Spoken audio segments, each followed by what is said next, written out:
Hi, welcome back guys. This is your friend, Cabbage Head Fanfics. Back with amazing fanfiction. This is the series of What If Deku Had Graffiti Summon Quirk. Now before starting, please give this video a like and subscribe to the channel if you want more videos like this. Now let's get into the fanfic.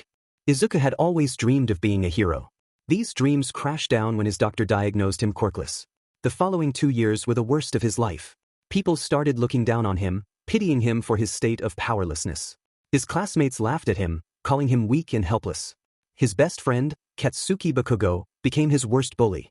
On top of this, there was a strange noise in his head that began soon after the diagnosis and kept growing in intensity over the passing months. A trip to the doctor told them what it was: tinnitus. A constant cacophony was ringing in Izuku's head like a storm.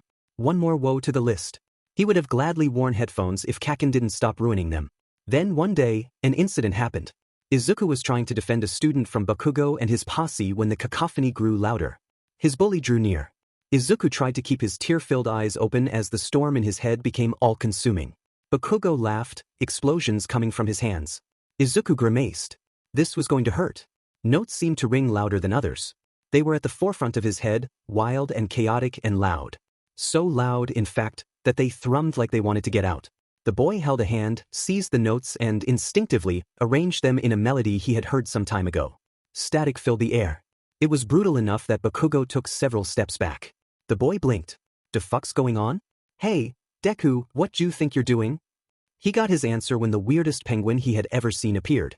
It was white, with red graffiti-like wings and talons and a pair of yellow bolt-shaped eyebrows. The creature shrieked at them. Izuku fell on his knees and breathed. Somehow, his tinnitus seemed less invasive. He stood and looked at his creation. The penguin turned, gave him a nod and stood defensively before them. Bakugo's posse hesitated. "Looks nasty." Bakugo scoffed. "Took you long enough. It seems you're not so quirkless after all though, Deku. But you know what?" An explosion erupted in his hand. Izuku braced himself and so did the penguin. "It changes nothing." He armed a hand. The penguin went to his face and brutally slapped him, repeatedly, until the boy was rolling before his posse. The two boys looked at their leader, then at the penguin. After weighing their options, they decided to flee. Bakugo growled and rose. He readied an explosion. Izuku closed his eyes. There were notes ringing louder again. He took them, putting them together in a melody and pushed. A new creature appeared, a kind of purplish-gray porcupine with graffiti quills colored dark purple and neon green. The creature lost no time firing its quills at Bakugo with sniper-like precision, only missing because the boy dodged. The bully growled. "Shitty Deku? What kind of power is that?" Izuku panted. His head was aching like no tomorrows, but he endured. He glared at his rival. "You won't hurt us. I won't let you." Much as he hated it, Bakugo had to admit the monsters looked too strong for him. He spat. "You'll regret that death. I swear you will. Also, your monsters are ugly." Izuku massaged his head. He could really use a painkiller right now. The hedgehog turned to him and nudged him gently. The boy rubbed it. The texture was odd, a strange mix of fur, paint, and paper.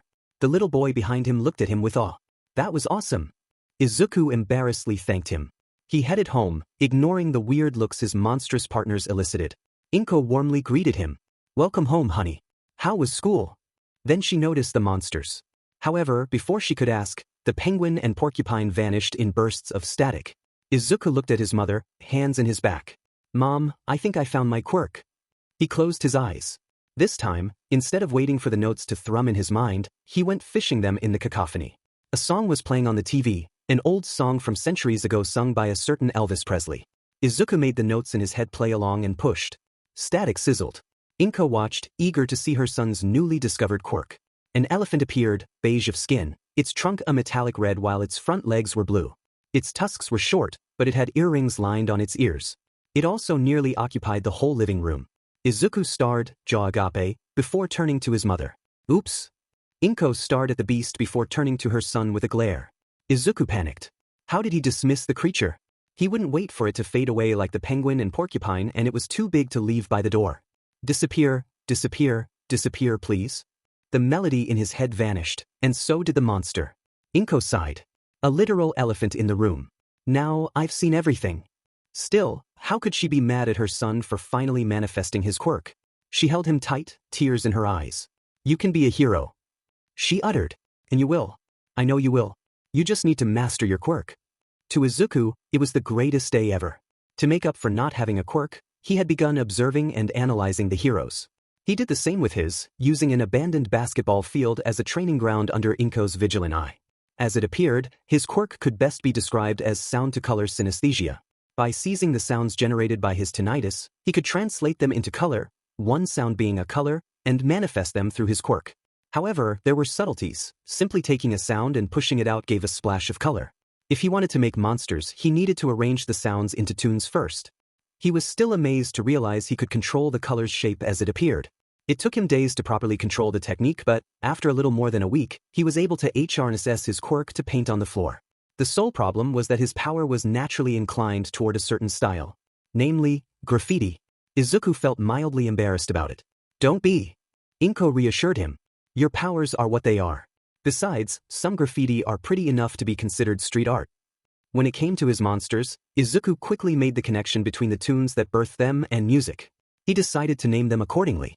The red penguin he had summoned was birthed by British pop, and the porcupine by classic music. After consideration, and some renaming as he discovered more variants of the creatures, the monsters were dubbed Brit Popguin and Class I Korhog. The elephant, born from rock and roll music, was called Patchy Rand R after Pachyderm. The next variant, born from rhythm and blues songs, was called Mammoth Rand B. Soon enough, Izuku had an entire book dedicated solely to his monsters, with a small picture of them, their name and their abilities. He never took it to school out of fear Bakugo may destroy it, even after Inko suggested she made a graffiti monster to protect himself. Izuku still made the graffiti monster. He just kept the book at home. "You should think of a general name for them," Inko said one evening. "They aren't exactly monsters, and creatures is a bit too cover-all." After hesitating, Izuku frowned. "What about noises? After all, I make them from noises I arrange into tunes. It's true that the noise in your head is the source of your quirk. Noises it is." As it turned, despite their intimidating appearance, the noises were rather friendly so long as Izuku acknowledged someone as his friend. Inko found having them around fairly practical. Grizzlies, all three kinds of them, were huge and muscular, perfect for carrying heavy charges, and she would have gladly used a pony country, one of Izuku's horse-like noises, as a mean of transportation if open use of quirks was allowed. But, since it wasn't, she settled for keeping an Alterna wolf as a guard dog.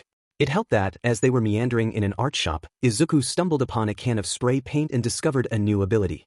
He could imbue the cans with his quirk. Simply putting noise in the can gave it color-shifting properties. However, by imbuing in the paint the tunes that gave birth to his noises, it allowed Inko to summon the monster by spray painting them on a surface. Soon, she had a well-supplied reserve of canned noises for when her son was at school. Then, one day, soon after he graduated in 3rd grade, a brutal incident happened that revealed a much deadlier aspect of Izuku's power and marked him for life. Despite his power appearing, Bakugo and his cronies were still bullying him. They just did it at a distance since the boy kept a noise at his side all the time. The teachers did and said absolutely nothing against either side, something which Bakugo took as enablement and frustrated Izuku to no end. "Your monsters are lame," they kept saying. "They look ugly. Look at that, they're made of graffiti. That's criminal. Everyone knows graffiti are illegal. Your quirk is that of a criminal. Your style is this. Get rid of your monsters, they don't fit the school. No one likes you." And again and again and again. Izuku curled in his seat. At his side, the green and gold Celticat hissed a storm, keeping the other students at bay. But it couldn't leave its creator's side. Its purpose was to guard him, and so it stayed, even though it would love to claw a face or two. "Shut up." Izuku whined. "Shut up, please shut up. You're a delinquent. Go home, you'll never be a hero. Shoot you pee." The scream came like thunder. Izuku had been focusing on the cacophony in his head, trying to cover his classmates' insults. His focus dived in the storm, wrapping his mind in the noise, cloaking his ears in vain. In an effort born of desperation, the boy forced the cacophony out, hoping to create a barrier of sound and color between himself and his tormentors. This isn't what happened. Instead of a kaleidoscopic cloud, every single noise in Izuku's mind burst forth in a storm of static and dived at his classmates. Pandemonium ensued. The noises invaded the school, targeting students and teachers indiscriminately. Some tried to barricade doors. Dub and house rhinos burst them, allowing Dixie frogs, Decadraven, jungle boomers and indie rabbits to assault the people in. Some with stronger quirks, Bakugo among them, managed to hold off the monsters while buying time for everyone to evacuate. The headmaster barely had time to call the police for help, and even he didn't think they would be enough. As a woolly AOR invaded his office, he bitterly thought only pro heroes could stop the onslaught at this point. He was right. It was coincidence that made All Might was passing by, but the coincidence was a welcome one. When he saw a minimal rhino run at a group of students, he summoned one for all. Detroit Smash. The punch dispelled the rhino in a burst of static. All Might turned to the teacher. It is fine now. Because I am here. Teacher and students breathed. Thanks God, All Might. We thought those monsters would kill us. I won't let them. What happened? The teacher hesitated. Unfortunately, Bakugo was in the group. Deku went crazy. We were teasing him a little about his quirk because it lets him make those graffiti monsters and, suddenly, he snapped and sent swarms of them after us. All Might held a grimace and looked at the school. There was a lot of monsters. Fear not. I will stop your classmate and get rid of the monsters. After I call for help. That's a lot even for me. He took his phone and pressed a number. Best Jeanist? It's me. I have a situation at Aldra Middle School. The whole place was swarmed by one of the students' quirk and I wouldn't mind additional hands. Not that they're strong, but there's a lot of them. What? On my way. Wait, Edge Shot is with me. I'm taking him along. Oh, great. He turned to the group. Fear not, more help is on the way. Then he went to fight the monsters. It was easy all in all. Every creature disappeared in one punch, fading into static. The biggest problem was that there seemed to be no end to the swarm. For every monster he killed, 2 replaced them. And the monsters were varied. Hedgehogs shot quills that barely scratched him, but either exploded or hit with a marksman's precision. Jellyfishes divided themselves if he didn't kill them fast enough. Minks struck in whirlwinds that would have left anyone else dizzy. Penguins attacked in packs of 3 to 5 led by their strongest brethren.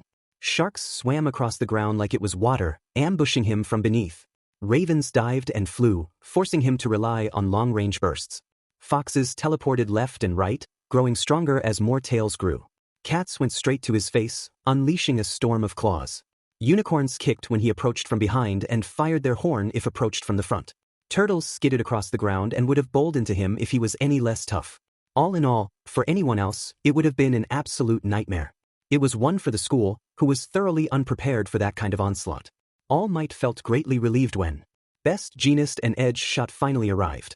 The ninja hero looked at the place. What the hell is going on there? A student went crazy and swarmed the place with monsters. All Might quickly explained. Best Jeanist and Edge Shot both grimaced. Not good. Let's try to rescue everyone and find the student. With any chance, we can convince him to stop. Otherwise, they would have to take drastic measures. All Might refused to consider it. We will save everyone, even this poor boy. Something caused him to snap. Once we're done, we will find what, and we will make sure it never happens again. Izuku. The 3 heroes turned to see a woman, green of hair and wearing a pink dress. The woman looked at the place in horror. Izuku, my little boy, what happened to you? Best Jeanist moved to push her back to safety. A gray and blue graffiti wolf turned to the heroes and ran. Inko stepped between the garage wolf and the heroes. Stop. Back now. The garage wolf stopped dead in its tracks and turned away with a whine. The 3 heroes were speechless. Edge Shot mustered his courage. Excuse me, madam, but who are you? Inko Midoriya. I recognize these creatures. They are the noises Izuku makes with his quirk. But it's the first time I see them in such large numbers. Usually, my little boy only makes 1 or 2 at the time. All Might internally winced. Well, according to one of his schoolmates, your son went crazy and summoned an entire swarm of the creatures. They have been ravaging the school and hunting the people inside. Inko froze. He did what? No, something is wrong. My son would never do something like that. Not willingly. Who told you that? All Might tried to remember. A blonde boy with spiky hair. He called your son Deku? He almost jumped when Inko went pale and balled her fist. I see. Kakenha? Mitsuki and I will have a talk once I'm done there. Thank you very much, sir. I will handle things from there. Don't worry, Izuku's noises know me. They obey me as they obey him. Keep everyone safe while I recover my son. This was a tone that suffered no disobedience. All Might and Best Jeanist instantly agreed. Edge Shot shook his head. Obey her or not, I still feel bad about leaving a hapless civilian dive in that pandemonium. I'm coming along just in case. I wouldn't exactly call her hapless. Best Jeanist gulped. Inko shrugged. Thanks for the concern, unnecessary as it is. Now let's go. They dived inside the school, Edge Shot watching in awe as a simple heel of Inko made the graffiti monsters sit down and be quiet. Inko made a beeline for her son's classroom, hazarding it would be his location. She was right. Izuku was still in his seat, but his body was limp and, when she moved his head, she found his eyes empty and unfocused. Inko sighed and took her phone before playing a soothing, gentle melody. She raised the volume to the max and put the phone on her son's ear. Music, Final Fantasy XII, time for rest. That loud. Edge shot frowned. You will drive him deaf. Izuku already suffers from tinnitus. This is the basis of his quirk. It translates the sound in his head into color. I'm hoping the song will be loud enough that he can hear it and focus on it instead of the cacophony in his head. It worked. Izuku slowly came back to his senses, body stiffening and eyes focusing. He grabbed the phone and held it close. Mom? Why you here? What's going on? Edge shot internally winced. How would his mother explain the mess he made? Inko took her son in her arms. It's alright, sweetie. It's alright. Shoo. Izuku rested his head against her chest. Inko stroked his hair. Sweetie, what happened? When I found you, you were deep in your head. Izuku froze. It's Kaken and the others. They kept saying mean things to me, so I focused on the cacophony in my head so I wouldn't hear them. I think I forced the cacophony out, so their voice wouldn't reach me. Edge shot blinked. He wanted his classmates to shut up, so he sent a swarm of monsters after them? Overkill much? Izuku kept talking. I wanted the cacophony to surround me, kinda like a blanket. I wanted to hear only it, and I did. Until you gave me the phone, there was only the cacophony over me. Nothing else. I didn't hear or see anything else, so it worked, right? Yes, it did, sweetie. But not exactly the way you may have wanted. It was only then that Izuku noticed the classroom was empty and more than a little damaged. Edge shot inhaled and braced himself. Young boy, when you pushed the cacophony out, you created a huge swarm of monsters that attacked everyone in the school. I what? But that's not what I wanted. It's all right. The hero reassured. Accidents happen all the time. Given what you said, it's obvious you either lost control or were unaware of what would happen if you translated your entire tinnitus with your quirk. You shouldn't blame yourself. But Izuku did. He clung to his mother, tears welling. They said mean things to me. Really mean. They said my quirk was that of a criminal, that my monsters were ugly and the style SED and I'll never be a hero. I wanted them to shut up so badly. And Kaken was among them, right? He was the loudest. Inko quietly nodded. Edge shot shook his head. Bullying a kid that can create monsters tough enough to give pro heroes pause. Real smart. As they got out of the building, they were pleased to see most noises were gone, and the few remaining were fading one after the other. Only an Alterna wolf remained, who dutifully went to Inko and rubbed its head against her leg. Inko petted it with her free hand. Best Jeanist's expression was hard to read, but it was still softer than before. I did a headcount with the teachers. No casualty accounted for, only injured and none were life-threatening. It seems the monsters were more focused on hurting than killing. All is well that ends well. All Might smiled. I see you got your son back, madam. Before Inko could answer, Izuku's homeroom teacher came to her and opened her mouth. Inko didn't let him talk, shoving Izuku in Edge Shot's arms before punching the man. The teacher fell on his rear, his eye covered by a bruise. Why didn't you stop them? The woman roared. It happened in your classroom. The other brats were bullying my son and you let them. This is your fault this mess happened. Emidori, her son. Shut up. You're lucky the school is too ruined to be usable anymore because I would have removed Izuku and sued you. As it is, I will simply sue you. Drop Izuku home and go to the Bakugo household to have a talk with Mitsuki. Her brat's behavior cannot last. She retrieved her son and headed for the exit before the hero's stunned look. She doesn't look like much, but that woman has a core of steel. Best Jeanist hummed. All Might was torn between commending the mother's bravery and swooning. Inko Midoriya was an awesome woman, especially for a civilian. Then Bakugo decided to throw one last insult at Izuku. You'll never become a hero, Deku. Not after that. Not after throwing your monsters at us. Inko froze in her steps. The Alterna wolf at her size turned to the boy, fangs bared. Inko turned as well, eyes narrowed to slits. Before the heroes could stop her, she gave an order. Chomp. The Alterna wolf took off like a rocket, going straight for the blonde bully. Before Best Jeanist could drag him away or All Might could punch the noise, Inko gave another order. Stop. Heal now. The Alterna wolf pulled short and, head low, returned to the woman's side. Bakugo wasn't the only one shivering like a leaf. Best Jeanist and Edge Shot looked at one another. Note to self, steer clear from her bad side. All Might wholeheartedly agreed. A simple question. I can't decide between Graffiti Heart and Synesthesia for Izuku's quirk. Which would you prefer? It is a fact. Repeat something to a kid for long enough and he will start believing it. People had repeated times and times again to Izuku that his quirk is ED and he would never become a hero. After the incident at Aldra's school, the boy wholeheartedly believed them. Inko was worried when he stopped going to his training ground. She was even more so when he refused to use his powers, even to simply fill a can with noise. Then he stopped taking notes on quirks, changing channel when news featuring heroes flashed. The alarm bells rang loudly when he started removing all Might memorabilia from his room, one item after the other. But what could she do? What could she say to comfort her son? She had gone to the Bakugo household and a brutal conversation had ensued between her and Mitsuki, the two women almost coming to blows. Mitsuki had finally agreed to keep both of their sons as far away from each other as possible. Afterwards, Inko had made good on her words and sued Aldra's school. To her surprise, Best Jeanist and Edge Shot had spoken in her favor, especially Edge Shot, who had accompanied her in her search. The school had been forced to pay a hefty sum that, combined with the massive damage caused by Izuku's noises, had driven them bankrupt and forced them to close permanently. When he returned to school, Izuku would go elsewhere. Her son didn't get better. He retreated in his room, hardly speaking, only moving to eat and wash. Music was constantly blaring in his ears to drown the cacophony in his head. He spent most of his days in his room with the curtains closed, curled on his bed. Inko was getting desperate and, to add to her woe, she had called Hisashi dozens of times and her husband hadn't answered once. The woman sighed and endured. Izuku was her son. She would take care of him no matter what. On the day before he was due to return to school, the boy mustered his courage and went to the abandoned basketball field. Traces of his past training were long gone. The paintings he made only stayed for 3 to 5 days at most. Izuku didn't know why he'd gone there. He didn't intend to use his powers, never again. They were too dangerous. The incident at his school had been a lesson. His noises were strong. Strong enough to challenge pro-heroes. Not only were they made in a delinquent style, they were creatures of battle, literal monsters he could sick on people. That's why he would never use them again. He didn't want to hurt anyone, but it was exactly what his noises did.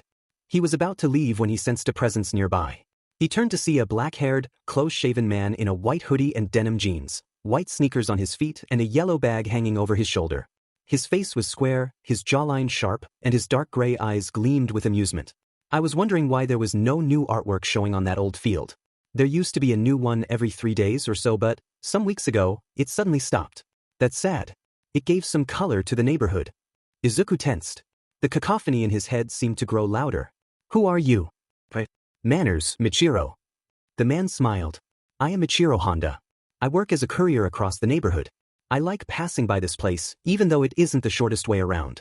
The artwork is pretty nice, very colorful and entertaining to watch. Izuku jumped. But it's graffiti. It's delinquent art. It's illegal.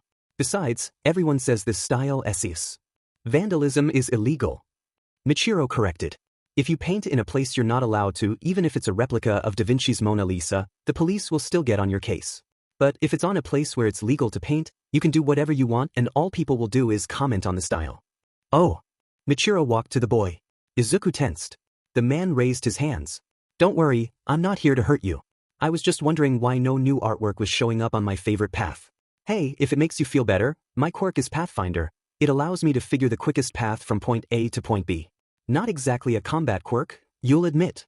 No, but perfect to evade the authorities, or to quickly deliver things around. That's why you became a courier, right? Yeah. I wouldn't exactly call myself a pacifist, but I prefer to avoid violence if I can. This despite my sweet Hiniko being a pro herself. God, do I love that woman? She's the only one who can beat me in a race without a speed quirk. There was a fondness in his eyes that made Izuku relax somehow. From his tone and his face, it was obvious the man was hopelessly in love. Michiro knelt to his level. You're the one who used to make those paintings, right? Why did you stop? Izuku hesitated. It's my quirk. I turned the sound in my head into color. I used this place to train, but it was before I realized how dangerous it was. How is synesthesia dangerous?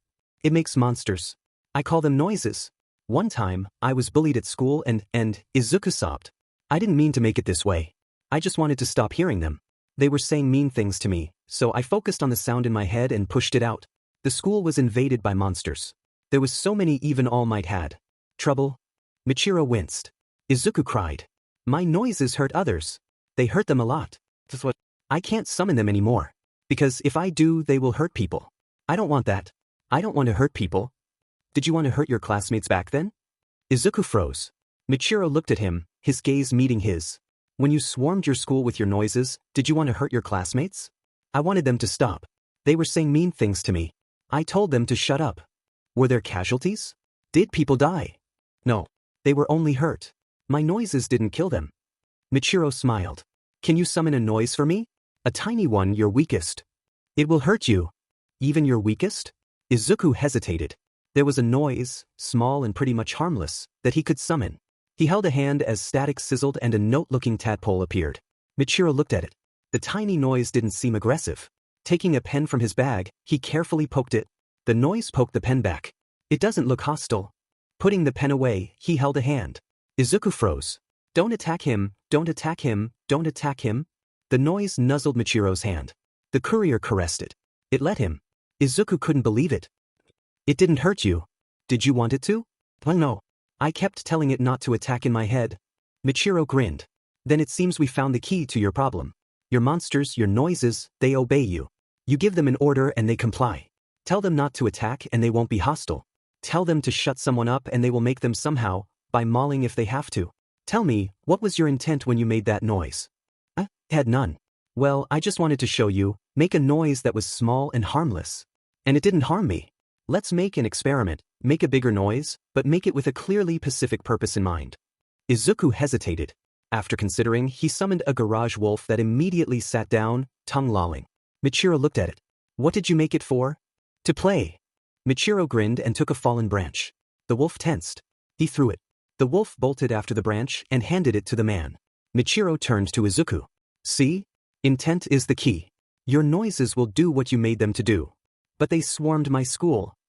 Because you were bullied and tried to defend yourself, so you lost control. Also, shut someone up is a bit vague for an order. Accidents happen. I get it, what happened to your school was one. Izuku looked away. People say my power is lame. My monsters are ugly and the style is that of a delinquent. They say I'll never be a hero and, after what happened at school. What happened to your school was an accident. Not only that, it happened because you were bullied. The people who hurt you are the ones in the wrong, not you. Everyone screws up at least once after they first manifest their quirk. I know I did. The number of times my quirk guided me across a rooftop and I screwed the landing. Really? Michiro shrugged. My power tells me the quickest way from point A to point B. Sometimes, the quickest way is across the roof. Just remember to mind the gap. Anyway, the people who call your powers lame would probably need a new pair of pants if one of those critters, he rubbed the garage wolf, went chomping after their rear. As for your noises being ugly, to each their own. There are plenty of people who appreciate graffiti art when it's well made, and if your artworks are anything to come by, you're not bad in that department. Izuku looked down. Michiro knelt before him. What's your name, kid? Izuku. Izuku, listen to me. No power is inherently good or bad. It's what you do with them that makes them. You can make noises to hurt or you can make them to help. The choice is all yours since they will obey you. But never let anyone tell your quirk SCKS or you can only do bad with it. This is for you alone to decide. Got it? The lesson would take time to sink, but it would. Just like the incident at Aldra had broken Izuku, the encounter with Michiro mended him. His new school was called Karelia. Catching up wasn't easy, but Izuku was smart. He quickly mended the gap his shut-in phase had made, much to his teacher's surprise.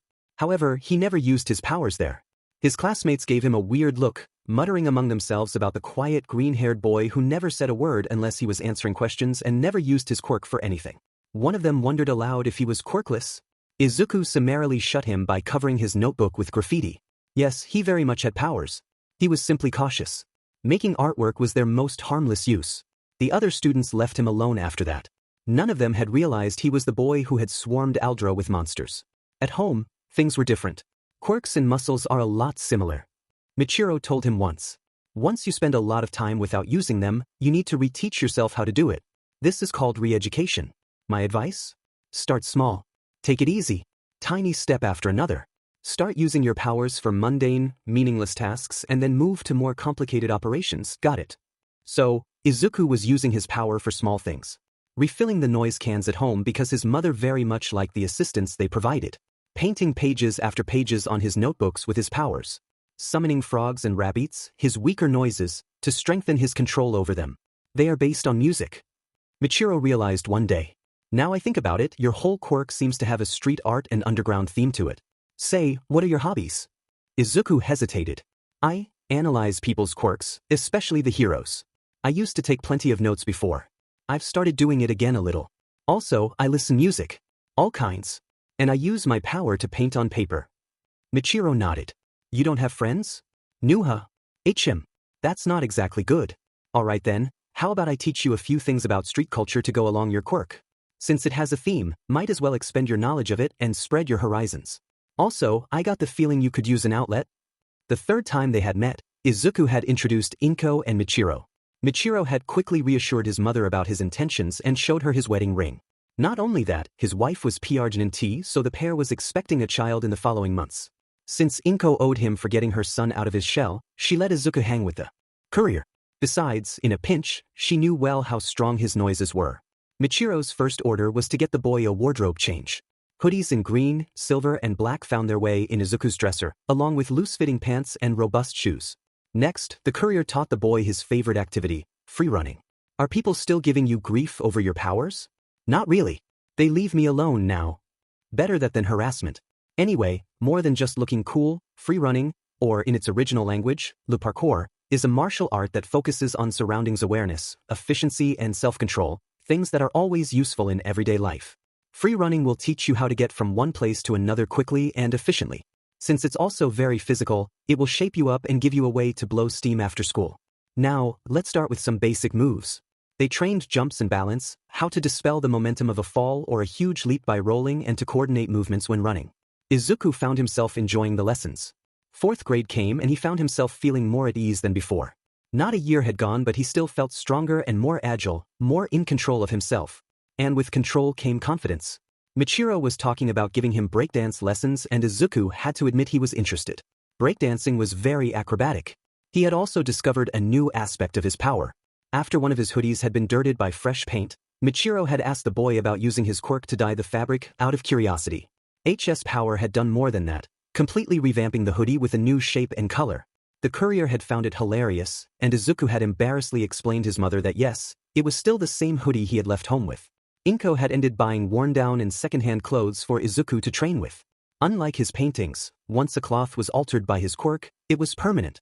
The boy thus found himself with easy access to dirt-cheap yet brand-new clothing, which greatly reduced the Midoriya's shopping bill. Inko was very happy with the discovery. It was during one of these shopping trips that she met Toshinori Yagi. The man, shriveled and gaunt, was rather disturbing to look at but Inko knew better than to judge a person by their look. And, in a pinch, she always had a can of wolf in her bag. Open use of quirk may be prohibited but self-defense remained self-defense. Toshinori, still recovering from his fight with All for One, was surprised to see the woman leave the second-hand shop. He still remembered Inko Midoriya, motherly face and steely gaze. The memory of her still made him sigh wistfully. He had considered looking for the woman after the incident, ask for a meeting, get to know her. Sure, that she had a son meant she had to be married but nevertheless, he remained curious about the steel-toned woman. Too bad his personal life, or lack thereof, always got in the way. There was always a bystander to save, a villain to arrest, a crisis to avert. One thing led to another and he ended the day without having found time to look for Inko Midoriya's number and give her a call. And now, All for One had ravaged him.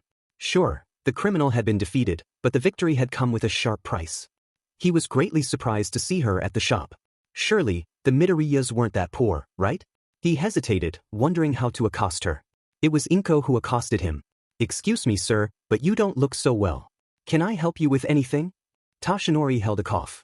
It was true that he was carrying a grocery bag filled almost to the brim. And it was a bit heavy.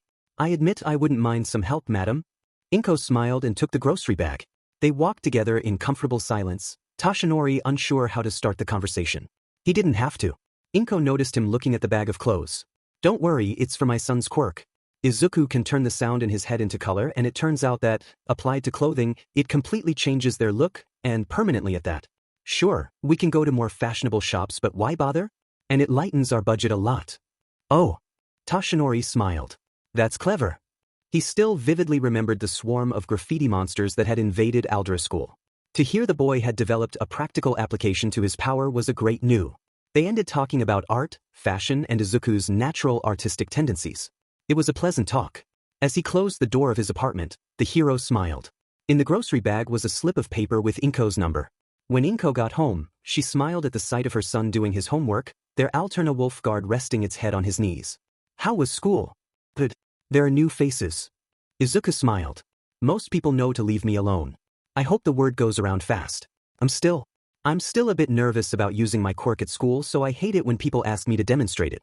I never really know what to do." Inko hummed. "At least Bakugo isn't there." "He's not. I would have noticed him. Do you know where he goes?" "Last time I heard, Mitsuki had enrolled him at Tatooine Junior High. By the way, I brought new clothes." Izuku turned to the bag and grinned, static sizzling between his fingers. Any special request, Mom? The following week was eventless, the newcomers integrating in the class. As school ended that Friday, however, a mishap happened. Hey, did you know Shinso's Quirk can mind control people? Wow, that's totally villainous. He said he wants to be a pro hero. He'll sooner be a pro bad guy. Izuku frowned deeply. The boy in question, Hitoshi Shinso, was one of the year's newcomers, a purple-haired kid who looked permanently tired. Michiro's words came back to his mind. Static sizzled in his hand as notes rang louder and louder in his head. He had never summoned a noise at school since the incident at Aldra. Time to remedy that. Shut up. The 5 kids turned to him, surprised. Hitoshi raised his head and met Izuku's glare for a moment. It made him shudder. So far, the kid at the back had always been quiet and inconspicuous. One of his bullies gave the boy a haughty look. And what are you gonna do, Midoriya? Your quirk only turns sound into color. All you can do is paint stuff in your notebook. Izuku scoffed. You only saw that aspect of my quirk because I'd rather not use its other abilities at school. It didn't end well the last time I did. Kids looked at one another. A girl raised a hand, nails sharpening like talons. Izuku raised a brow and put a hand on Hitoshi's desk. Static sizzled as a white-furred cat appeared, with intricate dark blue graffiti lines over its body that became lighter and solid to make its legs. The creature hissed at the bullies. This is a blue scat. By arranging the sounds in my head into melodies, I can create monsters. Last time I checked, I had 50 different kinds, including the elephants. This quickly calmed the bullies. And how tough are they? Izuku grimaced, remembering Aldra. Call a pro hero for the bigger ones. Don't worry, though, they obey to intent. If I make them to play, they'll be friendly. If I make them to defend someone, steer clear. If I make them to attack, prepare for a mauling. I made this one with defensive intent, by the way. No need to ask who he wanted to protect. Hitoshi was surprised. It was the first time someone came to his defense. Why are you helping me? Izuku's gaze was harsh. Back in my old school, people kept telling me that I would never be a hero because my quirk SED and my monsters were ugly. One day, I couldn't take it anymore and lost control. The results were so bad I was scared of using my powers for weeks afterward, until I met a man who told me no power is good or evil. It's what you do with them that make them so. My power makes monsters, strong ones, even. They are in a style many consider delinquent, even though it's only vandalism if you paint in places you're not allowed to. But if I make noises to play with people or to help mom at home, it can't be a bad quirk, right? And if you use your mind control to get a villain to surrender to the police or to stop someone mugging you, it isn't bad either. He turned to the girl. But if you use your talons to slash someone's face, then it's a bad quirk. You catch what I mean? The bullies looked at one another, embarrassed. The girl's talons retracted. Still, you have to admit some quirks are more useful as a villain than a hero. Then you're not being creative enough. Every quirk can be used for good or bad. A grin crossed his face. The man who told me that, do you know what his quirk is? He calls it Pathfinder, and it tells him the quickest path from point A to point B. A boy whistled. Pretty useful for running from the police. Yeah, but he's a courier.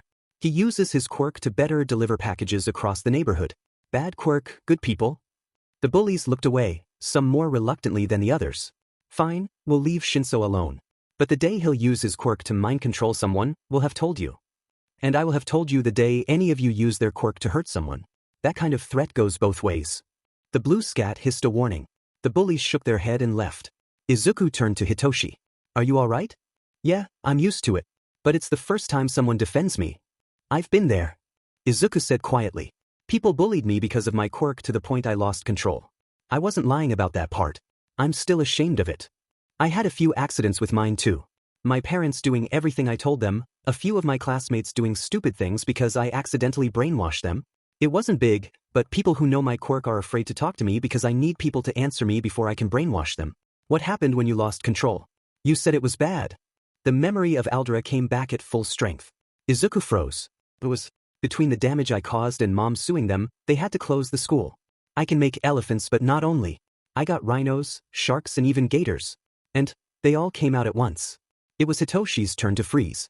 You summoned every one of your monsters at once? Yeah. All Might had no problem punching them down, but there was simply too many. In the end, it was mom who snapped me out and ended the swarm. I never summoned a noise at school since then. And here they called his quirk villainous. The green-haired boy losing control meant a massive swarm of graffiti monsters invading the area. It was definitively worse. Don't worry. Izuku reassured. I'm training to get better control over them. Besides, to summon the swarm, I need to do something very specific. I won't let it happen again. But my noises may be a bit more aggressive than necessary when dealing with bullies. And summoning them is not the only thing I can do. Good to know. You got me a bit worried for a moment. He caressed the blue scat, who rubbed its head on his chin. The creature had an odd texture. And so, a new friendship was born. A little bit of trivia. Since some locations in the verse seem to have a Star Wars-themed naming going on, Izuku and Bakugo's new schools reference Corellia, Han Solo's homeworld, and Tatooine respectively. Michiro's name, should it be written in Japanese, would contain the kanji for path, way, or road, Michi. Along with the original twee noises, I created several new species to fluff Izuku's power set: rabbit-based rabbits, indie rabbit, jazz rabbit, march rabbit, new rabbit and soul rabbit, cats, reggae cat, Celtic cat, blue scat and ethnic cat, horse-based ponies, pony country, pony shanties, pony Madison, pony turbo, pony honky and pony western, alligator-based gators, acid gator, zytogator, philgator and gospel gator, snake-based orochi, gagaku orochi, shomio orochi, jojuro orochi and nagauta orochi, and turtle-based shells, disco shell, hip-hop shell and groove shell. Like the original noises, they are all themed after musical genres. Yes, even the snakes. They come from traditional Japanese music. If anyone wants to know more, just say so. I will post the list in the comments. And yes, I also researched the origins for the twee noises. Hitoshi had to admit having a friend was something new. Ever since his quirk had manifested, he had been pretty much alone. Izuku painfully related. His own quirk had manifested late, so, for 2 years, he had been bullied for being quirkless. Even today, though Graffiti Heart had a wide range of uses, it still came with the drawback of an otherwise crippling tinnitus. Sure, his power worked by arranging the tinnitus into something coherent and turning it into color, but it didn't change the fact that a storm of noise was brewing in his head all the time, hence why he always wore headphones. The two boys had fun comparing the pros and cons of their power, jokingly coming up with the worst side effects and disadvantages. Then they'd come up with the opposite and imagine all kinds of scenarios where they could use their quirk in the most amazing ways. It was all fun and games so long as they put none of it into practice. Michiro had a good laugh at it. My grandfather used to say, imagine the worst situation possible and make it your happy place. Then imagine an even worse scenario and prepare for it, because there are such things as fate, karma, and Murphy, and all three hate your guts. Yeah, Grandpa was a fairly pessimistic guy. Comes up with growing during the dark age of quirks. Still, it doesn't hurt to hope for the best while expecting the worst. He had finally decided to teach Izuku breakdancing. The boy thoroughly enjoyed the lessons.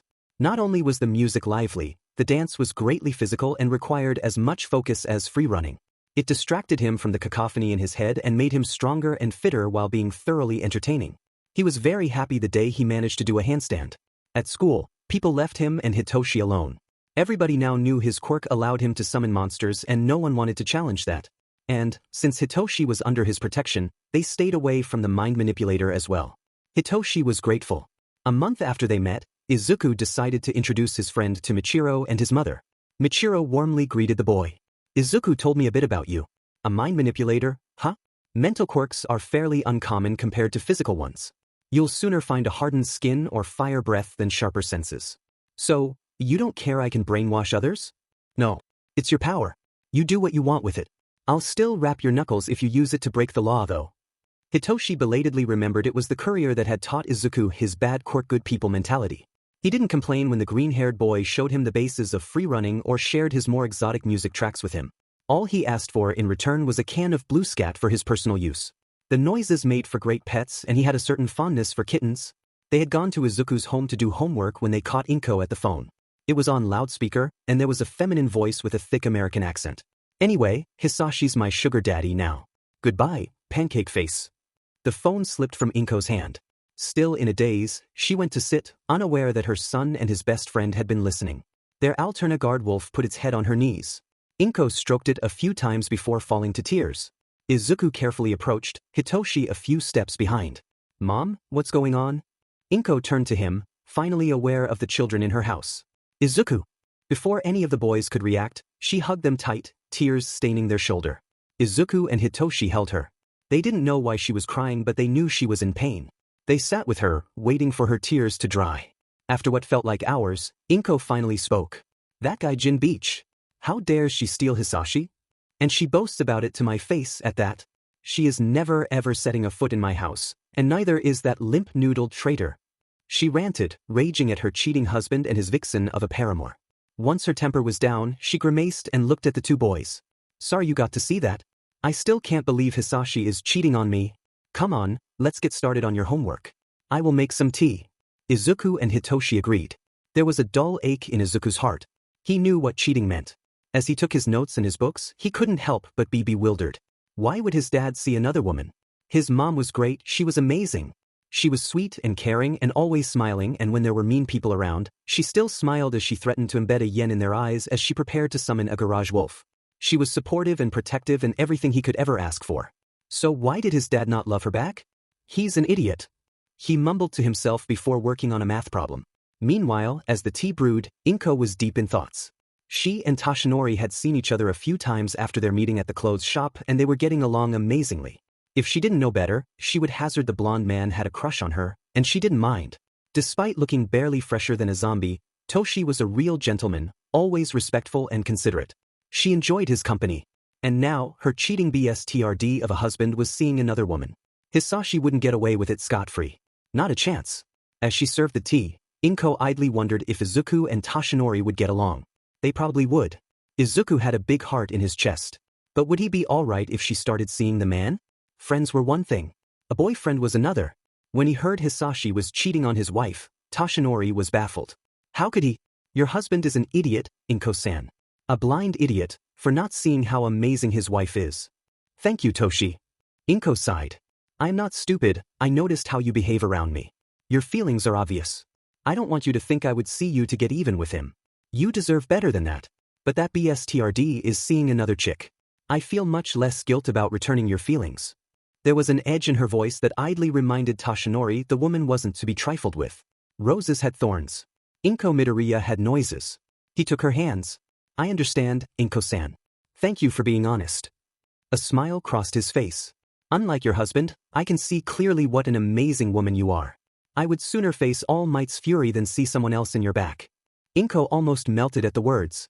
That evening, when she asked Izuku what he would think of her seeing another man, she got a very curt and rather unexpected answer. Dad started it. Point taken. She and Toshinori began to date. Izuku didn't care and Hitoshi even less. Inko was nice, but the Midoriya's business was their problem and he would only assist if asked. As for Michiro, he laughed hysterically at the situation. I wouldn't wish to be your dad at the moment, kid. Your mother's a sakura tree with serrated leaves and she will cut your genitor to ribbons the moment he returns. Best that he stays in America with his brain-dead bimbo for a few decades. Maybe, just maybe, she will cool off. But I wouldn't bet on it. 1 year went by, then 2 and 3. Elementary became junior high. Izuku and Hitoshi remained close, the green-haired boy being the mind manipulator's only friend. Hitoshi aside, Izuku didn't have many friends either. His reputation as Corelia's monster-summoning bully hunter kept most of his peers away, but Izuku didn't mind.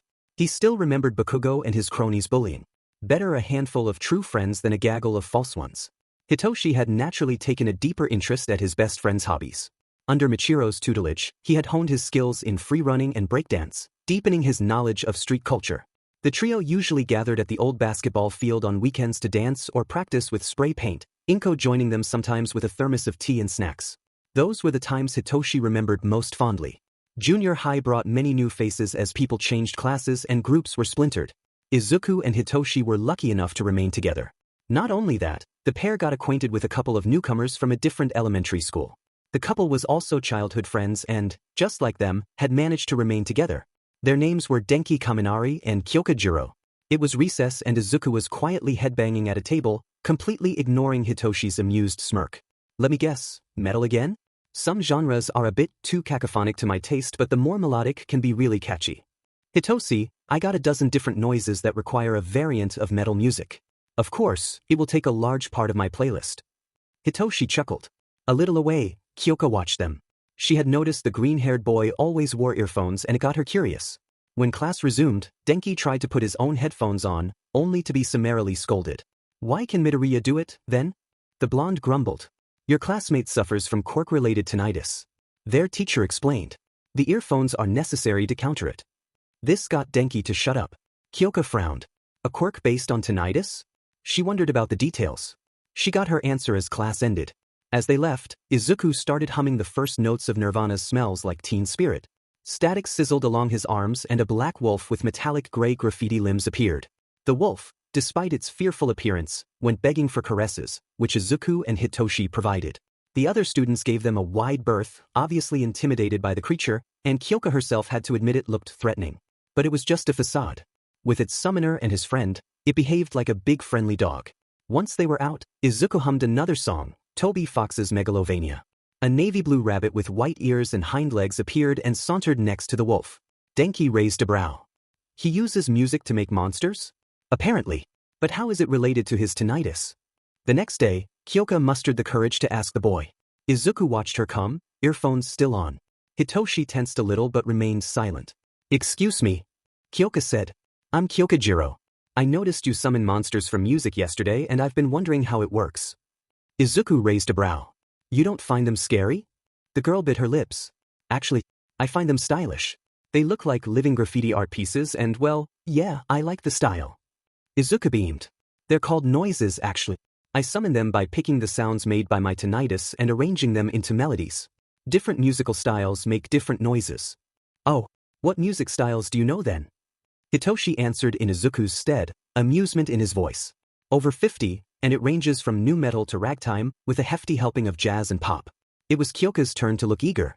Deciding to give her a demo, Izuku asked her, what music do you prefer? Punk. The boy nodded and started humming Anarchy in the UK by SEC Pistols. A pretty huge crab, by the species standards, manifested in a sizzle of static. It was black with metallic gray pincers and waved cheerfully at the girl. Carcinopunk. Izuku explained. As far as I've seen, it's the strongest Carcino I have. Another thing, my noises answer to intent. I make them with a specific purpose in mind, or at least a general attitude. If I make them friendly, they will play with everyone. If I make them cautious, they will behave if treated nicely but will attack if threatened. Noises I make to harm, I always make them with a specific target in mind. If I didn't, they would attack anyone in sight. At his grimace, Kyoka guessed there had been an accident to warrant that specificity. Quirk, is it all you can do? Hitoshi laughed. Not by a long shot. Izuku's graffiti heart is a real Swiss Army knife. We haven't figured out everything it can do yet. By picking lone sounds, I can paint on things but it only lasts for 3 to 5 days. Izuku explained. When using that ability on clothes, I can alter how they look, and it's permanent until I alter them again. Mom uses it to buy cheap clothing so I can change it into something more stylish later. It lightens our budget. Kyoka whistled. Denki seemed fairly interested in that ability. The girl turned to Hitoshi. What about you? What's your quirk? Hitoshi's answer was a dangerous grin. Brainwashing. If someone answers to me, I can control their mind. This means I can control you right now. He narrowly dodged a lash of Kyoka's earphone's lobes. Don't you dare. I was joking. You better. Izuku looked at the girl. And you, your quirk is those jack-like earlobes. What do they do exactly? Well, I can use them as actual jacks, for starters. Kyoka smiled. I can also use them as rope and transmit sound through them. Last time I've seen, they can extend to 4 meters. That's nice. He would take notes later, even though his fingers just itched to take his notebook and write. Denki grinned. My name's Denki Kaminari. I'm Kyoka's best friend. Anyway, since we're talking about quirks, mine's electrification. I generate an electric aura around me, but I also use it to charge appliances, like my phone or the hairdryer. Actually, I'm trying to direct the electricity, but it's an uphill struggle. Still, I'll get to make that lightning blade one day. Now, Izuku really wanted to take notes. They kept talking about their quirks for the whole recess and as class ended, the conversation shifted to music. Kyoka and Izuku were 2 peas in a pod, the b-boy and the punk singer. They spent the entire way talking groups and trading tracks. Hitoshi and Denki naturally felt a little left out. Let them. Hitoshi sighed. Izuku can be pretty focused when it comes to his hobbies. Whatever caught his fancy, he isn't satisfied until he knows the matter completely, may it be music, street art, or quirks. He's interested in quirks? Given he spent 2 years apparently quirkless, he developed the habit of analyzing quirks to compensate. He has entire notebooks on the matter at home, and yes, he completely analyzed mine. Until he mentioned it, I would have never thought of using brainwashing through sign language. It works. Denki whistled. I wonder if he could do it with mine. Electrification has a pretty huge drawback. When I use too much of it, it fries my brain and I'm completely dumb until it wears off. It's annoying. Hitoshi made a full body turn. Your quirk has that kind of drawback? And your parents haven't found a way around it, like a battery to store the excess. We aren't rich, and these things cost a really pretty yen. Nah, we don't have the means for that. So, I'm forced to watch myself and play safe. This is. Unbeknownst to the 2 teens, Izuku had heard. He was lucky that Toshinori was dining with them that night, because it allowed him to mention the matter. An electric quirk that fries its user's brain if used too much? That's nasty. And dangerous. Yeah, I noticed Denki isn't particularly bright. It's just a hypothesis, but maybe he loses a few brain cells every time it happens. Sure, they regenerate over time, but not all of them. And accumulates. Tiny bits of permanent brain damage that keep adding up and up and up. Yagi-san, you said you were working as All Might's secretary. Maybe you'd know someone who's good with support items who could make a battery, or at least a dampener. Please. The boy said with big pleading puppy eyes. Pretty please. Denki is cool. Not that smart, that's for sure, but he's cool. Could you please help him? Go say no to a face like that. And Izuku had asked politely. Toshinori sighed. He would have done it regardless, but now he really had to do it. The item was ready a week later, a pair of blue headphones that served as both a battery and a dampener. Denki was very grateful. The action firmly solidified the friendship between Izuku, Hitoshi, Kyoka and Denki, who joined the pair in their urban activities. Kyoka, being a musician, was happy to have somewhere to perform freely while Denki turned to be an amazing dancer. Hitoshi had a certain knack for moving around and often came closest to beating Michiro in their races, while Izuku was hand down the best painter.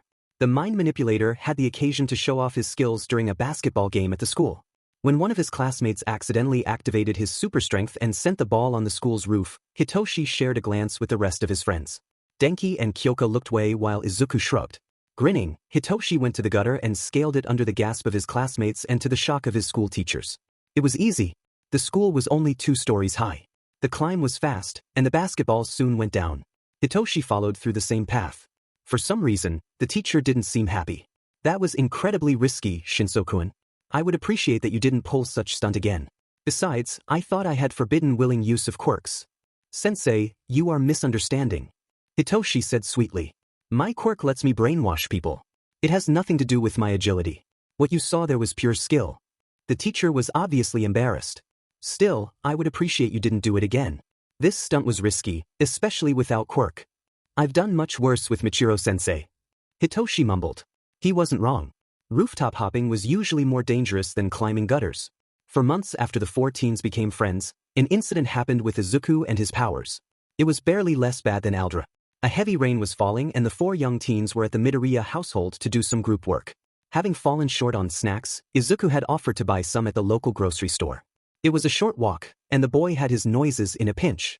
Nothing to worry about, right? As he passed under a bridge, closed bag in his hands, a gooey villain sprung on him and made him reconsider. Don't worry, I'm just hijacking your body. Calm down. Izuku fought back as the sludge invaded his airways. He wanted to summon noises to tear the villain, but the sensation of goo in his nose and mouth made it hard to focus. This also meant cacophony was out of question. He needed focus and a clear mind to use the move safely. Stop struggling, it will only hurt for 45 seconds. Then it will be all over. You're a real lifesaver, you know, kid? My personal hero. His breath was running out. Izuku's mind was in overdrive. In his head, the cacophony thrummed louder than ever. The teen balled his fists. He had to use it somehow, but what to do? The feeling of his nails on his skin gave him a split-second idea. Instead of using cacophony around him, he focused on the storm of noise and spread it on his skin. It worked. Soon, his whole body was engulfed in static as it morphed. Toshinori was walking with Michiro to the Midoriya's house when a scream echoed from under a bridge. The 2 men headed there, along with Death Arm and Backdraft. They were just in time to see a sludge-bodied man hurriedly crawling from under a bridge with a look of panic on its face. From the shadows jumped a green humanoid creature holding a sphere of green energy. It slammed in his head. The sludge guy reacted, using his body to engulf the creature. It was in vain. A neon green graffiti claw tore through the sludge, shrouded in green energy. It was soon followed by the rest of the body. Michiro and Toshinori looked at one another. Its style is exactly like that of Izuku's noises. Do you think? The creature was fully out now, and it was hacking relentlessly at the sludge man, clawing his eyes and mouth as its face was contorted in a snarl. The creature was dead silent, yet with the face it was making, Death Arm had no doubt it would be screaming its lungs out if it wasn't mute. The non-graffiti part of his body, namely its head and torso, was a beautiful emerald shade. Meanwhile, its arms and bendy legs were a vibrant neon green and looked somewhat skeletal. The creature also had a pair of graffiti wings in the same color and, instead of hair, its mane was a tangle of lime green graffiti curls with a pair of long rabbit-like ears. No tail. All in all, Michiro was reminiscent of a humanoid rabbit noise. It was vicious as one too. People kept saying how wild rabbits were fighters. The creature was no exception, splattering the sludge guy all over the asphalt. It was only when the mutant man stopped moving that the humanoid noise did the same. It remained still, taking a moment to compose itself. Then it looked around and saw Michiro and Toshinori. The look of sheer terror spoke for itself. Instantly, it leaped away and dived under the bridge. While Death Arm and Backdraft set to pick up the sludge man, Toshinori and Michiro went after the humanoid noise. They found it trying to hide in the shadows. On a hunch, Michiro said a name. Izuku. The creature flinched and looked away. Michiro held a hand. Izuku, is that you? Hey kid. Izuku desperately tried to hide. The neon color of his limbs made the task impossible. Michiro carefully stepped toward the transformed teen, muttering soothing words. Toshinori noticed the dropped grocery bag nearby. The pieces together painted an ugly scene. After much soothing and coaxing, Izuku finally transformed back. It was indeed him, but his face was a mix of fright and sorrow. Michiro held the boy tight. All right kid, take your time. What happened here? That sludge guy. He tried to hijack me. Kill me. I couldn't use cacophony, my head wasn't clear so I used it on me. I used cacophony on me, instead of around me. I transformed and then, hard. Toshinori's blood went cold. The sludge guy had tried to kill Izuku? If he had been alone, he would have transformed on the spot and handed the villain to the police personally. As it was, he didn't have to. Death Arm peeked. Excuse me? The sludge man surrendered himself. He said he tried to kill the kid but better us than, and I quote, that graffiti monster brat. Michiro and Toshinori glared. Good. Tohinori picked the bag. Michiro picked Izuku. The teen was fairly athletic, but the courier was 2 meters tall for a solid 100 kilos of pure muscle. While the heroes delivered the villain to the police station, the two men brought the shaken teen home. Denki perked up when they entered. Hey, Izuku, took you long enough. I thought it was just a short walk. The whole room went silent. Toshinori put the bag away while Michiro sat Izuku in the sofa. Inko-san, can you please make some warm, sweet tea? We could use some right now. Michiro, what happened? It was Toshinori who answered. A sludge villain thought young Izuku was an easy target. Izuku found a new way to use his quirk and summarily ripped him to shreds. Only his unusual biology allowed the villain to survive, and the beating was brutal enough he surrendered to the heroes. The room went silent. Even Inko, who was brewing the tea, stopped in her tracks. Kyoka blinked. He did what exactly? Instead of using cacophony around him since he wasn't sure he could control it, Michiro explained. He spread cacophony on himself. It transformed him into a humanoid noise that was powerful enough to completely dominate the villain. The reason he's so shaken is because his retaliation was brutal. When Toshinori-sen said Kiddo had ripped that villain to shreds, he meant it literally. The three teens gulped. Izuku was still quivering on the sofa. His mother gave him a cup of tea while Hitoshi sat by his side and held him. Izuku buried himself in his arms. Denki and Kyoka joined soon after. The group project was unanimously put on hold. It could wait until their friend felt better. This was the first time Izuku used apotheosis. Remember the Reaper's contus form in Tui? That's apotheosis in a nutshell. Naturally, Izuku's contus form is based on a rabbit. Also, after consideration, I decided to call Izuku's quirk Graffiti Heart like the story's title, so that part is settled. To make noises, Izuku hums specific tunes to help himself focus. Any track of the fitting category can work, but Izuku being so over-analytical, he naturally has a book with his noise list, what they can do and what track to use. I named some in this chapter. More are right below, but since my personal memo is at 111 different noises, I'm not going to list them all in one go. Garage Wolf, The Velvet Underground, Run, Run, Run. Alterno Wolf, Godsmack, Bad Religion. Grunge Wolf, Nirvana, Smells Like Teen Spirit. Carcinofolk, Led Zeppelin, The Battle of Evermore. Carcinoska, The Scatolites, Gun of Navarone. Carcinometal, Black Sabbath, Black Sabbath. Carcinosamp, Pink Floyd's Echoes. Carcinopunk, SEC Pistols, Anarchy in the UK. Reggae Cat, Bob Marley, I Shot the Sheriff. Celticat, Anti-Mardikainen, From the Fields of Gallia. Blue Scat, Cab Calloway Blues in the Night. Ethnicat, Los Kjarkas Bolivias. Indie Rabbit, Toby Fox, Megalovania. Jazz Rabbit, Louis Armstrong, What a Wonderful World. March Rabbit, Richard Wagner, Götterdämmerung, Siegfried's Funeral March. New Rabbit, Limp Bizkit, Take a Look Around. Soul Rabbit, Aretha Franklin Respect. And that's all for now. Phew. Izuku looked at the maze. Shada's Crossing was a mishmash of small alleys, stairs and rooftops near his neighborhood whose design made it the perfect place for training freerunning. It was where Michiro had taught them, he and Hitoshi at first, and then Denki and Kyoka. They had even painted arrows on the walls to indicate different courses, with actual spray paint, of course. The green course stayed close to the ground and was meant for beginners. The orange course was halfway between the ground and the rooftops and provided an entertaining challenge. The red course went straight for the rooftops and was definitely the more dangerous. At the height a fall could be lethal. Izuku stretched. It had taken a lot of time and hard bargaining to get the right to use the place. In the end, however, the authorities had acknowledged the place as an official Quirk training ground under the supervision of 4 people: Michiro Honda, Inko Midoriya, Toshinori Yagi and Naomasa Tsukachi. Each had a copy of the document and, so long as someone was approved by one of the 4, they were allowed to train at Shada's. Being connected to 3 of the quartet, Izuku naturally had that right. The teen focused. It had been 3 years since he'd first used apotheosis. His brutal beatdown of the sludge villain had been rightfully chalked up to self-defense and first use of a new aspect of his quirk. He had thus been completely forgiven. Still, apotheosis was as delicate to use as cacophony, especially since it had the same basis. Inhaling Izuku. Let the storm of sound seep over his left arm first, then his right and finally his legs. Static sizzled as the limbs morphed to take a neon green graffiti appearance. Izuku nodded and, delicately manipulating his phone, put some music. Then he ran. The graffiti limbs were stronger than his flesh ones. They made him faster, longer strides taking him further and further into the maze as the music thrummed, frantic. He took the orange course, not the easiest or the hardest but the most technical in his opinion. Having 4 limbs morphed meant he could alternate bipedal and quadrupedal locomotion, his spine not being made for constant quadrupedal running. That's exactly what he did, pouncing to a ledge before turning right up a flight of stairs, left. Across the wall, claws digging in the concrete, keeping him stuck as he ran on all 4. Pounce again, 2 legs this time across the walkway, then the rooftop and jump across the gap, high enough to break an ankle, not a neck. Forward still, then up against the wall. Normally, it should be the gutter but his claws were too sharp. Concrete wall it was. Up the roof, then a left turn and across another gap, then down below by the gutter but his limbs could take the recoil. He still rolled to disperse the momentum. His throat didn't burn. He had a lot of stamina. He kept moving forward, leaping, sliding, pouncing left, left, forward, and he was back at the start. The orange race made a loop across the crossing. Izuku breathed and switched to something quieter. He didn't need the rush anymore. His limbs morphed back to normal. And done. I think I got the hang of it now. Looks like you do indeed, Izuku. Izuku smiled and turned to the feminine voice.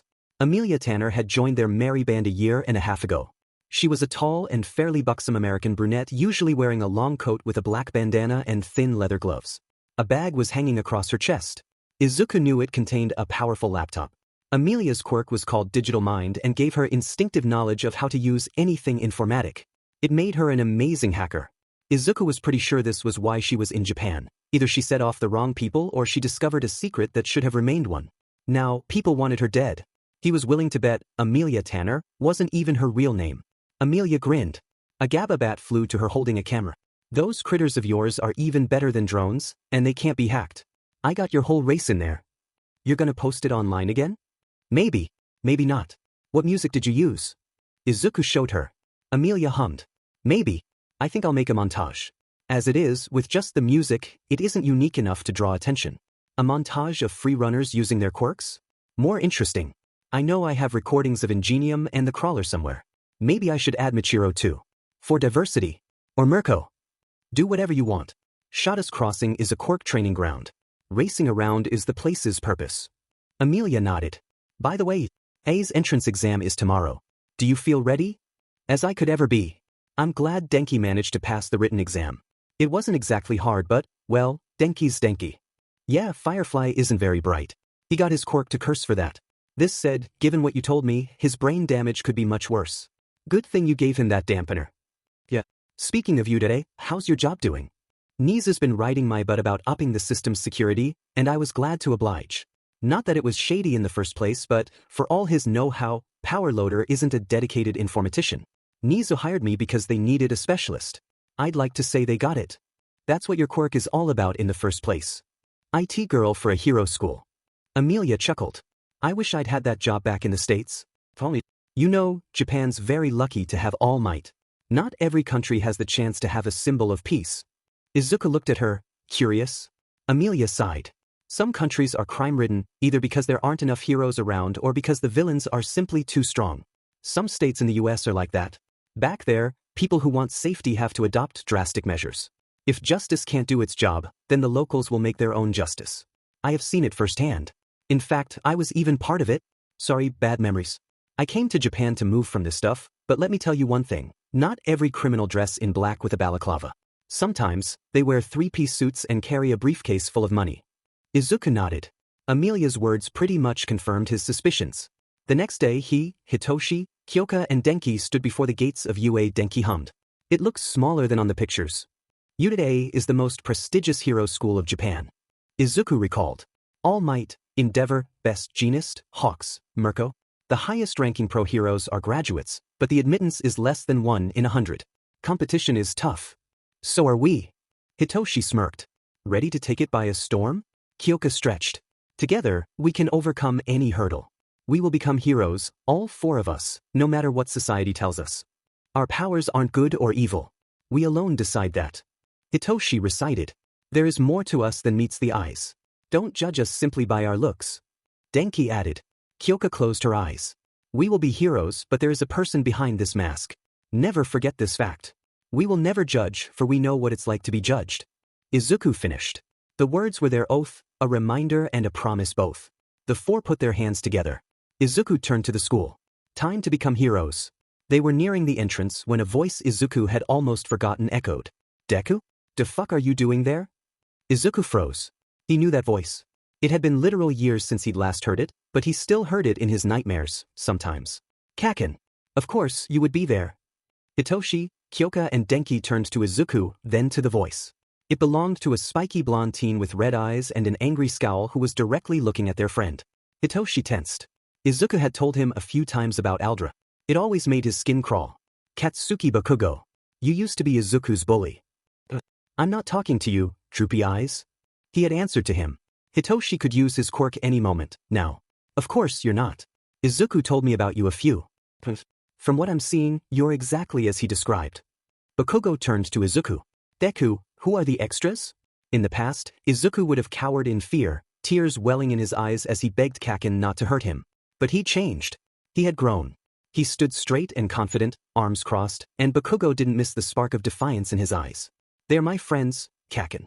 My precious friends who I would go to hell and back for. Now leave us. We're going to be late. On this, he turned and walked away, leaving a dumbstruck Bakugo behind. Hitoshi, Kyoka and Denki followed, the mind manipulator silently glad he didn't have to use his power. In the amphitheater, Present Mike welcomed the candidates like the talk show host he was, and got a more than tepid reaction.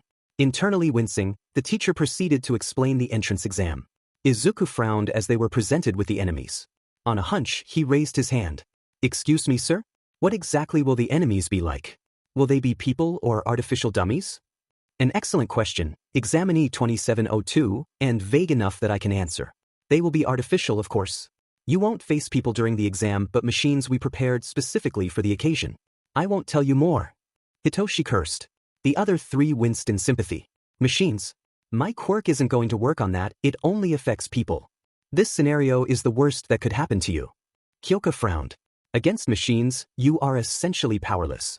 If you want to pass, you'll have to cheat. Denki considered. Wait, he did say we could bring whatever we wanted with us, right? Izuku had come to the same conclusion and had already grabbed 3 blank cans of paint. Humming Scott Joplin's The Entertainer, he charged the first with a teal and black dragon, then snuck it to his friend. Hitoshi gave it a look. Ragtime Drake? Seriously? I was going for something a bit smaller. You got something specific in mind? I was thinking along the lines of a rhino. House minimal, dub or trance? After hesitating, Hitoshi picked minimal. Izuku hummed Terry Riley's A Rainbow in Curved Air as the can charged with the noise. Finally, he charged the last with Hitoshi's favorite. And a can of blue scat. Here you go, Hidecan. Toshi was, unfortunately, already taken. Hitoshi pocketed the 3 cans and winced as Present Mike shouted the school's motto.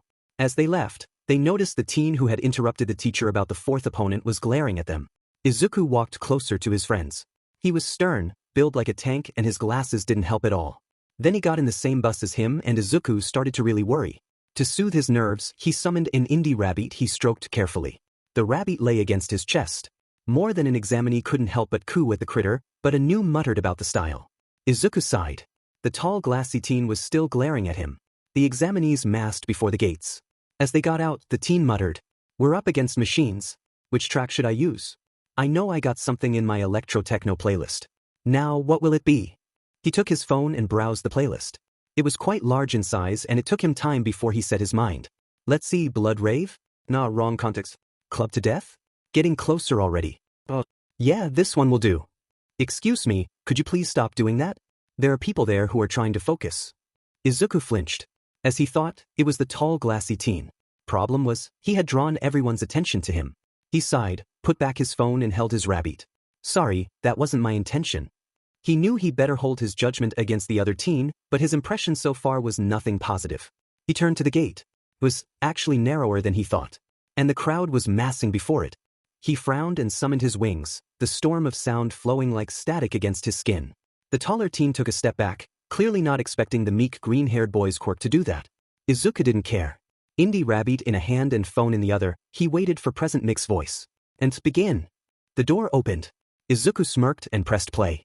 As the other examinees reacted, the music thrummed and Izuku took flight, overpassing everyone. The first robot he saw was a one-pointer. Smirking, he threw the indie rabbit at it. The noise lost no time hacking into its wires, its graffiti hind legs leaving deep dents in its neck until the robot was well and truly beheaded. A two-pointer was close by.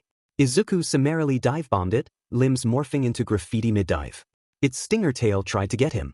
The boy grabbed it and redirected it at a one-pointer it helplessly shot. The one-pointer was finished by a boy who fired a laser from his navel.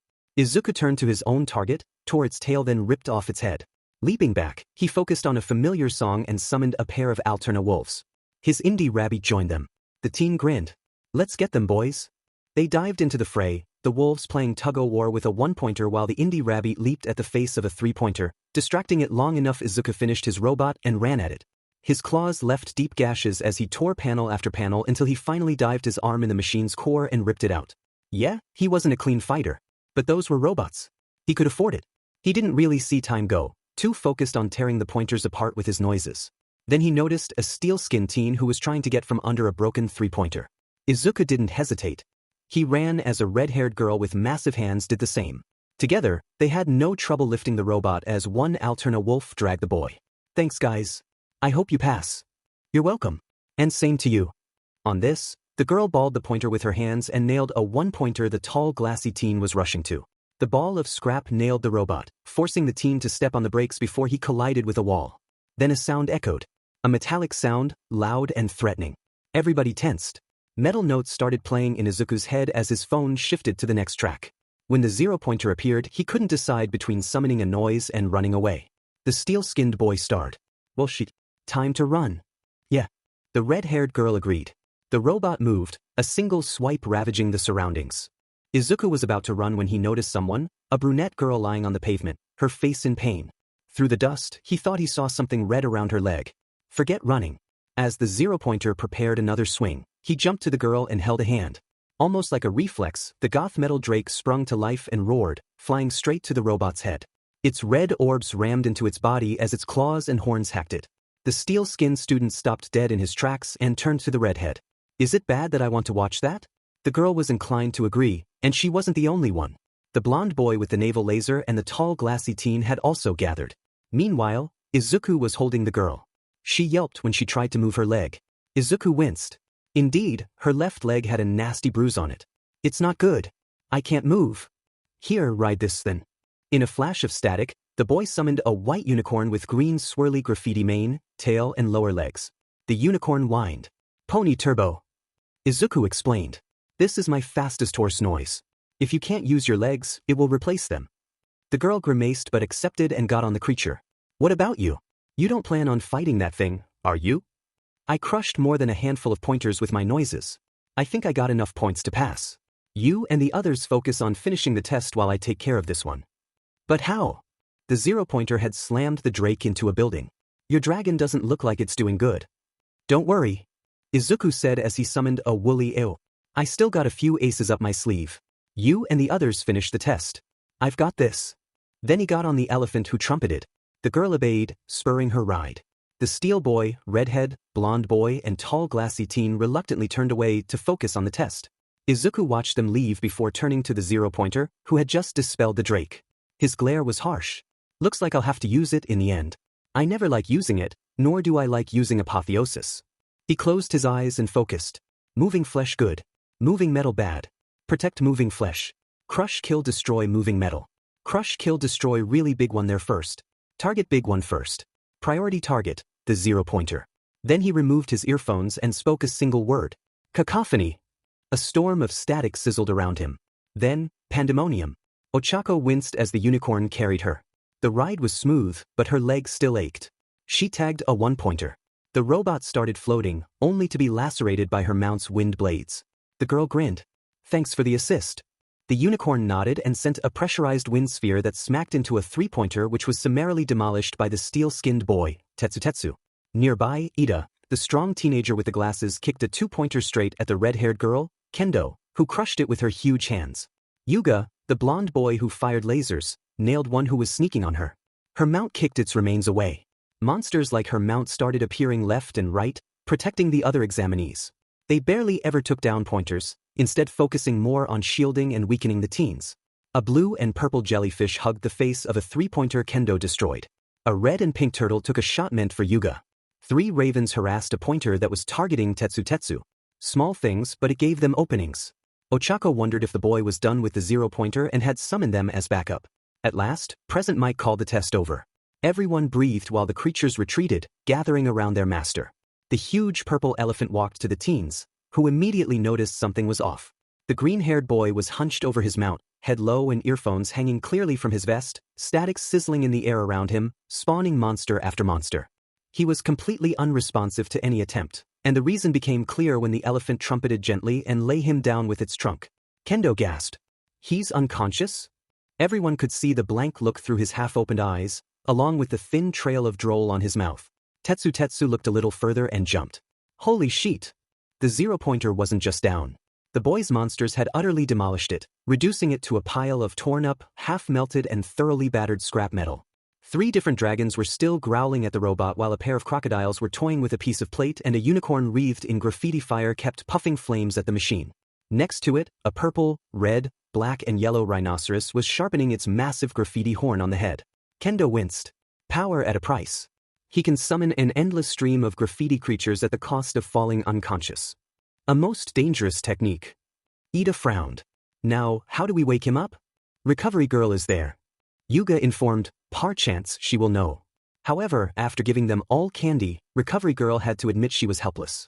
My quirk only heals physical injuries. Brain disruptions fall outside my competence field. This said, I noticed this young man has a phone on him. Luckily, one of his contacts will be familiar with the situation. The top of his speed dial list was simply labeled Mom. They decided to call it. If someone knew the issue, it had to be his mother. Recovery girl put the phone on loudspeaker. Sweetie. A feminine voice rang. You're calling early. Is the test finished already? Madam, this is Recovery girl from U.A facility. We are calling because your son suffered an ailment during the entrance exam. There was a beat. An ailment? Yes. Your son has lost consciousness and his quirk is constantly generating graffiti animals. Do you know how we could snap him out? Everyone heard the woman breathe in relief. Oh good, he just used cacophony. I'm not going to ask for details, he will give them when he gets home. You're not worried, madam? Ada asked, surprised. Not the slightest. Cacophony is one of Sweetie's deadliest moves. Whatever he used it against, I have no doubt it is currently incapable of harm. Sweetie is always mindful with this technique, and for good reason. He is always worried the command he gave before using it won't be precise enough. As for how to snap him out, just play music at full volume and give him back his earphones. Having a melody to focus on will bring him back. The woman's answers raised several questions they decided could wait later. Instead, Recovery girl noticed a track was currently playing. She upped the volume and put the earphones back in Izuku's ears. The teen shuddered, his eyes blinking back to life. Ow, my head. I always get a headache when I use it. He rose and stood, looking at the scenery around him. He was quick to notice the 0-pointer. Sighing, Izuku started dismissing his noises, each dissolving in a burst of static, even the woolly after a final caress. He still kept Ochako's pony. Recovery girl hadn't healed her yet. You guys managed to rake a few more points? Yeah, your monsters helped a lot. Saved our hides a few times. Tetsu grinned. Good. I was worried my command was too vague. I get it, none of them hurt you. They focused on the pointers. Kendo reassured. You have nothing to worry about on this side. Still, that was a very risky technique. Ida noted. How could you be sure your monsters wouldn't go after us? Wait, stupid question. You said it worried you. Actually, whenever I summon a noise, I focus on a specific attitude beforehand, friendly, protective or aggressive toward one specific target. Izuku explained. However, when I use cacophony, I focus on the storm of sound in my head and force it out, which is why the noises never stop appearing. I'm completely lost in the storm when it happens, and I only use it to deal with situations of life and death, so I need to preset my noises, so to say. I focus on the targets that need to be taken down, then I tell them everyone else is to be protected. Then I activate cacophony. My biggest fear is that I skipped someone when ascertaining who to protect. In this case, it was easy: destroy moving metal, protect moving flesh, focus on big moving metal. The group looked at one another. The boy's explanation certainly clarified some things. Tenya made a note to be a bit more polite when interacting with the teen. He didn't want to be on the receiving end of a rhino, much less a dragon, just because he had angered him. The test was over. Izuku gathered with his friends at the exit. How did you guys do? I've never been so glad to have a Drake on hand. Hitoshi shuddered. When that zero-pointer showed up, I emptied the cans of Drake and rhinos and ran like hell while they fought. To be fair, so did everyone else. They managed to hold it until the test was over. What, you ran? Denki laughed. When that thing showed up, I zapped it to empty the battery, then I recovered it and fried it with indiscriminate discharge. The battery held. Great. It's doing its purpose well. Izuku grinned. Kyoka? We got the zero-pointer too, but it was a team effort. The girl smiled. I was with a girl who could generate acid and a boy who generated powerful glue. He stuck the zero-pointer in one place so the girl to corrode it, and I finished by blasting it away with my quirk. Hitoshi grumbled. Izuku comforted him. Hey, as we said, this scenario is the worst that could happen to you. It's just not fair for people whose quirks only influence sentient or organic things. Don't beat yourself over it. Hitoshi smiled. This was what he liked about Izuku. Whenever one of them was down, the green-haired artist always knew how to cheer them up. They returned the favor as often as they could. Let's go home. Soon, we will know if we're admitted or not. Denki laughed. Hopefully we all will. Trivia bit: Shada's Crossing is named after Nar Shada, the city moon orbiting over Nal Huda and visited in the Old Republic. And Amelia, with her quirk and her past, references a character from a video game by Ubisoft who may or may not appear later in the story. Finally, it looks like Izuku is in control of both cacophony and apotheosis, and Kaken returns. Watch out. Sweetie, there it is. Izuku ran from his room and grabbed the envelope. Instead of a letter like he had thought, there was a small holographic projector. The teen didn't activate it. Instead, he took his phone and sent a text to his friend, only to receive 3 at the exact same time. I got it. There was a beat. Then Kyoka sent a message. Meet at the basketball field? The 3 boys sent the same answer. Yes. Izuku called his mother. Mom, we're meeting at the basketball field to watch it together. Got it, sweetie. I'll come along and bring snacks and sodas. Don't forget to warn Michiro and Amelia-san. They will want to be there too. There was a knock on the door as Izuku texted the 2 adults. Tashinori entered. Inko-san. Young Izuku. How are you doing? We all received the answer. Izuku answered. We're meeting at the basketball field to watch it. You want to come along, Toshi-san? The shriveled man smiled. I wouldn't miss it for the world. They gathered at their training ground half an hour later. The 4 teenagers were all excited, and the sight of snacks and sodas didn't help at all. Izuku nudged Hitoshi. You go first. Why? Because the test was the hardest for you. You're the least likely to have passed, so let's make sure you did first. Hitoshi nodded and activated the device. The huge silhouette of All Might almost took them by surprise. I am there as a projection. Young Shinso, you passed the written exam with high marks but only scored 20 at the practical. 1 point less and you would have failed to pass. The 4 teens looked at one another. This means that I passed with the bare minimum, but you did. Michiro grinned. Amelia frowned. Wait before celebrating. There's more. But Hitoshi had passed. Despite the blatant unfairness of the test, he had managed to pass. The teen's heart was steadily soaring in his chest as the video continued. However, the entrance exam wasn't solely graded on villain points. After all, how can the hero course reject people who save others and do the right thing? That would be hypocritical. Come on, this is a job that requires risking one's life for the sake of others. This is why we have this ranking that uses rescue points. Given by a panel of judges, this is the other basic ability we at Udata look for. A video played. The group recognized it as Hitoshi's exam. As the zero-pointer appeared, the purple-haired teen took the can of Ragtime Drake. At his side, a girl with huge eyes and a long tongue stared at the monster. Ribbit. Yeah. Hitoshi winced. Run away. I got something that will hold it off. You don't plan to fight it, Ribbit? You said your quirk was useless against robots. I don't plan to fight it. Hitoshi retorted as he pressed the nozzle. I'll just send my strongest monsters against it and hope they'll hold it until the test is over. Present Mike said 2 more minutes. 3 ragtime drakes appeared in a flash of static. Hitoshi whistled and 3 minimal rhinos joined his side. He pressed the minimal can and summoned 1 more rhino to his side. Get it! He ordered. Get that pest. Attack the 0-pointer now. The noise is charged. Hitoshi ran the other way. He was almost caught by falling debris before the thorny hair of a girl dragged him away. All Might grinned. Technically, the 0-pointer gives no points upon destruction. However, it isn't uncommon that brave people take it on regardless, not for the challenge or their own glory but because it is threatening the other examinees and they, selflessness in their heart, charge at it in the hope of protecting them. Then the 0-pointer rewards points for rescue. Young Shinso, even though you ran, you did it after summoning creatures to hold off the pointer. For this, you earned rescue points. 50 to be exact. Hitoshi's score appeared. Villain points, rescue points, total score, All Might stood tall. Hitoshi Shinso, this is your Hero Academia. The 4 teens looked at one another. I passed. I passed. With flying colors, man. Denki laughed. Izuku tackled his friend. You did it. You really made it. Hitoshi laughed, clear and free.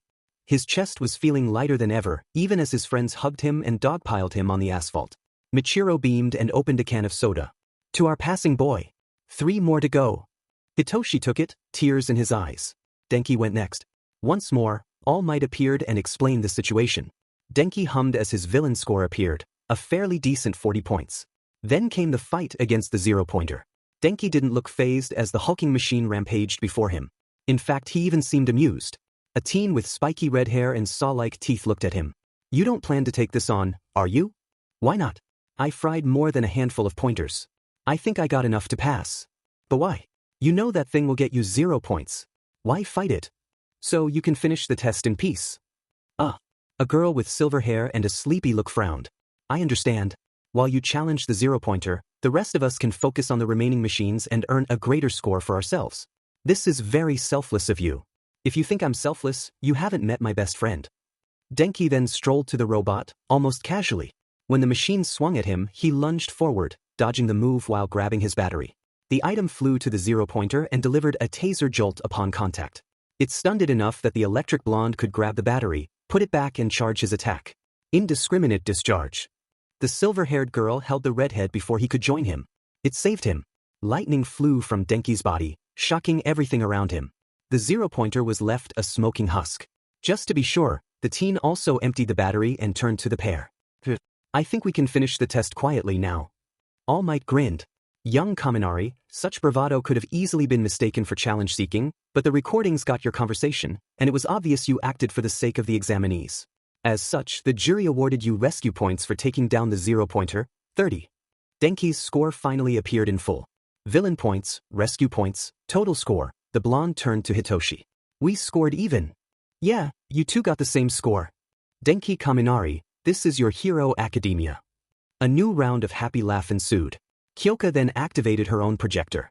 All Might appeared and gave his little spiel, which they listened patiently until they got to the girl's score, a rather average 33. What followed was the explanation about the rescue points and the part everyone was waiting for, the fight against the 0-pointer. The group watched the recording intensely. Kyoka grit her teeth as the robot rolled. I'm fighting it. What? Are you crazy? The girl turned to the other examinee. It was a yellow golem-looking teen with a sort of sandcastle for a head. She had seen him spew glue against the pointers. No. That thing terrifies me and I want to run away, but if I run, it will start targeting us, taking God knows how many of us before the test ends. I need to stop it, or at least slow it down until everyone cleared the place. Going against that monster is suicide. I know. Someone still has to do it. Might as well be me. The teen sighed. Fair enough. I'll help, because there is no way you'll last half a minute against that monster. I'll help too. The pair turned to a pink girl with fluffy hair and a pair of horns. If you're out to take that thing, I am going to help. My quirk generates acid. Just tell me where to aim. Kyoka nodded and turned to the golem teen. Glue its tracks. First, we need it to stop moving. All right. Then, while the pointer is stuck, go wild. Corrode as much as you can, then I'll plug my jacks in and break it with my sound waves. The plan worked flawlessly. All Might grinned. It isn't uncommon that candidates may take on the zero-pointer, but it is even rarer that teams form in the middle of the exam. It is, after all, a competition. And yet, 3 examinees who didn't know each other banded against a greater threat and prevailed. This is something extremely rare for the exam. Young Jiro, you didn't hesitate to charge an opponent you knew outmatched you and formulated the plan that took it down. For this, the judges proudly awarded you 45 points. Kyoka's score appeared in full. Villain point, rescue points, total score. Kyoka Jiro, this is your Hero Academia. Izuku laughed. She got you 2 beat. Of course she did. Hitoshi and I have the same score. Michiro chuckled. Show us that performance of yours. Izuku nodded and activated his own projector. When his score came, he hummed. 35 wasn't bad. Then came the fight against the zero-pointer. The group watched as he rushed fearlessly at the machine, summoning a goth metal drake to distract it as he rescued the girl. Then he summoned a woolly and activated cacophony. They watched as the noises literally swarmed the zero-pointer, hacking and slashing and unleashing every one of their abilities on the robot until it finally collapsed through the sheer power of numbers. The noises turned to the remaining pointers, supporting the other examinees as they finished the test. They were everywhere, shielding the teens when they weren't creating openings for them to take the machines. The sight reminded Toshinori of Aldera, but in reverse. This time, the monster swarms saved people instead of mauling them. Izuku Midoriya, you defeated the zero-pointer by taking a great risk unto yourself. This technique drives you unconscious and you were fully aware of its drawback, yet you sacrificed yourself for the sake of not one examinee but all of them, and your monsters carried your will by protecting the others with their life. Very rarely have I witnessed such selflessness, even less during you. A's entrance exam. This display of heroism was difficult to rate, for few people show these qualities in such a large amount. Thus, they decided to reward you with the highest score they could give you. The score appeared. The group's reaction varied from stunned silence to very loud, "What the F dash?" 180 rescue points. Hitoshi blinked. Oh, but... Sheet. Denki's jaw was on the floor. You have to be kidding me. Kyoka simply starred. Wow. Just wow. Izuku Midoriya, you are the current holder of the highest rescue score ever earned in you. A's history. His total score appeared. Villain points, rescue points, total score. Michiro snickered. Congratulations, kid. You just broke the rating scale. All Might didn't grin. He beamed. Izuku Midoriya, this is you Hero Academia. The shock passed, everyone cheered.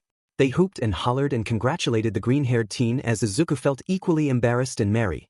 They ended sharing the drinks and the snacks, playing happy party music as they celebrated the 4 teens passing. It was a great time. Of all the memories Hitoshi would make over the years, this one remained a favorite. Unbeknownst to everyone, All Might watched them, pride swelling his chest more than one for all ever could. But they didn't see him. The irony made him smile, that the one talking to them and congratulating them was sitting right next to them at the moment. But he didn't care because there was nothing negative about this irony, and it meant he could have a proper celebration with them. Soon enough, school started and the 4 teens gathered before UA. It had come as a surprise that they were in the same class, but they didn't complain.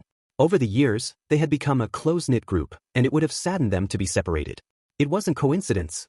Toshinori as All Might had taken a teacher job at UA and had pulled some strings to keep them together. He could recognize a hero agency in formation when he saw one.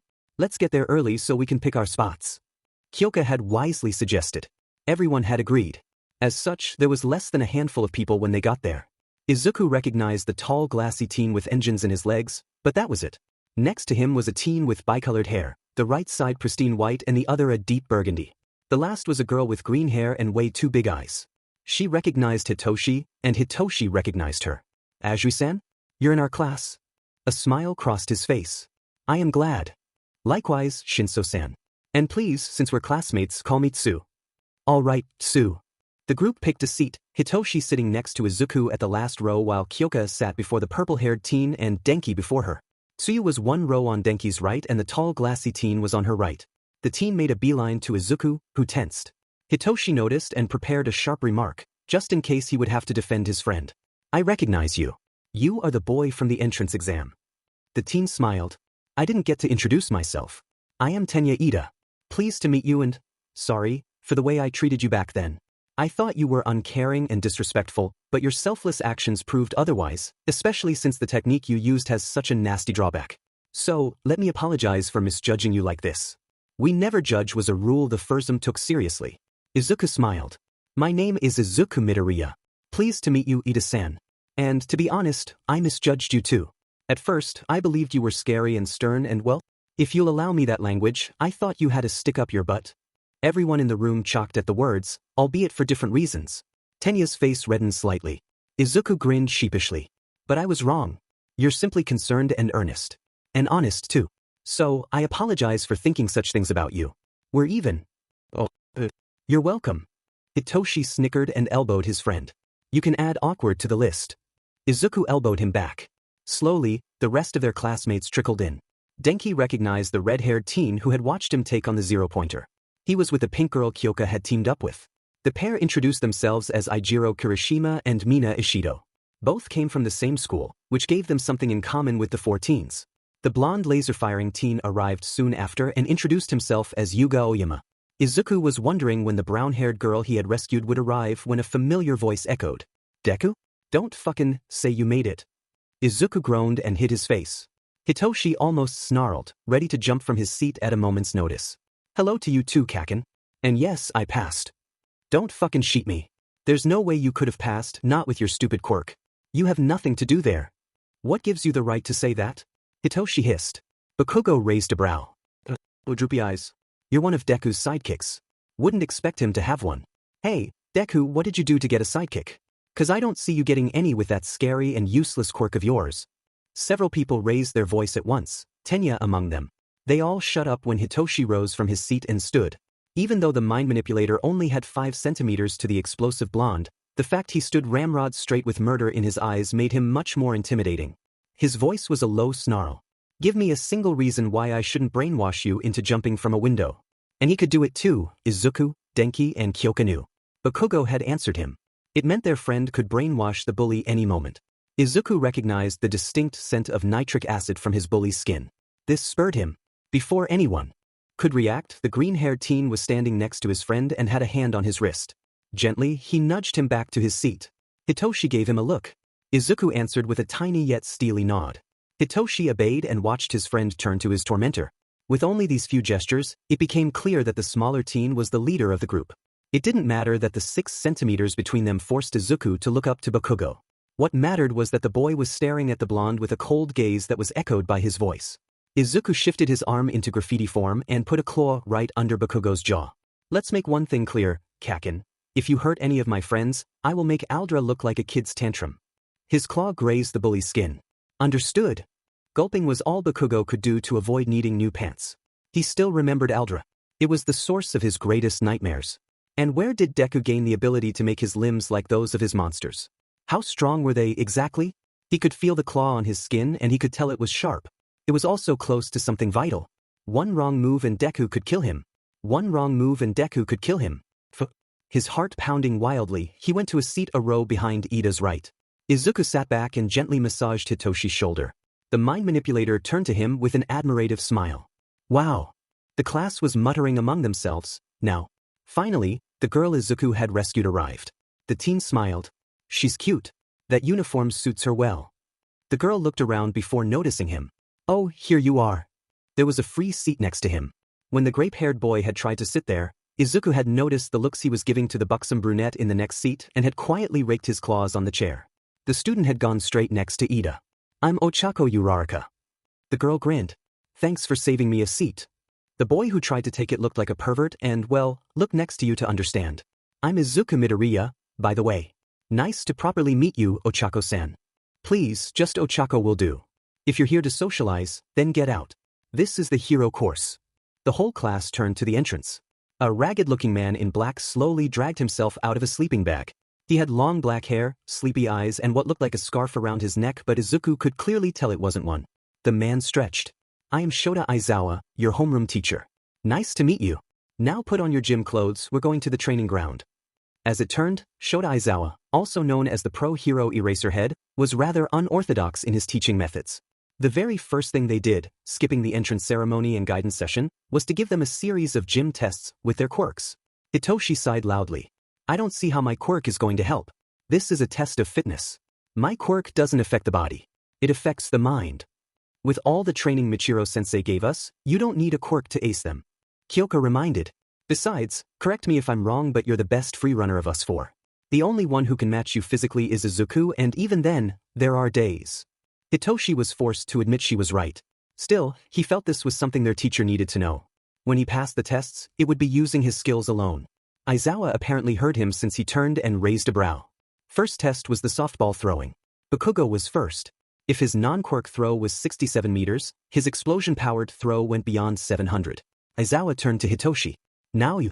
Hitoshi shrugged. His quirk wouldn't help, but he was still fit. And breakdance and free running required enough arm strength to support yourself. His throw was a decent 100 meters. Sorry, sensei. My quirk doesn't affect that. Aizawa said nothing. Instead, he made several more students pass before it was Izuku's turn. The teen smirked and turned his right arm into graffiti. This earned him more than a few surprised looks. Aizawa raised a brow. Izuku delicately took the ball, aimed, and threw. Ijiro could swear he heard something cracking. In any case, everyone felt the swoosh of air. Aizawa gave his phone a weird look. 1.5 kilometers. Bakugo's face was priceless. Once the test was over, one student made the mistake of calling it fun. It was apparently the wrong thing to say because their teacher then made a very serious threat. Whoever had the lowest score across all exercises would be deemed hopeless and expelled. Izuku glared. If he actually goes through with it, we're going to have a problem. It's not the first bully teacher we've dealt with. Hitoshi mused. This will be the first hero one though. Aizawa gave the pair a look. Big words coming from students. After all, as you said, I am a pro. Izuku looked him dead in the eyes. A bully remains a bully regardless of the age, sensei. My friends and I have spent a good deal of our school years hunting them down. We know how to handle them. Maybe. Then his eyes turned red. Izuku froze. Slowly, his hands went to his head. The storm. It's gone. Hitoshi, Denki, and Kyoka looked at him. The storm is gone? Yes.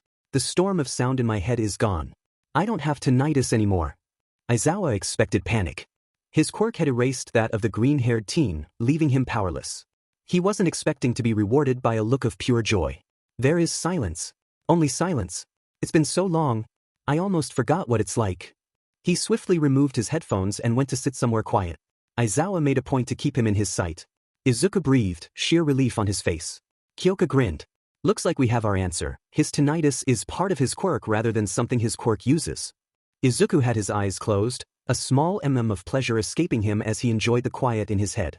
For the first in a long time, there was no cacophony raging in his head, no storm howling discordant sounds between his ears. It was incredibly relaxing. He could have stayed that way for hours. Unfortunately, his teacher had other ideas. Slowly, the storm returned. Izuku sighed and put back his earphones. It was good while it lasted. Did your quirk run out, sensei, or? You were falling asleep. Oh, sorry. Been a long while since it's been this quiet in my head. I wanted to enjoy it. Aizawa frowned. So, your quirk generates a permanent storm of sound in your head that you can turn into color. Weaponized synesthesia. I have seen your entrance exam.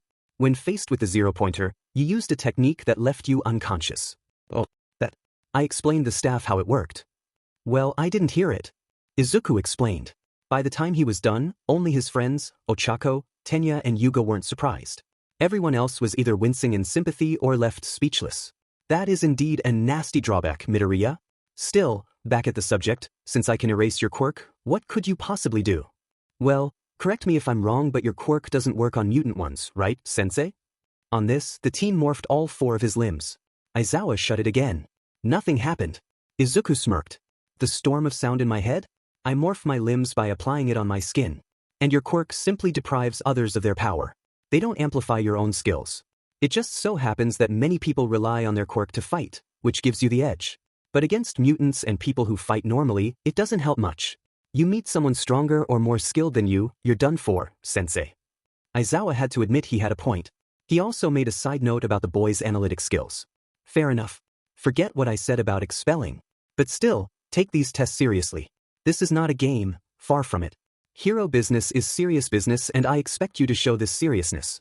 Everyone decided to agree. Bakugo glared at Izuku as they moved to the next exercise. Where did he find the spine? Next event was the 50-meter dash. Hitoshi, Denki and Kyoka's quirks didn't help them here. Kyoka had flung the softball with her jacks during the previous event. Izuku, limbs still morphed, crouched at the starting line like a feline. It was over in 2 cheetah swift strides and 2.5 seconds. The following event was grip strength. The teen nearly crushed the machine. Can't be helped. My limbs aren't made of flesh and blood, right now. They're made of sound and color. Apotheosis gave him the same biology as his noises. Not only that, he had once squared against one of his neoclassical drakes after Amelia had summoned one with a can. The drake had lasted about 10 seconds. The next tests went much the same way. For the standing long jump, he added his wings for more kick. He also kept them for the sidestepping, making himself just light enough to touch the ground.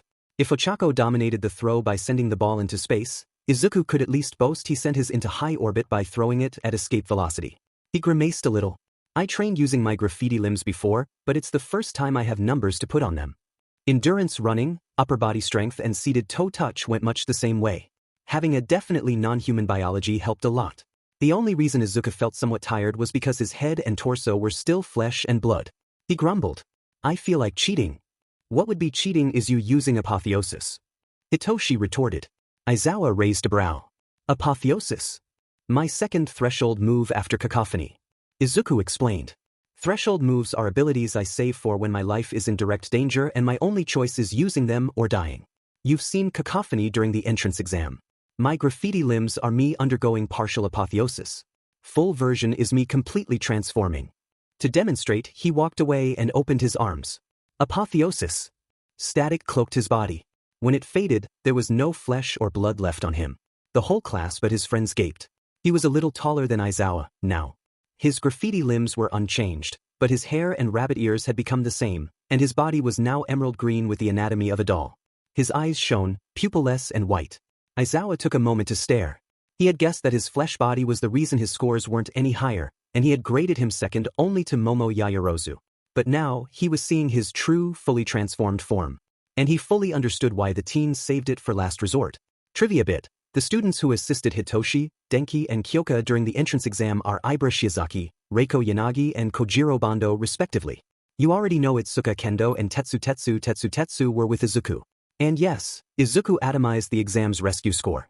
Also, as you noticed, the seating is going to be different from canon, especially since both classes will have 21 students. First row, Yuga Aoyama, Koji Koda, Tsuyu Azui, Tenya Ida, Minoru Mineta. Second row, Masahiro Ojiro, Denki Kaminari, Eijiro Kirishima, Mina Ishido, Katsuki Bakugo. Third row, Mizo Shoji, Kyoka Jiro, Hantashiro, Fumikage Tokoyami, Shoto Todoroki. Fourth row, Toru Hagakure, Hitoshi Shinso, Izuku Midoriya, Ochako Uraraka, Momo Yaoyorozu. Last row, Rikido Sato. Finally, about Izuku and Hitoshi's argument with Aizawa. Aizawa didn't expel any of the two because he only expels those without potential, and the pair's reason for standing to him were completely heroic. Izuku and Hitoshi have something of a bully hunting habit and, unfortunately, Aizawa with his threat was acting like one. They didn't challenge him because they are rebellious teenagers. They challenged him because he was threatening the class with an unfair punishment and they weren't about to let it happen. And Aizawa realized that. So he let it slide, especially after Izuku pointed the weaknesses in his fighting style and demonstrated a valid counter. Desire to protect their own at all cost and strategic mindset. They have potential. Aizawa chose to keep them and hope for the best. Aizawa watched the four teens. Izuku Midoriya, Hitoshi Shinso, Denki Kaminari and Kyoka Jiro. The kids had potential, and they were obviously close-knit. He frowned at the memory of Izuku and Hitoshi standing up to him. The pair apparently had a history as bully hunters and, even though he had only been, mildly, joking about expulsion, the pair had taken the threat seriously and challenged him. This was why he hadn't kicked them out. Their heart was in the right place. And there was no denying they had skill. In only his partial transformation, Izuku was ranked right behind Yaoyorozu. As for Hitoshi, despite the uselessness of his quirk in such a situation, the teen still remained fit enough to be decent. He had caught scraps of conversation between the four and, apparently, all of them practiced free running and breakdance, both physically demanding activities. Everyone had their hobbies. So long as they were serious about their studies, he would tolerate it. He still couldn't help but feel those four would be the class's main problem children. The fearsome fearsome. Lunch came. After the test, it was more than welcome. The four friends sat at a table and savored their meal. To Izuku's surprise, they were joined by students not of their class. You made it. You see me relieved. Hitoshi turned to see the girl with vine for hair who had saved him during the entrance exam. His brows creased. I remember you. Thanks for saving me back there. He showed her an empty seat. I don't think I got your name. You made it as well. My name is Ibara Shiozaki. I made it, thank you for asking. I am currently in class 1B. Funny. My friends and I are in class 1A. The frog girl who was with us is there too. Tsuyu, her name is. Thank you for informing me. I will pay her my regards when I meet her. Now, I didn't get your name either. Hitoshi. And these are my friends, Izuku, Denki, and Kyoka. We've been together since middle school. A bit earlier for Izuku. There was a fond smile on his face. Izuku felt happy about it. Just like Denki and Kyoka were closer than with them, so was he with Hitoshi. Ibra. Here you are. Izuku had trouble recognizing the steel-skinned teen with his quirk off, but there was no mistaking his partner's red hair. Ibra turned to them. Kendo. Tetsu. Have you come to join us? In part. Itsuka smiled. The other part is because I thought I recognized that green head. Izuku Midoriya, right? Izuku turned to the pair. I remember you. We fought together during the entrance exam. Yeah, you and Itsuka got me from under that pointer. Good thing my skin turns into steel or it would have been worse. Introductions were made. Chatter happily started. They were joined by two students from Class 1B that Itsuka introduced as Reiko Yanagi and Kojiro Bando, who were also the people who had assisted Denki and Kyoka. The group was genuinely amazed with the teamwork between Kyoka, Kojiro, and Mina against the zero-pointer, and outright stumped that Izuku had blown the rescue score sky-high. At Izuku's demand, they hadn't given the exact number. They were joined midway by Tsuyu, Mina, and Ijiro, who had recognized the Class 1B students. Discussion started again, quirks were compared. Ijiro and Tetsu were amazed by how similar their quirks were. Bro, that's so the same thing. You turn into steel, I become a rock. Birthday's October 16th. You're kidding. Same here. What were the odds? Brothers forever. Yeah. Tsuyu and Izuku smiled fondly. Ribbit. Yep. Class was finally over but none of the four friends felt tired. Izuku stretched. So, Shada's Crossing or the basketball field? The basketball field. Kyoka decided. We still have homework and your mother's going to kill us all if we skip it. True. You didn't joke about homework with Inko Midoriya unless you felt faster than an Alterna Wolf. And the noises were fast. Izuku called his mom, then used his quirk. His uniform shifted and all three teens kicked themselves for forgetting to bring casual clothing. Instead of the beige vest and dark pants, Izuku was wearing a dark green hoodie with the hood down, black flames liking the edge of the sleeves while a neon green graffiti heart was sewn on his chest. A pair of black skeletal wings was drawn on the back and his pants were now baggy and khaki. All in all, comfortable clothes fitting for the street. There was a saunter in the teen steps. Hitoshi grinned. Let me guess, metal again? Nope, just, there's a cool cat in town, never settled down, she loves chasing the dogs around. Hey, you can sing. The group turned to see Ochako running toward them. The girl panted, grinning. I had no idea you could sing. That song sounds catchy. We can all sing to an extent but Kyoka's the best. Her family are musicians so it's normal. As for the song, he put it back at the start and sang along. Ochako happily listened. Yeah, definitely catchy. What music is it? Jazz. Swing to be exact. It's a subset. Oh, you got more? The group laughed. Izuku's noises come from musical genres. The more he knows, the more noises he can make. Last head count was 115. What? No way. Cool dudes, by the way. Where did you get them? The group turned to see Itsuka and Tetsu walking to them.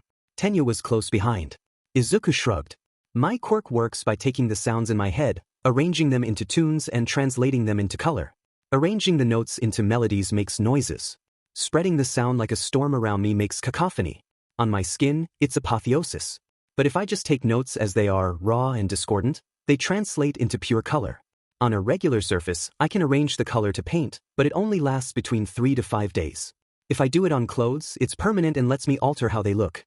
That's how I transformed my uniform, but I can transform it back at will. Also, a cloth remains a cloth. I can make a hoodie from a bolero, but I can't make a hat from pants. Your quirk sounds like it would come with a manual. Itsuka frowned. As a matter of fact, it does. This earned a few guffaws. Denki chuckled. Which reminds me, Izuku can charge spray paint cans with his quirk. Also, the fact they are temporary means the police doesn't mind if we add a little color to the neighborhood. It will be gone if a few days, anyway. So, one night we made a piece on a wall near our favorite meeting place and some wannabe delinquents slashed it. Slashing a piece means to tag over it or simply cross it with a big line. Kyoka explained. Denki continued. Anyway, the thing is that our pieces never last. A few days later, the morons came back to see their slash covering a big, fat amount of nothing. While they tried to figure out how we somehow managed to erase our piece without touching their slash, the police swooped in and put them all in custody. Officer Tsukachi had a good laugh over it. Ochako and Tetsu laughed. Itsuka snickered and even Tenya smiled. So, where are you heading? To our meeting place, for homework. Mama Midoriya's waiting. Afterward, Time for some fun. Music will be involved. Dancing or spray paint, we don't know yet. We'll figure after homework. Ochako grinned. Sounds cool. Can I join you? Sure. The 3 other students decided to follow. Inko was waiting for them at the field, drinks and snacks in a bag while her Alterna wolf watched. The noise took off. The moment Izuku appeared. Hello, Alterna. You watched over Mom in the house today? Woof. Welcome back, sweetie. How was your day? Good. As you can see, we all made friends. Inko smiled at the sight of the 8 students. Denki reassured the 4 newcomers. Don't worry, Izuku's mom is everyone's mom and Toshi-san is everyone's dad. And Michiro-sensei is everyone's sensei. As if on cue, the courier appeared. Tenya took a moment to look at the man, who was even taller and broader than he was. Ochako couldn't take her eyes away. Hey there, kids. I see you brought friends. Izuku waved at his mentor. They decided to join for homework. You don't have a deal right now, sensei? I got time. Introductions were made. Alterna, despite being a guard noise, behaved like a big house pet, much to Ochako and Itsuka's pleasure. Izuku summoned more noises and, while they enjoyed the snacks, Inko made sure the homework was done and done well. Afterward, they talked about music and pop culture. Michiro grinned the whole time. This ended becoming a routine. Itsuka, Tetsu, Ibara, Reiko and Kojiro had their own cliques within their class, as did the 4.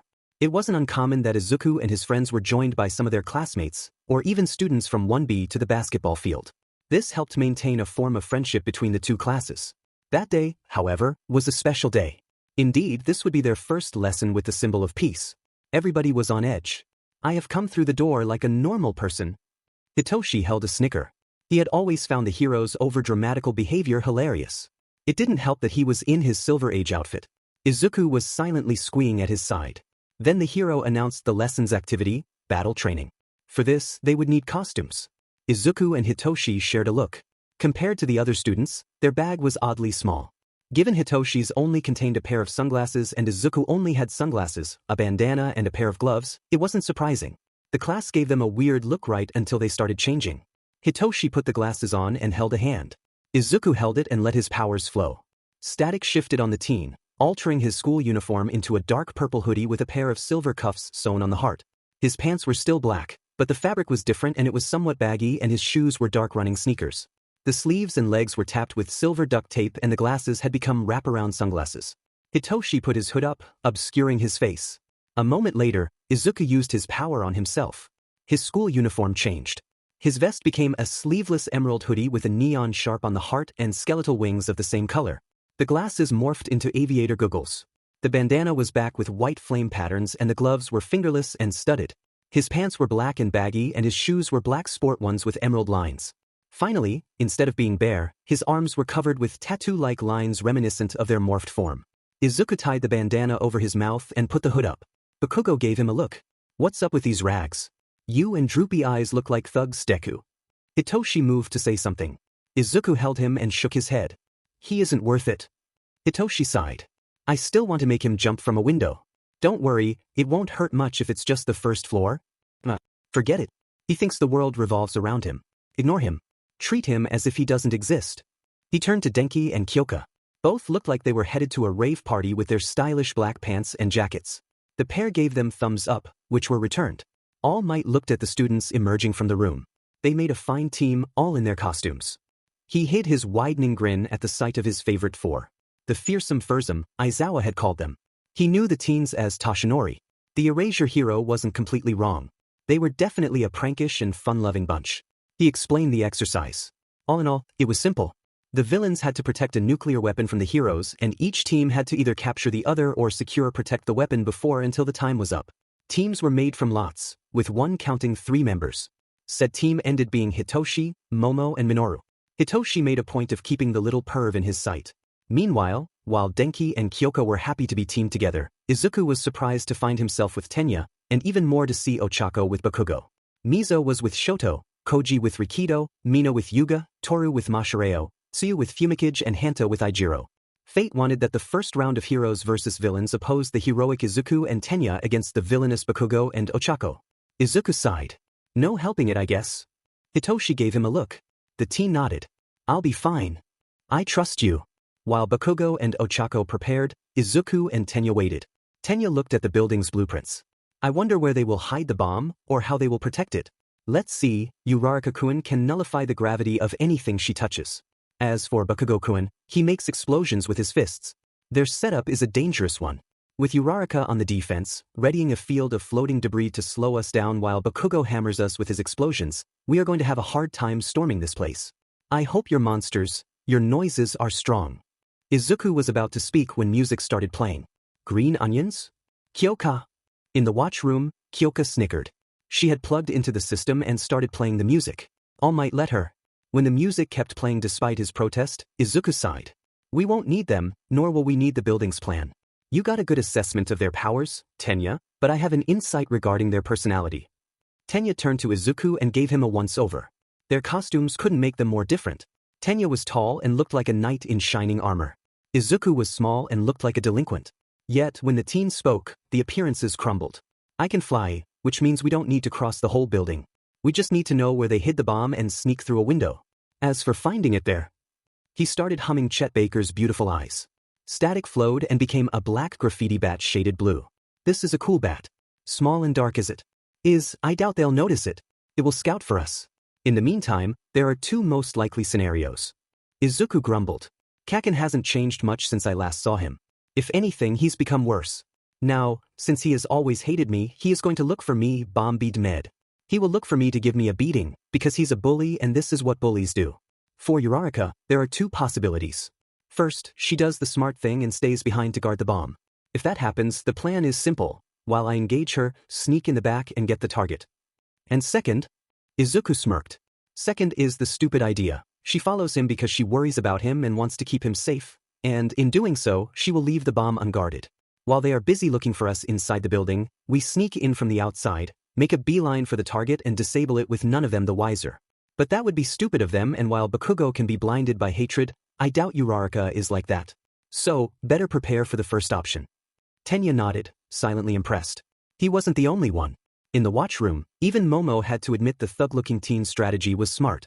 The moment the buzzer rang, Izuku summoned his wings and morphed his limbs. The music shifted and caused the boy to facepalm. The Mission Impossible theme? Seriously? Why not James Bond, while you're at it? Too bombastic. Izuku groaned and turned to Tenya. Get on my back. Don't worry, I can lift you. And indeed he could. Meanwhile, Bakugo looked around. The fucks with that music? Ochako, who was walking behind him, couldn't answer. The cool bat flew in and out at each level. It only confirmed the bomb's presence once they reached the final level. Tenya shrugged. Classical. Did you see the other team? The noise squeaked negatively. Izuku scoffed. No way. They really did it? They left the bomb behind? Unguarded. Squee.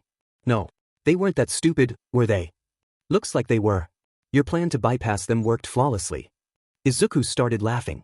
As he entered by the window and dropped Tenya, he removed his bandana, hood and goggles and laughed helplessly. You're kidding. Ochako, please, I know you care but seriously? Fine. Kyoka, if you still feel like playing DJ, could you please put this on? Colors flowed in a track's name. Kyoka grinned. With pleasure. Jock Jams, are you ready for this? Echoed on the loudspeaker. Tenya removed his helmet. He started grinning as the music played. Izuku was skidding, almost dancing on his feet as they walked to the bomb. He turned to Tenya and made a curtsy. His partner gave him a bow and touched the fake bomb. The buzzer rang.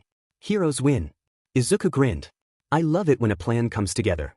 In the watchroom, Denki looked at Kyoka. Did he just quote the A-team? Bakugo and Ochako had turned away the moment the music had changed. They were halfway there when the buzzer rang. They didn't stop. Izuku put a finger on the bomb and wrote in flashy graffiti letters, "We win," before grabbing Tenya and hiding in a corner. The villain pair took one look at the bomb and the message on it. Bakugo was the first to react. Deku, you goddamn motherfucking son of a dollar hashtag, plus? The streak he swore was positively blue. Ochako held a snort. Between the music and his friend's reaction, Izuku was laughing as silently as he could. Tenya himself had a hand on his mouth. Don't laugh, don't laugh, don't laugh, don't laugh. In the watchroom, the hilarity was more open. Denki and Hitoshi were laughing against each other like maniacs and were quickly joined by Aijiro. Mina followed. Even All Might's shoulders were sagging. Tsuyu had a hand on her stomach. Ribbit. Riribibibit. Ribbit. Momo nodded. Good one. That was stupid of the villain team but good one. Fumikage snorted. Move right the moment they look left and add insult at the injury. Hard to argue with that. Bakugo looked at the room. Get your bloody butt over there, I know you're around. Izuku emerged from his hideout, Tenya behind him. The blonde bully snarled. How the F did you get past us without us noticing? When Round Face decided to tag along, we decided to split to cover more ground. Where the hell were you? What makes you believe we went through the building? Tenya asked smugly. You said something for eyes? Wait. His double take was beautiful. Izuku's graffiti limbs were still out and Bakugo could clearly see the wings. The green-haired boy spoke sweetly. This is called a hustle, Kakin. Bakugo's eyes widened. Small explosions came from his wrists. Tenya grit his teeth. Don't laugh, don't laugh, don't laugh. Oh, forget it. He started laughing. Ochako joined him soon after. For a moment, All Might thought he would have to go and restrain Bakugo. Fortunately, both teams went back when he called them, especially after Izuku waved a clawed finger at the blonde bully. Bakugo remembered exactly how the claw had felt under his jaw and he wasn't looking forward to a repeat. In the monitor room, laughter was finally dying down, along with the music. Bakugo glared murderously at Izuku, knowing he couldn't do much against him. Denki couldn't help it. The poem had been ringing in his head almost since their first day at UA and, when he opened his mouth to explain the fight, the words that came were completely different. I was angry with my friend. I told my wrath did end. I was angry with my foe. I told him not, my wrath did grow. And I watered it with fear. Nights and mornings with my tears. And I sunned it with smiles. And with soft, deceitful wiles. And it grew both day and night. Till it bore an apple bright. And my foe beheld its shine. And he knew that it was mine. And into my garden stole. When the night had veiled the pole. In the morning, glad I see. My foe outstretched beneath the tree. The whole class, All Might included, turned to him. Momo raised a brow. William Blake, a poison tree. I didn't expect you to know it. Kyoka gave her friend a look. Where did that come from? Well, I thought it explained Izuku and Bakugo's relationships pretty well. Now, he had everyone's attention. All Might signaled him to continue. Denki obliged. Remember our first day? Ida apologized to Izuku for his behavior and Izuku forgave him because he was thinking the same about him, so they were even. I was angry with my friend. I told my wrath did end. However, Bakugo used to bully Izuku a lot, to the point he partially caused him to use cacophony. For the first time in Aldra. They spent a long time apart but, when they reunited in UA, it was back to old habits. I was angry with my foe. I told him not, my wrath did grow. And I watered it with fear, nights and mornings with my tears. And I sunned it with smiles and with soft, deceitful wiles. All this time they were away. Both nursed their grudge, Izuku unwilling to forgive his bully and Bakugo still thinking Izuku as worthless. Problem is, Izuku's quirk comes with a friggin' manual, and he learned new tricks while Kakin wasn't looking. And it grew both day and night till it bore an apple bright. Everyone nodded.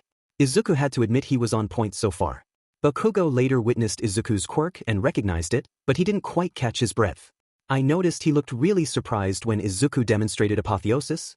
And my foe beheld its shine and he knew that it was mine. So, back to old habits but not exactly realizing what Izuku could do now, Bakugo tried to kickstart their old bullying routine. And into my garden stole, when the night had veiled the pole. In the morning, glad I see, my foe outstretched beneath the tree. Izuku has changed since they last met. The 2 times Bakugo tried to take on Izuku, Graffiti Heart made him bitterly regret it. See? I thought the poem fit them. That was surprisingly insightful. Momo admitted. I wasn't expecting you to be that smart, or that you would know classical literature. Denki grimaced. Izuku came to his friend's rescue. Trends come and go but classics are timeless. You don't need a high IQ to appreciate a good book, and classical literature is considered so for a reason. True. Looks can be deceiving. It seems to be a trend between you and your friends. Kyoka frowned. We know what it's like to be judged. Izuku and Hitoshi were looked down upon because of their villainous quirks, and Denki because of his apparent idiocy. As for me, people laughed when I wanted to become a hero and a singer at the same time. Michiro-sensei comforted me, saying the two weren't mutually exclusive. I could rescue people with my quirk then reassure them with my songs and that's what I'm going to do. We don't like being judged so we try not to do it. Izuku turned to Tenya. And when we judge others and turn out wrong, we swallow our pride and apologize. Case in point. The class was silent. Finally, Ijiro spoke. Bro, that's, like, the manliest thing ever. When All Might declared Izuku the VIP, no one was surprised. Next fight was Hitoshi, Momo and Mineta as the villains against Koda and Sato as the heroes. The moment Mineta, accidentally, touched Momo's rear, Hitoshi brainwashed him. Go booby trap the stairs with your sticky ball. Mineta walked away, eyes black. Momo grumbled. Thanks. You're welcome. I'm gonna go bait the other team. Hold the fort. Don't be caught. Why do you think I wear dark? He snuck away and, sliding from shadow to shadow, snuck behind Koda. Hands in the air. Ah, Shinso-kun. Yuga chuckled at the teen's finger gun. Oatless mains, Poda Lapin. Koda caught in his power, Hitoshi sent him against Sato, who was forced to fight his teammate. This bought Momo and Mineta more time. When the two heroes were done fighting, Hitoshi revealed himself. The pair lost no time running, but Hitoshi was fast. He dashed ahead, straight into the stairwell and away from even a muscled-up Sato. The pair stopped dead when the teen, rather than taking the stairs, climbed the fence and started leaping back and forth across the well, one level after the other. His friends and all might aside, the class was surprised to see the mind manipulator display such agility. As it turned, there was a reason why he had done that. Mineta had filled the stairs with his sticky ball, and avoiding them was a pain. That was the plan. The three villains couldn't beat the heroes in a straight-out brawl, so they had decided to play the waiting game. Once he was at the top, Hitoshi opened the window, slipped out and pushed it back. The class held its breath as he hung to the ledge by the fingers and gasped when he jumped, catching himself at the ledge of the other window. Momo brought him in. Are you alright? Yeah. Don't worry, I've done worse acrobatics at Shada's Crossing. Mineta was in a corner, grumbling. The teen glared at him. You know what I'll do if you act like a pervert again. What's the use of being in the same team as a bombshell if you can't enjoy it? Be honest, you like the view too. Forget it, she's out of my league. This mildly reassured Momo. She turned to the door, thoroughly barricaded with tungsten bars. No matter how Sato punched, he didn't dent it. The buzzer sounded after several more minutes. Villains win. This time, VIP was shared between Hitoshi and Momo. None complained. Tenya looked at the purple teen. Are you alright? Those acrobatics looked risky, especially at this height. As I said, I've done worse. He's right. Izuku reassured. Hitoshi is the best freerunner of us four. I can beat him on a good day, but usually I need partial apotheosis to win a race. Next match was villainous Tsuyu and Tokoyami against heroic Kyoka and Denki. Tokoyami did a smart move by ambushing the pair with Dark Shadow. In any other circumstance, it would have been easy. Unfortunately, Dark Shadow was weakened by light, and Denki was a human taser. He sent the creature back with its tail between its talons. When the confrontation finally happened, Tsuyu and Kyoka went straight at each other. It took them all of 5 seconds to be thoroughly tangled, Tsuyu wrapping Kyoka in her tongue while the singer girl caught the frog in the lines of her jacks. Both were out of commission. When Tokoyami tried to face Denki, the blonde teen simply sparked. His opponent wisely surrendered. To the surprise of no one, Denki was voted VIP. Ojiro and Hagakure against Shoji and Todoroki was even more one-sided than Izuku and Tenya against Ochako and Bakugo. Todoroki, in a display of power, froze the whole building solid, paralyzing the villains while securing the weapon.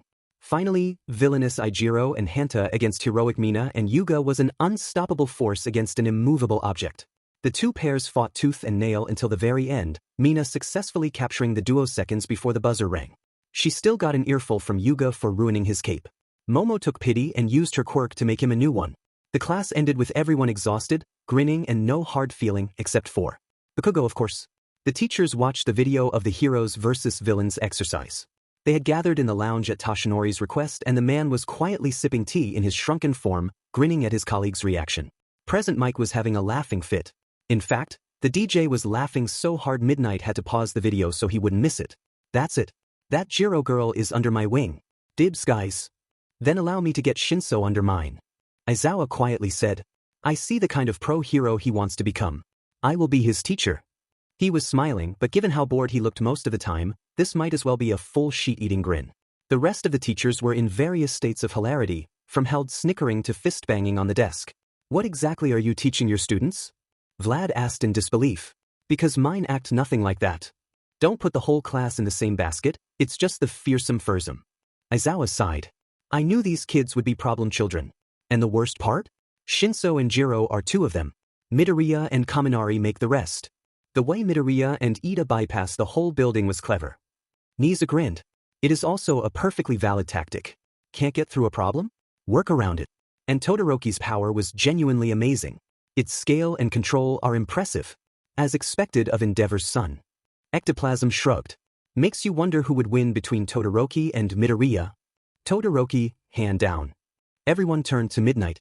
Midoriya can summon large swarms of monsters, but it makes him lose consciousness and Todoroki can effortlessly freeze them. He'll win. That's what you think. Everyone turned to Aizawa. The teacher opened a new tab and played a video. Everyone recognized it. The sludge villain? Yes. Also, the first victim of Midoriya's apotheosis. The teachers watched the video. Midnight held a curse. I take it back. I don't know how strong Midoriya is in this form, but if he ever manages to survive Todoroki's onslaught, our half-and-half prodigy is done for. Thanks for reminding me. I've been wanting to run physical assessment tests of his form for a while. By the way, does anyone know what Shada's Crossing is? It was Tashinori who answered. A Quirk training ground near young Izuku's home. It is a mishmash of stairways, alleys, and rooftops that is the perfect place to train speed and agility quirks. For people own a copy of the paper.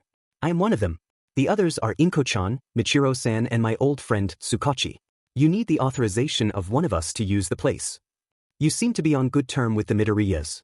Aizawa noted. Tashinori smiled nervously. Inko and I have been dating for several years now. Neither she nor Izuku know I am All Might. As Tashinori, I am like a father to young Izuku. Dating? Seriously? You are seeing someone? Yes. Aizawa rolled his eyes and gave up. Fine. I'll give the place a look when I got the time. Try the weekends. The kids are bound to visit it at some point. In fact, I wonder if they've taken some of their classmates there already. Young Ida and Siro could benefit from such a place. True enough, Aizawa had to admit. Tenya had engines in his legs and Hanta threw duct tape from his elbows. Both relied on agility and speed to get by. And so did he. Meanwhile, the students of Class 1B were also watching the video. Most of them were in stitches, Ijiro and Tetsu clapping each other's back. Holy shit bro, that was epic. I know bro. Ibara considered. Some tactics are interesting. Climbing the building's facade is a good idea to avoid any traps set inside, and Yaoyorozu-san's barricade was nice. Remind me to not forget the windows next time we got an exercise like that. Kojiro hummed. Setsuna agreed between laughs. Got that right, huh? Windows are always more fragile than PFTHEHE than walls, so double it. Mwaha. God, and the music. On point. Nito was thoughtful. He glanced at his classmate, Inesa, who was quietly chuckling with the rest. Midoriya's power looks quite handy. It is. Itsuka confirmed. What he told us about, it feels like a Swiss Army knife. He once said he has a manual to keep track of what he can do. Really? Well, wasn't it sweet? The power copycat was eager to try. As class ended, he found the green-haired teen with his friends. Izuku Midoriya? That's me. Izuku smiled. And you are? Nito Minoma, from Class 1B. Nice to meet you. One touch was all he needed.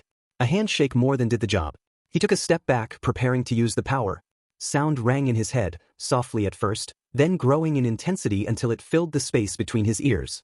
Nito collapsed. It hurts. All that sound, it hurts. Make it stop. Somebody, please make it stop. Turg.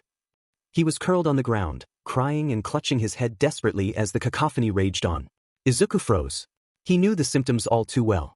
He was already removing his earphones, but seeing sparks of static start to flow only made him act faster. The blonde teen was instinctively using cacophony. Deftly, he slipped the earphones in Minoma's ears and played the melody he usually used for moments like these. Itsuka, bless her, was quickly at his side. Izuku, what happened? The sparks were fading. No noise had been created. The students around them had taken their distances. The teen frowned. I think he tried to copy my quirk but couldn't control it. How long does it last? Nito's copying lasts 5 minutes. You're gonna take him to recovery, girl? Yes. Izuku gritted his teeth. And I really hope we meet Aizawa on the way, or it's going to be some very long minutes. Nito had calmed down. He was now clutching the phone for dear life and let himself be carried when the two teens started moving. Izuku bit his lip. Without the music, his tinnitus was raging loudly and there was nothing to keep him focused. He massaged his head. Itsuka looked at him. Are you alright? No, but I can hold. It's my quirk's drawback. Inesa perked from a classroom and noticed the trio. What happened? That moron tried to copy Izuku's power. Itsuka growled. He succeeded, and now he's paying for it. Izuku shook his head. The cacophony was giving him a headache. Inesa noticed it. You don't look good. Do you need help too? He did, but none of the B students could provide it. Forget it.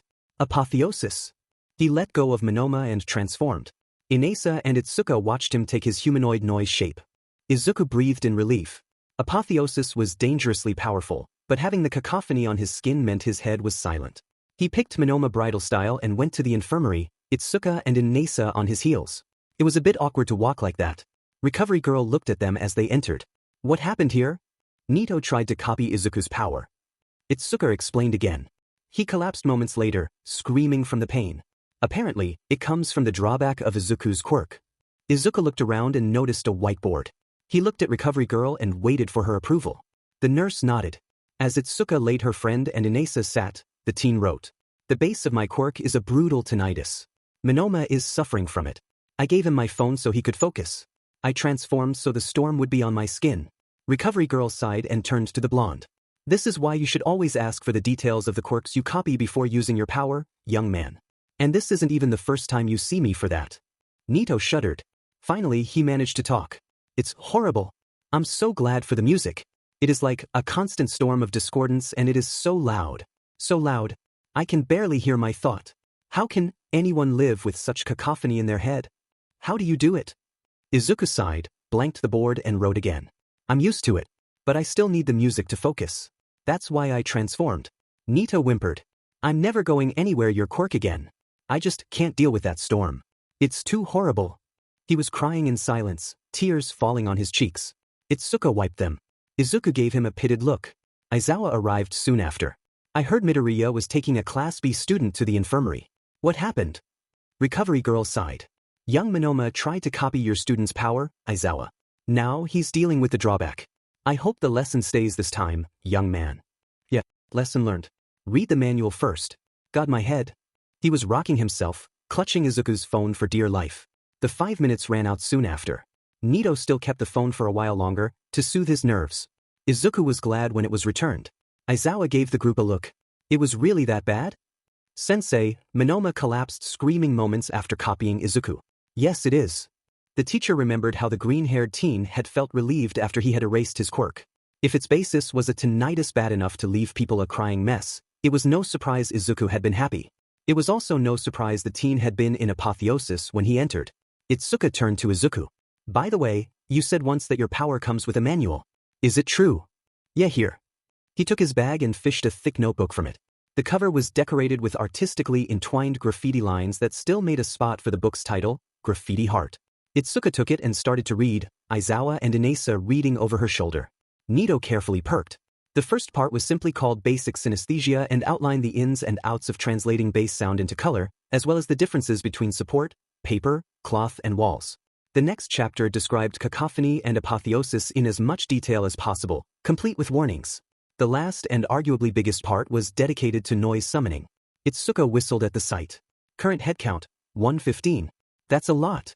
Kangaroo 3, Jungle Boomer, Old School Jungle, Roni Size, Touching Down, Two-Step Boomer, Two-Step Garage, Artful Dodger, 24/7 Eurobeat Boomer, Eurobeat, Darude, Sandstorm. Invulnerable when jumping. Main attacks are hind leg kicks, high jump and for the two-step and Eurobeat, Sucker Punch from the Joey. Eurobeat is notably more durable than Jungle and Two-Step. There was more. Aizawa frowned when he found names next to some of the noises. Midoriya, what do these mean? Oh, it means they could be partners.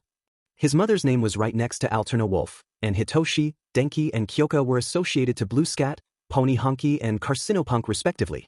Izuku's name was tentatively written next to Indie Rabbit. More surprising, Ochako's name was written with a question point next to Pony Turbo, Tenya's name was also in interrogation next to the Two-Step Boomer and Aizawa's own name had a question point next to Ethnicat. These mean I'm not sure yet. There are things I need to consider before I give a noise to someone. There's their preference in music, sure, but first comes the way they fight. Tenya and the Boomers fight with strong kicks while Pony Turbo uses wind attacks, which fits Ochako's quirk well. As for Sensei, beside the fact you share the color scheme and I heard you like cats, Ethnicat is my most resilient cat noise and either attacks in a flurry of sweeps or gives a single sweep that leaves a serious injury. That's why I thought you'd get along. Aizawa considered. He knew Izuku could charge his quirk into spray paint cans and his explanation made sense. I will talk with the principal about it. This said, I appreciate the offer. Izuku grinned. Itsuka and Inesa both asked what their partners would be, Mosh Grizzly and Death Trash Mink respectively, and Aizawa made abundantly clear the teen wasn't allowed to hand noise cans until the principal greenlight the idea. His friends couldn't be helped, they already had it. Nizu agreed, on the condition that Izuku consulted him before. He also heavily regulated said use. The noises obeyed to the summoner's intent so the students had to be cautious. Fortunately, Tenya, Ochako and Itsuka were reasonable. Inesa decided to wait a bit. A week after the incident, Izuku did something stupid. In his defense, the police never minded when he and his friends added color in the neighborhood since it would fade in a few days. So, why would UA be different? As it turned, making a 4x4-meter art piece depicting the entire staff save Nizu, Recovery Girl, Lunch Rush, and All Might on a wall of the school, even if said wall was out of the way and the painting disturbed no one, was still considered vandalism. Especially when it depicted midnight pole dancing, Amelia and Present Mike playing DJ, 13 played bartender and Aizawa watching from the stool with a drink in hand while everyone else hollered at the heroine. This, Aizawa fumed, was not only illegal but outright insulting. The short story was that Izuku ended with detention until the painting vanished. The long story involved an afternoon-long chase and hide-and-seek with the entire UA staff while Class 1A and 1B watched through a projector, courtesy of Amelia recording the whole mess with a Gababat. Drinks and popcorn were provided by Lunch Rush. All Might, Nizu and Recovery Girl watched with them. They even got to witness a real-life game of Scooby-Doors during which Inui ran straight into Vlad King's stomach while Midnight accidentally tackled Eraserhead. Izuku won the chase by jumping from the roof, flying away and shifting his clothes to military-grade camouflage in the forest. The teachers never found him. Izuku was sent to the principal the next day and given detention until the painting vanished. Problem was, that day was a Friday. When everyone returned to school on Monday, the painting was gone. Izawa felt scammed.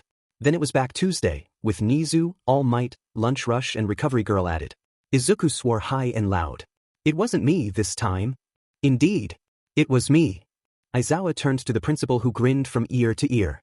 It's only vandalism when it is done unauthorized, Eraserhead, and I admit I quite like that painting. So, using the pictures taken by Amelia, I asked a crew to remake it with the missing staff members.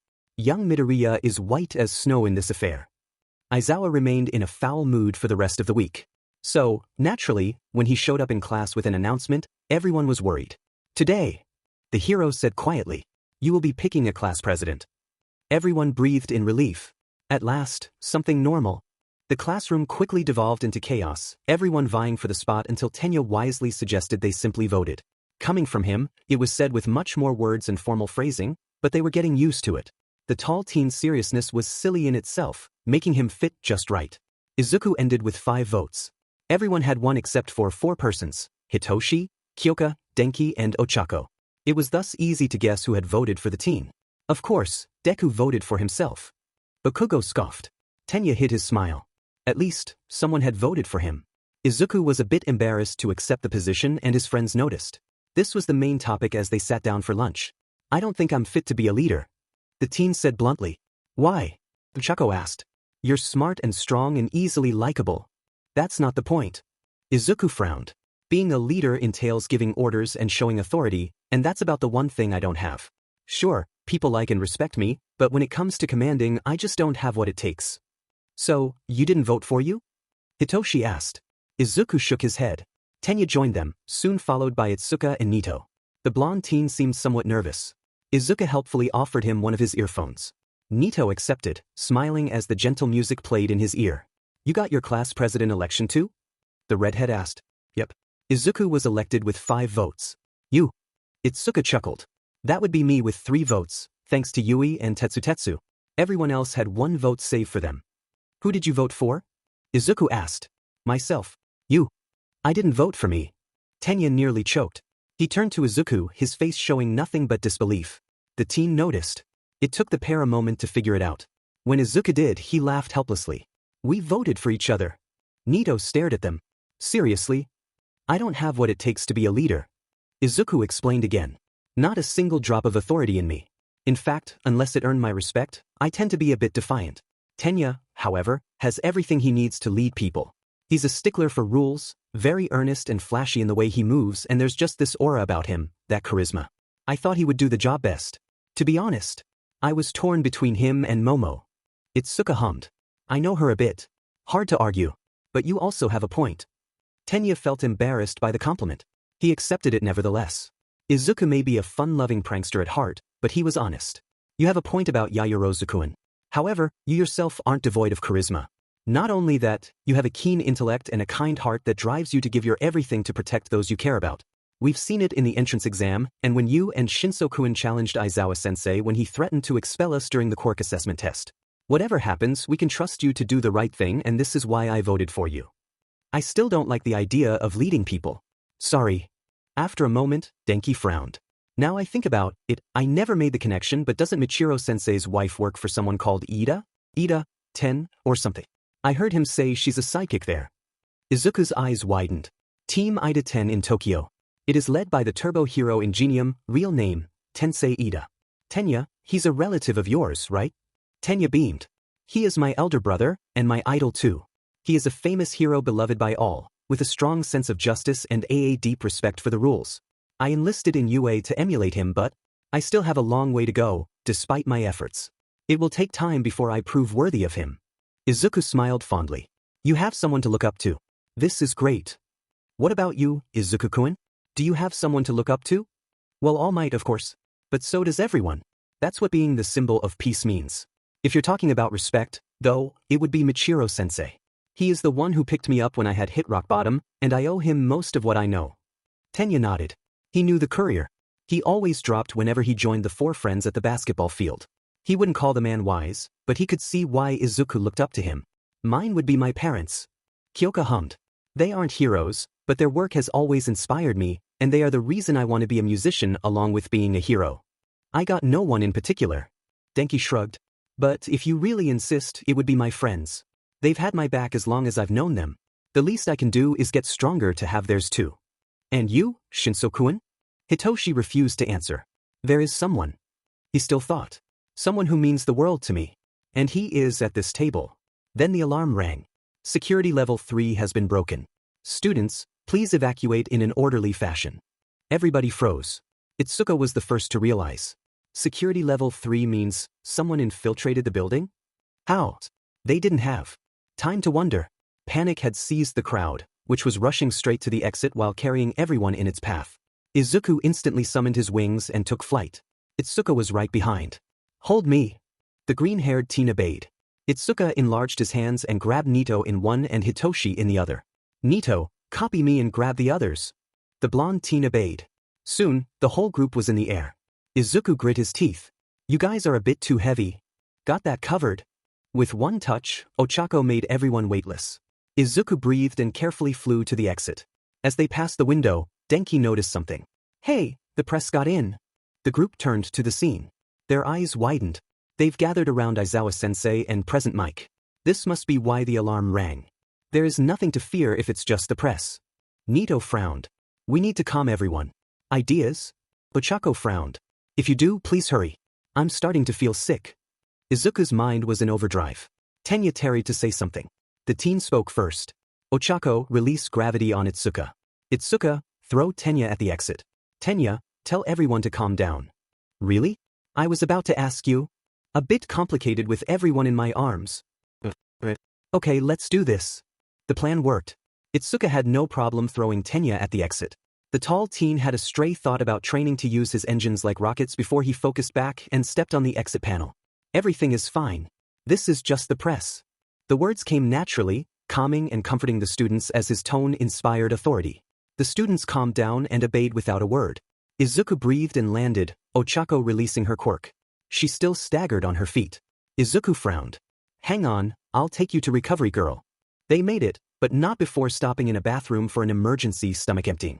Before resuming class, Tenya took the teen apart. It seems you were right about me. Honestly, it came a bit as a surprise. Not to me. I told you, I don't have this talent you showed. I can make plans and show care toward people, but I can't lead them. That's your shtick. Indeed, your idea to calm the crowd was inspired. That's why I have an offer, more exactly an agreement. Izuku perked up. Tenya explained. I agree to replace you as class president if you become my vice president. I may have the leadership skills, but you got the planning skills. We will work better the two of us than me or you alone. I see. A commander-advisor pairing. If that's your plan, I agree. Let's tell Aizawa-sensei. Their teacher agreed. None of the class found fault with that. Yes, that's Inasa Yorashi in Class 1B. Because, if Class 1A is going to have one more student with Hitoshi, it's only right that Class 1B got one more student too. He still hates Todoroki. Basic hero training was always the most expected class of the week. Being able to cut loose on their powers while learning new and interesting ways to use them was as great as learning to be a true hero. All Might's presence helped a lot. Today's lesson was rescue training. Along with the symbol of peace, Aizawa and another teacher would be there. Their costume on, the students stepped in the bus. Denki watched with a grin as Izuku and Momo traded manuals. Izuku whistled in appreciation while Momo hummed and nodded. Your knowledge of chemistry is impressive, Yamamo. I'm no slouch in this field, but it simply doesn't compare. Neither does my knowledge of music compare with yours. Our quirks are both extremely intricate to HRs, enough to require an entire encyclopedia, yet they can be used for mundane day-to-day tasks as much as they can be used to fight. So, actually, if you don't mind me asking, has Power Loader Sensei or the support division contacted you? With your quirk, you could create rare base materials that would be extremely handy in their work, and calling for you would seriously reduce costs because they wouldn't have to ship the materials anymore or make deals with companies. It would greatly simplify their life. Also, it would give you more experience in creating rarer materials, and they may even pay you for it, so free pocket money. Aizawa perked up and mentally smacked himself. Why, indeed, had no one thought about it? Momo gave him a look. Actually, you have a point. The support division hasn't contacted me, but a partnership could prove mutually beneficial. As for the money, you don't need to worry. My family is fairly wealthy in its own right. I appreciate the concern, though. You're welcome. Momo turned to the book. Speaking of, the cloth-altering aspect of your quirk is only limited by your imagination. Have you tried to make fashion-level outfits to make money out of it?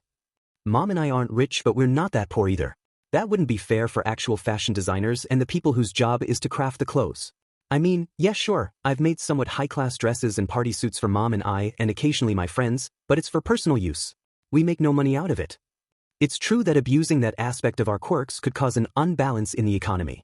Best to save it for specific goals. My thoughts. The bus finally reached its destination. Contrary to what Ijiro thought, it wasn't Universal Studio Japan. It was instead a training ground built by the Space Hero 13, which contained every disaster and accident imaginable. The unforeseen simulation joint. Izuku grinned as Ochako fangirled over the hero. Everyone had their idols. Unfortunately, it seemed his wouldn't be present. All Might had reached some sort of limit and was currently resting. 13 started explaining. As I'm sure many of you are aware, my quirk is called Black Hole. It can SCK and tear anything apart. And you've used it to save people's lives. Ochako beamed. Indeed. However, my power could easily kill. I've no doubt there are some among you with similar abilities. More than a few students mulled on the words. Mina grimaced at the memory of her acid. Denki winced as he remembered how his quirk could injure not only others but himself. Yuga was thinking much the same. In our superpowered society, use of quirks is heavily restricted and monitored. It may seem this system is a stable one, but we must never forget it only takes one wrong move with an uncontrollable quirk for people to die. Aldra jumped at Izuku's mind. There had been no casualty, but it was still a textbook example of 13's words. And if Bakugo's look was anything to go by, he was thinking the same thing. 13 crossed her arms.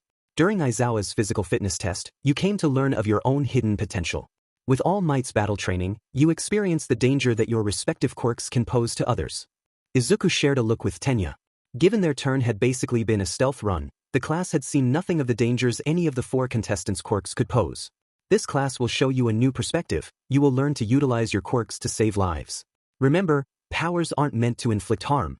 I hope you leave here today with the understanding that you're meant to help people. The class cheered. The lesson promised to be interesting. Then a black swirl opened behind Aizawa, widening to let out a man covered with hands who was soon followed by an entire horde of villains. The whole class froze as Aizawa put his goggles on.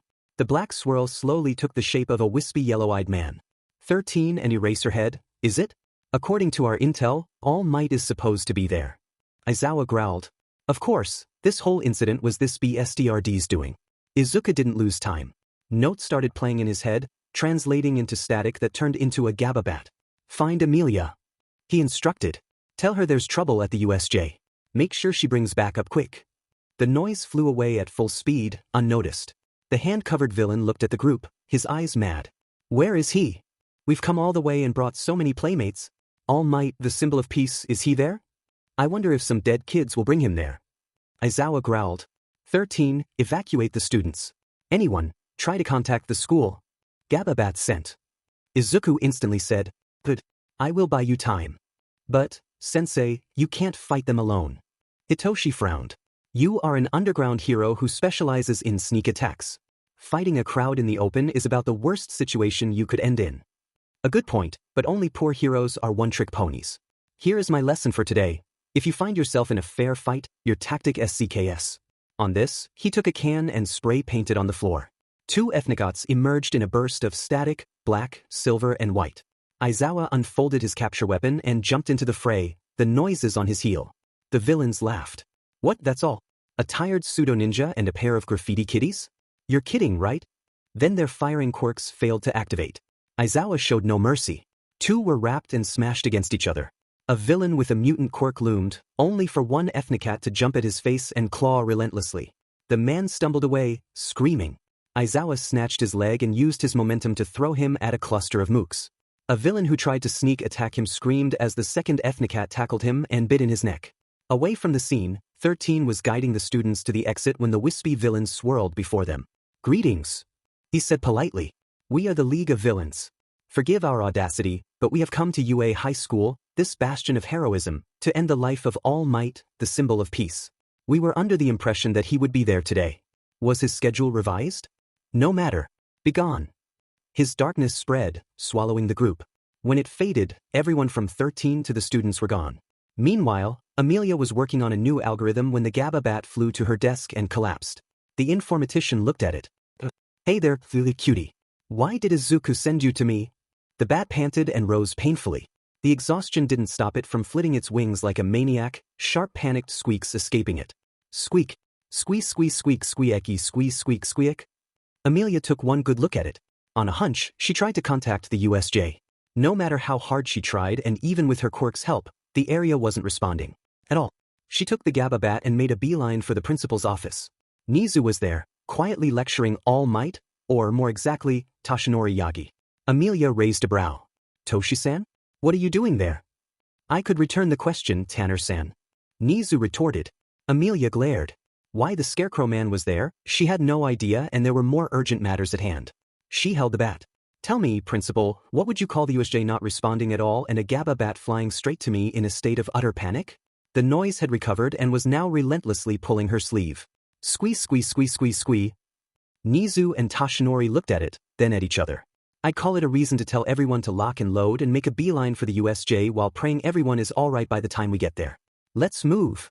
The trio scarpered out of the room. In the USJ, students and teachers were finding themselves in quite the pickle.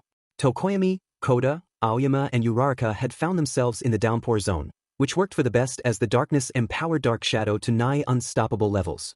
The villains never knew what hit them, Yuga, Ochako and Koji watching as Fumicage's partner did most of the job.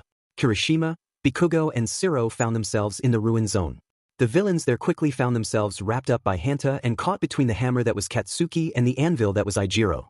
The villains of the flood zone thought they would have an easy time when confronted by Azui, Mineta, Ashido and 13.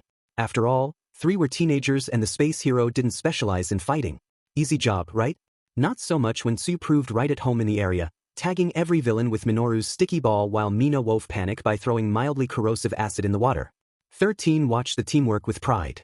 The conflagration zone where Ojiro, Hagakure, Sato and Shoji landed was quickly turned into a field of hide and seek, Toru stealthily neutralizing the villains while Mizo set up deadly traps around, Mashireo lured them and Rikido finished the now vulnerable opponents.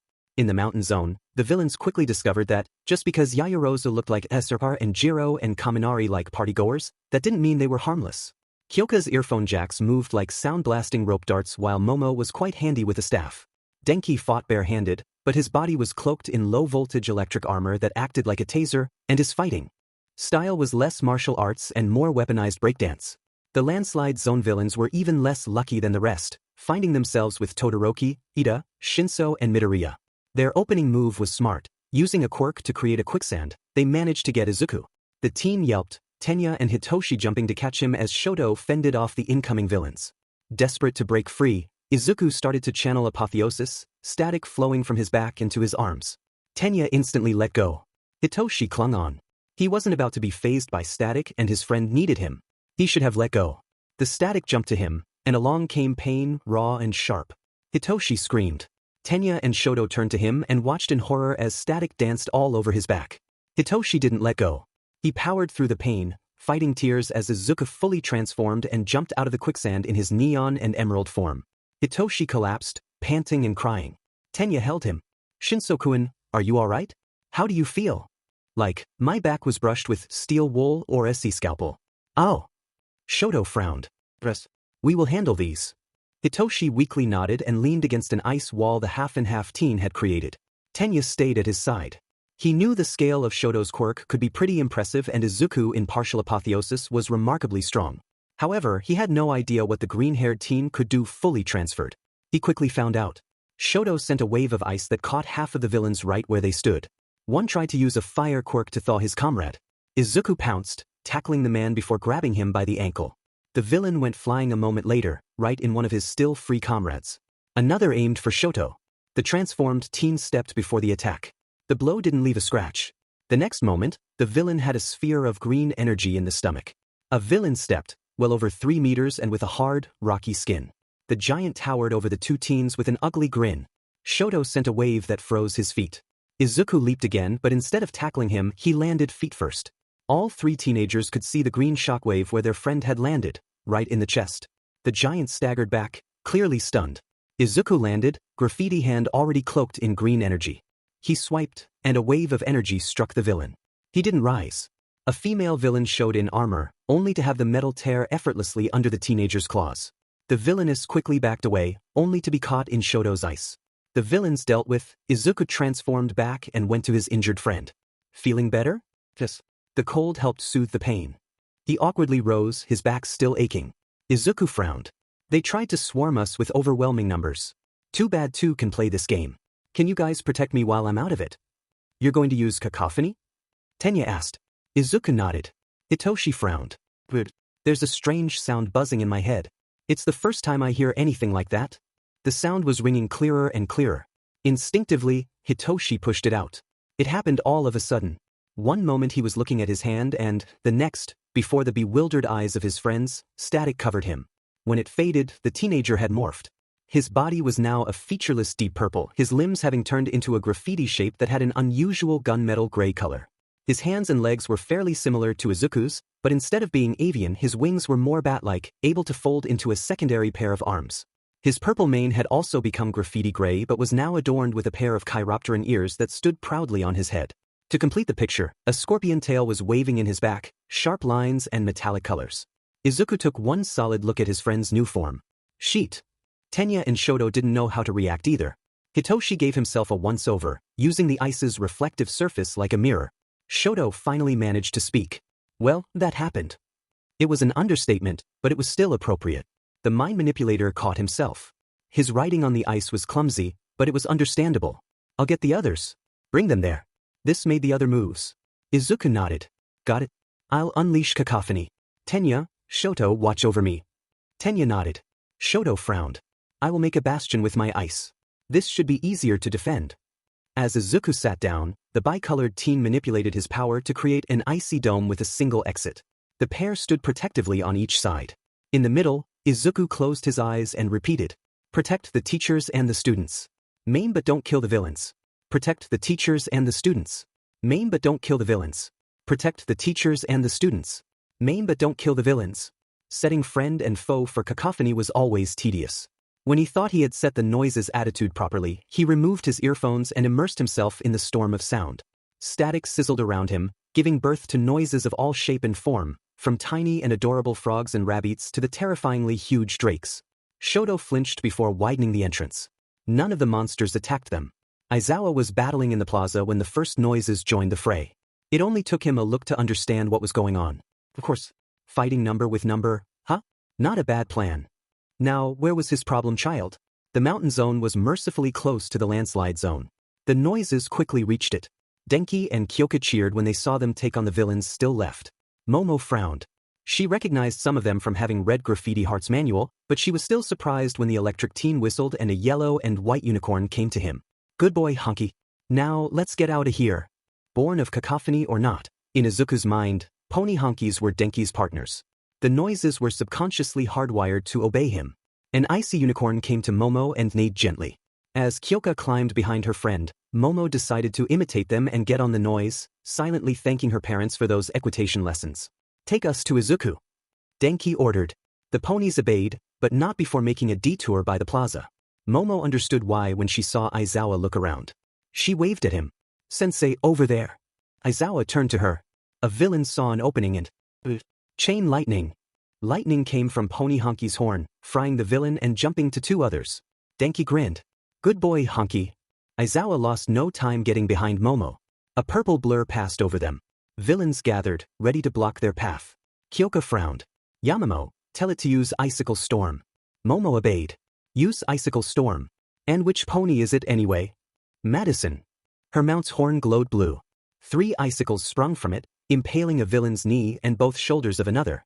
The last villains were taken down by the sonic scream of a purple humanoid noise that landed before them. The 4 blinked. The noise looked a lot like Izuku's apotheist form, but with slightly different limbs and a different color scheme. Static appeared from its foot. You're alright. If you're looking for him, Izuku is in landslide. Shoto and Tenya are with him. Aizawa's blood ran cold. The humanoid noise was one of the students in apotheosis. This meant Izuku had granted one of his classmates the ability to use one of his threshold moves. What corner had he been backed into to so much as consider it? Who are you? He asked. Don't take it the wrong way, but you're hard to recognize. Hitoshi. None taken. Denki outright cursed. Demented. If you're this way, are the others alright? It was an accident. Quicksand. I should have let go. An incident involving quicksand? This didn't bode well. At least, according to the transformed teen, his classmates were alright, and Izuku had obviously enough of his head to use cacophony. The 4 headed to the landslide zone as Hitoshi took flight and went to the ruin zone. When noises started to outswarm the villains, Bakugo took one good look at the scene and froze. It's fucking Aldra all over again. Nope. Hell nope, sign me the F out. On this, he turned away and found the darkest, narrowest corner to hide. Ijiro grimaced as Hitoshi entered the building. I'll stay with him. Hanta, find the others. And who are you, dude? Hitoshi. Head to the landslide zone. The noises were instructed. To protect you. I hope you're right because Bakubro just had a freak out. Hanta left with Hitoshi. There was no time to ask question and, if his way of communicating was anything to go by, the mind manipulator was mute. It didn't take him long to find the ice dome. Relief washed over him as he saw Aizawa with Denki, Kyoka, Momo, Shoto and Tenya. Zero. You made it. The teacher said sternly. Yeah, but Bakugo panicked at the horde's sight and hid away. Kirishima is with him. Aizawa frowned. That was problematic. Nearby, Kyoka had taken hold of Izuku's currently unused phone and was browsing tracks. Momo grunted. A moment later, a small loudspeaker emerged from her chest. The men dutifully looked away when they realized her top had been torn. Kyoka gave her friend's chest one jealous look before removing her vest. Put this on. Momo obeyed, putting the vest in reverse so its back covered her chest. The sleeves were a bit tight, but nothing she couldn't deal with. Kyoka frowned. Here is the epic playlist. Now, which track to play? Hanta looked at her. What are you doing? We are going to play some music. Find a good track, hook the phone to the loudspeaker, strap it to a raven and blast it full volume. This should give these BSRDS a pause. They made their noise. Momo frowned. Time to make ours. Aizawa made an about turn as a tune started playing. This one. Put this one on. Aye, sensei. The track started playing in earnest. Kyoka set it to loop and hooked the loudspeaker to the phone. A Nephistraven flew to the group. Hanta used his tape to strap it all together. The raven took flight effortlessly and started circling the USJ. The students looked up. Fumigage hummed as the music rang. What a fitting tune. Very well. Dark Shadow finished them. Dark Shadow lunged. The villain screamed. In the conflagration zone, Rikido roared and hammered a villain's head with both fists. Mizo chuckled. Gets your blood pumping, right? Come on, let's get dangerous. His friend's tail sent a villain flying into a wall. Tsuyu, Minoru, Mina and 13 were already out of the flood zone thanks to some very helpful shark and gator noises.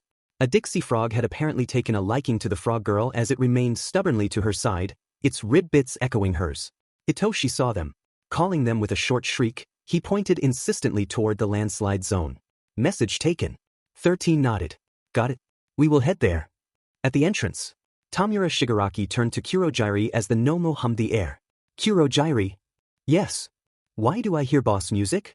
As the noises swarmed the central plaza and Hitoshi harassed the villains with strafing runs, Kurojairi shrugged. Must be why.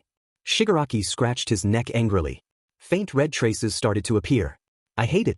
I hate it so much. This isn't right, this isn't right, this isn't right. Shigaraki. Shut up. We brought so many playmates, we even brought the end boss, Nomo, and these brats. These brats broke the game. They broke it. They broke the game we had planned. The symbol of peace isn't there, but if we kill the mook maker, if we kill that one brat, it will be alright. It will be all good. I'm going to destroy him. Rot his limbs one by one and then, Nomu will tear him apart. Beat him to a pulp. Crush his skull in his hands. Kurojiri, find the brat and take us there. Kurojairi obeyed. In a swirl, he engulfed Shigaraki and the Nomu. 13 and the rest of the students had just reunited with Aizawa at the ice dome when the trio appeared. Everyone jumped on the defensive. Shigaraki snarled. He is there, right? The mook-making brat. I will rot his limbs, and then let Nomu have his way. If we can't get the symbol of peace, this will make a good endgame. Aizawa felt his blood boil. He and the students faced the villains. You will have to kill us first. Can be arranged. Or not. Before any of the villains could move, Hitoshi dived from the sky and shrieked. The trio screamed. The Apotheus teen landed before the group and pointed the villains before passing a finger on his throat. The message was clear. Shigaraki was livid. And here comes the mini-boss. Nomu, deal with him. The hulking black creature stepped forward. Hitoshi silently snarled, his stinger tail sweeping nervously in his back. His wing arms cracked their knuckles before unfolding, their edge a sharpened blade. How was he going to deal with the monster? The answer was obvious. Its brain was completely exposed. It would be stupid not to make use of it. After a tense moment, the pair lunged at each other. Suddenly, Hitoshi extended his wings and vaulted over his opponent, leaving it to crash in an ice wall Shoto had created. The transformed teen did more than jumping, however, stinging and leaving deep claw marks on his opponent's hide. The wounds closed almost instantly, which made him grumble. The muscle kept cramping for a little longer. They danced around each other for a while, Hitoshi using every ounce of agility to evade the monster's grasp while leaving cuts and stings that healed almost instantly. He needed an opening, just one. Mini-boss indeed. Shigaraki hissed. Too bad Nomu had regenerative and shock absorption powers. Hitoshi screeched. The Nomu reared. The teen saw his chance and leaped on its back. His stinger found the monster's brain and stabbed, again and again and again, reducing the creature's brain to a mess. It was gruesome enough most students looked away with a grimace. The Nomu fell and didn't rise. Hitoshi turned to Shigaraki and Kurojairi and quirked a brow. Static covered the Nomu's body. Next time, don't let such obvious weakness exposed. You were going to kill the symbol of peace with that? Shigaraki was fuming. I will kill you. I will crush, I will kill, I will destroy. The two lunged. At the last moment, Hitoshi dropped under the villain's sweeping hand. Shigaraki touched the Nomu instead. The moment he made contact, the beast started disintegrating. If the teen could sweat, it would have been cold. Aizawa himself was tense.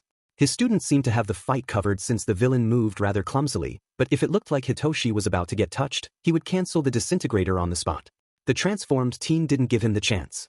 Dancing around his opponent with an odd grace for a creature partially made of graffiti, Hitoshi harassed Shigaraki with swipes from his two pairs of arms and stings from his tail. It became clear to the class that the villain was not used to fighting. He had no form, his swings were too wide and predictable, his footwork was average at best. He is untrained. Hitoshi thought. And being clouded by his anger doesn't help him at all. The teen finally got a lucky hit when his stinger hit Shigaraki's knee. Next thing the villain knew, Hitoshi's wing arm had swept away the hand on his face. Hitoshi flung it to Aizawa, just to be safe. Hopefully they could do something with it. Shigaraki stared at him. The father. You took father. Kurojairi. The cloud villain reacted, but not the way his partner expected. We're getting out. Sorry, Shigaraki, but if a single teenager can put up that much of a fight, it isn't worth it. We will come back later with better men, but there's no way we can win right now. No, wait, Kurojairi. Father. The cloudy villain swallowed his partner and disappeared. Hitoshi waited a full minute before transforming back. All Might and the teachers arrived at that very moment. We are here. Too late for the party, it seems. The whole class looked at one another. Yep. Merry early ass-kicking Christmas to you all. I'll be with my cousin and my grandmother that evening, so might as well post this chapter now. And why does formating have to be such a chore? Cleaning up after the incident was a chore. Izuku was snapped out of his trance, the villains were easily apprehended, Bakugo and Kirishima were retrieved from the ruin zone and the students were hushed back to UA to be checked by Recovery Girl. There was no casualty to speak of save the Nomu, whose body was sent to a lab alongside the stolen hand in hopes for answers. The teacher's pride, though they would never admit it, was also wounded. It should have never happened. Vlad King said bitterly. The students had to fight for their lives against a mass invasion of villains. Those BSers should have never put a single foot in UA. Yet they did. Present Mike frowned. We were lucky Class 1A managed to fight back, and even more that Midoriya has so much control over his quirk. His noises were not just friendly but protective of us when we showed. We were late. Amelia said bitterly. We were late. If the students hadn't managed to fight back, we would be looking at casualties. I'm going back to my PC to make sure there won't be a repeat. The teachers let her. Aizawa was frowning. 13 was silent. All Might was sour. Nizu closed his eyes. I trust Amelia to handle you. A's digital protection. Now, the question is, what can we do to make sure it never happens again? I have my ideas, but I'm sure you do as well, so let's hear yours first. The teachers started talking. Meanwhile, the students were changing into their uniforms. The room was oddly quiet. Eventually, Ijiro spoke. Hey Baku bro, you alright? For the third time, shitty hair. Yes, I'm fine. Why do you keep asking? Because you looked pretty spooked back then. I mean, the noises were friendly. There was no reason to panic. Like, hell, there was. What if Deku lost control? You have any idea what kind of mayhem those monsters can make? Because I do, shitty hair. I fucking do. That iffy swarm was my childhood nightmare come true, and 7 years of therapy have only erased my fear of crowds, not my fear of these creepy beasties running at me en masse. I swear, for a moment I thought I was back at Aldra. Hanta frowned. Aldra again. You mentioned it a few times before. What happened? Bakugo and Izuku both grimaced. Hitoshi and Denki shared a look. Which of the two teens was going to explain? Bakugo did. Aldra was our middle school before Deku used cacophony and ruined it. Back then, we used to pester him because his monsters look weird and delinquent-styled, so we used to joke he'd never become a hero. It did not feel like a joke. What you did was straight-up bullying, Kakin. Whatever. Anyway, one day, Deku couldn't take it and screamed at us to shut up. Next thing we knew, there was static all around him and monsters were coming from it. They attacked everyone, teachers and students alike. People got hurt. The school was wrecked. All Might came and managed to rescue those still trapped inside, but there were just too many monsters. For every one he dispelled, 3 more came. It took Mama Midoriya snapping Deku for the swarm to fade. I've had nightmares about it since that day, and if you tell anyone outside the fucking class, someone's gonna end up dead. Got it, the extras? The outburst made everyone meekly nod. Bakugo. Puff. Anyway, aside from the nightmare, that bloody clusterfuck made me nervous around large crowds. Everyone's got quirks these days, so anytime I stepped in one, I got scared they'd suddenly start using them like the monsters use their powers willy-nilly. Had to go to a fucking shrink to get rid of the problem because I'm not a wimp and I'm gonna deal with large crowds once I'm a hero. Phobia's gone. Still not over the monsters. That part's taking longer. The room remained silent for a moment. Eventually, Izuku spoke. If it makes you feel better, Kakin, I spent the next weeks after the incident completely shut in my room and outright refused to use my quirk again. It's only after I met Michiro-sensei that I managed to leave and start using my quirk, and even then, I never ever summoned a noise at school until I saw some students bullying Hitoshi. Bakugo gave the teen a weird look. What were you scared about? You caused the friggin' mess. You started it by bullying me to the point I pushed the storm out to shroud my head so I couldn't hear you and those assholes. The sudden shout made everyone jump. As far as they knew, this was the first time Izuku was shouting. Even Bakugo was surprised. You bullied me, Izuku said coldly. You kept saying my monster's SE, the style was delinquent, my quirk was villainous and I would never make it as a hero. I tried to shut you. I tried to focus on the cacophony in my head so I wouldn't hear you. I tried to wrap my head in it like a blanket.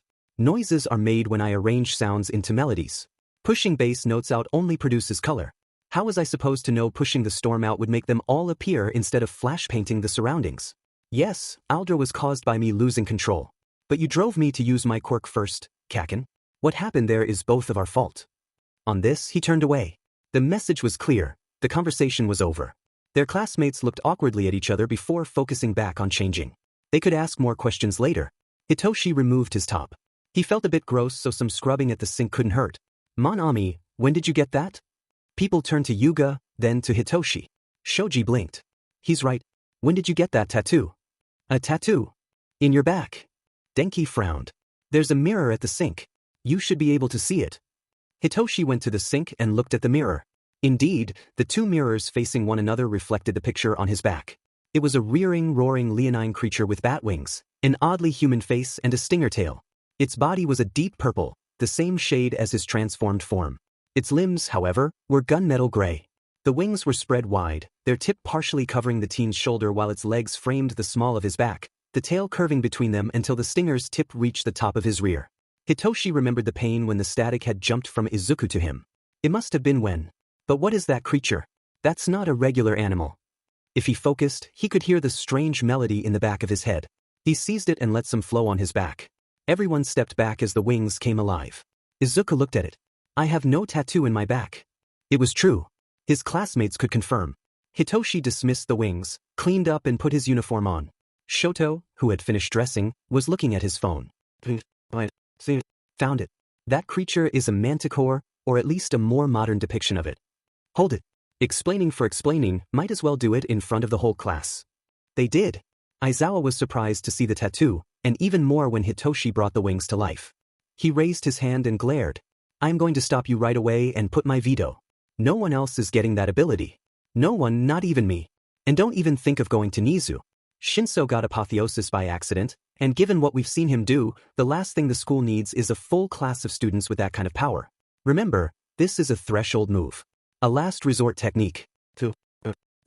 Right now, I trust none of you to use this kind of power wisely. Matter closed. Did I make myself clear? Yes, sensei. Good. Now, Todoroki, what kind of creature did you say it was? A manticore. The half-and-half teen said. A creature from the Persian legends. The name comes from the old Persian Mardukawar, man-eater. Original depictions give it no wings, 3 rows of teeth and a tail that shoots spikes instead of being a stinger. It is also red-furred. The stinger and wings are more modern additions. Also, its voice is described as halfway between flutes and trumpets. Not exactly a sonic scream, but it must still be weird to hear. Ojiro hummed. Izuku looked at his phone and raised a brow. That's fun. Manticores are often assumed to be apocryphal descriptions of tigers. It's true that they have some traits in common. Manticores are twisted versions of tigers? Mina scoffed. Are you kidding? I'm just reading the article. But between the red fur, weird voice and man-eating a bit, there are some common points. So, my apotheist form is based on a mythic beast. Hitoshi hummed. But Izuku looks like a rabbit. Moon rabbit aside, what legends are around about magic bunnies? T the dread rabbit of Kerbanek. Koda said softly. That's not a legend. It just comes from a legendary movie. The jackalope. Kyoka said. It's a rabbit that has antlers and eats the heart of predators that feed on rabbits. I don't have antlers. Izuku noted. There is the almiraj. Momo supplied. An Arabic rabbit with a single horn that is fiercely territorial, fights and kills creatures several times its size with no effort and is vicious enough Islam recommends witchcraft against it, and Islam utterly forbids witchcraft. Big horn aside, I say it sums Midoriya's fighting style well. It still has a horn. You know what? Let's say it's a Vorpal bunny and call it a day. Deal. Good. Aizawa sighed. Now, everybody goes home. Class is over and we all need to rest. No one argued. Weekend came and everyone blessed those 2 days of rest. Much as he wanted to sleep, Aizawa decided to visit a place. He had meant to do it for a while, but being a teacher was a lot of work, and being an underground hero cut into his time of sleep. Now he had time for himself, he decided to head to Shada's Crossing. This was the place where his problem kids trained and he was admittedly curious. He blinked when he saw the maze that was the area. Did Escher design this place? No wonder they used it for free running. Between the alleys, the stairs and the rooftops, going anywhere in a straight line was nigh impossible. There was music thrumming in the air, swift, fast-paced and Japanese-sounding. On a panel were written the rules.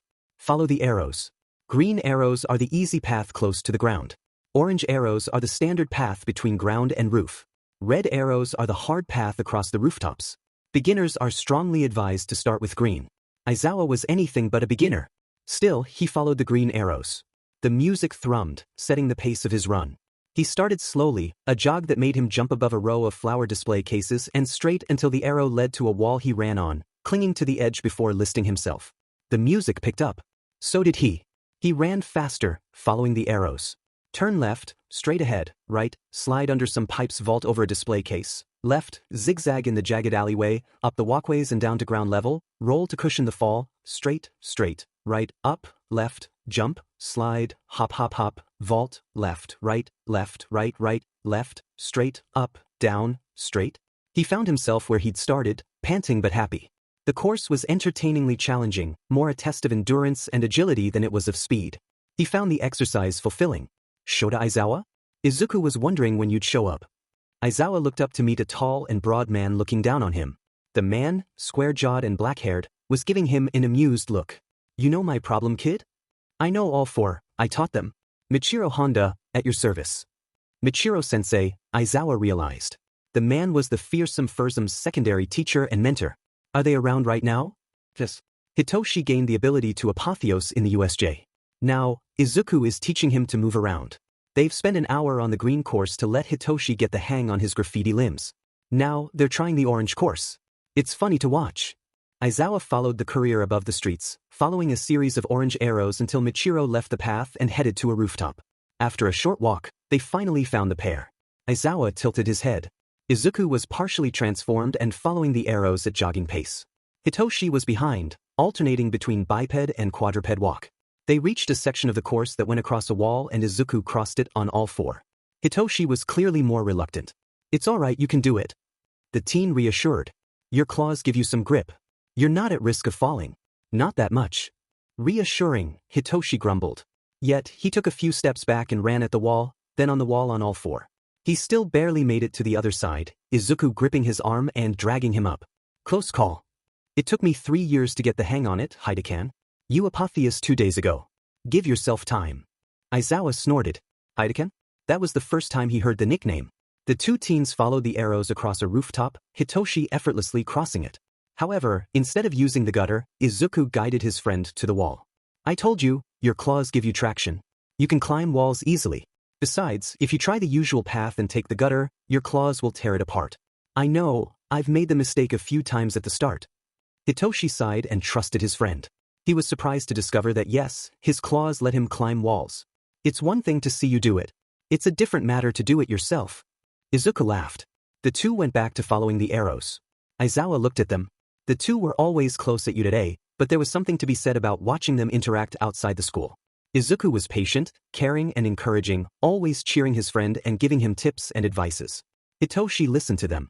There was something in the teen's voice and eyes. Michiro grinned. "You noticed it too, right?" "Yeah," Hitoshi got a crush.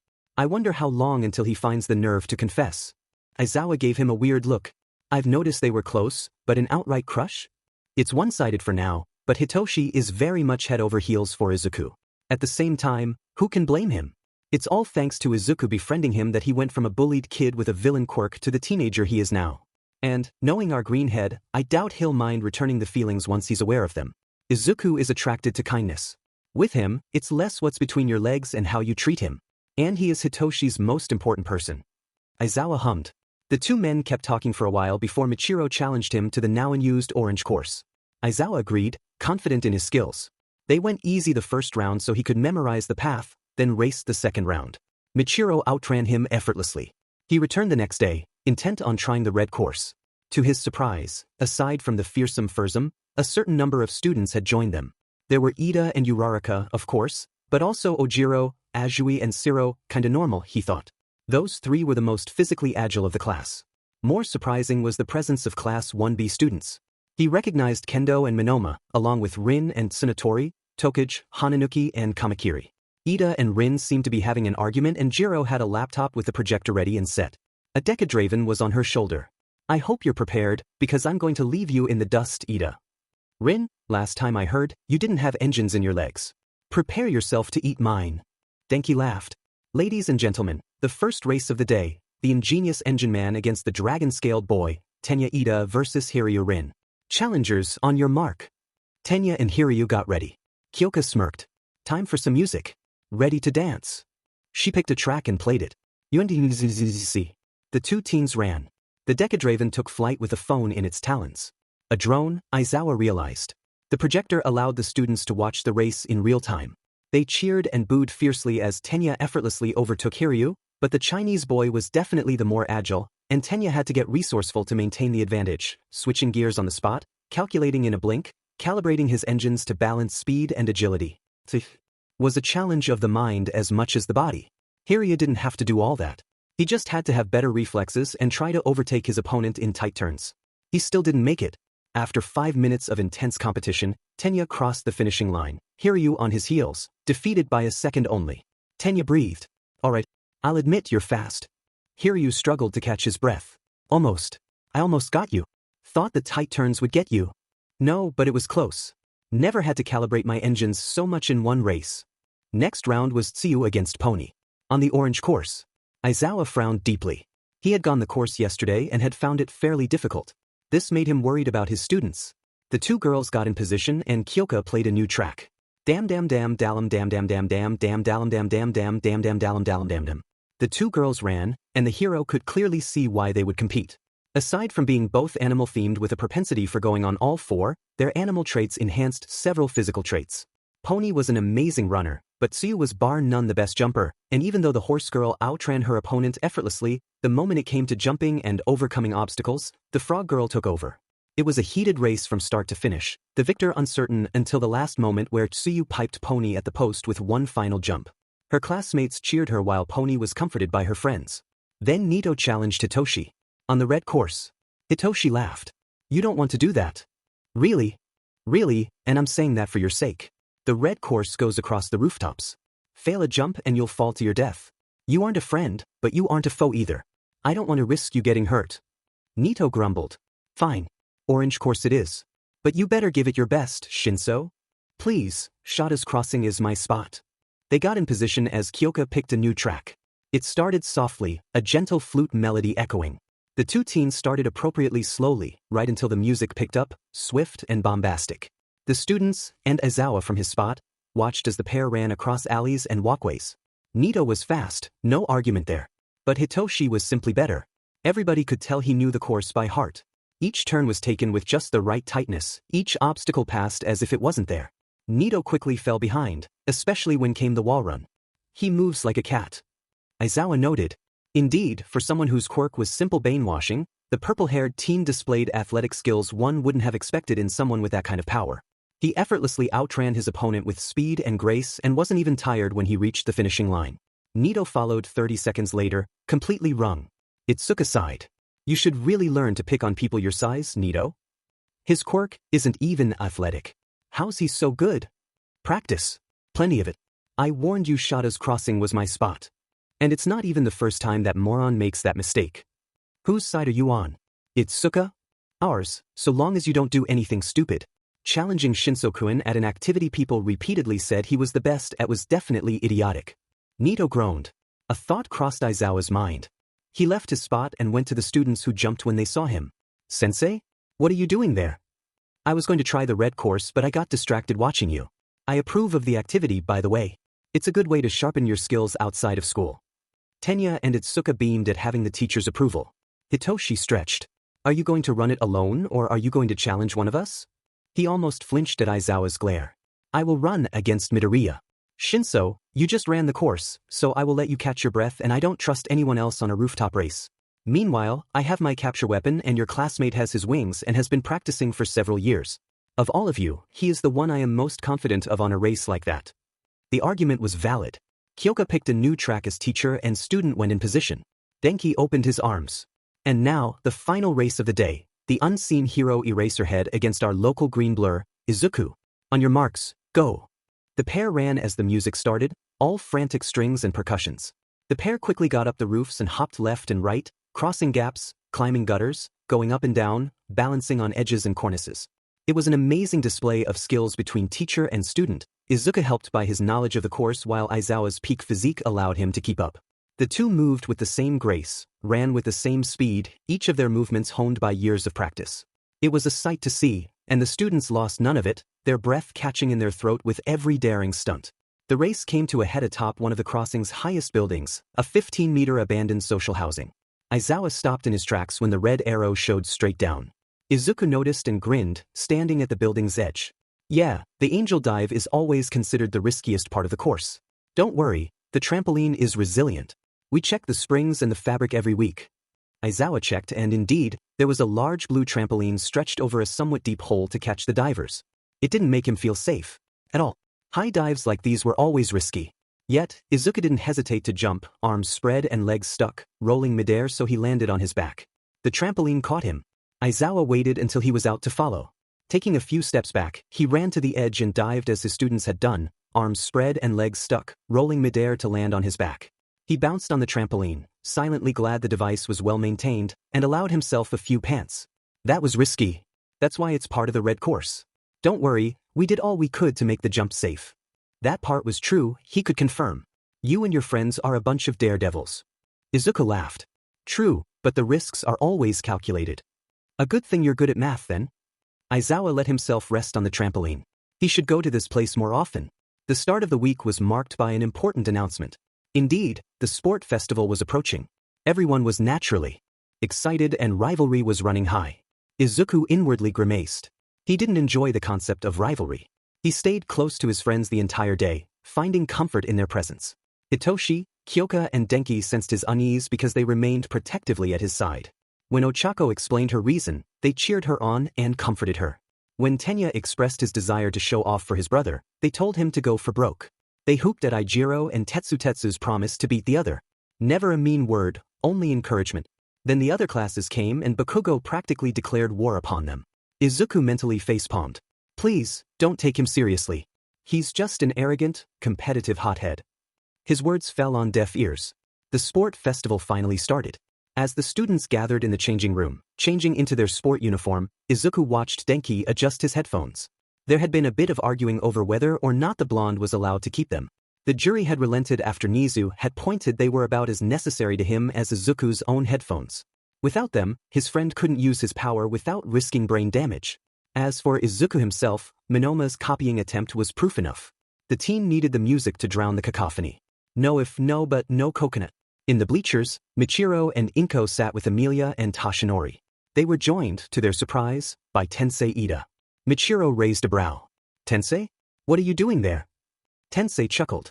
There was no way I was going to miss my little brother's first sport festival. What about you, Michiro? What are you doing there? Well, 4 of my students are participating and Toshi-san here somehow managed to get tickets for Inko and I. He also got them for the Jiros. As if on cue, Kyotoku and Mika Jiro sat with the group. Inko looked around. Where are the Kaminaris and the Shinsos? The Shinsos refused to come. Toshinori sighed. You know as well as I do that they don't care much for their son. True. How many nights did Hitoshi-kun spend in our home? And the Kaminaris? Too busy, unfortunately. They told us to cheer their son for them. I hope they have time to watch the rewind with Denki-kun that evening. I hope so too. Their work keeps them busy, but they very much treasure their son. Michiro's daughter was also with them. Eiko bounced on her father's knees, excitement all over her face. Dad, when will they show up? Soon, baby bird. Who's going to give the athlete's oath, Toshi-san? The student with the highest score at the entrance exam, namely, young Izuku. Michiro winced. Izuku has never been one for speeches or speaking in public. This can go every way possible. Meanwhile, the students were getting ready. With no warning whatsoever, Shoto came to Izuku. The teen looked at him, ready to offer encouragement. Instead, Shoto spoke. Objectively speaking, we are evenly matched. My quirk can fend off your cacophony, but your apotheist form makes you considerably more resilient, but it isn't a reason. At the end of the day, I will beat you. The words caught Izuku by surprise. The teen frowned, looking nervously at his friends. Maybe you will. Good luck, Todoroki-kun. If you win, no hard feelings. We both gave it our best. The rest of the class watched them. Bakugo frowned. Hey, Deku hot and cold just said he'll kick your butt and that's how you react? Yes? Where's the problem with that? Bro, Kirishima crossed his arms. Todoroki just acknowledged you as his rival. The two of you are the toughest of the class. He's gonna fight you to the best of his skills. Izuku winced at the word. Of course he will. This is the sport festival. If there's one moment where we should all give our best, that's it. But I see your point, both of you. And I have been purposely avoiding it. Shoto, Ijiro and Bakugo looked at one another. You've been avoiding rivalry? But with all your power, why would you be a wimp, Deku? He's got a point, bro. Ijiro noted. Shunning rivals isn't manly at all. Shoto frowned. Does it mean you're turning down my challenge? They almost jumped when Izuku made a snarl-like noise. I am being neither a wimp nor a coward. I just don't care about competition and rivalry. The only person you should strive to beat is yourself, not others. If I can be better than I was yesterday, then I'll consider it a victory. I don't care if I can't beat others so long as I give it my best and improve myself. As long as my friends are smiling at my side, I couldn't care less where I end. With such an attitude, you will be trampled by those who aim to beat you. Shoto frowned. As I said, I don't care. I'm not out to beat anyone, not willingly. I am here to show the world what I can do and watch my friends do the same. Maybe I will beat you, Todoroki. Maybe I won't. So long as we give our all and there's no hard feeling between us, so long as we can smile at each other afterward, I will count either outcome as a victory. I don't understand. Of course you don't. You don't have friends. You have no idea what I'm talking about because you never experienced friendship. Sometimes, we have people we treasure more than ourselves. The word struck a chord. Bakugo blinked. People more important than yourself? Don't be silly, Det. There's no such person in the world. To you maybe. Everybody knows you're an egocentric jackass. But we all have people we care about. Our family, our friends. What kind of people would we be if we valued our own happiness over theirs? That's why I'm not interested in having rivals. I don't want to trample over people and make them sad. I want people who smile and stand by my side. Not before. And neither behind. I don't get it. I just don't. I don't understand you privileging friendship over rivalry. Shoto admitted. But there is someone whose happiness matters more than mine. I hope she's watching the event. And I hope I'll make her proud. Watch me, Mom, he thought. I will win it with your ice alone. I will never use father's flames once. Shoji gave him a strangely soft look. You have a heart of gold, Midoriya. Ijiro solemnly nodded. I take back what I said. In a way, your mentality is very, very manly. Hey guys, drinks are on me when it's over. This earned him a roomful of cheers. So you smiled. I will bring the snacks then. No hard feelings. Rikido hollered. If we lose, we lose. If we win, hail to the winner. Yeah.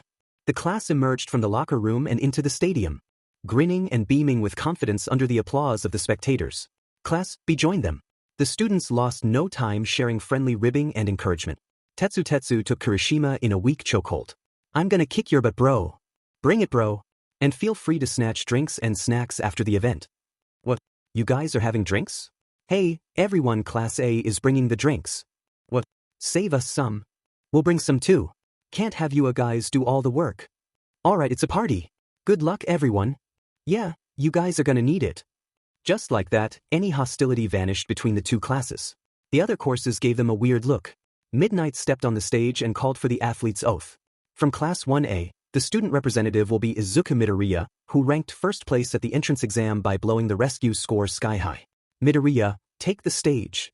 Izuku groaned. Just my luck. Don't worry, you'll do fine. Hitoshi reassured. If you don't know what to say, just wish everyone luck.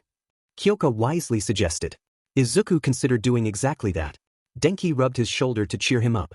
The teen stepped on the stage and breathed, focusing on the music playing in his head. He could do as Kyoka had suggested, simply wishing everyone luck. He decided against it. He would say much more than that. He cleared his throat. Moments ago, in the locker, I got in an argument with some of my classmates who wanted to become my rivals. I'm not interested in making rivals. I am not looking forward to fighting and struggling against people. The only person I've ever fought and struggled against is myself. Instead, I offered them the hand of friendship. What I told them then, I tell it to all of you now. It doesn't matter where we end, if we win or if we lose, so long as we give this event our best. So long as we fight with everything we got. There will always be someone at the top, and there will always be someone at the bottom, no matter what we do, in this event, in class and in our everyday jobs. So, where we end doesn't matter. What matters is that we do our best. We give everything and, that evening, we look at ourselves in the mirror and feel no regret for what we've done. And then, we turn to our friends and the people we care about, and we smile and cheer and share drinks and snacks. So long as we can do this with the people we care about, what does it matter where we end? We will struggle today, all of us. We will compete against each other, but also against ourselves. And then we'll go and take rest and party with our loved ones and everything will be fine. The teen opened his arms. The crowd held its breath. Good luck, everyone. Let's do our best. The stadium went wild. Michiro grinned. This honestly went better than I thought. Inko, Eiko and the Jiros were cheering while Tensei looked thoughtful. Tashinori hummed. The more I look at you, the more you feel like the right choice to inherit one for all. Between your powerful quirk, your skills and your kind heart, you would make an amazing bearer.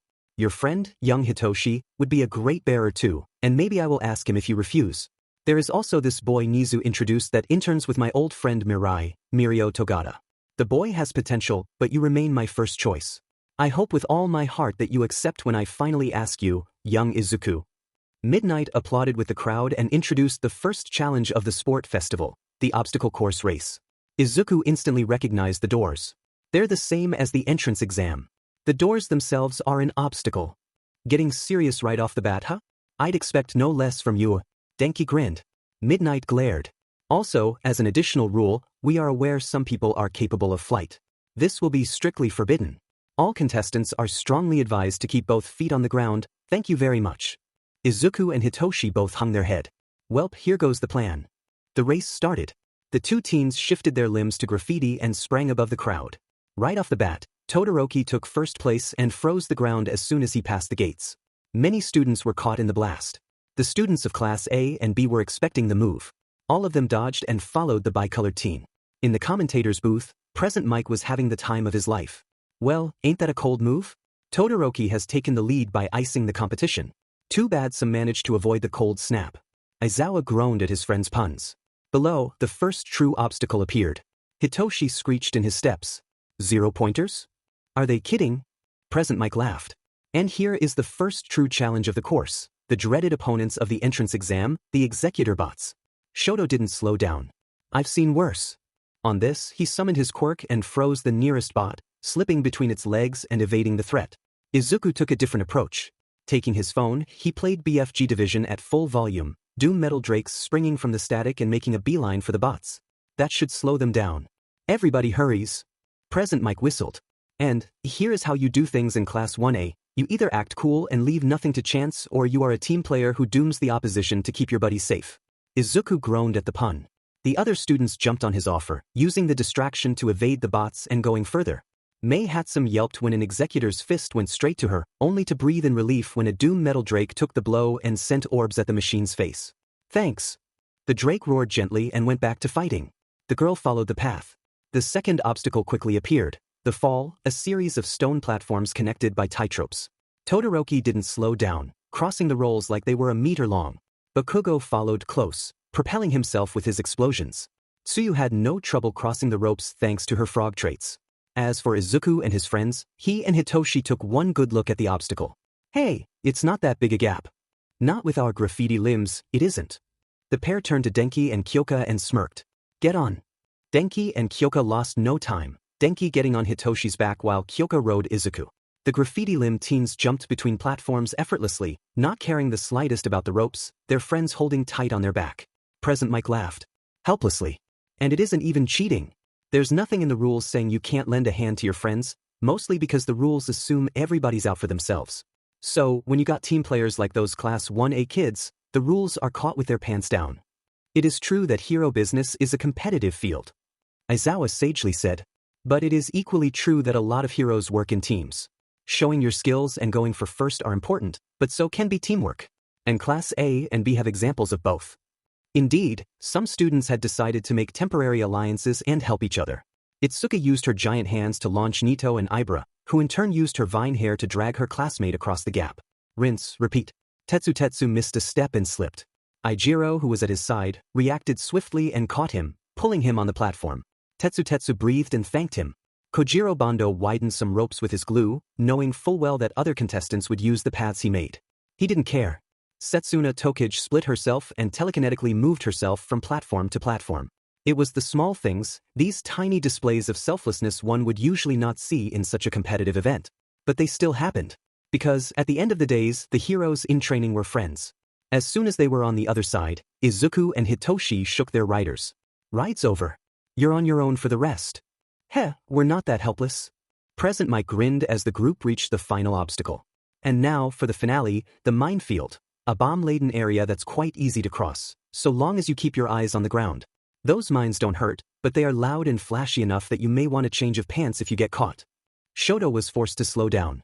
Sure, he could have iced the whole field and gone to the other side, but that would give the other contestants the opportunity to catch up. Not happening. He still considered it as Bakugo bypassed him.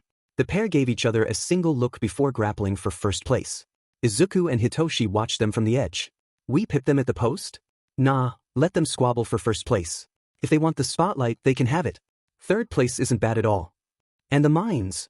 Between our dancing and free-running skills, this is going to be a stroll. Hitoshi was right.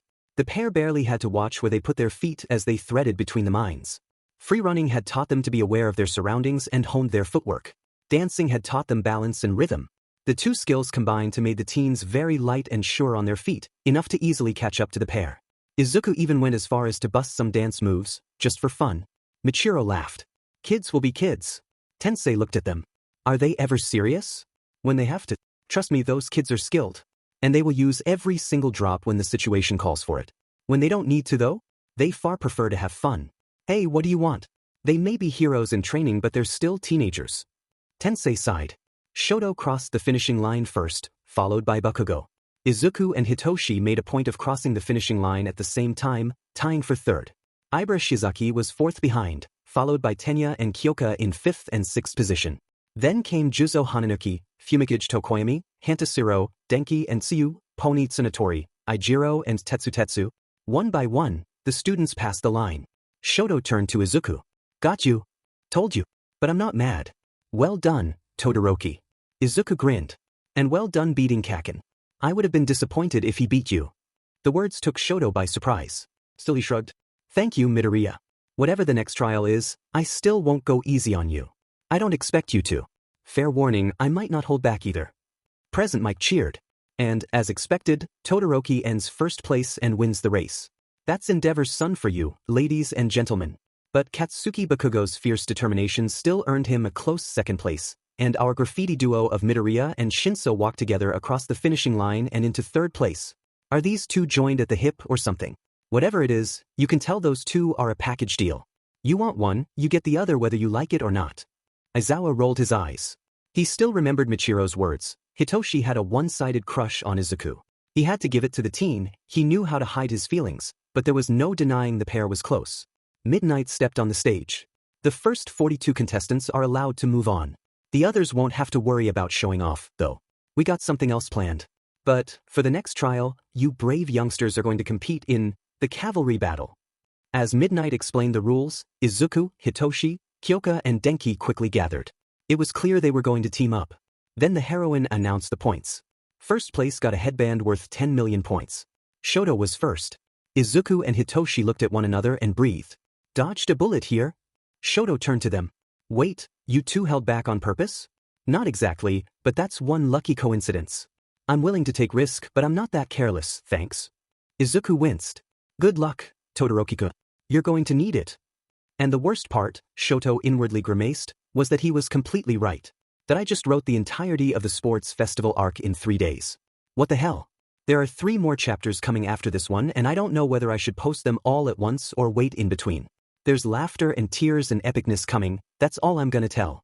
And Izuku and Hitoshi tying for third place meant there was indeed room for one more contestant. Mei Hatsum Inasa Yurashi since the last person ended in 42th position.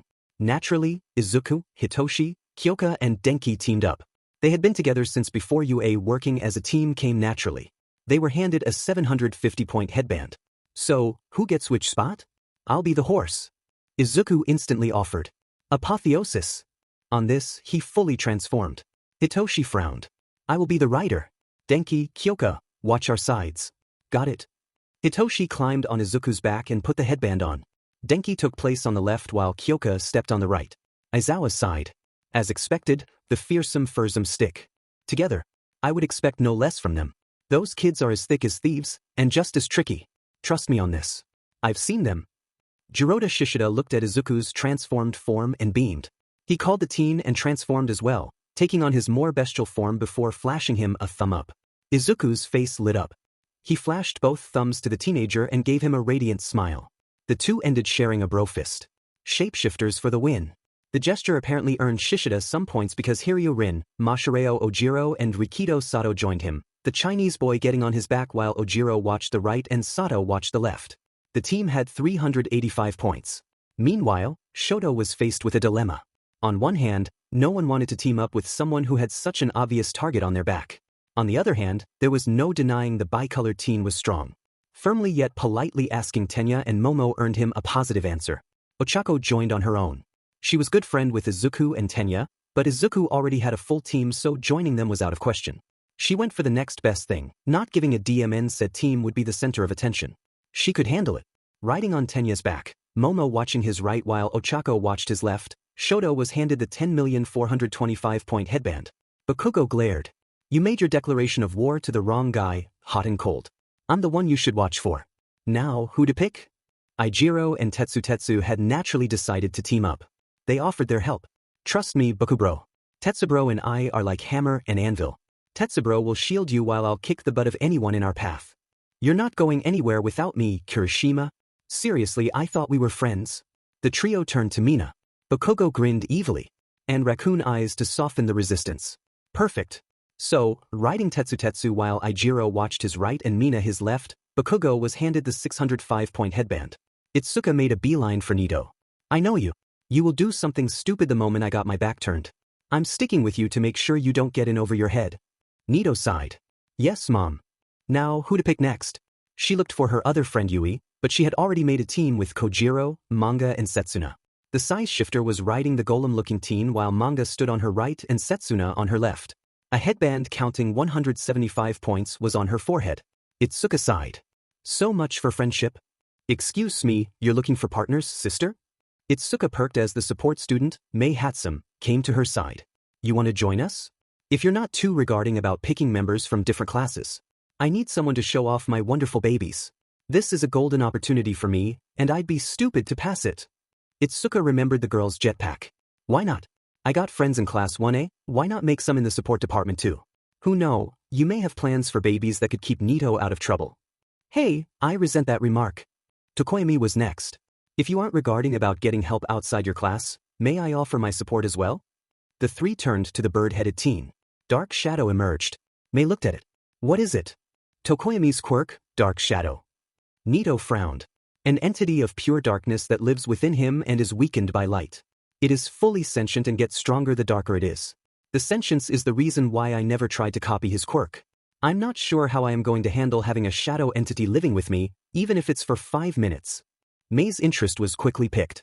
Your copying quirk lasts 5 minutes? And your partner gets stronger in the dark? I have a handful of timers on me. Let me check. Yes, they go up to 5 minutes. Tell me when to start them to keep track of your quirk. As for you. She turned to Tokoyami. Flashbangs are a thing, but bombs that generate obscurity? Never heard of it before. There is room for invention. A grenade that darkens the room, blinding everyone with obscurity while strengthening those who rely on darkness. And I can make it explosive. A dark explosion. So many ideas for my babies. Fumikage edged toward Itsuka. She reminds me of Midoriya. He can fugue in his own head whenever he stumbles upon an interesting quirk. I have witnessed it. True. Those two would get along swimmingly. So, riding on Mei's back, Nito took the 285-point headband as Itsuka watched his right with her huge hands and Tokoyami and his partner watched his left. Nito glanced at Izuku and his team and grinned. I have an idea. Wait for me. He went to the team and held a hand to Hitoshi. Good luck to you. May the best team win. None of the Furzum was fooled. You're out to copy my quirk, right? Hitoshi guessed. Nito winced. I am that obvious? Yes. Here. The purple-haired teen yanked a hair strand and handed it to him. Nito delicately picked it. Of course, permanent access to a person's DNA made their quirk much more readily available. Hitoshi glared. Good luck to you too, Minoma. And, by the way, if you try to use my quirk on me or my teammates, your headband is next. Got it? Nito gulped and hurried back to his team. Mei grinned. My quirk is Zoom, by the way. It lets my eyes do exactly that. Nito perked right up. Oh, sweet. The 15 minutes quickly passed. Soon, everyone had a team. Juzo Hananuki had teamed up with Ibara Shizuki, Yosetsu Owaze and Reiko Yanagi. Shirhai Kuwaro had found the courage to team up with his crush, Kinoko Komori, and had been joined by Senkaibara and Kozai Tsubiraba. Toru Hagakure and Koji Koda had entered an interclass alliance with Pony Tsunatori and Tagaru Kamakiri. Even though Mizo Shoji had agreed to team up with Minoru Mineta, Tsuyu had stubbornly refused to ally with the pervert and joined forces with Inesa Yurashi and Yuga Oyama. Nairenjiki Shoda had offered his help instead, joined by Hantashiro. Present Mike cheered at the sight. All 11 teams are lined up and ready to move. In this cavalry battle, who shall win and who shall fall? Will Team Todoroki manage to keep the lead with a 10 million point headband, or will they be outwitted by sneakier challengers? The suspense is killing us all. This will be a battle to remember. Kyoka held a hand. I'll be back. There's something I want to ask Midnight and Present Mike. Sure. Midnight was surprised to see the girl come. Jiro? The 15 minutes are over. Do you have a question? Yes. Kyoka smirked. I was wondering if there was the possibility to have music playing because if that's the case, I have 2 tracks in mind and I don't know which to pick. Midnight frowned and called Present Mike, who raised a brow. The rules say nothing against music. So long as it doesn't advantage a student at the expense of another. That's not the case, and it may even make the battle more interesting. I love that girl. Dibs for the internships. All right, ladies and gentlemen, we got development. One of the students helpfully suggested we have some music playing, and there's nothing written against it. So, with no further ado, a hard choice. Yakety sax or train rush? He flipped a coin. It was head. Yakety sax is it? Let's rock. Before the battle started, Nito edged closer to Izuku and his team. So, your advices have always been sound so far. Any tip? We'll return the favor. Izuku pointed at Shoto's team and shook his head. Denki nodded. Yeah. Everyone's gonna be after them. It's way too much competition and whoever manages to steal the headband gets the target pointed on their back in turn. Not worth it. True. Then Izuku pointed at Bakugo's team and made huge nope abort gestures before pointing at the bully and passing a finger on his throat. Hitoshi winced. True that. Bakugo's temper is as volatile as his explosions. You take his headband and you'll end on top of his sheet list. He'll go straight for you. Best to avoid. Warning heeded. No Todoroki, no Bakugo. In other words, none of the biggest fries, and we won't go after you either as a thanks for warning us, yet. This leaves us 5 other teams to steal from for now. A grin crossed his face. Hey, Itsuka, what do you say we get back at Yui for ditching you? Itsuka's grin was uncharacteristically feral. Works for me. Tokoyami? On it. Get ready, Dark Shadow. I am partner. The moment the battle started, everyone but Izuku and Nito's teams made a beeline for Shoto. The bicolored teen looked at his ride. Ida. Yes. Floor it. Flooring it. Ochako didn't hesitate. She made everyone but her gravity less, had everyone get on Tenya's back and let the muscular teen start his engines. The result was Tenya flying like a superhero, kept from floating haplessly thanks to Ochako's weight while his engines propelled him. Tensei raised a brow. Alright, that's new. And fairly clever, I admit. The trick allowed them to leave everyone in the dust. Juzo swore loud and high. Izuku and his friends were too busy laughing. While everyone else was cursing, Nito and his team snuck behind Yui, Kojiro, Manga and Setsuna and had Dark Shadow stealthily nab their headband. Out of sight, out of mind, they looked for their next target. Said target ended being Toru, Pony, Koji and Kamakiri. Gone went the headband. They went for Kuwaro, Komori, Kaibara and Tsubiraba next, only for the headband to be nabbed at the same time by Kyoka's Jax. The girl looked at Dark Shadow, who was holding the other end. Nito and Hitoshi looked at one another. The teens held a hand behind their back, counted to 3 and showed it. Nito had paper. Hitoshi had scissor.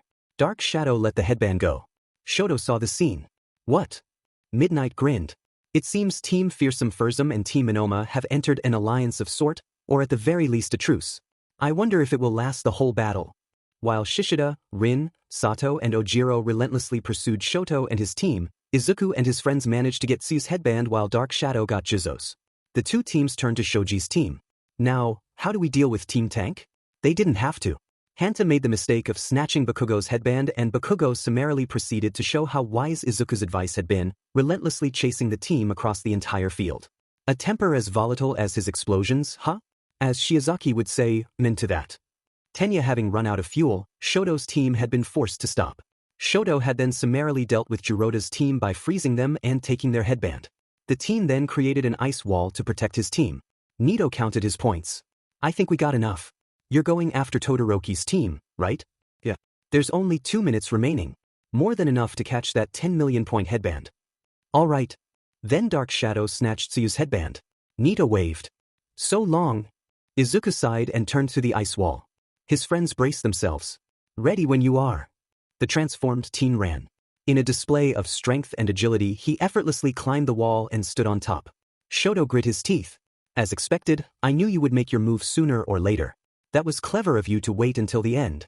Izuku politely bowed. Then he jumped, Denki and Kyoka gripping his wings. Shoto threw an ice burst. Kyoka shattered it with her sound waves. Izuku's claw lashed and failed. Momo breathed. Missed us. Then Kyoka's jack lashed and nabbed the headband. Before Shoto's teammates could react, Izuku was already atop the ice wall. Kyoka laughed. Spoken too soon, Yamamo? Shoto sent an ice burst. Once more, Kyoka shattered it. Shoto sighed. It was too late to get any more points. Well, at least we still have one. Shishida's headband hung helplessly on his neck. Meanwhile, Nito had taken pity of Bakugo, who was desperately chasing Shoji.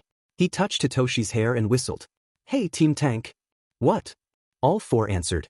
It was their downfall. Nito activated Hitoshi's quirk. Stop moving. The 4 stopped dead in their track. Bakugo's team almost crashed into them. Nito gave them a friendly salute. You're welcome. Grumbling, the blonde bully went and took his stolen headband along with Minetus. The buzzer finally rang. Everyone stopped as Midnight announced the result. Now, for the winners. In first place, having snatched the 10 million point headband at the last moment, Team Fearsome Fursum with 10,001,460 points. Everyone cheered. Izawa grinned. Told you they were a tricky bunch. Next, with 1435 points and the greatest number of snatches, Team Minoma. The crowd cheered. Izuku's friends got off his back and let the teen transform back. Congratulations were warmly traded. Behind them with 1055 points, Team Bakugo. People cheered them. Bakugo huffed. Not good enough. I'll do better next time. We all will. Ijiro promised. And finally with 385 points, Team Todoroki. Theirs was a valiant effort, but the fearsome Fursum skills won against their strength. Shoto closed his eyes bitter. He went to Izuku. I made a mistake in the battle. A mistake that cost me dearly and that you made me regret. You bested me this round, Midoriya. But I can learn. Don't expect me to underestimate you like this again. That's what the sport festival is for, Todoroki. Izuku smiled gently. You got me in the race, I got you in the battle, may the best man win next round. Never a mean word, only encouragement. Shoto so badly wanted to say Izuku was too kind for his own sake, but the teen had beaten him. Kind didn't mean harmless. After so long training with his father, he had gotten used to harshness, to scorn and callousness. He wasn't used to people being nice to him. Realization hit him like a trunk. Mean people were simple to predict, they were out to hurt you. Nice people were harder to work around. They would play nice, right up to a certain point. If he was lucky, he could overpower them with his quirk. If he wasn't, he would find himself with an Izuku on his hands, someone whose kindness hid an absolutely monstrous strength that could match his. Beware the nice ones, was the battle's lesson. When they stop being nice, you will never see them coming. Izuku turned to Tenya. Nice trick with your engines, Tenya. That was equally unexpected and awesome. Thank you. Uraraka-kun and I have decided to work on it in our free time. There is room for experimentation, and achieving true flight can become a real asset. Mineta, Siro and Shota glared at Hitoshi. There was a point in the battle where our minds went blank. I recognized the symptom. That was your brainwashing, Shinso. What did you do? I did nothing. Hitoshi yelped. I didn't use my quirk the whole battle. That wasn't me there. He's right, guys. Tetsu reassured them. Shinso may have a brainwashing quirk, but Monoma can copy powers, including his. The team turned to Nito, who stood like a deer in the headlights. Tetsu, you traitor. He tagged Inesa and ran away, Mineta, Hanta and Shota hot on his heels. Kyoka could swear she heard him mutter a steady stream of F-. Mei was rubbing her hands, a manic grin on her face. When the festival is over, I am locking myself in my workshop and I'm not getting out until I got my new babies ready. Darkness grenades. DNA holders. Stylish timers. Kendo, any gear you'd like me to make? My mind is boiling right now. If you have ideas, now's the time. Itsuka considered. Lunch came and was gladly welcomed. Being able to rest while filling your stomach was always pleasant after a morning of harsh struggle. Tips were traded, laughs and taunts echoed across the cafeteria, promises were made for rematches. Izuka basked in the atmosphere. It was warm and friendly and it made him feel good. He had barely finished eating that Shoto called him to talk. He followed the teen in a quiet corner. Shoto crossed his arms. Izuku tilted his head. Shoto finally spoke. I don't know how to act around you. Why? Shoto frowned. Because you are always so nice, yet your quirk is as powerful as mine, and I know what you can do when cornered. I witnessed it in the USJ. But there is one thing I don't know, what will make you use your quirk's full power. I don't know what I can do that will earn your enmity, so I feel like I'm walking on eggshells to avoid doing it. Oh, it's just that. Izuku smiled. Don't worry, Todoroki-kun. The only way to make me mad is to hurt me or mine. Hurt me and I'll defend myself. Hurt my people and I will hurt you as much as you hurt them. That's it. You don't have to worry about anything else. Shoto blinked. It was that simple? Really? There's truly nothing else? Yep. Shoto hesitated. I'm not used to people being nice to me. Everywhere I went, people treated me coldly or with indifference. Hostile people are easy to predict. It's harder with people like you. Why would anyone be mean to you? I mean, you're pretty cold and distant yourself, but you're strong and smart too. People should respect you for that at least. Why? Shoto closed his eyes and told him his origins. He told him of quirk marriages, of his parents and siblings, of his father's ambition and his mother's shattered sanity. To the green-haired teen, he admitted his hatred for his father and his sorrow for his mother's condition, his desire for revenge and his own ambition. And Izuku listened. When the tale was over, he hugged him tight. Your father is just like Kaken. He said softly. He is a hero, but his heart is that of a villain. He doesn't deserve to be where he is. Shota looked at him. Izuku smiled. I hope your mother is watching, Todoroki-kun. She is the person whose happiness you value above your own right? I hope you make her proud. Kind words, once again. Comfort and encouragement offered. Shoto accepted and took the kindness so freely given. He would repay it, he promised to himself. He didn't know when or how, but he would return Izuku's kindness. Unbeknownst to both of them, Bakugo had heard everything. I'm bad at math. As in really, really bad. Had to go over it and make so many annotations just to get it right in this chapter. To hell with it, I'm leaving it at the bottom. Just in case. Shoto 1, Bakugo 2, Izuku Hitoshi 3, Ibara 4, Tenya 5, Kyoka 6, Juzo 7, Tokoimi 8, Hanta 9, Denki 10, Siu 11, Pony 12, Ijiro 13, Tetsutetsu 14, Ujiro 15, Uwais 16, Rikido 17, Mizo 18, Shako 19, Momo 20, Mineta 21, Mina 22, Koda 23, Sen 24, Suburaba 25, Kojiro 26, Inasa 27, Reiko 28, Itsuka 29, Jiroda 30, Kuwaro 31, Yui 32, Rin 33, Shota 34, Komori 35, Kamakiri 36, Nito 37, Hagakure 38, Setsuna 39, Manga 40, Mei 41, Yuga 42. Izuku, 200p plus Hitoshi, 200p plus Kyoka, 185p plus Denki, 165p 750p. Jiroda, 65p plus Rin, 50p plus Ojiro, 140p plus Rikido, 130p 385p. Shoto, 10 million p plus Tenya, 190p plus Momo, 115p plus Ochako, 120p 10,425p. Bakugo, 205p plus Ijiro, 150p plus Tetsutetsu, 145p plus Mina, 105p 605p. Yui, 55p plus Kojiro, 85p plus Manga, 15p plus Setsuna, 20p 175p. Itsuka, 70p plus Nito, 30p plus Mei, 10p plus Tokoimi, 175p 285p. Juzo, 180p plus Ibara, 195p plus Uwais, 135p plus Reiko, 75p 585p. Kuwaro, 60p plus Komori, 40p plus Sen, 95p plus Tsuburaba, 90p 285p. Hagakure, 25p plus Koda, 100p plus Pony, 255p plus Kamakiri, 35p 145p. Tsuyu, 160p plus Inasa, 80p plus Yuga, 5p 245p. Mizo, 125p plus Mineta, 110p plus Shota, 45p plus Hanta, 170p 450. Team Fearsome Fursum, 750 plus 285 plus 10,425 10,001,460p. Team Minoma, 285 plus 175 plus 145 plus 585 plus 245 1435p. Team Bakugo, 605 plus 450 1055p. Team Todoroki, 385p. And that's it. Steady stream of curses between formatting taking literal hours and making sure I didn't mess the math. Proofreading that chapter was a chore. But it's done. And it's one of the funniest scenes of the arc, between Tenya going around like a rocket with his team on his back, Team Bakugo chasing Team Tank around and Teams Minoma and Fearsome Fursum fighting over a headband by playing rock paper scissors. It was entertaining to write, and I hope it was equally entertaining to read. Happy face. Lunch break was finally over. The final challenge was announced, a one-on-one tournament whose challengers would be decided by lots. Midnight drew them. The students watched eagerly, cheering or grimacing as the matchups were announced. Mei Hatsum against Nito Minoma. Ochako Uraraka against Katsuki Bakugo. Kyoka Jiro against Itsuka Kendo. Denki Kaminari against Momo Yaoyorozu. Shoto Todoroki against Tetsutetsu. Izuku Midoriya against Tenya Ida. Fumikage Tokoyami against Ijiro Kirishima. Mina Ishido against Hitoshi Shinso. The challengers looked at one another. Nito and Mei immediately went in a corner and started talking in hushed voices.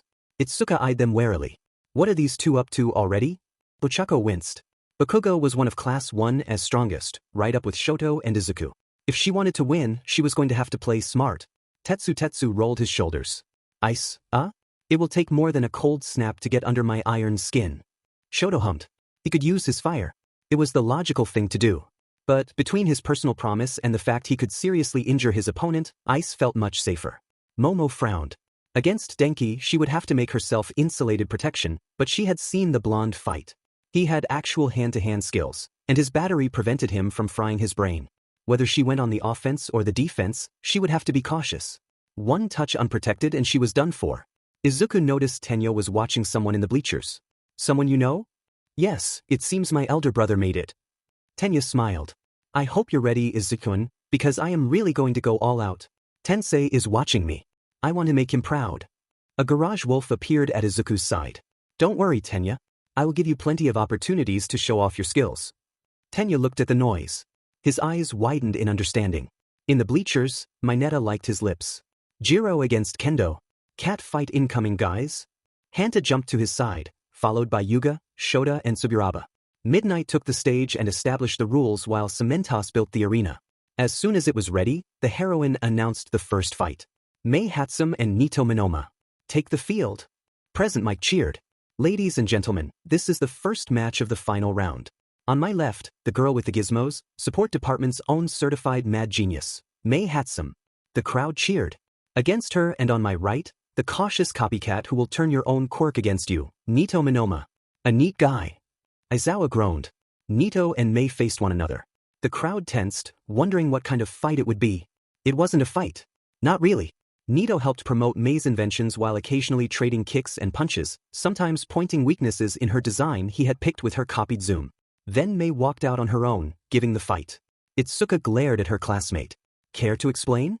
Hatsum and I made a deal. Nito explained. I help her promote her creations and, in turn, I get priority when making support gear. Well, I really want those DNA holders. And steampunk aesthetics go well with the Victorian theme I'm going for in my costume. Itsuka face-palmed. Next fight was Ochako against Bakugo. Ochako frowned. She had a plan in mind. Hopefully, it would be enough to deal with her opponent. Hopefully. If it didn't work, she was screwed. Present Mike announced them. And for our second match, on my left, the girl with the gravitation quirk, the weightless warrioress, Ochako Uraraka. The crowd cheered. And on my right, the hot-headed heatbringer, blowing his way to the top, Katsuki Bakugo. The two faced each other. Bakugo glared. Ochako grit her teeth. Work. Please, I beg you, make it work. Had it been anyone else, it would have. Her plan to use the debris to make a meteor shower was impressive and Izuku praised her cleverness. But in the end, Bakugo prevailed, turning the shower into dust with his explosions. Ochako collapsed from the strain of her own quirk. The third match was called. For our third round of fights, on my right is a personal favorite and I'm going to call dibs on her. Sorry everyone, but the girl with the ghetto blasters, the magic sound master, Kyoka Jiro, is going with me for the internships. Back off. Aizawa outright elbowed his friend. You aren't allowed to do that, Hizashi. The students alone get to decide who they will go with for the internships and no one else, not even us. Really? I heard you say you had your eyes on a particular student yourself, Shota. Not only that, it's one of the fearsome fursum at that. You're not gonna call dibs? No. I will make my offer, but to go with me or not will be his decision. Present Mike sighed. On my left, her opponent, the handy woman with the giant palms of doom, Itsuka Kendo. Get ready. The girls fought. Fiercely. Way too fiercely to qualify as a catfight. Itsuka's hands were giant swatters that nearly trapped Kyoka and left her with nasty bruises on her chest, arms and legs. But the girl gave as much as she took, her jacks moving like sound-blasting rope darts that nearly nailed Itsuka in the eyes and blasted sound waves she thought would disintegrate her bones. The fight was as violent as it was loud. Itsuka managed to win by grabbing Kyoka's lobes by the string and flipping her out of the arena, but she immediately stumbled, her ears ringing like crazy and her head spinning like a merry-go-round. She brought a hand to her ear and froze when she saw red drops. Midnight had her carded to Recovery Girl in emergency. Kyoka felt a pang of guilt when she understood what was going on. My bad. I hope Recovery Girl can heal her. She will. Midnight reassured. You girls both gave your best. It was impressive to watch. Kyoka silently accepted the compliment and followed to Recovery Girl's office, waiting until the nurse was done to get her bruises healed. In a pinch, if Itsuka's wounds were too serious, cream would do the job. Those were just bruises after all. Present Mike announced the next match. And now, the fourth match of this round. On my left, the breakdancing boy with a shocking CC style, Denki Kaminari. The crowd cheered. Denki made some dance moves. On my right, his opponent, the stoically serious strategist of one whose creativity is only limited by her knowledge, Momo Yaoyorozu. Get ready. The moment the fight started, Momo created a staff of white material. Denki looked at it. Let me guess, plastic? You're gonna try to keep me at a range, right? It's polyester, but yes, that's the idea. Not a bad start. You should make more protection, just saying. Because I sure as hell ain't gonna stay far. Taser armor. Lightning covered him. Then he ran. Momo wielded her staff dexterously, and everyone watching could tell the girl had practiced bojutsu. But Denki had his own fighting style. He dodged the staff nimbly, breakdancing his way to Momo inch after inch, ducking, spinning and cartwheeling in a style that made him hard to predict. His opening came when he fell in a coin drop and performed a belly mill to kick the staff out of Momo's hands. The weapon clattered away. Denki followed with a no-hand kip-up and grabbed his opponent. Momo fell on her knees, electricity coursing through her body. She had no choice but to surrender. Shocking CC. Present Mike hollered. The crowd cheered along. Even Aizawa had to admit the blonde's way of fighting was nice. If he could actually make it work, this would make him a force to be reckoned with. Present Mike called for the next fight. After this stylish display, the time has come for our fifth duel. On my right, he's cold and he's hot, he's yes and he's no, he's in and he's out, he's red and he's white. Shoto Todoroki. Shoto huffed at the presentation and stepped on the arena. Against him and on my left, the new Colossus, the Teen of Steel of Class 1B, Tetsu. On your marks. Tetsu glared at Shoto. The two braced themselves. Ice burst from Shoto's hand the moment the signal was given. Tetsu endured it. It wasn't a stadium spamming glacier, but it still took the metal teens half of the arena. Midnight narrowly avoided being caught. Tetsu grit his teeth and burst out. Shoto frowned. If he needed to up the strength, Tetsu made 3 steps before falling to his knees. Too cold. But it's too cold, Todoroki. I will hate myself for that, but... He forced himself to stand. One more step, just one more. He managed 2 before surrendering. The crowd slowly clapped, commending the teen's resilience. Shoto himself nodded in acknowledgement, silently glad he didn't have to use his fire. Present Mike cheered along. And for our next and 6th fight. On my right, from one of the most prestigious families of superheroes, the turbo teen with the engines, Tenya Ida. The crowd cheered. Tensei was definitely the loudest. Tenya felt elation at the sight of his elder brother. Watch me, Aisen. I'm going to make you so proud. On my left, his opponent. From sound to color, he is you. A's mean green. What do you mean he's not mean? What really? He's a gold-hearted sweetie? Alright, correction. You. A's lean, green fighting machine, Izuku Midoriya. Get ready. Izuku casually strolled on the arena. The two teens stared at each other. Start. Tenya's engines came to life. Izuku summoned 2 garage wolves. I showed partial apotheosis during the race and complete apotheosis during the cavalry battle. Time to display synesthesia. Tenya didn't hesitate. The moment the wolves got close, he dispatched them with strong kicks. Izuku grinned and summoned 2 trash minks and a hard korhog. Tenya was forced to dodge the korhog's projectiles while weaving through the minks' attacks, eventually landing a solid hit on their body. The korhog was crushed by a stomp. Izuku grinned. Tough enough, or you want something more challenging to show off? Well, if you got something bigger. Izuku summoned a jungle boomer. Let's see which kick packs the most punch. It ended being Tenya. The crowd whistled and cheered. Present Mike grinned. Yep, the sports festival is all about showing your style and Midoriya is fully aware of it. His noises are more than fodder meant to wear down the opponent. They are also the opportunity for him to show off his monstrous partners and for young Ida to display the skills honed among his family. And boy, are they delivering. He was right. Tenya had just dispelled a house rhino with a recipro burst and turned to Izuku. The teen smirked. The moment his opponent landed on him with a kick, he grabbed his leg and used the momentum to spin and throw Tenya out of the ring. Tenya went flying. So did his glasses. Izuku delicately caught them and handed them back to his friend who gladly took them. If I wanted to win against you, I should have used recipro burst right off the start and dragged you out.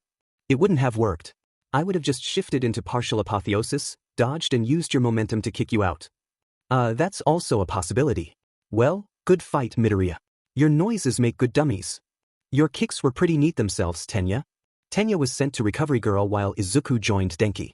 Tensei left the bleachers to find his little brother. As soon as he was out, he hugged him tight. That was an impressive fight, Tenya. I am so very proud of you. Never had defeat tasted so much like victory. Present Mike grinned and announced the next match. Time has come for our 7th round. On my right, the girl in neon pink whose acid will melt your heart, Mina Ishido. Mina hooped and stepped on the arena. The crowd cheered. And on my left, her opponent, the master of minds, the manipulative manticore in purple, Hitoshi Shinso. Get ready. The two teens faced each other. Hitoshi grinned. Start. Good luck, Ishido. Good luck to you too, Shin. Oh crap.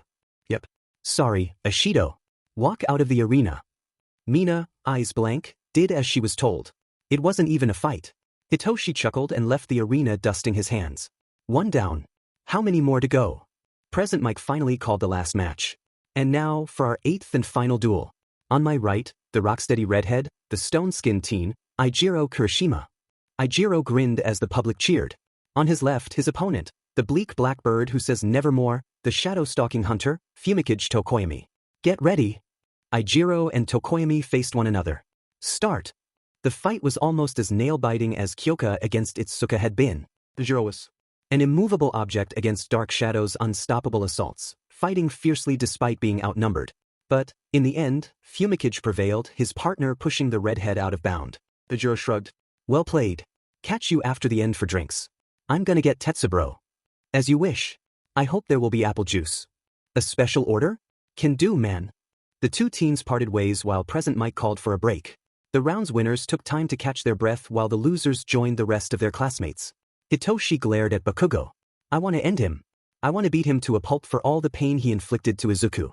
I want to morph my limbs to be metallic like a weapon's edge, and I want to stain them red with his blood, and I want to see his face wrecked as he begs for mercy, as I make him pay. Wait, what am I thinking?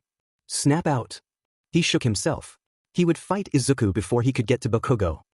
There would be other times. Stop thinking that. What was wrong with him? He left the room, not trusting himself to stay in the bully's vicinity with his dark thoughts. Unfortunately, Bakugo had noticed his unease and followed him. Hitoshi glared. What do you want, Kaken? The nickname took Bakugo by surprise. Usually, it was Izuku who called him that, and never in a nice way. You got a problem, droopy eyes? I saw you leave in a huff. What do you even care?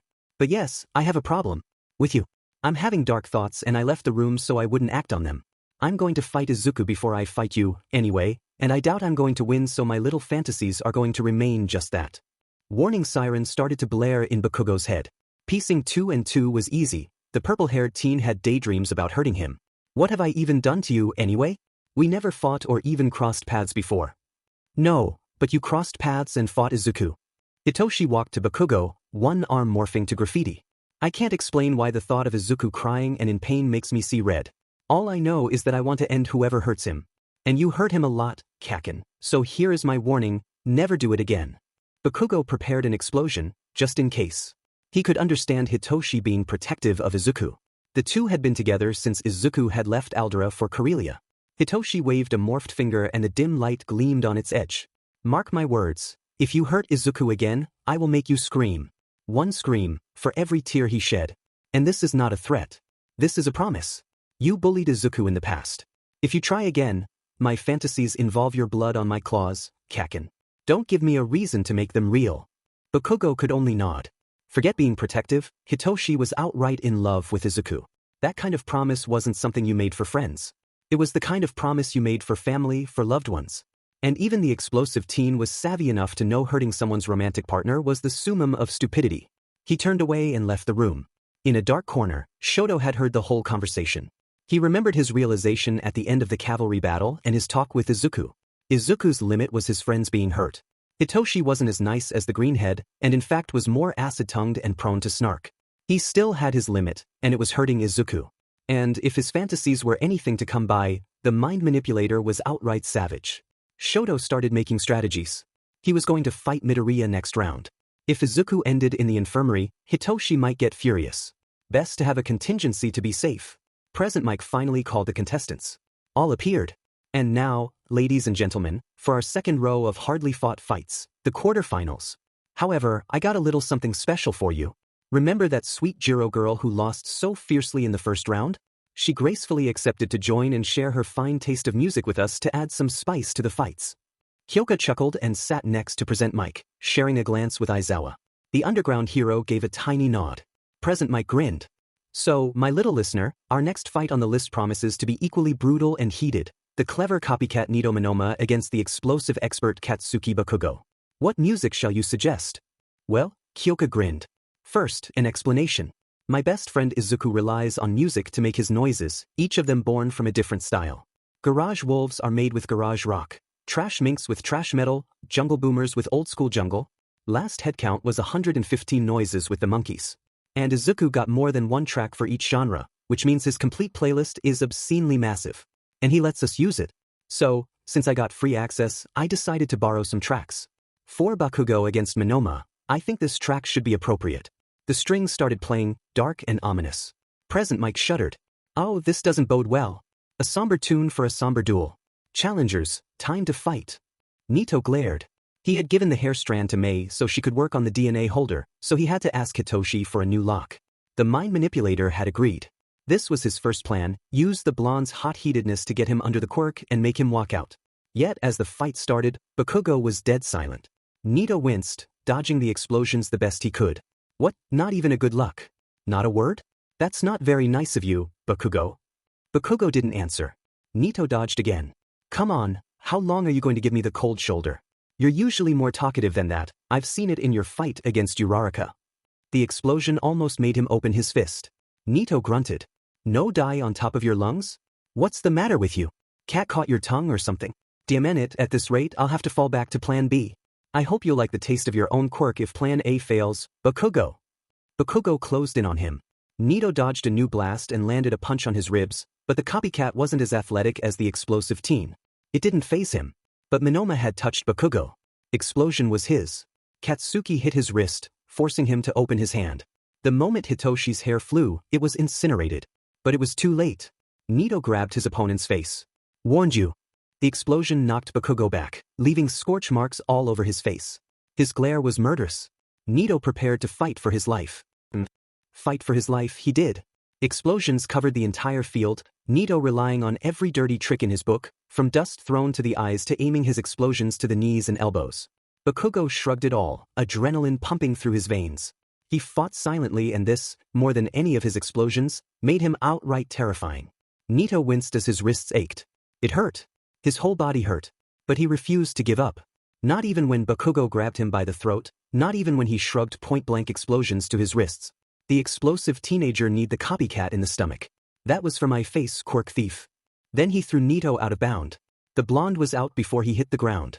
Itsuka silently swore bloody retribution upon the bully. Unfortunately, her match was next. Kyoka painfully closed her eyes.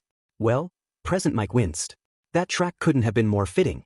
It was harsh, it was dark, and it was desperate, just as young Minoma was as the fight neared its end. Fortunately, our recovery girl should be able to heal him. Moving on to our next match as soon as Cementos repaired the arena, this is our shocking stylish b-boy Denki Kaminari against the girl with the giant fists, Itsuka Kendo. What track shall you play, young Jiro? Isn't it obvious, sensei? The familiar riff started playing as the non-NAS echoed in the stadium. I admit I may be a bit biased. Still, with an opponent like Denki, Kendo-san better be prepared to be thunderstruck. Denki and Itsuka faced one another.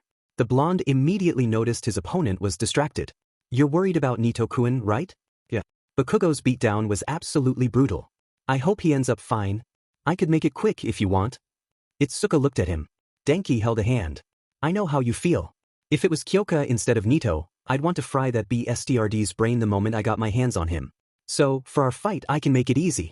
Just shake my hand, I zap you with taser armor, drag you out of bounds so you lose and you're free to visit your friend and stay by his side until he recovers. Itsuka smiled. The offer was generous. Thank you, Kaminari-kun, but this isn't how it works. The sport festival is where we show our skills. Win or lose, I gotta put a fight first. Got it?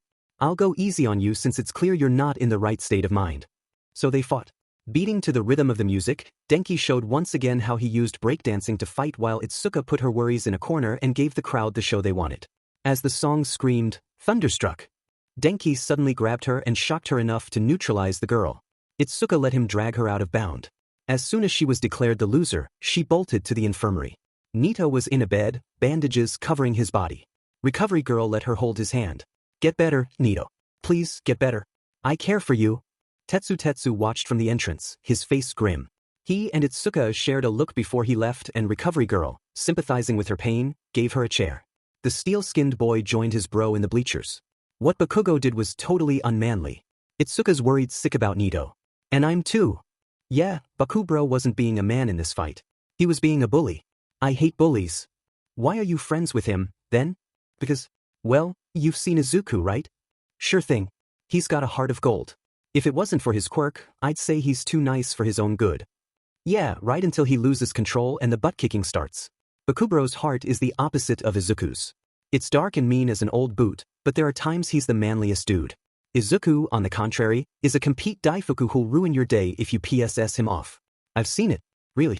I have heard him shout. Tetsu gave him a weird look. Izuku? Shouting? He had never seen the monster summoning teen be anything but kind. Seeing him angry was something the steel-skinned students simply couldn't picture. The time came for the third match and Present Mick's voice rang once more. Our third duel is the master manipulator Hitoshi Shinso against our regal raven Fumikage Tokoyami. So, what sweet music shall move this fight, young Jiro? Kyoka grinned and picked a new track. I have honestly no idea who'll win. One good knock is enough to break Hitoshi's brainwashing, and Tokoyami isn't fighting alone. Nevertheless, this particular track is called Killing Two Birds. And it is indeed two feathered fiends our mind manipulator will be fighting. Present Mike beamed with pride. She's taking to the job like a fish to the water. Hitoshi looked at Tokoyami. No hard feeling, huh? None. Immediately, the purple-haired teen activated his quirk. Walk out of... He hadn't finished his sentence that Dark Shadow emerged and pinched his partner. Fumikage shook himself. As expected. Your manipulative trickeries shan't work against us, Shinso. Guessed as much. Bah, it was worth a try. Hey, Dark Shadow, nice tune, right? I didn't expect a Ravak. The entity fell to brainwashing. Fumikage flicked it, breaking the spell, only to narrowly dodge a kick in the stomach. Guessed it wouldn't work either. Good thing I'm more physically inclined than your average mind quirk user. Dark Shadow lashed. Hitoshi dodged with a gymnast's grace, evading every clawing and pecking attempt as he edged closer and closer to his opponent. Fumikage came from behind. Hitoshi grabbed his wrist and judo flipped him in his partner. Tokoyami, you aren't a close-range fighter. You let Dark Shadow do all the job. Trying that was a stupid move. Worth a try. I see surprise won't work on you. Free running taught me surroundings awareness. Catching me by surprise is hard. Dark Shadow lunged and took a foot in the face. Hitoshi badly wished he had some flashbangs or a flashlight at the moment. But he didn't, so all he could do was rely on his physical skills. No easy brainwashing, this time. He ran, jumped, landed on Dark Shadow and ran over the creature before jumping again and delivering a kick Fumikage blocked with a wince. Felt this one? You don't say. My arm. And you ran all over me at that. Peck neck. Hitoshi's eyes widened. No, they didn't. Brainwashing multiple people at once was always difficult, but it wasn't impossible. He just needed the opportunity. And if his hunch was right, one had just landed in his lap. Both of you, stop fighting. Tokoyami and Dark Shadow stood still. Hitoshi couldn't believe his luck. Did it? You are now going to walk out of the arena. At once. The pair walked out of bound, losing the fight. Hitoshi starred for a solid minute before collapsing in hysterical laughter. Present Mix's jaw was on the ground. Holy schmuck, what a fight. How often do you see someone with a mind-based quirk show that kind of physical fitness? Brains and bronze, that kid got them both. Tokoyami sighed. This shows that luck can be all that stands between victory and defeat. Well played, Shinso-kun. As soon as Kyoko was done whooping for her friend, Present Mike went back to commenting. And now, the fight you are all waiting for, the final match of the quarterfinals. The Blazing Glacier, Shoto Todoroki against the spring-haired teen, Izuku Midoriya. What sick beats shall rhythm their fight, young Jiro? Well, Kyoko grinned. Let's give them a taste of battling against a true hero. Shoto and Izuku face one another. Shoto mentally grimaced at a memory. Before stepping in the arena, he had politely asked Hitoshi not to kill him if he hurt Izuku, to which the mind manipulator had told him injuries always happened in fights and he fully expected both of them to get hurt. He would only murder the teen if the hurt was done out of malice. This had slightly reassured Shoto. The moment the beat kicked in earnest, he released a massive ice burst, much bigger than what he'd used against Tetsu. Present Mix's voice fell with his glasses when he saw the absolute stadium-spamming glacier covering the battlefield. Midnight herself shuddered, her body partially encased in ice. That was a cold move, Todoroki. Sorry, Sensei. Looks like I win. No sooner had he said these words that Izuku burst from the ice. From Shoto to the crowd, everyone gasped as the teen landed in his fully apotheosed form. Static formed at his feet. Nice try. Maybe, but not good enough if it couldn't stop you. If this couldn't finish it, consider it only the start, Midoriya. He sent another ice wave. Izuku retaliated with a green energy wave that shattered it. A new ice wave was destroyed by a sphere of green energy. Izuku flew high, then stomped on the glacier, the shockwave breaking it apart. Cementos used his quirk to clear out the ice. Shoto growled. As expected, your transformed state is impressively strong. Izuku charged. Shoto dodged and sent a wave that froze his feet. Izuku gave him a look that screamed, seriously, before casually breaking out and wiping his feet. Shoto growled. Subtlety wouldn't work either. He sent a new glacier. Izuku splintered it with a shockwave double kick. The two glared. Izuku shifted to partial apotheosis. Still not willing to use your fire, Todoroki-kun? No, and you know why. I swore I would win the sports festival with Mom's ice alone. Even if it's going to cost me victory, I refuse to use my a-hole of a father's fire. Izuku hummed. I thought about what you told me about your past. There's something I noted, how you always referred to your fire and ice as your father's and your mother's respectively. And? Izuku patiently said, I think you're wrong. No power is good or evil. This is what we do with them that makes them so. It was Michiro-sensei's first lesson, and it is pretty much your mindset regarding your own quirk. You may not see your quirk as good or evil, but you see your parents as such. And you see your quirk as your parents more than your own. Shoto froze. He could see his logic. Izuku smiled gently. I agree that endeavor hurt you and your mother. That part will always be true, and you have every reason to hate him. But Shoto, your fire isn't his. And your ice isn't your mother's. It is your quirk and yours alone. You decide what you do with it. Take in your father's lessons as base guideline if you feel it's worth it. But at the end of the day, it is your hand that ignites the flames. Your hand that shapes the ice. Their design comes from your own mind. You alone decide the shape they take. And this is why it is your power, not theirs. Shoto started him. Slowly, he raised a hand and created a low ice wall. Izuku smiled and hummed along the melody. His transformed hand touched the wall, static flowing on the surface. The melody may give me a baseline, but I am the one who mixes the colors. The static finally settled, the colors mingling to depict a fiery tiger roaring at an ice dragon while a small water phoenix soared far above them. The message was clear. Shoto looked at his hand. It is my hand that shapes the ice. He turned to Izuku and coated his arm with ice. It is my hand that ignites the fire. Izuku grinned, static flowing once more over his body. And it is my mind that designs the pattern. Fire and ice mixed in a devastating maelstrom that engulfed the green-haired teen. There was a deafening explosion. Izuku emerged from the inferno, fully transformed, body damaged in several places. Some fingers and toes were missing, as was the upper part of an ear and a good third of his left wing. But it was on his body that the injuries were the most impressive. Gaping lacerations on his chest and torso bled static, discordant echoes humming in the air. Izuku was obviously in pain, but it didn't stop him. He scooped Shoto before the bicolored teen could react and landed at the edge of the arena. Then he dropped him. Midnight declared him winner by ring out. Izuku relaxed and released the transformation. Demon, that hurt. I felt this one, Shoto-kun, even in apotheosis. Shoto stood up. You were bleeding static. What was that? Apparently, when my apotheosed form is damaged, it feels like notes of the melody go missing. After a certain amount, there simply isn't enough notes to maintain the melody, so I'm forced to shift back to normal. Glad I figured this out in a safe environment like the sports festival instead of during a street fight. And the wounds may go away, but the pain definitely remains. Oh. Indeed, the green-haired teen looked in even more pain than Shoto despite having no injuries whatsoever. Shoto helped him walk to Recovery Girl, who confirmed the diagnosis. Not a single wound to heal here, only phantom pain. I will let you take some painkillers, young man. You need it. As for you, she turned to Shoto. You seem to be suffering minor burns and frostbites. Here, let me give you a kiss. Shoto let her. Izuku gladly swallowed the painkiller and waited.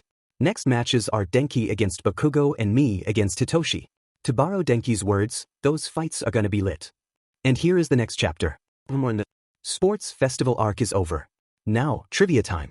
Coin drop, made from top rock, footwork from a standing position used as warm-up, into either a backspin, spinning on the upper back, or a windmill, a circular torso roll while the legs twirl in a V shape. Belly mill, pivoting from the back to the chest and abdomen instead of the head and the hands.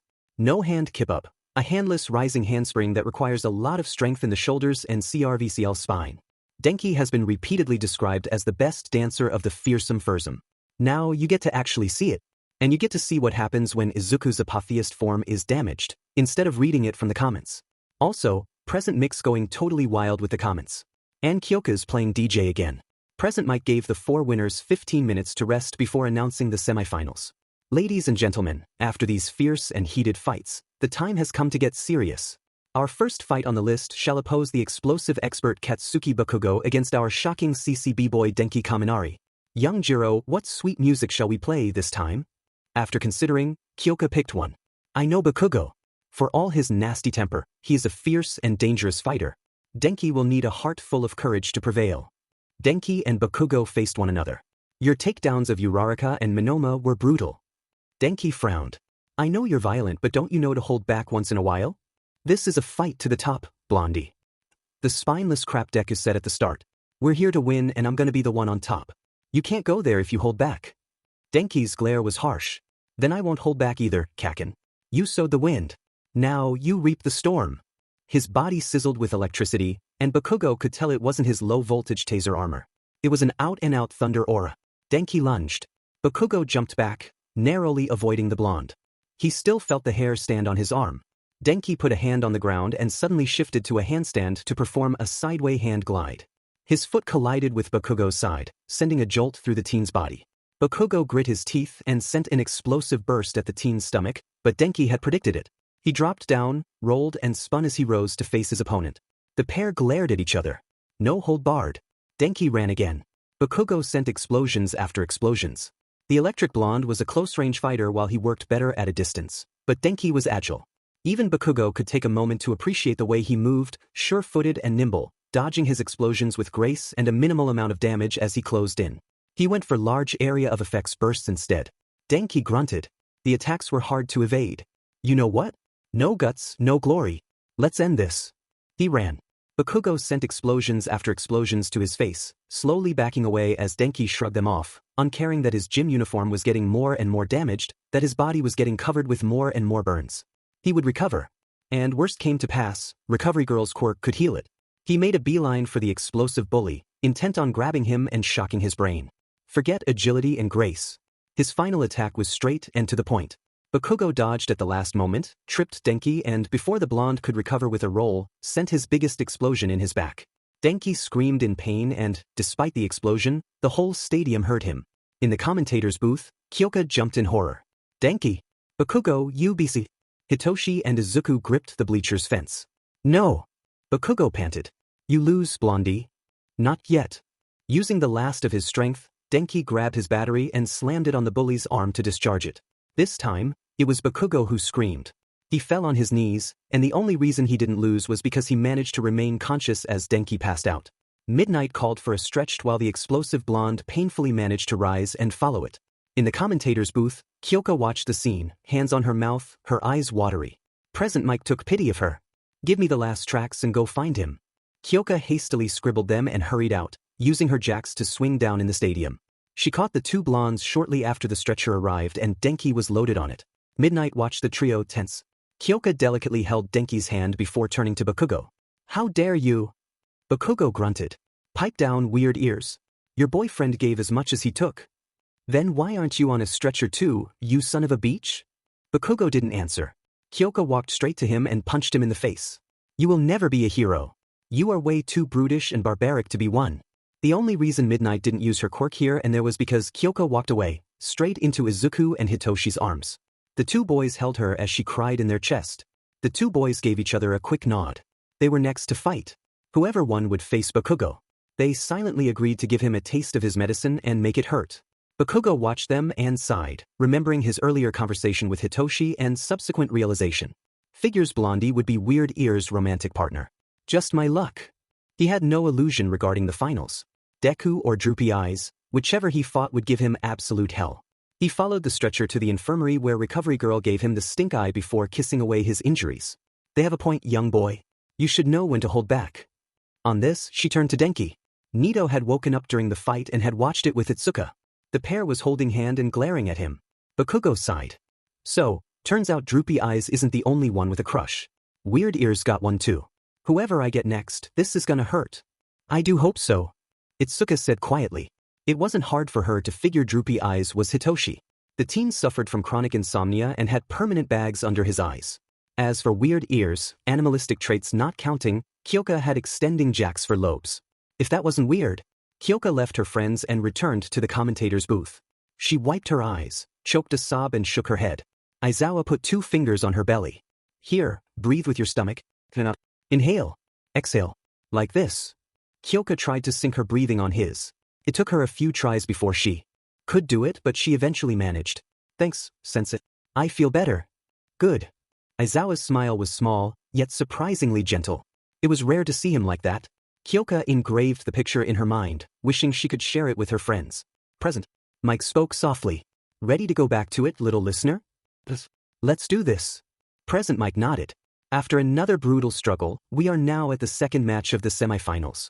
This time, it will be 2 dear friends squaring off. The Master of Minds, Hitoshi Shinso against our green fighting machine, Izuku Midoriya. What music shall rhythm this fight, young Jiro? Jiro chuckled. Actually, this one is a personal request. I've seen where it comes from, and I admit the context fits as well as the tune. So, without further ado, let's rock. The strings started softly, whistling ringing across the stadium. Izuku and Hitoshi faced one another. I'm not going to try using my quirk on you. Hitoshi smiled. You've known me since elementary school. You know my quirk in and out. It wouldn't work against you, so I am going to fight you without it. Izuku returned the smile. Then, for the sake of fairness, I won't use my quirk against you either. We both know how powerful Graffiti Heart can be. You are my first real friend. If you're not going to use your quirk, neither am I. The pair looked at one another. No quirk. Pure skill. No quirk. Pure skill. The electric guitar kicked in and the two teens lunged. Fist met fist. Kick met kick. Punch was blocked by open hand as the two teens spun and twirled around each other, the music thrumming frantically in the air. They matched each other blow for blow, every punch blocked, every kick dodged, neither landing a single decisive hit as they almost literally danced around the other. Drop, spin, kick, jump, punch, strike, blocked, dodged, countered, evaded with dancer's grace. It was a beautiful display of skills that made painfully clear both teams were evenly matched. Izuku and Hitoshi knew each other's fighting style in and out. They fought with matching strength. The music kept thrumming, whistling and electric strings ringing across the stadium as the duel became less of a fight and more of a dance. Blows stopped being blocked.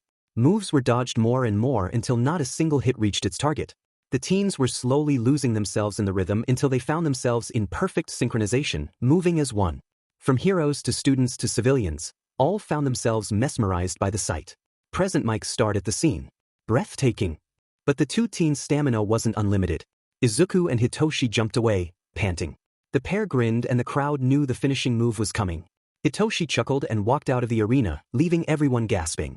Izuku gave him a surprised look. You're giving up? I don't mind ending third place so long as you're the one on top.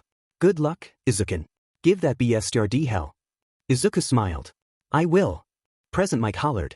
And Midoriya moves to the finals. Izuku closed his eyes and went to get something to snack on. His fight with Hitoshi had exhausted him. Tensei whistled. Your friend is skilled, Tenya. I can honestly say this is the first time I'm seeing him fight like that. That was impressive.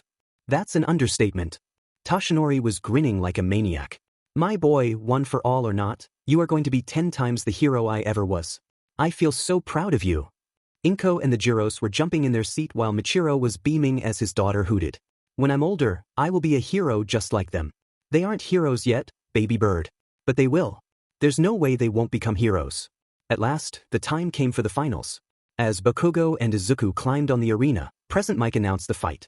And now, the battle you have all been waiting for, the finals of the sport festival. Opposing each other, we have the explosive expert, the brutal berserker. Mercy isn't part of his vocabulary, so expect him to fight to the harsh and bitter end. Ladies and gentlemen, Katsuki Bakugo. The crowd cheered and booed in equal measure. Bakugo barely listened. Facing him is the lean, green fighting machine, the master of monsters. Don't let his sweet smile and kind words fool you. This lil bunny got a kick to himself. Ladies and gentlemen, Izuku Midoriya. The crowd's cheering was more unanimous. It was clear who the people favored. Bakugo frowned. He knew Izuku could be angry and he had seen him fight, but he had never seen him fight angry. This was going to be an experience. A painful one. Present Mike turned to Kyoka. Once more, I will let young Jiro choose the beat that will rhythm this fight. Knowing her taste, this is gonna be good. So, little listener, what will it be this time? Kyoka's glare was harsh. What else but a duel of the fates?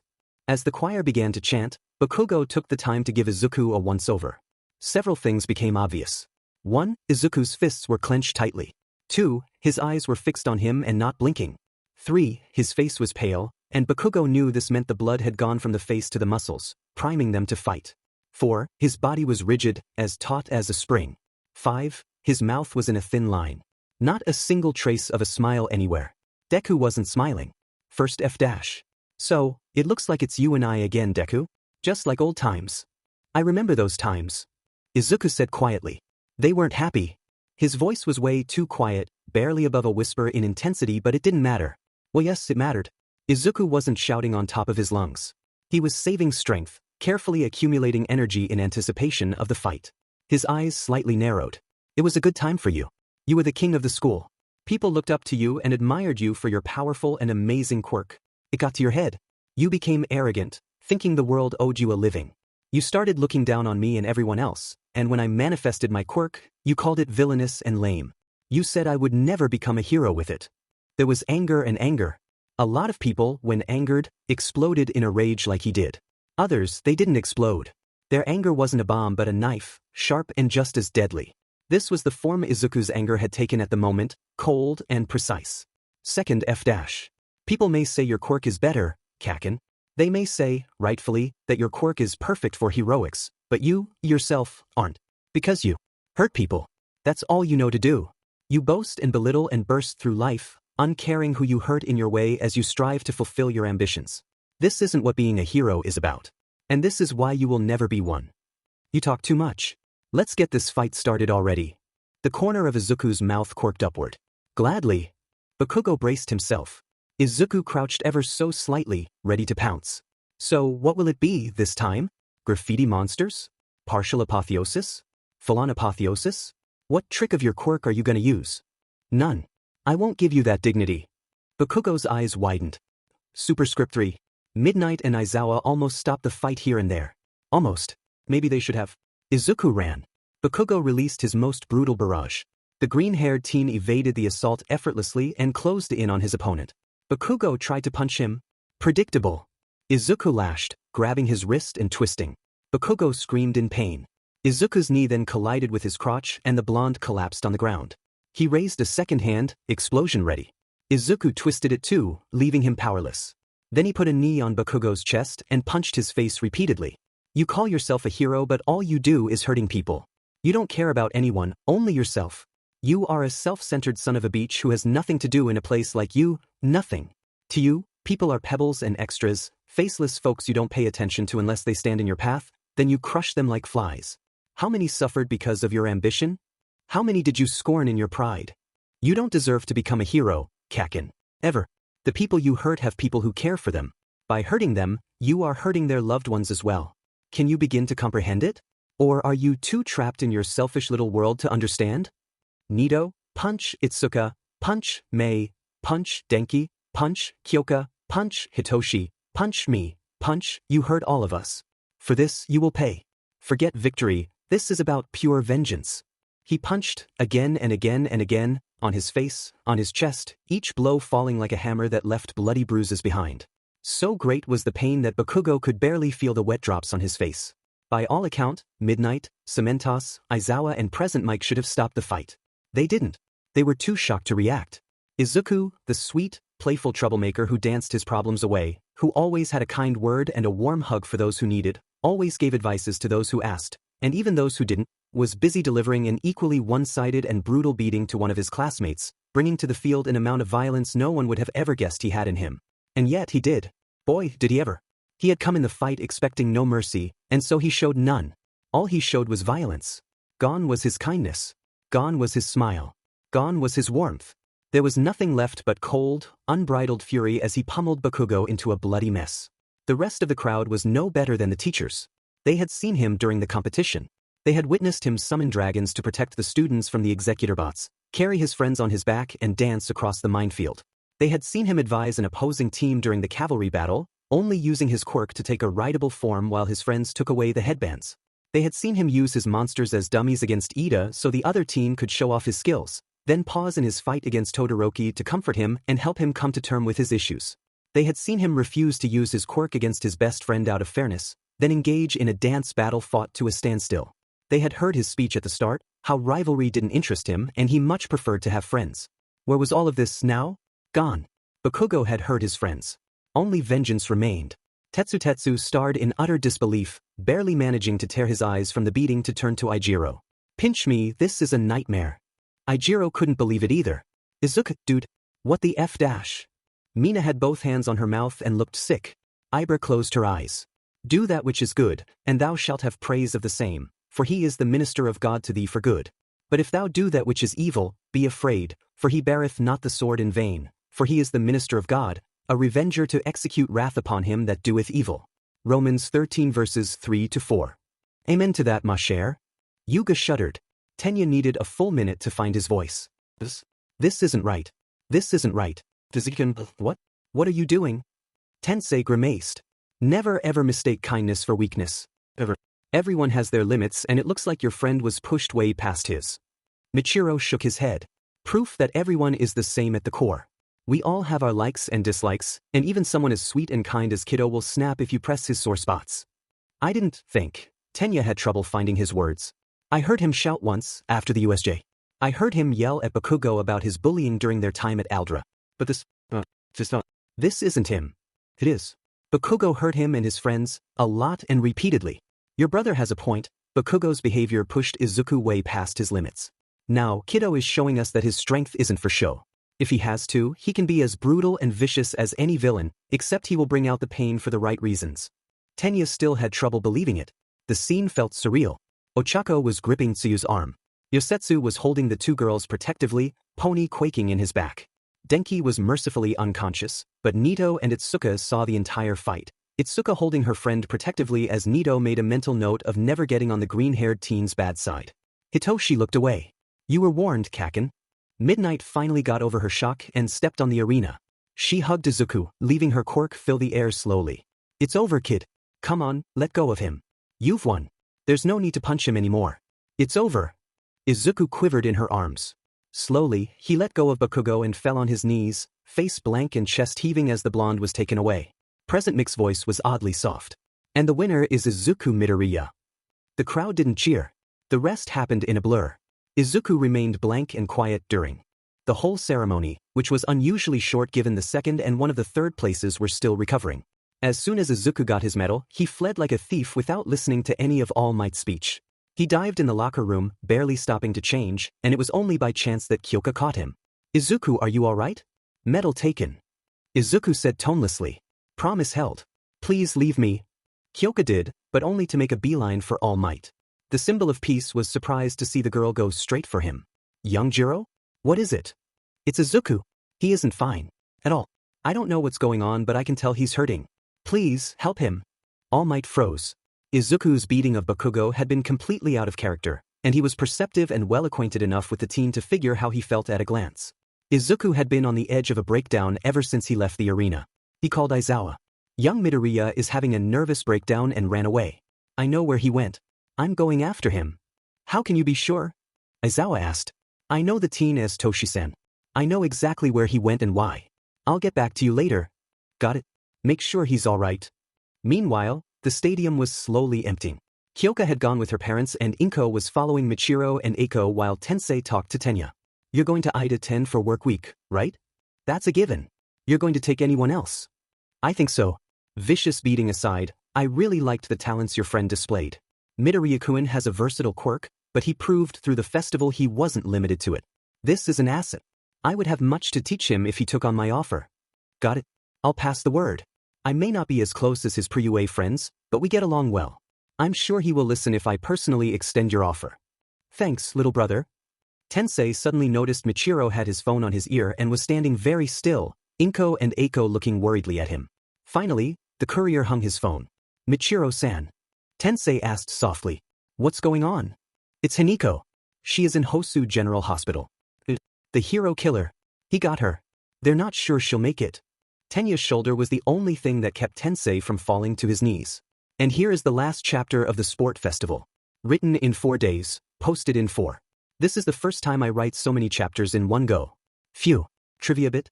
Sideway hand glide, a one-armed spinning move that looks like a freeze, halting all body motions, but is executed on the side after picking up speed. Also, the fight scene with Izuku and Hitoshi was partially inspired by the bit from the Stormblood trailer where Lice and the Warrior of Light have a friendly spar. I always found the choreography beautiful. And Karma finally catched up with Bakugo, and it has the shape of Izuku's fists. For information, for those who are poor at math, his third F translates as F cubed. A cubic measure of OF dash, coming from the series' biggest bully. And a grim reminder that even the nicest guys have their limits. All Might jumped across the city, crossing it as fast as his leaps could take him. Of course, young Izuku would have a breakdown. Everyone can and will get angry when pushed past a certain point, this is natural. Doesn't mean they'll like the result. Young Izuku has a kind heart.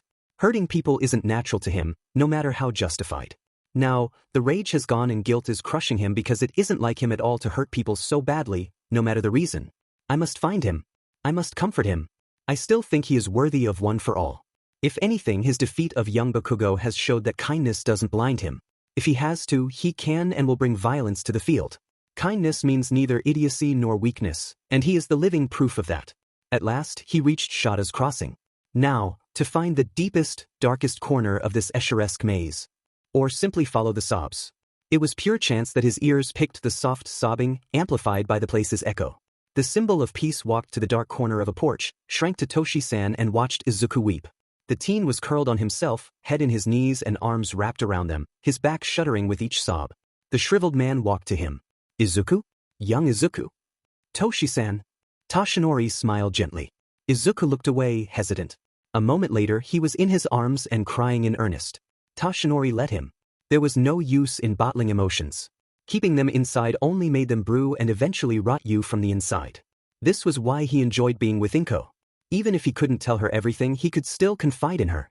Inko had had the unexpected effect of reminding him which of his personalities was the mask. The symbol of peace was an icon. Under the mask, there was a sick man who had a life of his own, a woman he loved dearly, and fully intended to marry sooner more so than later, for children who looked up to him as a parental figure, father for Izuku and Hitoshi, uncle for Denki and Kyoka, and friends with whom he could laugh and share a drink. People may look up to All Might and revere him as the symbol of peace, but people like Inko, Izuku, Michiro and the UA staff reminded him why it existed in the first place. They also reminded him that, sometimes, Toshi-san was just as necessary as All Might. Sometimes people didn't need a distant icon to look at, they needed the arms of a friend to cry in. Izuku eventually spoke. I lost control. In the finals. Against Bakugo. I lost control. Bakugo, he had hurt so many people. And it hurt me too, and it made me mad, and I wanted to hurt him in turn, as much as he hurt the others. Nito, Denki, Kyoka, Itsuka. Kyoka cried in our arms after Denki was beaten. She's usually so strong. But she cried this time. Because Denki got hurt. I couldn't do nothing. I wanted to make him hurt. As much as he hurt others. What's wrong with me? I'm not like that, usually. I don't like hurting people because I know what it's like to be hurt. Why would I want to hurt others? You said it yourself. Toshinori said gently. Because young Bakugo hurt others. Not only that, he hurt people close to you. So, you got even. Even the nicest person in the world has their limits. That, and I guess you wanted to give young Bakugo a taste of the pain he inflicted to teach him a lesson. Hopefully, you succeeded and your classmate learned some. Empathy. Izuku belatedly remembered he had told Shoto hurting him, and his was a good way to rile him. Bakugo had done exactly that. It still didn't justify the utterly ruthless beatdown Izuku had delivered to the blonde. I still went too far. I still lost control. Again. It just wasn't your quirk, this time. It was your temper. But, if there is a thing I know about you, it is that you learn from your mistakes. After you first used cacophony, you established rules and safeguards to harness it properly. After you first used apotheosis, you spent years mastering your new form while establishing clearly where and when to use it. The same will go with your temper. Now, you know you can be extremely violent when pushed past a certain point.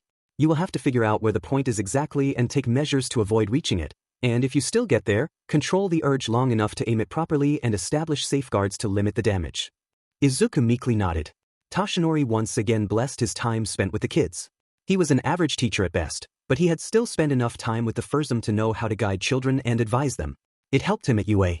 They remained in each other's arms a little longer before standing. Come on, your mother promised to celebrate and your friends are worried about you, especially young Kyoka. Alright. We had promised to have a party after the festival. A smile crossed his face. Nito, Itsuka and Fumikage befriended a student from the support course, Mei Hatsum. Guess we can invite her too. I overheard Nito and Fumisan say they had given her ideas for support items. Toshinori smiled as the pair left the crossing. Izuku was smiling again. It was good. Still, as the Midoriya household came in sight, Izuku hesitated. I hope everyone else is okay. What I did. It was extreme. I wonder, and I fear, how they will react. Toshinori looked down. Tensei and Tenya had sat close to them during the fight. He had heard everything the younger Ida had said. If push came to shove, he could always show up as All Might and smooth things out. What Izuku had done was out of character for him but otherwise perfectly normal. His classmates needed to understand that. As soon as he got home, Hitoshi tackled him in a hug. I was worried sick. Feeling better now? Yeah, for now. The biggest issue will be the others tomorrow. I lost control. I hope they won't be too scared. They most likely will. Kyoka said somberly. Don't worry, we'll be with you. Denki should be released sometime tonight, so he'll go straight home. It's just us for tonight. Izuku nodded before noticing someone was missing. Where's Michiro-sensei? Inko grimaced. Actually, his wife was injured by the hero killer's stain in Hosu. He went to her side. Sheet, sorry. I hope Haniko-san makes it. We all do, sweetie. Celebration was a merry but quiet affair, adults and children spending the night in the household. The next day, Izuku, Hitoshi and Kyoka were relieved to see Denki join them near the entrance. Kyoka outright hugged him. "You got better." "Yeah, thanks to Recovery Girl. Her quirk is a miracle maker. Nito was released sometime before." "Oh, that's great to hear." They walked together to the classroom, Izuku shrinking under the looks the other students gave him. Denki looked at his friends. "What did he do to earn that?" "Well, Bakugo sent you and Nito to Recovery Girl, so he rearranged his face with his fists," Hitoshi explained. "Without his quirk." Denki turned to Izuku. "That must have been a sight. The only reason people let him is because everyone was too shocked to react." Kyoka said softly. "It was so out of character it felt like it came completely out of nowhere. I'm not surprised people are scared. The sweetest guy in UA just delivered the mother of all butt kicking to another student, even if he had it coming. I mean, I did punch Bakugo in the face after your match. On one hand, I'm worried you can become so brutal when angered. On the other, if I get badly hurt again, it's reassuring to know the other guy's gonna regret it big time. And thanks, Kyoka." "You're welcome." Izuku smiled. At the very least his friends were okay with him. Now came the others. The rest of Class 1A went quiet the moment they stepped in. The four friends remained close, ready to defend Izuku. Conversation started again in hushed whispers, the other students occasionally glancing at the green-haired teen. Izuku quickly had enough. He stood from his seat and his friends got ready for the worst. "I lost control during my fight with Bakugo." The whole class went silent, eyes on him. Izuku kept talking. "Bakugo had spent the entire festival acting like a brute and a bully, and he sent 2 people I care for to Recovery Girl. So I snapped. And I went overboard. I apologize for that. I apologize for the violence and for scaring you. It wasn't my intention. Izuku hesitated, waiting his words. "I just wanted him to stop, permanently. Please, forgive my behavior." This was apparently the right thing to say because the whole class relaxed. So did his friends, but they were the last to do it. Shoto reclined in his seat. "This is the one thing the festival taught me: thread carefully with kind people. You never know how far they'll go when they stop being nice." Bakugo had been oddly quiet ever since he'd entered. When he spoke, it was barely above a whisper. "Silly. When you kick a guy's butt, you don't apologize. They do." Kyoka hissed. "Well, I'm not hearing any sorry coming from your mouth, Bakugo. Not gonna be enough. Gonna need more than words to properly apologize, this time." The whole class was dead silent. On one hand, Bakugo was extremely prideful and never admitted he was wrong. He was also loud and temperamental. Today, the blonde's behavior was the polar opposite: humble, quiet, and subdued. Shoji could swear his nose still looked crooked somehow, and not all of his bruises were gone, just like Denki still had some burn traces on his body. Recovery Girl's quirk made miracles, but it only went so far. "It seems these are times for firsts," Fumikage said quietly. Yesterday, for the first time, Midoriya displayed the true extent of his wrath. For the first time, Todoroki let his flames ignite before us. For the first time, first place was claimed without quirks, and today, for the first time, Bakugo's voice is quiet and his head is low. He had a point. More than a few students of Class 1A felt like the world was currently upside down. Aizawa finally entered. "In light of the sport festival, you will have today and the next 2 days off. I heard several of you talk about wanting to celebrate after the event. The principal has agreed to it. Lunch Rush has prepared food and drinks in the cafeteria and Vlad King is currently informing Class 1B about the party. Those who don't want to go are free to head home. That will be all." The whole class hooped, packed and exited in time to see Class 1B exit, school bags in hands. The two classes shared a single look before heading together to the cafeteria. Bakugo left halfway to go home. The others gave him a weird look. "You're not coming? Got better things to do." The blonde mumbled. "Can celebrate after I apologize." Fair enough. Most teachers had sent their class away for the next few days, so the cafeteria was empty. A corner of the place had been saved for the party, tables put together and covered with snacks both sweet and salty, bottles of fruit juice and sodas scattered over with plenty of plastic glasses for everyone. The students sat as Kyoka took her phone to play some music, taking in requests left and right while cobbling a playlist. It helped she had free access to Izuku's selection and, since the green-haired teen had to keep his earphones on constantly, it was easier for the girl to play DJ. The teachers sat at their own pre-prepared table, soon joined by Power Loader who had accompanied May. The girl made a beeline for the hero students and was warmly welcomed. She spent most of the evening and some of this morning making plans and schematics. Power Loader sighed. "I have no idea what happened since I was busy with the second years, but it seems she has found new sources of inspiration." "She did." Midnight grinned. "She and Nito Minoma made a deal during the duels. In return for helping her promote her gear, He got top priority in equipment. Something about their respective styles meshing well. Monoma's costume is based on Victorian aesthetics while Hatsum seems to have a noted preference for steampunk, which was inspired by the Victorian era. Vlad King noted. Put it that way, it's no surprise. The teachers smiled knowingly. Meanwhile, the hero students had warmly welcomed Mei and included her in their discussions. Aizawa saw Ijiro serve a glass of apple juice to Tokoyami. You remembered? The bird-headed teen smiled. Yeah, you said you hoped there would be some after our fight. Kyoka looked at Itsuka. How are your ears? They're fine, thanks. Recovery Girl's quirk healed them in full. Phew. I usually try to avoid using tricks like that, but your giant hand scared me a bit, so I held back less than usual. Usually, I save in matter vibration for inert things. I'll be honest, I thought my bones would disintegrate. Looks like Izuku isn't the only one who can lower his fairness threshold when things get rough. Fairness threshold, Hitoshi chuckled. Cute way to put it. But yeah, one of Aizawa-sensei's lessons is that, if you find yourself in a fair fight, your tactic SCKS. He said that just before jumping in an entire throng of villains and summarily kicking their butt. Oh, that was the USJ, right? Yeah. Aizawa grinned under his scarf. Good to see they can learn. Denki was on the edge of the area, demonstrating several breakdance techniques to some of the students. He was currently in a L-kick that he stayed in for 3 seconds before wheeling back on his feet. You're fitter than you look. Sen Kaibara noted. I'd be hard-pressed to pull stunts like that, especially in a fight. Inesa Yurashi clapped. True that. On the other hand, you got technique, firepower and style. It's really nice to watch. Mina laughed. I practice breakdancing too as a hobby. I never thought of adding it to my fighting before because I didn't see how it was practical. Guess I wasn't looking far enough. She took Denki's spot and started some top rock moves before freezing in her steps and looking at her skirt, face red. The men looked at one another. Mina grumbled, straightened her skirt and turned to the exit. I'll be back. Mina, wait, I'll alter it for you. The girl turned to Izuku, who was holding a hand. Sighing, she went to him and let him hold the hem of the cloth. Static came from Izuku's hand and flew to the skirt, shortening it slightly while adding a pair of shorts. Even with shorts added, a scooter skirt remains a skirt. There, you should be able to breakdance decently, Mina. Thanks, Izuku. Mineta sighed loudly. Kyoka darted a jack in his direction.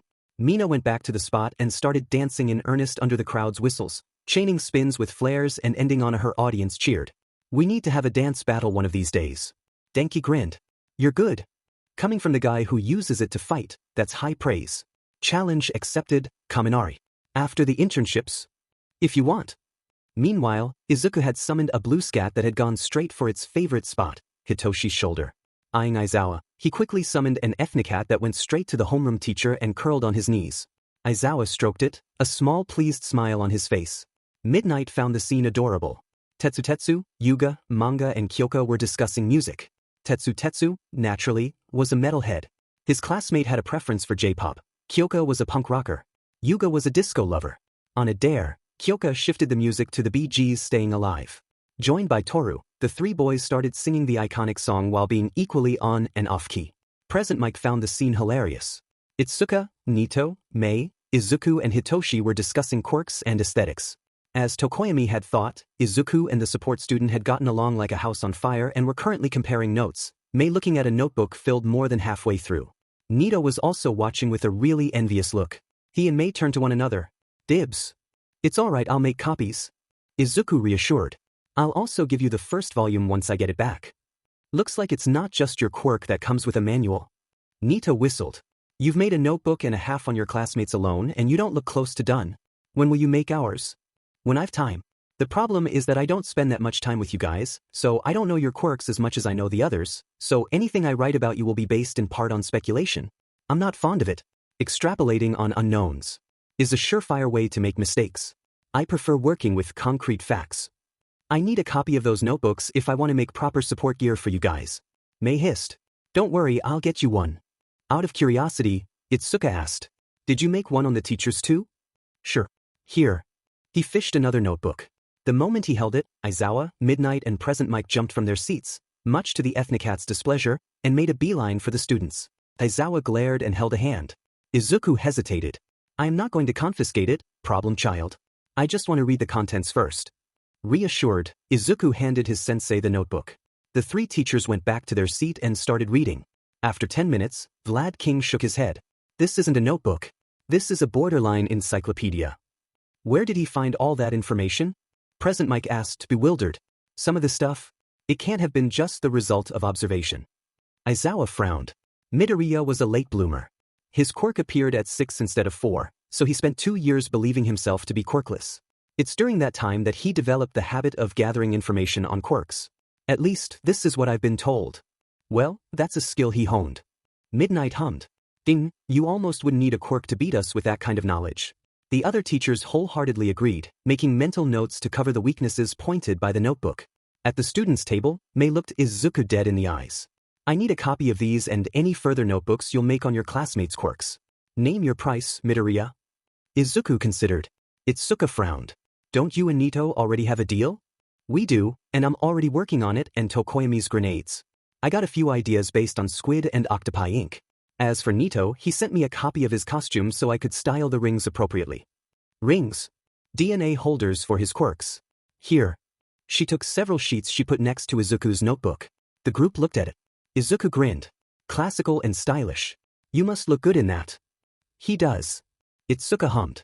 I based it on Victorian-era outfits, especially those of classical gentleman thieves. Nito explained. And I just so happen to have a fondness for steampunk. Mei grinned.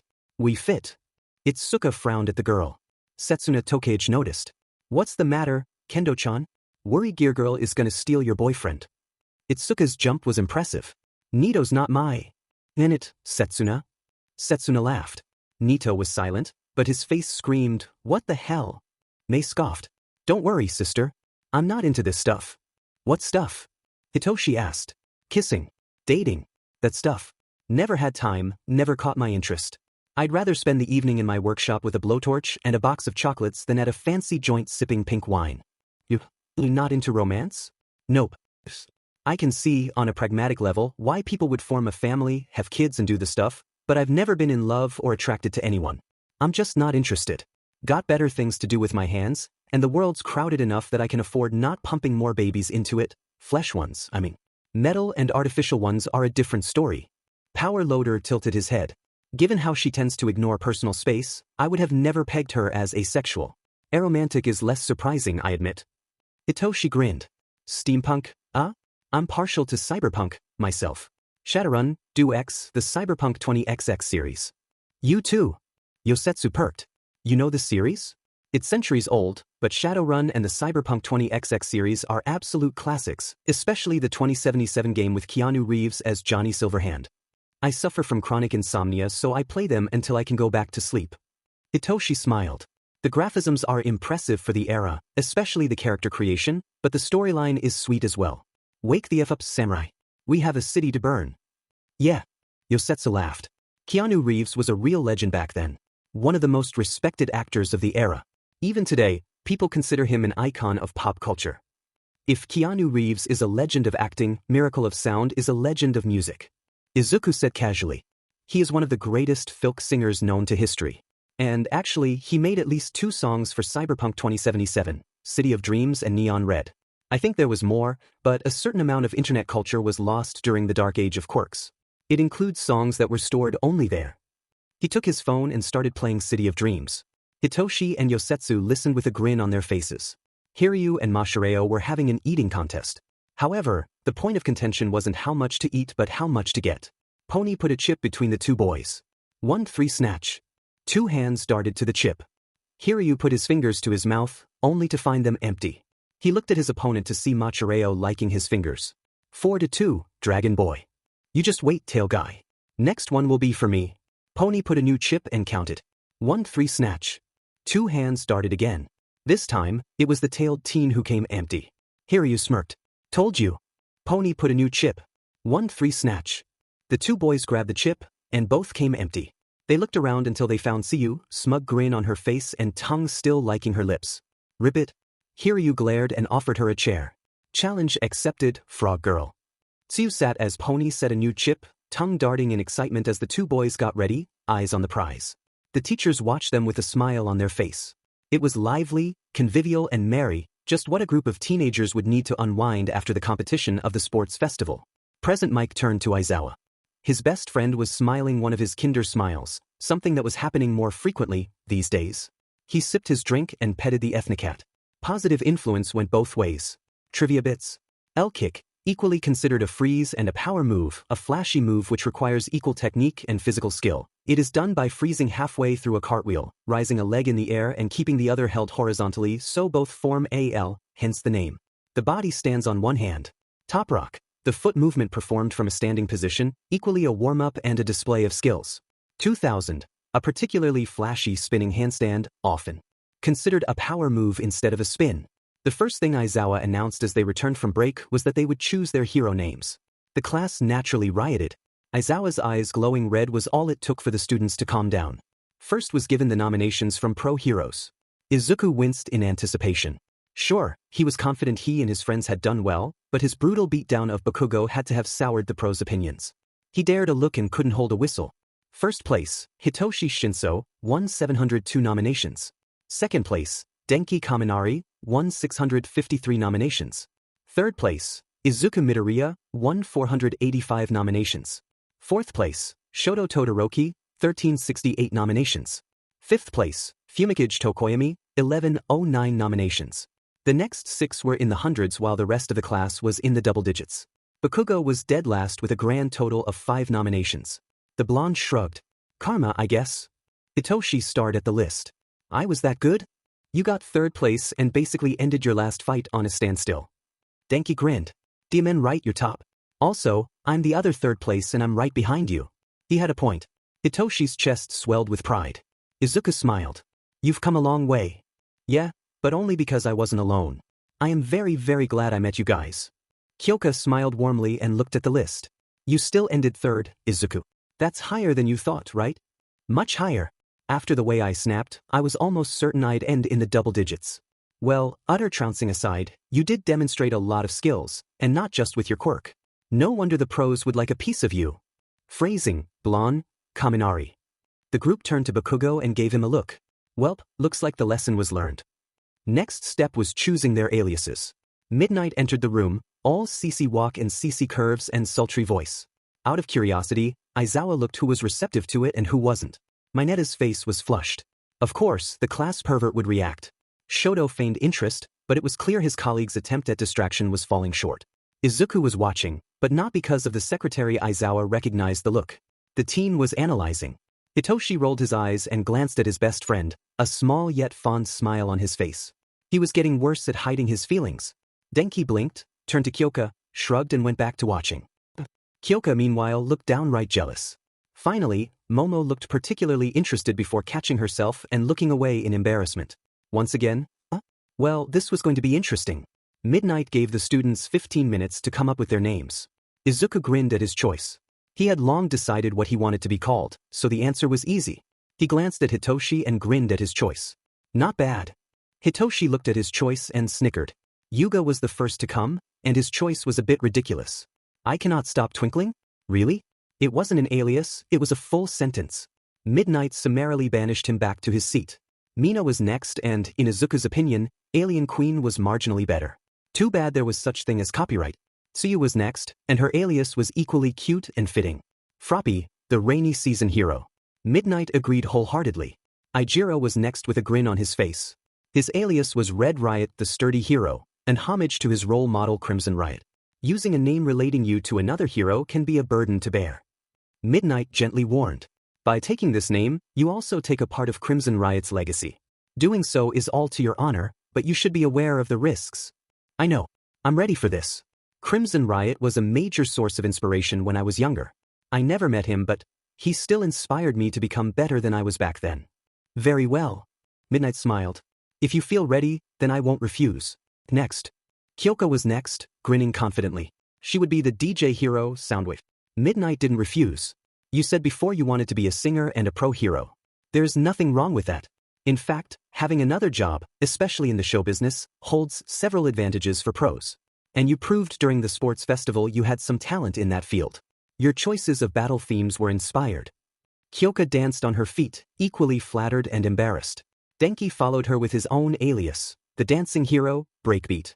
People keep complimenting me on how I combine breakdancing with my quirk to fight. Might as well go the whole length and make it my shtick. Midnight wholeheartedly approved. Hitoshi wanted to go next, but Siro beat him to the punch with his own alias, the taping hero Cellophane. Mizo Shoji was next as the tentacle hero Tentacle. Ojiro and Sato almost got in an argument about copying when they saw the other's alias, the sweets hero Sugarman and the martial arts hero Tailman. Mina finally came back with a new alias, Pinky. Hagakure came with the simple and perfectly appropriate stealth hero, Invisible Girl, while Momo took a shorter alias, the everything hero Creati. Hitoshi finally found a slot and showed his own alias. Midnight raised a brow. The purple hero Manticore? Right, you can transform into a graffiti one and purple is indeed your color. Interesting choice. I would have thought you'd go for something more related to your quirk, like trance or mastermind. It was my original choice, but since I'm going the underground path and I got apotheosis in the meantime, I thought a bit of misdirection would be nice. Very well. Manticore, it is. Shoto gave the teen a weird look before erasing his alias and writing a new one he presented. Midnight chuckled. Rubbing it in Daddy Dearest's face, are we? Going the mythological path isn't a bad idea. Shoto shrugged. If Shinso can be Manticore, then I will be Cryo Phoenix, the cold flame hero. Works for me. Izuku followed him with his own alias and a grin on his face.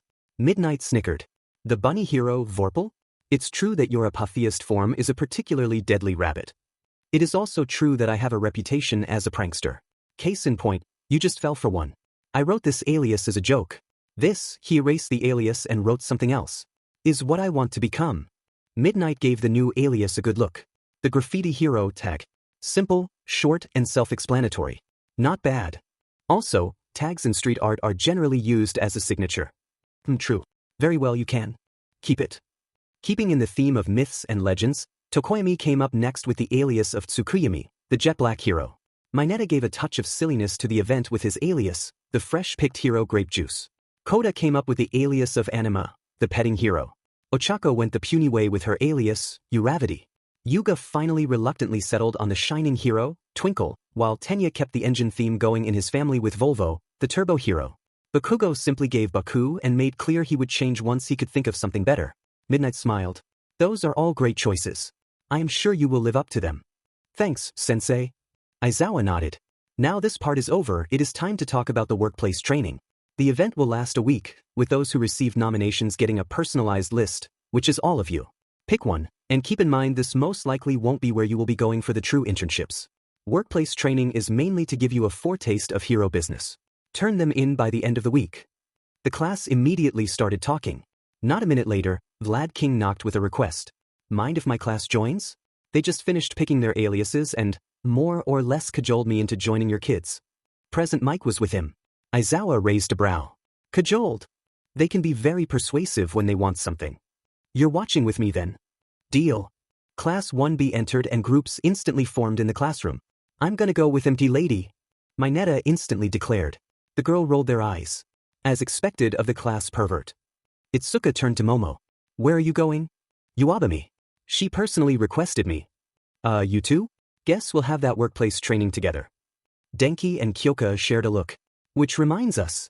They left their seat and made a beeline for present Mike. Kyoka spoke. So, if your offer is still open, I think I'll take it. Just, do you have a room for Denki too? Hero showbiz also interests him. Of course. That would be my pleasure. Denki chuckled. Do be honest, I was hesitating between you and Uabami. I would have gone there as you'd refused, but I'm glad you could take me along. Aizawa looked at the pair and sighed. Hitoshi remembered his retort during the sports festival and went to find him. Sensei, you said you were interested in taking one of us for training. May I ask who? You. Aizawa grumbled. But calling dibs on a student just isn't something you do. Who you pick for workplace training must be your decision alone, and it wouldn't do to influence your choice in any way. So, all I can do is put my name in the list and hope. Where you choose to go is all up to you. He gave his best friend a pointed, quirkless glare. Present Mike shook his head. Hitoshi smiled. Well, you were among my choices. I was trying to decide between you and Edge Shot. If you want me in, I'm in. You are an underground hero, the kind I aim to become.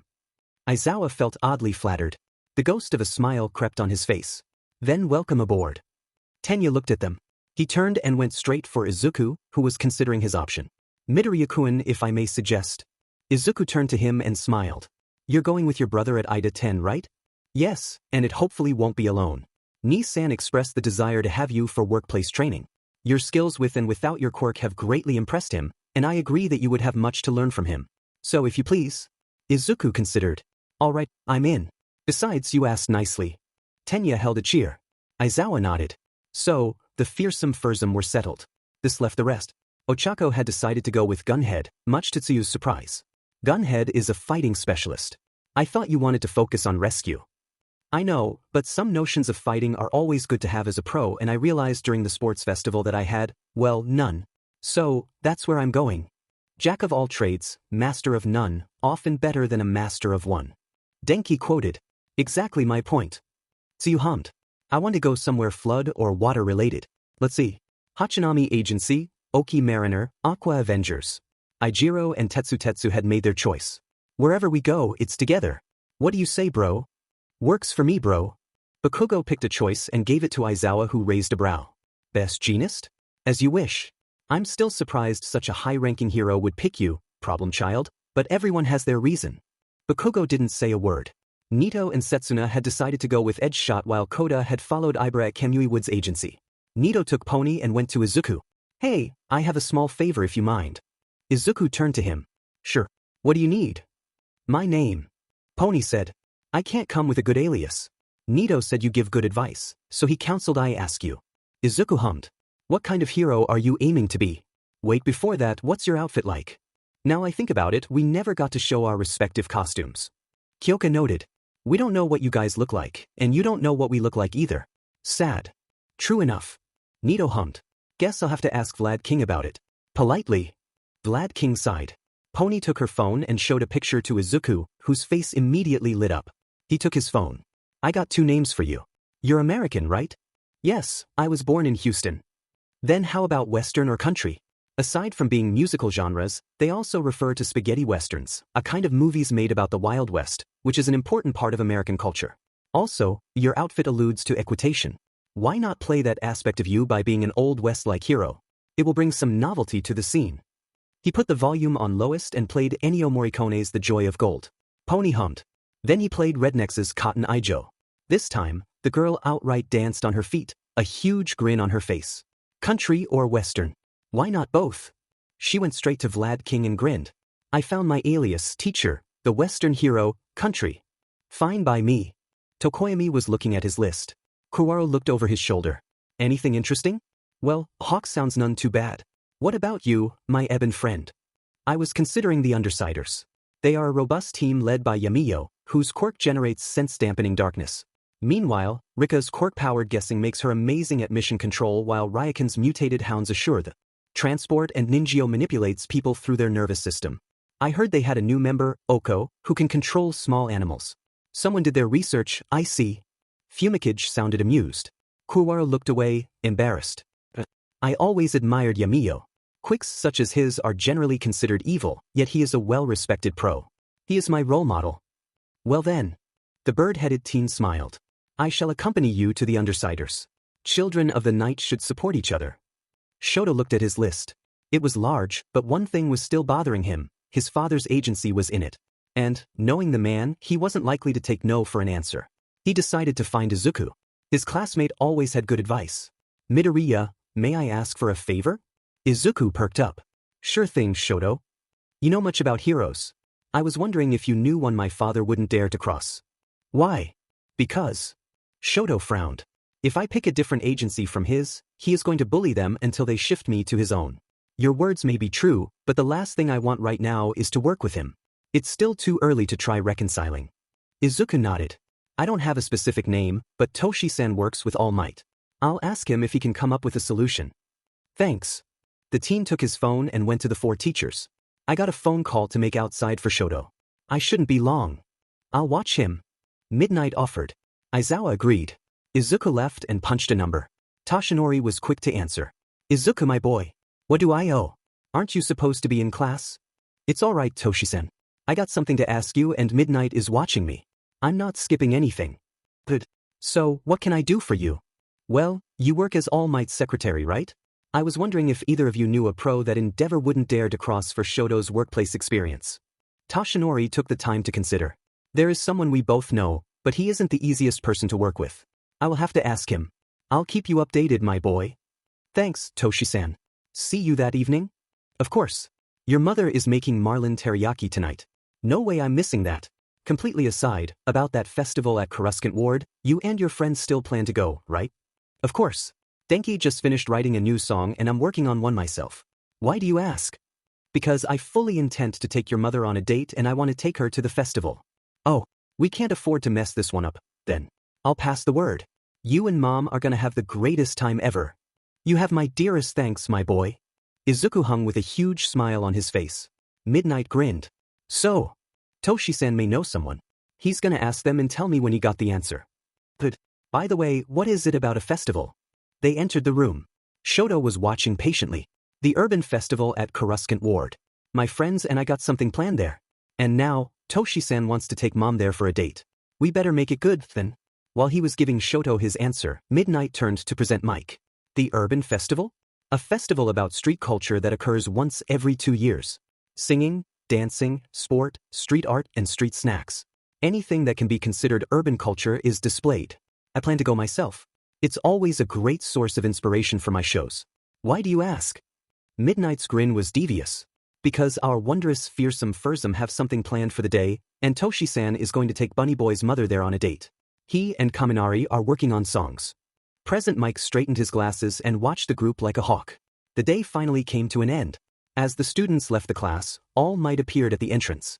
I'm here, with news for young Todoroki. Shoto immediately perked up. All Might invited him away from the rest of his classmates. So, young Todoroki, young Midoriya informed me you were looking for a pro your father wouldn't dare to cross for workplace experience.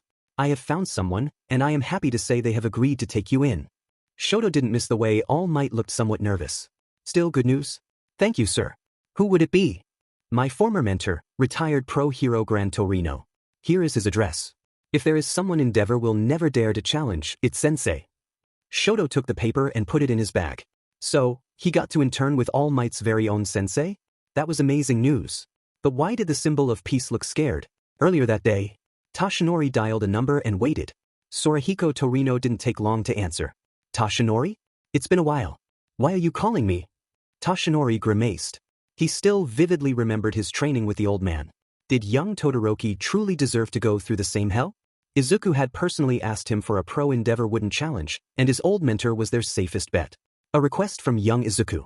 One of his classmates is the son of Endeavor, but father and son aren't on good term. Young Todoroki requested a pro his father wouldn't dare to cross for workplace training. And you thought about me, So, Endeavor's brat. I've watched the kid during the sports festival. Not bad at all if I say so myself. A bit too willing to focus on his ice side, but if you say he and Endeavor don't get along, it's no surprise. Everyone in the stadium heard young Izuku's pep talk of how your quirk is yours alone and you decide what to make with it. I heard it too. Very inspiring, and I got the feeling this comes from experience. You could say that. Young Izuku had issues in the past with people calling his quirk villainous. In a roundabout way, young Todoroki believes the same about his fireside. It comes from his father and his father isn't a good man, ergo his fireside isn't good. Young Izuku's words got through to him, but it will take him time to assimilate the lesson. Got it? I will train the boy, Tashinori, if only for this week. This is going to be interesting, and young Izuku, You're still seeing that Midoriya woman, I see. I plan to take her on a date at the urban festival. Tashinori admitted with a grin. Once it is over, I plan to ask her for good. To marry me. Get engaged. If she says yes, I'll tell her and young Izuku the truth. If they take it well, I will offer young Izuku one for all. Hopefully he will say yes. On the other side, Gran Torino felt his heart flip. God, you're serious? You sure, Tashinori? Are you absolutely certain of your decisions? I love Inko with all my heart. She is the softest silk and the sharpest steel and Izuku is just like her. He will make an amazing bearer. If he says no, I still have his friend, Hitoshi Shinso and Mirai's student, Mirio Togata. But remains my first choice. Gran Torino sighed. Very well. I trust you on this, but I want to meet your heir before you give him one for all. If possible, I'd like to meet the Shinso boy as well. Night Eye already introduced me to the Togata kid and he isn't bad at all. I see. Very well, since if you go to the urban festival at Coruscant Ward, you will meet all of them. Urban festival, Coruscant Ward. Got it. I'll be there. He hung up. Tashinori breathed. On one hand, he had good news for Shoto. On the other, Gran Torino was interested in Izuku and his friend. He would lie to admit he didn't dread the meeting between his old mentor and the two teens. Aside from being a car brand, Volvo is the Latin for I roll or I turn, which fits the theme Ingenium got going. Since Tensei is safe and sound in this FIC, obviously, Tenya couldn't take his alias. The day workplace study started, Tenya called Izuku to meet him at the station. Izuku found him there alongside Tensei, both waiting in their car. Of course, being brothers, they would go to work together. The green-haired teen didn't have that advantage. Instead, he would wait to be picked at the station. Tenya's costume and mine are at HQ. Do you have yours? Tensei asked. I don't need to bring a costume. Izuku answered. I use the synesthesia aspect of graffiti heart to alter my clothes. That's why I'm wearing something casual today. Oh, right, Tenya had mentioned you could do that. Useful. You won't have to carry an on-hand costume if an issue shows up and they need you. Yeah. He perfectly remembered the two brothers' suits of armor. Go carry that in a sports bag. The trip to Hosu was shorter than Izuku thought. Ida 10 HQ was a tall tower that supported the agency's logo. Tensei parked and took the two teens to a back entrance. This is the entrance reserved to pro heroes and sidekicks. Not everyone's identity is known to the public, so those who want to keep their public and private identities distinct use it. Those who don't care use the front door. I usually do, but, since you are with me, just 1 week won't hurt. He gave the pair ID cards for the door and let them inside, taking an elevator to the hero's floor. The changing room was a decent-sized room on the right next to the elevator. The Idas put on their armor while Izuku let static flow over his clothes. Tensei watched as vest, pants and glasses became sleeveless hoodie, khakis and goggles. We aren't going to wear our helmets since we're with the rest of the team, but it would be nice if you could summon a noise, something small. Izuku nodded and hummed Megalovania. A navy blue and white indie rabbit appeared and jumped on his shoulder. Tensei grinned. Perfect. First thing first, a tour was in order. As Tensei explained, this floor and the two above and below were strictly reserved to Team Ida-ten's heroic members. The rest of the floors was dedicated to everyday business and administration Ida-ten didn't have to handle, which was still a considerable amount, as well as various shops and small restaurants on the first floor. Most members ate in the kitchen on the heroic floor, but when someone felt too lazy to cook or wanted something different for once, they went to the ground floor for a heftier lunch. They would go there since Tensei planned to have them spend the day at the office. What, no patrol? Tenya asked. Nope.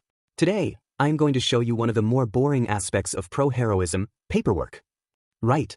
Tenya sighed. There is more to being a pro than wandering the streets stopping criminals and rescuing people. Heroes are service workers and must account for their activities, so it stands to reason that paperwork would rank high among their duties. Got that right, little brother? Don't worry, I will take you on patrol tomorrow. Promise. Izuku didn't say anything. Tensei was their leader and Tenya's elder brother. His trust in the pro was implicit. They were introduced to some of the pros and sidekicks present, Anamu Shinya, Big Shot, Enigma. The child-looking sidekick took one look at the indie rabbit and squealed. Izuku sent the noise in her arms and smiled as she cuddled it. It is so cute. You can make others, right? 115 so far. He hummed Godsmack's Bad Religion to summon an Alterna wolf that liked the girl's cheek. Mom and I use this model as a guard dog. The grizzlies are for heavier lifting. And this is the reason I wanted you in the team. Tensei frowned.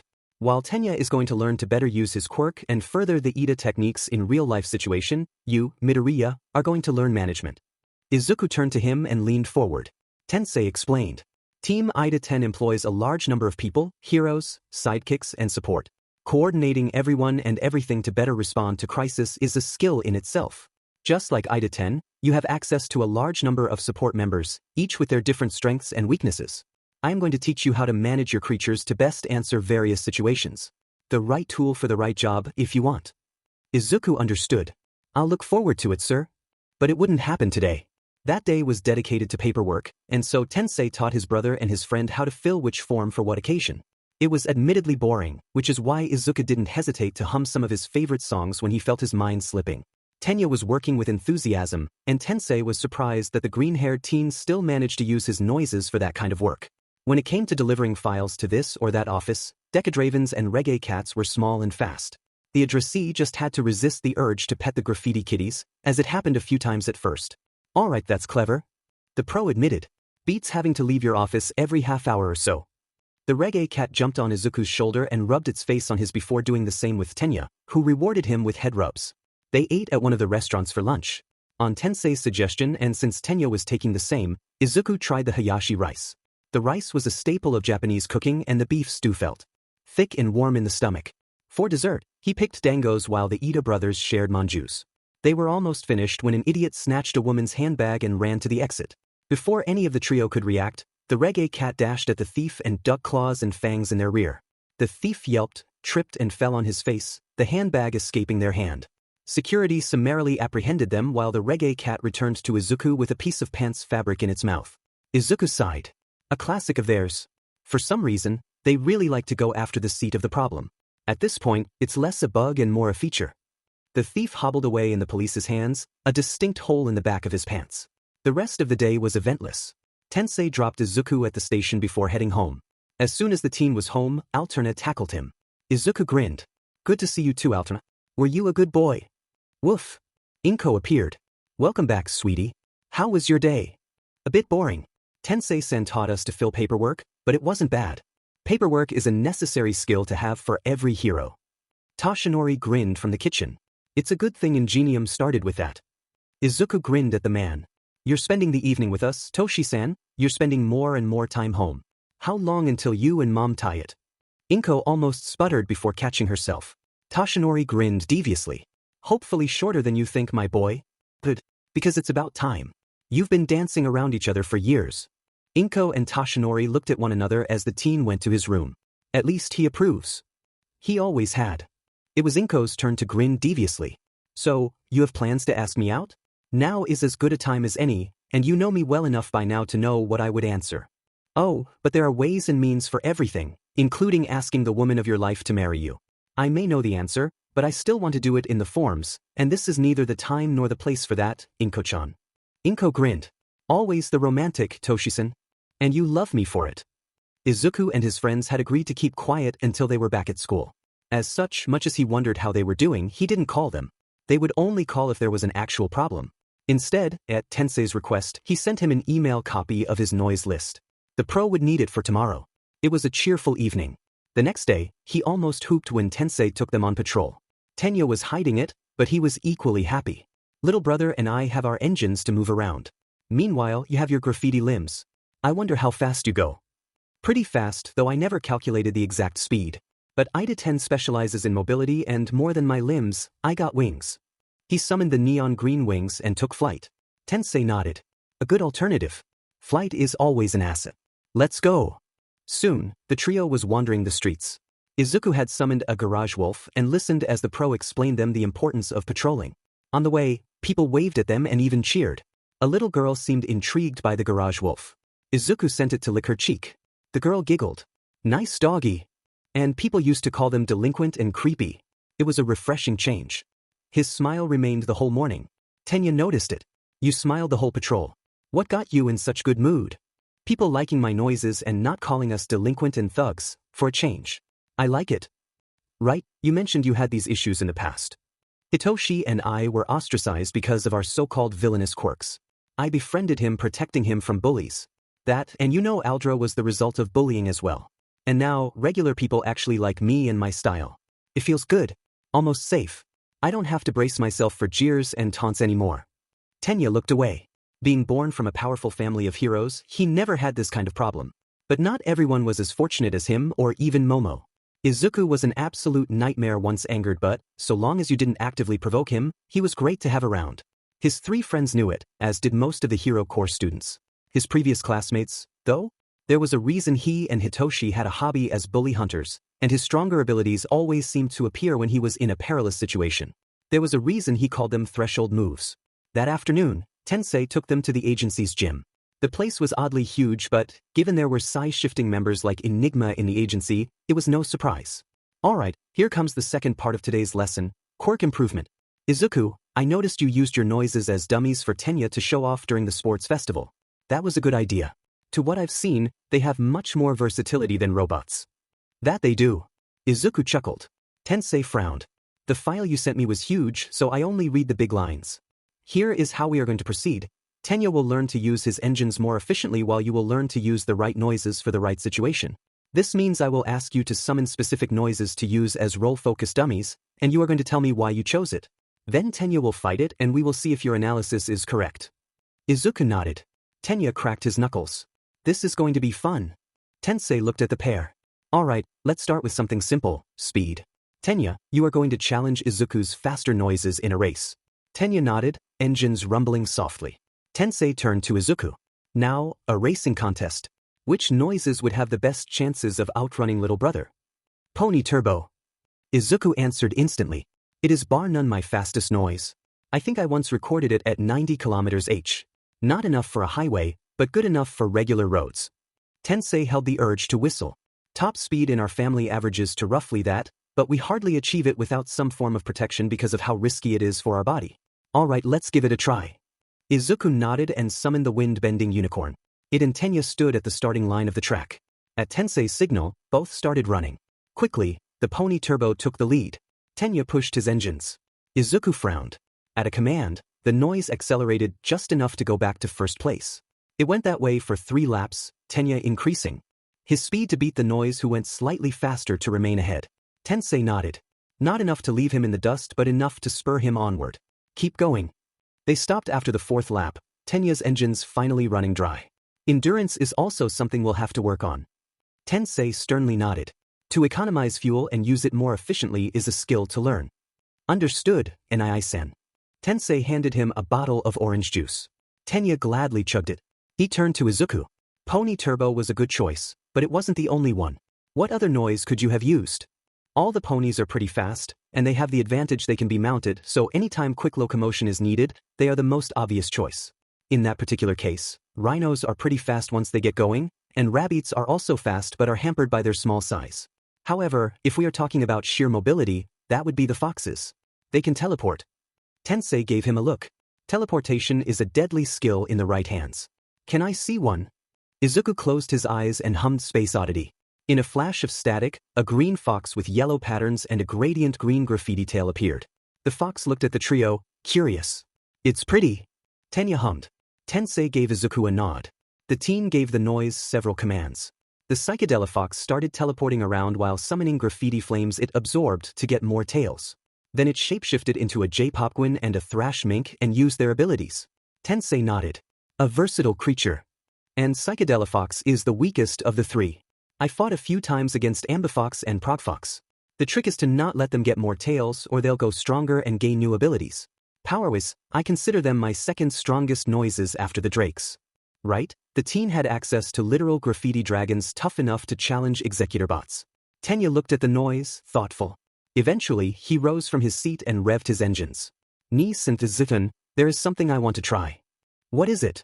A technique? No, not a technique, more like a new way to fight.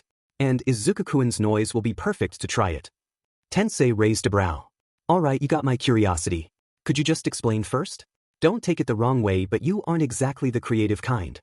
It came to my mind during my runs in Shada's Crossing. Tenya frowned. In places like these, achieving full speed is nigh impossible because of the shorter streets. He glared at the fox. Izuku gave a single command. Oh, gently. The psychedelic fox howled to generate graffiti flames. Tenya braced himself. Problem is, speed is the trademark of our family. We got engines in our limbs, so we go fast. But speed isn't always achievable, especially in narrow places. He ran at the noise, who teleported. Izuku frowned. Go for the flames. Gathering flames is how he gets tails. Tenya nodded and abruptly changed course to smash the graffiti fires. However, speed isn't the only thing our engines grant us. They grant us strength. Force is mass times acceleration. Mass is the engines. Acceleration is the speed they provide. He turned to the fox and launched a fick. The fox teleported. Tenya caught himself. But speed and strength mean nothing if you can't hit your target. He dashed. Tensei and Izuku clearly saw the single burst he fired, just enough to close the distance without overshooting it. The noise teleported and howled to generate a flame. Tenya back-kicked it before running without his engines. Tensei raised a brow. The fox shapeshifted into a J-Popguin. At the last moment, Tenya fired his engines once to jump and struck the noise in the face. From there, his strategy was obvious. Instead of long dashes to outspeed, he focused on a more maneuverable style that relied on short bursts for strength and accuracy. As Izuku belatedly noted, it also had the effect of saving fuel. Shada's Crossing isn't the only thing that gave you the idea. Tensei frowned. Some of your moves look like breakdancing. Tenya dispelled the fox with one final kick. Much as I dislike the music, the dance itself has its appeal, especially when you're relying on kicks. Denki-kun was another inspiration. The last is all the times I overshot my targets or my speed was used against me. Redirecting moves is a martial art in itself, and I'd rather not fall prey to it. Tensei nodded. It's true that our family has a noted tendency to rely on speed. There's also the fact the Idas have been pros for 3 generations now. People are starting to wise up to our tricks, no matter how we improve them. A bit of novelty can't hurt. A grin crossed his face. On the other hand, some of the techniques you've come with, especially the shorter bursts, are the basis for more advanced techniques you are going to learn later on. Looks like I'll have to up my schedule. Tenya felt himself blush. Izuku grinned. No matter how stoic his friend tried to appear, he was a huge softy inside, and very emotional. He just tried to hide it. The lesson continued, Tensei instructing his little brother on the family techniques while he helped Izuku figure which noise was best suited for which situation. And if it shifted to music or the Ida family's many feats, no one cared. Small as they may be, the trivia bits were still interesting. In the meantime, Toshinori was getting acquainted with some very bad news. It was one thing to learn the Nomu monster made to kill him was made from the DNA of 4 different people with 4 different quirks. The worst part, the shriveled man had to admit, was that it actually stood a chance against him. Enhanced strength, regeneration, shock absorption, all good quirks to have when fighting him. Fortunately for him and unfortunately for the Nomu, it had fought an apotheist Hitoshi, whose main weapons were sharp instead of blunt and had a stinger that induced cramps. There went super strength and shock absorption. As for regeneration, it didn't cover the brain, which had been the teen's final target. Still, 4 different quirks showing in one person is way too rare to be an accident. Someone bioengineered this creature, and the only person we know who can give quirks is him. Tsukachi winced. Your counterpart. Best case scenario, this is actually an accident and we're being paranoid. Worst case scenario, he is actually involved and slowly preparing to come back. We also ran DNA tests on the hand found on the scene. What we found? We may be jumping to conclusion, but it makes second option more likely. What did you find? Toshinori asked softly. The DNA of the hand gave 1 correspondence, incomplete. This kind of correspondence indicates the owner is related to that person, close enough to be either a child or a first cousin at worst. The correspondence? I'm sorry, Toshinori. The correspondence was your former mentor, Nana Shimura. The owner of the hand was either her son or her nephew. Toshinori felt like he was punched in the gut. Tsukachi hesitated. For a moment he thought of keeping the rest of the analysis to himself. His friend gritted his teeth and looked him in the eyes. This isn't the only thing you found, right? No. According to eyewitness, the villain, Shigaraki, called the hand father and was quite insistent on getting it back. We have several hypotheses, more than a few involving some parts of insanity, but one of the likelier paints an ugly picture. We know that Shigaraki's quirk induces disintegration. We also know that quirks manifest young and are hard to control. One of the hypotheses is that the hand actually belongs to Shigaraki's father, who fell victim to his son's uncontrolled quirk when it manifested. Putting 2 and 2 together was easy. Toshinori held back the urge to throw up. If your hypothesis is correct, then knowing the hand belongs to Nana's son or nephew, it means Shigaraki is related to Sensei more or less directly. And they are with the villains. At worst, they are working with him. Good. If this is true, this is a nightmare. Tsukachi closed his eyes. This is just a hypothesis, you know? We could be wrong. It's just that this one scenario is unfortunately one of the likelier, so we considered it. But nothing says it's true. The only way to be sure would be to get some of Shigaraki's DNA to confirm the relation. Not gonna be an easy task. But still, it was an option. A nightmarish option that left a bitter taste in the symbol of peace's mouth. To last. This chapter is shorter than the others, but it wasn't easy to write at all. Izuku and Tenya's training with Tensei was especially difficult. And after more than a few chapters, the hand snatch during the USJ makes a return. Now you know why it was taken. 3rd day of workplace training was comprised entirely of patrolling. Neither Izuku nor Tenya argued.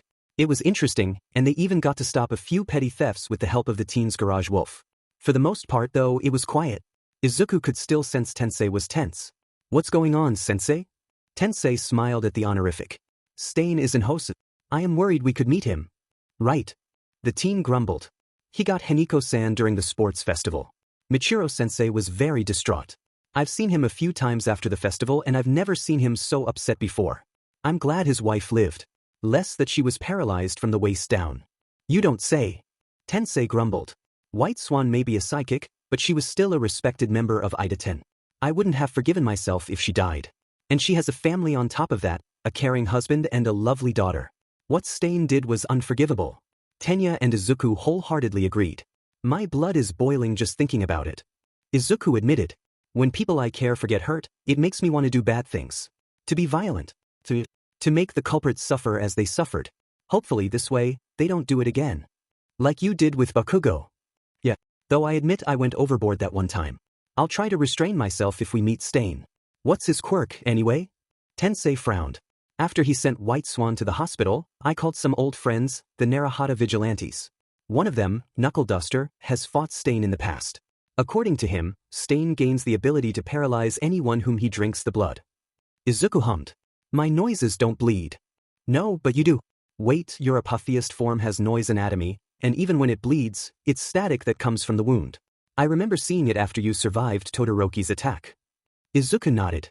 Tensei grimaced under his helm. I don't like it. You're strong, but Stain is skilled. 17 heroes died by his hand and he crippled 23 more. Some were fairly high in ranking, including Takashita and the 15th ranked whale hero Isana. You're just an UA student.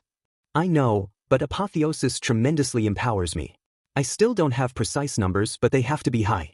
Even if Stain's blades work on me, his quirk will be useless, and his strength is the result of sheer training. The teen hesitated. But we're talking about Stain and we're not even sure we're going to meet him. Do you mind if we change subject? It's giving me dark thoughts and I don't like it. Tenya smiled. Of course, someone good-natured like you wouldn't be at ease with somber thoughts. That's why you apologized after the sports festival. So, I overheard you and your friends talk about a festival at Coruscant Ward. What is it about? Oh, the Urban Festival? It's a bi-yearly festival about street culture. Just about everything related to urban culture is displayed there, from art to sport and just about everything you can think of. Hitoshi, Kyoka, Denki and I are going to participate. How so? Izuku shuffled nervously. Well, Kyoka's parents are musicians and she wants to become a singer along with being a hero. So, to help her develop her skills, we picked instruments ourselves and Wekinda became a band. Sorry, what? We sorta became an indie band. Izuku grimaced, clearly embarrassed.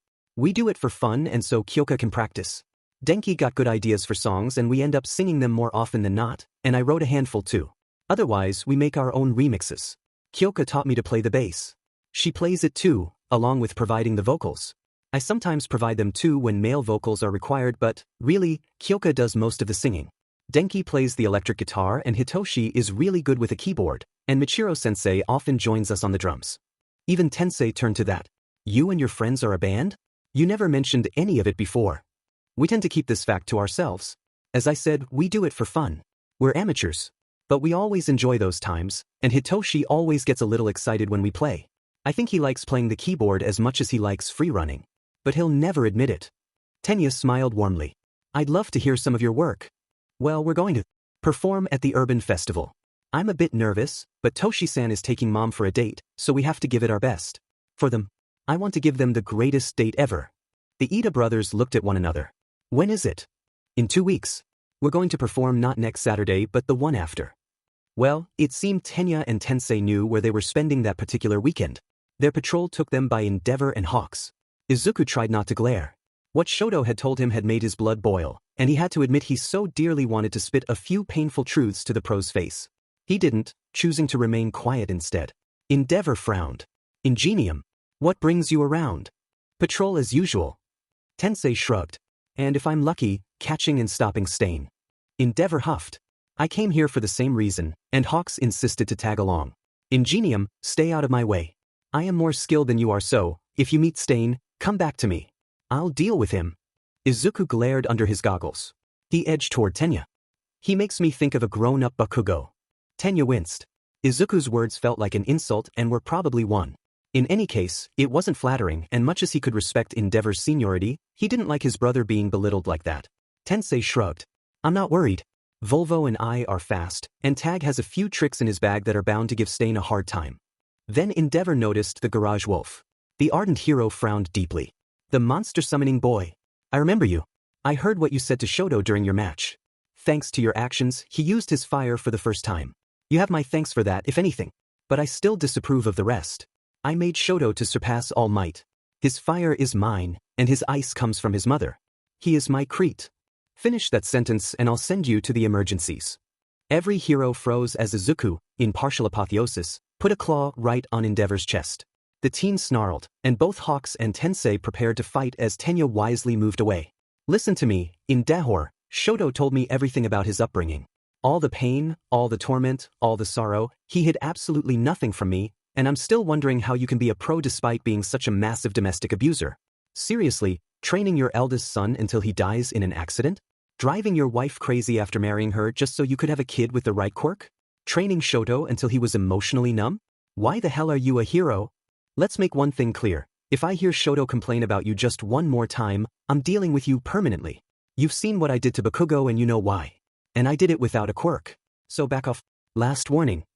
He finally moved away, but his transformed limbs still remained. Tensei breathed in relief, glad a fight had been averted. Hawks blinked once, twice. Then he turned to Endeavor. What he said, how much of it is true? Before Endeavor could answer, someone else did. All of it. And you can trust him because I told him. Everyone turned to see Shoto and Gran Torino walking to the group. The garage wolf went to the teen and begged for caresses that were happily provided. Endeavor frowned. Shoto, why? Because Midoriya is the very first person who was nice to me outside mom and sis. When I told him what you've done, he hugged me and told me it was fine. No one else did it before. I trust Midoriya's kindness. And I trust him to tear apart anyone trying to hurt us. As for me, I can trust your son's reluctance to use his fire and the scar on his face. Gran Torino frowned. I can trust his behavior, and they tell a very ugly story, NG. Graffiti Boy has a point. If half of what your son admitted is true, because he told me as well, believe it, then you could face serious charges for abuse. Endeavor grit his teeth. Point taken. But we will discuss about it later. Right now, I am hoping to catch Stain. Me as well. Tensei frowned. It's not really what I'm here for but will help you if needed. Gran Torino nodded. Hawks shrugged. I made a request for one of Class 1 as kids because I wanted to know more about what happened at the USJ, to see how much they knew about the League of Villains. Unfortunately, the kid I had in sight went somewhere else. Guess I'll have to settle on asking. Izuku grimaced. I was out for most of the incident. The move I used always leaves me unconscious. Ida and I were guarding him, but we still witnessed the fights. Shoto reassured. If you want information, we'll give you once patrolling is over. Works for me. As they discussed, Gran Torino watched Izuku. So, this is the kid you've chosen as your heir, Toshinori. His heart is in the right place, I'll give him that, but he sounds much fiercer than you are. Izuku summoned a blue-shaded coolbat. Their ears are the keenest out of all my noises. If we're looking for someone between my wolf's nose and their ears, we should be able to find them. He was right. It took the bat all of 10 seconds to spot trouble. It started squeaking insistently, making back and forth toward an alley. The group decided to go there. What they found almost made them freeze. Stain was indeed there, and he wasn't alone. A hero Tensei recognized as native was bleeding slowly on the wall, and Manuel was collapsed on the ground, unmoving but conscious. A teen was also there that Izuku recognized as Senkaibara. The student was completely paralyzed and standing behind Manuel. Izuku tensed, tiny sparks of static dancing on his body. Good job, Tag. Tensei frowned. Now, what happened there? Stain turned to the group, removed his sword from Native's side and gave them a look. Well, what do we got? Endeavor, Ingenium, and Hawks. 3 more false heroes come to feed my blades. I wonder, which shall I kill and which shall I cripple? How about none? Before Stain could react, the cool bat flew straight at his face and harassed him. The garage wolf tugged Sen's shirt, finally snapping him. The teen looked at the noise and collapsed on his knees to hug it as tight as he could. The heroes noticed he was sobbing hard. Gran Torino frowned deeply. I'll take Manuel and Native to the emergencies. Kid, can you move? I think. Then come with me. If you stay there, you'll just be in the way. Sen didn't argue. He still gave the garage wolf a longing look that Izuku noticed. Go with him. He told the wolf. Protect him. Comfort him. The wolf woofed and galloped at the teen's side. Hawks watched them leave. Let me guess, fuzz therapy? Also, Izuku turned to Stain, who had finally gotten rid of the cool bat with a solid swing. He stepped before the heroes, limbs transformed. Stain gave him a haughty look. Cleverer, to use your monster to distract me while the elder takes my targets away. You're young. I wonder what kind of heroes you'll become, one who rescues others, putting their safety before yours, or one who acts only in self-interest, a money worshipper relishing in his fame? Too early to tell, which is why you shall be spared. But the others? Endeavor, who basks in his fame like he basks in his flames and walks the path of heroism to satisfy his own ambitions. Hawks, who became a hero merely for the adoration and the money. What is it you said once? I want to make a society where heroes can enjoy a little boredom. Despicable. And Ingenium, who employs so many sidekicks. So many people to help him, to support him, to pamper him. Where would you be without them? So weak? You are so weak. But you came at least. I get it was because of White Swan. She sent a good message and made a good bait. Shut up. Tensei, Tenya and Shoto both froze, and even Endeavor frowned. All of them had been at the sports festival and all of them remembered Izuku's fight with Bakugo. The teen's tone was the same he'd used before pounding his bully in the ground. Tensei took a step back, imitated by everyone else. Stain was in massive trouble. Stain. Izuku said quietly. Just shut up. I was already going to deal with you, but you just made it very personal. Don't aggravate your case. Stain huffed. And here I thought you could be a hero who rescues. I see in your eyes. Those are the eyes of an avenger. You are a hero for vengeance, unworthy of the title. None of you are worthy. Only All Might is worthy of being called a hero. He is a true hero. A true, selfless hero who rescues others, saves them for the sake of safety itself, instead of expecting fame or wealth. A powerful hero, standing on his own strength, lighting the way. None of you compare. All of you, even you boy, are nothing but fakes. Who are you to say that, Stain? Tell me what gives you the right. Izuku wasn't quivering, but standing dead still instead. Static was dancing all over his body and on the floor and the walls, tainting them with neon red, acidic green, steely gray and the deepest shade of black. Though the teen was calm outside, the shifting colors displayed his true emotions, fury, unbridled and cold. Pain, keen and sharp. Hatred, deep and boiling. At that moment, Izuku loathed Stain with every fiber of his being. Shoto belatedly noticed Hawks had taken his phone to record the scene. Izuku spoke. Tell me, Stain, who let you decide who deserves to be a hero? Who gave you the right to judge their motives? Who gave you this sword and told you to go after the people protecting us? No one. I alone decide. What I thought. This is your doing alone. This is all in your head. Alright, Stain. I will let you in on a little secret. You go after heroes because none of them compare to All Might. If that's so, you will have to go after every single hero in Japan. Because none of them compares to All Might. No one does and no one can. All Might is more than a hero. He is a symbol, the symbol of peace. None of us can be like him. All we can do is walk in his shadow and hope to emulate him, somehow. So, if you are going after heroes because they don't compare to All Might, I got bad news for you. Stain froze. Izuku spoke again, and the criminal didn't say a word. You see, the thing with heroes is that they are people under their masks. They are men and women with their likes and dislikes, they have families and friends. When you go after a hero and you take them down, you also take down the person under the mask. You hurt them, and so you hurt the people connected to that person. Because heroes in and out of costume have people who care about them, and when you hurt a hero, you also hurt the people close to them. This ability to share the pain is called empathy, and this is something you obviously lack. Hawks winced. Savage. You want an example? Izuku kept going. White Swan. More than one of Ingenium's sidekicks, she is a woman called Haniko Honda, who has a husband called Michiro Honda and a daughter called Eiko Honda. Eiko loves the feathers on her mother's body because they are soft and shiny, and Michiro fell in love with her after she beat him in a foot race without a speed quirk. Her status as Ingenium's sidekick is the reason he is so close to the Hondas, and Michiro and Ingenium often challenge each other in friendly races in their free time. She loves dancing, and many people love to watch her dance because she is so graceful. White Swan is a person, Stain. And you left her paralyzed from the waist down. Because of that, she will never beat her husband in a foot race again. She will never be able to dance for her friends. Michiro is someone I respect greatly. He taught me free running, breakdancing and street art. More than All Might, he is my personal hero, even though he is just a courier who uses his quirk to go quickly from point A to point B. When he heard you crippled his wife, he fell apart. I have never seen him so sad before. Because you hurt the woman he loved with all his heart. Can you comprehend it, Stain? Can you see how your actions affect those around you? This isn't just about heroes' motivations. This is about everyone hurt by what you've done.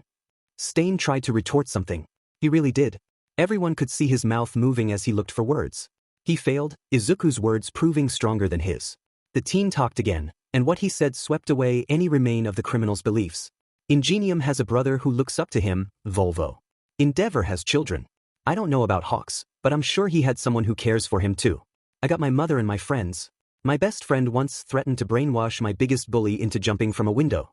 Heroes are people, Stain. You cannot put them on the same pedestal as All Might. So, who cares about their reasons for becoming heroes, so long as they don't get others hurt? He glanced pointedly at Endeavor. You don't need a reason to help others. This is something anyone can do, even someone as humble as a courier, someone like Michiro-sensei. Fame, money, empathy, it doesn't matter, nor does it matter whether heroes work alone or together, so long as they save others. People are people and heroes are people. I would pity you for failing to understand that, but you made my personal hero cry, and this is something I cannot forgive. Michiro-sensei picked me up when I was at my lowest. He taught me most of what I know. I owe him so much. And you, what did you do? Izuku was seething. You almost made him a widow. You are going down a hole. Stain finally managed to speak. Boy, do you truly think you have a chance? I have crushed and killed heroes before. So long as you bleed, I can. Apotheosis. In a flash of static, Izuku transformed. Stain took one solid look at the green graffiti rabbit man that was glaring murderously at him and threw 3 of his sharpest knives. One flew to Tensei. Another went for Hawks. The third went for Izuku. The teen snatched the knives and let the third bounce harmlessly on his chest. Dropping one and kicking both fallen knives to Endeavor, he took the last and twisted it in a delicate pretzel. Then he gave the villain a dubious look. The way Stain's face fell was priceless, and Hawks was particularly happy to have it in the box. Stain wisely decided to turn tail and run. Izuku ran after him.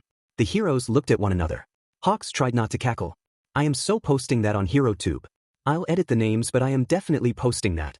The group left the alley, but not before Shoto and Tenya gave one last look at the colors splayed where Izuku had stood, engraving in their mind the sharp swirls of red, green, gray, and black. They had barely made 5 steps out that a black humanoid with an exposed brain and several red scars jumped before them. Tenya froze dead in his tracks. Oh, you have to be kidding me. Endeavor turned to him. Do you know what it is? It was Shoto who gave him an answer as he readied his ice. Nomu. Sorry for the long wait, I was busy with an ordinary life. So, yeah, lots of talking in this chapter and not much action. But I really wanted to write the part with Izuku demolishing Stain's ideology. Funny that Izuku would regard All Might as more than a hero when his true identity is his sort of father figure. Also, Takashita is indeed Gentle's former classmate, and Isana is based on one of the antagonists from Horikashi's previous work. Stain is skilled, alright, against a set-off teenage hero whose quirk absolutely no-sells his power and is dead set on kicking his butt? Gonna need more than skill there, buddy. Tensei tensed. Nomu, like the creature that attacked Yuzei? Yes. Tenya confirmed. Back then, it could regenerate and absorb blows, and its strength was incredible. Manticore got it by demolishing its brain. The brain is its weak spot. Noted. Hawks, Endeavor. Shoto reacted first, trapping the monster in an ice prison. Manticore may have killed the one at the USJ, but I'd rather avoid that option until I know exactly what they are.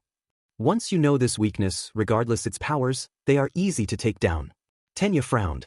I'm surprised the League hasn't covered it after the USJ. Either they can't or they don't think we will be able to use it. Endeavor looked at the monster. But Shoto has a point. Regardless what they are, better save killing them as a last resort. More Nomus were roaming around.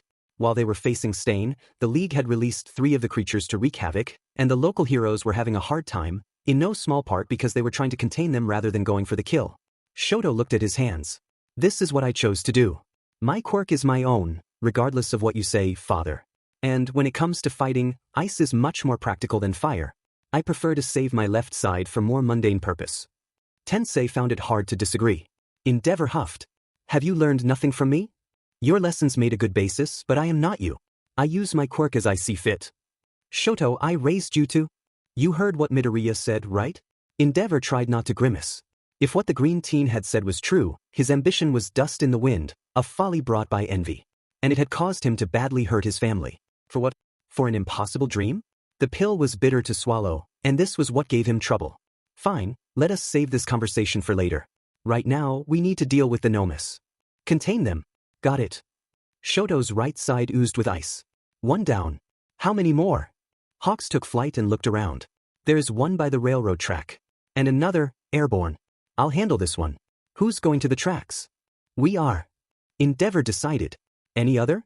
No. Those are the only ones I can spot, but... Wait, what is that? A mist guy and a hand guy. Shoto froze. Kurogyri and Shigaraki. The League is there. Dimen. I already decided to take on the flying Nomu, Izuku in his apotheist form leaped on a rooftop and tackled a running Stain, knocking him with a solid blow to the head. The flying Nomu saw him and dived at the teen. Izuku reacted on instinct, grabbing Stain by the leg and using the villain as an improvised club. Hawk's face was priceless. Ingenium? Try teaching that kid restrain. He just used Stain to club the flying Nomu. Tensei choked. He what? You heard me. Tensei grumbled. Noted. I'll add that to his lessons. How a kid so sweet can be so brutal is beyond me. They headed to the railroad tracks. Meanwhile, as he was handling files, Naomasa Tsukachi received a call from the chief of Hosu's police, Kenji Tsuragami. Detective Tsukachi? We have a situation in Hosu. A group of 3 humanoid monsters are roaming the streets and giving heroes a hard time. Humanoid monsters? What do they look like? Tall. One is black and muscular, the other 2 are pale with wings for one and long limbs for the other. All of them have their brain exposed. It was this trait that clued him in. Nomus. There are Nomus in Hosu? Listen, officer, those creatures are engineered bioweapons. They are made from human baseline and imbued with a variety of quirks. One attacked the USJ alongside the League of Villains and strictly obeyed its leader's orders, so how sentient they are is up the air but believed to be low. For all their strengths, their biggest weakness is their brain. Striking there is guaranteed to kill them. Tsuragami listened, feeling cold sweat run down his back. Noted. Does it mean lethal force is allowed? Yes? All right, I'll pass the word. His next call was for the heroes. The moment they got the news, Endeavor let his flames go wild. Killing them is allowed? Well, this is going to greatly simplify things. Good to know they aren't fully sentient. Shoto admitted. The Black Nomu had finally broken free of the ice. Endeavor summoned his flames, only for his son to stop him. Step it. I got this. The pro fully expected him to use his own fire. Instead, Shoto focused his ice and shaped it in a spear. As Gran Torino-sensei rightfully pointed, because I rely so much on my quirk's power, I am helpless whenever someone evades my attacks and engages me from up close. I've spent the past days using my fire for daily chores and my ice to create weapons to fight with. Endeavor grumbled but conceded the point. People with powerful elemental quirks like theirs had a way too strong habit to rely on them alone, neglecting their martial prowess. Gran Torino knew it, and had obviously taken steps to make sure his son didn't make that mistake.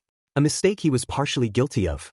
Not that he was bad in CQC himself, but he did rely on his flames first and his fists second. The Nomu lunged. Shoto moved aside and moved his spear. The move was clumsy, but the teen was a beginner, and the spear still struck true, impaling the Nomu's brain. The monster fell like a ragdoll. Gran Torino appeared a moment later. Native, Manuel and the boy are safe in the hospital. I got the message concerning the Nomus. But we just got one. The elder hero looked at the creature. Shoto's spear was still embedded in its head. Took my lesson seriously, did you? But what about the others? A roar made them all turn. The long-limbed Nomu was struggling against Tensei and Tenya, trying to swat them away as the 2 brothers danced around it, landing kick after punch on its body while dodging its swipes. Hawks was flying a little above, trying to nail its brain with his feathers. The moment the Nomu's tongue struck and spread like a web, the winged pro cut it. The Nomu reared. Tenya didn't lose a beat, jumping with a burst and delivering a kick in the brain with another. The Nomu fell and didn't rise. Phew. 2 down. Now, only the winged one remains. Hawks frowned. Last time I saw it, Tag was clubbing it with Stain. Gran Torino gave him a weird look. Why would the brat do that? What about Shigaraki and Kurogyri? Shoto asked. Hawks frowned and narrowed his eyes. Still watching. Do you want me to go after them? Keep watching them for now. Endeavor frowned. Tenya looked worried under his helm. Kurogyri is a teleporter. He can use his whole body to create a portal. Shigaraki will decay anything he touches. If you're targeting them, be cautious. Ah, deadly combo indeed. Hawks winced. Noted. I'll stick to watching them for the time being. They barely waited a minute before Izuku and the winged Nomo finally came their way. The transformed teen was still wielding Stain like a weapon, flinging him around effortlessly as he battled the Nomu. The trio landed in a pile that rolled on the pavement, the Nomu snarling a storm while Izuku was dead silent and Stain was completely unconscious. Hawks and Gran Torino reacted at the same time, snatching the villain from the teen's claws. Sorry kid, but if you keep going you're going to kill him. Izuku barely acknowledged the loss of his weapon. If anything, he simply used all 4 sets of claws to hack at the Nomu, leaving long bleeding gashes in its body. After a particularly vicious bit of struggling, he managed to get on top of the Nomu and dive his claws deep in his brain. Static sizzled and he was back to partial apotheosis. Not even. Endeavor shook his head. And 3 down. Hawks. The winged pro turned to Shigaraki and Kurogyri. He saw them watch the scene for a moment before vanishing. Gone. They just left. Well, at least we got the 3 Nomus. Tensei shrugged. He turned to Izuku, who was slowly calming down. The teen still looked fairly rattled, teeth bared and hunched as if he wanted to pounce. It was only after he looked around and comprehended the scene that he let himself relax. Seeing Stain and the winged Nomu made him shrink where he stood. So, looks like it's not just my noises who are bound to intent. Tenya removed his helmet. I still find it disturbing that someone as sweet as you could have such bouts of blinding fury. I don't like them either, Izuku admitted. But Stain really angered me, and it got in my head when I apotheosed. He turned to the pros. Sorry about the violence. I told myself I would try to hold back, but your noises do what you summon them to, Shoto reminded. And you said apotheosis is bound to your intent the same way. If you apotheose to fight, especially if you are in a foul mood, I'm not surprised you stop holding back. Yeah. On the other hand, there's a reason I save these as a last resort. I just kinda underestimated how much Stain would anger me. I didn't mean to be so brutal. I'm sorry I was. Your quirk literally comes with a manual. Tensei frowned. On one hand, I'm disappointed you lost control. On the other, you just figured out why, and it's due to an unsuspected side effect of your quirk. Hopefully, there won't be a repeat. Yeah, hopefully.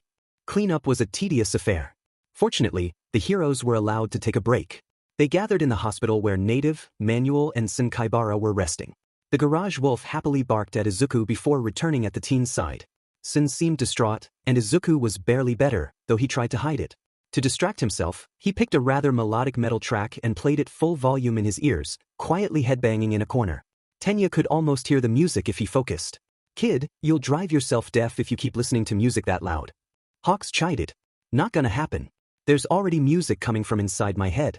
I couldn't go deaf even if my ears were damaged. He needs the music. Sen said softly. Nito tried to copy his quirk once. The cacophony was so loud he was screaming moments later. Hawks went very still. Then, some quirks have a hell of a drawback? You don't say. Sen looked at the group. So, you got Stain? I did. Izuku winced. Turns out apotheosis is influenced by my intent. If I transform to train, I'll be normal. If I transform to fight, I will stop holding back, and it will be even worse if I'm in a foul mood. And Stain massively got on my nerves with his speech. End result, a beating worse than what Bakugo got in the sports festival. Tenya shuddered. I still can't believe you used him as a weapon. That Nomu was coming at me and I was holding him already. Alright, that was probably overkill. I hope he survives. Sen snorted. It's already a more or less unofficial rule in UA that you never mess with Midoriya unless you feel suicidal. He is one of the sweetest guys in the whole school, but get on his bad side and there's about 50% chances he'll lose control of his quirk and kick your butt. Tokage's words, not mine. Setsuna Tokage, Izuku remembered. One of Class 1 BS students and a recommended one. Smart and confident with a mischievous streak. Seeing as he wasn't feeling good, Tenya decided to change the subject. Before we stumbled upon Endeavor, you were talking about the urban festival. You said you and your friends were gonna perform there. Sen perked. The urban festival? You're going too? You too? Yeah, I brought a brand new camera just so I could record the event. I like going there. The art is amazing and the ambience is great. The conversation went from there, the adults half listening and grateful their wards could properly relax. The news came the next day. Stain would survive, no matter how banged he had been after Izuku used him as a club. Tensei took full responsibility for the teen's actions, Hawks and Endeavor backing him. Officially, he had ordered Izuku to go after Stain given how efficiently his quirk countered the villain. Unofficially, he had said nothing of the likes. He had, however, done nothing to stop the teen either, and it didn't help at all that one of Stain's victims was one of his sidekicks. He didn't let Izuku's behavior slide, though. One entire afternoon was spent testing the full power of apotheosis. The results left everyone in IDA 10 speechless. Maximum weight lift, 5t. Maximum running speed, 90 km/h. Maximum flight speed, 200 km/h. Durability, can endure up to 1000 degrees Celsius, unharmed by anything smaller than 30 mm caliber. The list went on. In apotheosis, Izuku was definitely in the upper tier strength-wise. He didn't match All Might, but he could effortlessly match black-skinned Nomus. And, unlike them, he had no obvious weakness. As promised, Tensei's lessons included when and how it was fine to cut loose. The answer was, not often. Fortunately, Izuku already saved apotheosis and cacophony for do or die. It just so happened that his definition of do or die included his friends' lives on the line. The moment the teen's friends were involved, all bets were off. This was, in Tensei's opinion, the lessons Izuku had the hardest time learning. Just because his friends were in trouble didn't mean he had to start humming BFG Division. Too bad they had only 1 week together. ///////. Aizawa watched the alley below. A handful of thugs from a minor gang had gathered, and he and his intern were about to bust them all. He turned to Hitoshi, who was crouching nearby. He was standing perfectly still, graffiti legs in a squat while his stinger tail was wrapped around the chimney he was on, graffiti arms gripping the edge. With his wings carefully folded in his back, Manticore looked like a purple and metallic gargoyle. At his signal, the team pounced. 2 thugs were tackled while another took his stinger in the knee. The other 2 were taken a moment later by Eraserhead. The ambush had lasted less than 5 seconds. Backslash backslash backslash. Backslash backslash backslash. Hello, Mustafu. This is Breakbeat. And Soundwave. Together with your favorite host, Present Mike. Tonight, we are on the air and in the waves, bringing you the word of the street and the sweet, sweet music. Present Mike watched with pride as Denki and Kyoka entertained the audience. The pair had taken to radio hosting like fishes to water, helped by Denki's naturally outgoing personality and Kyoka's skills as a DJ. All he'd had to do was showing them how to play with the crowd. If they follow this path, I am going to have concurrence, and I'm looking forward to it. Backslash backslash backslash. Backslash backslash backslash. Tokoyami and Kurwaro dragged themselves to the infirmary, Yamiya one step behind. I knew your partner got stronger in darkness, but I didn't think it would be that uncontrollable. Thank God Ventablack managed to wrest control. I apologize, since I didn't expect your darkness would empower Dark Shadow so badly. But it allowed us to figure how far Ventablack's ability went, so I guess all is not lost. Next time, add a goddamn flashlight to your costume. Kurwaro almost shrieked. Your partner was less a monster and more a living force of nature. I got a headache just thinking of our fight. I do believe it was one of the items May promised to make. A little away, Rika shook her head. Next time I say it's a bad idea, are you gonna listen or? Don't worry, lesson learned for everyone. Backslash backslash backslash. Backslash backslash backslash. Momo looked at the commercial and sighed. Itsuka had a point. The 2 girls had learned nothing interesting during the whole week, except that Iwabami was more interested by money and fame than heroism. What a waste. She thought bitterly. What a complete waste. Backslash backslash backslash. Backslash backslash backslash. Aijiro and Tetsu had been surprised to see the redhead's father pick them up at Fourth Kind's agency. They didn't worry though. Spending time at the other's place had become a common habit. However, that evening, Gahara Kirishima had picked the 2 boys for a reason. By the time dinner was over and he was done explaining, Aijiro and Tetsu could barely believe it. So, not only are we cousins, we're also half-brothers? I was honestly not expecting Shirogane and Kureishi to both fall Arjun in tea, or that they would come to term the same day. It came as a surprise for everyone. To think all I wanted was a tam with those cute twins. Kureishi chuckled. You got more than you bargained on this one, honey. Still, I'm glad Aijiro and Tetsu got along so well, especially since they didn't know how they were related. We started calling each other bro the moment we realized how similar we were. Aijiro mused. Figures the reason would be that we're actually half-brothers. Tetsu laughed. Blood's thicker than water, bro. I'm glad we're actually related, and twice over at that. Right, we're not just bros but cousins too. Mineta's gonna have a fit when he heard about that. It also explains why Dad's never around. The steel-skinned teen grumbled. He knows I'm not his kid, right? Unfortunately. Gahara winced. The 2 brothers looked at one another. Who's the oldest? If my memory serves me, Kureishi hummed. I think it's Tetsu. By 10 minutes. The 2 brothers laughed and immediately started ribbing the other. Backslash backslash backslash. Backslash backslash backslash. Ingenious Engineman joined the group chat. First class. Saturday 2103. Ingenious Engineman. Hello, everyone. As you know, there is an event called the Urban Festival next Saturday and Izuka-kun and his friends are participating. To what I heard, he, Hitoshi-kun, Denki-kun and Kyoka-kun formed a band with Michiro-sensei and intend to perform. My brother and I plan to go while Todoroki-kun intends to take his mother and siblings there, and Senkaibara is also going to record the event. I was wondering how many of us would be interested. Ribbit in the rain. You're still making walls of text, Tenya. Bah, that's how you are. Izuku and his friends are a band? I had no idea. That's it, I'm going. Maybe take Satsuki and Samidare along. Gravity girl. You tell me Izuku and you tell me band? Gonna go for sure. Sign me. Feisty fisticuffs. I heard about it too. I had plans to go but I didn't think you guys would be going too. I'll probably take Yui along. Twinkle little star. This kind of festival is a bit too plebeian to my taste. But Midoriya and his friends are participating. I will come, this is what friends do. The new Colossus. Ijibro and I were gonna go too. Been there before. It's always a good time. Good to see we won't be the only ones from class 1. All scaled up. I'm going too. Mucking in them. Multi-armed and dangerous. Caustic influence. Save me a spot. Cautious copycat. I will come as well, if only to hear Midoriya singing. I can't believe he does by the way. Just how many talents does he have? Ingenious Engineman. Plenty. In any case, I am pleasantly surprised so many of us want to participate. I got an idea. Itsuka-kun, I will need your help for that. Nido-kun, you get along fairly well with Vlad-sensei, right? I will need your help. Cautious copycat. What's the plan? Ingenious Senjuman. For information, BFG division is doom metal music. Izuku uses it to summon doom metal drakes. Having a threshold is all fine and dandy, but my friends are in trouble sounds a little low, don't you think?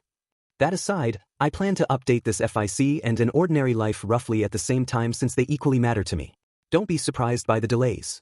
Bakugo was none too keen on the idea of working with Best Jeanist, but the pro had a reputation, and one good thing about the teen was that, when he had a problem, he dealt with it. Right now, his problem was his fierce temper and entitlement issues. Hopefully, Best Jeanist could show him how to curb them because he had zero idea how to do it himself, at least for the temper. The entitlement was a different story. Even with Recovery Girl's help, his nose was still slightly crooked. It didn't bother him, and that was good because he wanted to keep it that way as a reminder. A reminder that even the sweetest persons will turn into demons when pushed far enough. He had heard the conversations afterward. Izuku's fury had terrified everyone. Someone as sweet as Deku suddenly snapping was a sight that shook you. It had broken something in him, a core pillar of his being that had left him almost catatonic. You call yourself a hero, but all you do is hurting people. You don't care about anyone, only yourself. How many suffered because of your ambitions? How many did you scorn in your pride? Izuku had hammered these words in his head with his fists. The people he hurt had people who cared about them, and these people suffered when he beat those they were close to. Empathy. A trait he sorely lacked, but that his favorite target had more than enough to spare. So, once he was out of Recovery Girl's hands, he had tried to play nice. First, no nickname. He used people's last names and stuck to it. Next, if he was going to criticize, give valid reasons for it. If he didn't like something about someone, he kept his mouth shut and vented once he was away and alone. Less risk of collateral damage. But those were only the first steps. To become a better person, he needed a professional. And Best Jeanist felt like a good idea. He was right. Although Best Jeanist's greeting was tepid to say the least, Bakugo was honest and straightforward, often painfully so. When the pro stated he had chosen the teen with the intent to reform him, the answer he got took him by surprise. But that's why I'm there. Really? Yeah. I don't need anyone to show me how to use my quirk, that's something I can do myself. My problem's there. He tapped his head. I got a shitty temper and I need tips to curb it, because I can't figure out how to do it myself. It's true that your fiery temper is one of your problems. The other is your abrasive personality. Simply put, you are a JRK. Nothing new. I'm working on it. Gonna take time, but I'm trying. Best Jeanist quietly nodded. You're willing to change. That's a good start. I see your nose is crooked. Why didn't you get it fixed? Couldn't at the moment, and it doesn't bother me, so I don't want to. I keep it as a reminder, even the sweetest guys can snap. Best Jeanist was going to argue about the image, but he understood the teen. How many heroes refused to have some scars treated because of the memories bound to them? Bakugo crossed his arms. Fair warning, I'm seeing a shrink to deal with an issue, so I know how these guys work. I don't expect you to change me in a week, but I do hope I'll get pointers. When I got a problem, I deal with it. Now, I need to deal with my temper. The tidbit caught Best Jeanist by surprise. You're seeing a therapist? What for? Demophobia. Fear of crowds. It's pretty much gone now, but seeing Midoriya use his cacophony move and swarm the place with monsters still freaks the hell out of me. Gives me flashbacks of Aldera. Best Jeanist froze. I was there. Me, the shot in All Might. I remember thinking those monsters were the worst possible opponents for me. I am glad your former classmate learned to control that ability. This move is a nightmare. Midoriya calls it a threshold move, one he saves for life worth. Interesting and wise. By the way, that's the second time you're correcting yourself when saying his name. I got the habit of calling people nicknames. Midoriya is Deku, Shinso is Droopy Eyes, Ida is Four Eyes, Uraraka is Round Face. I'm trying to get rid of the habit. A good start. But why are you doing it in the first place? To better remember them? Bakugo didn't answer immediately. Because they don't matter to me. At least, they didn't.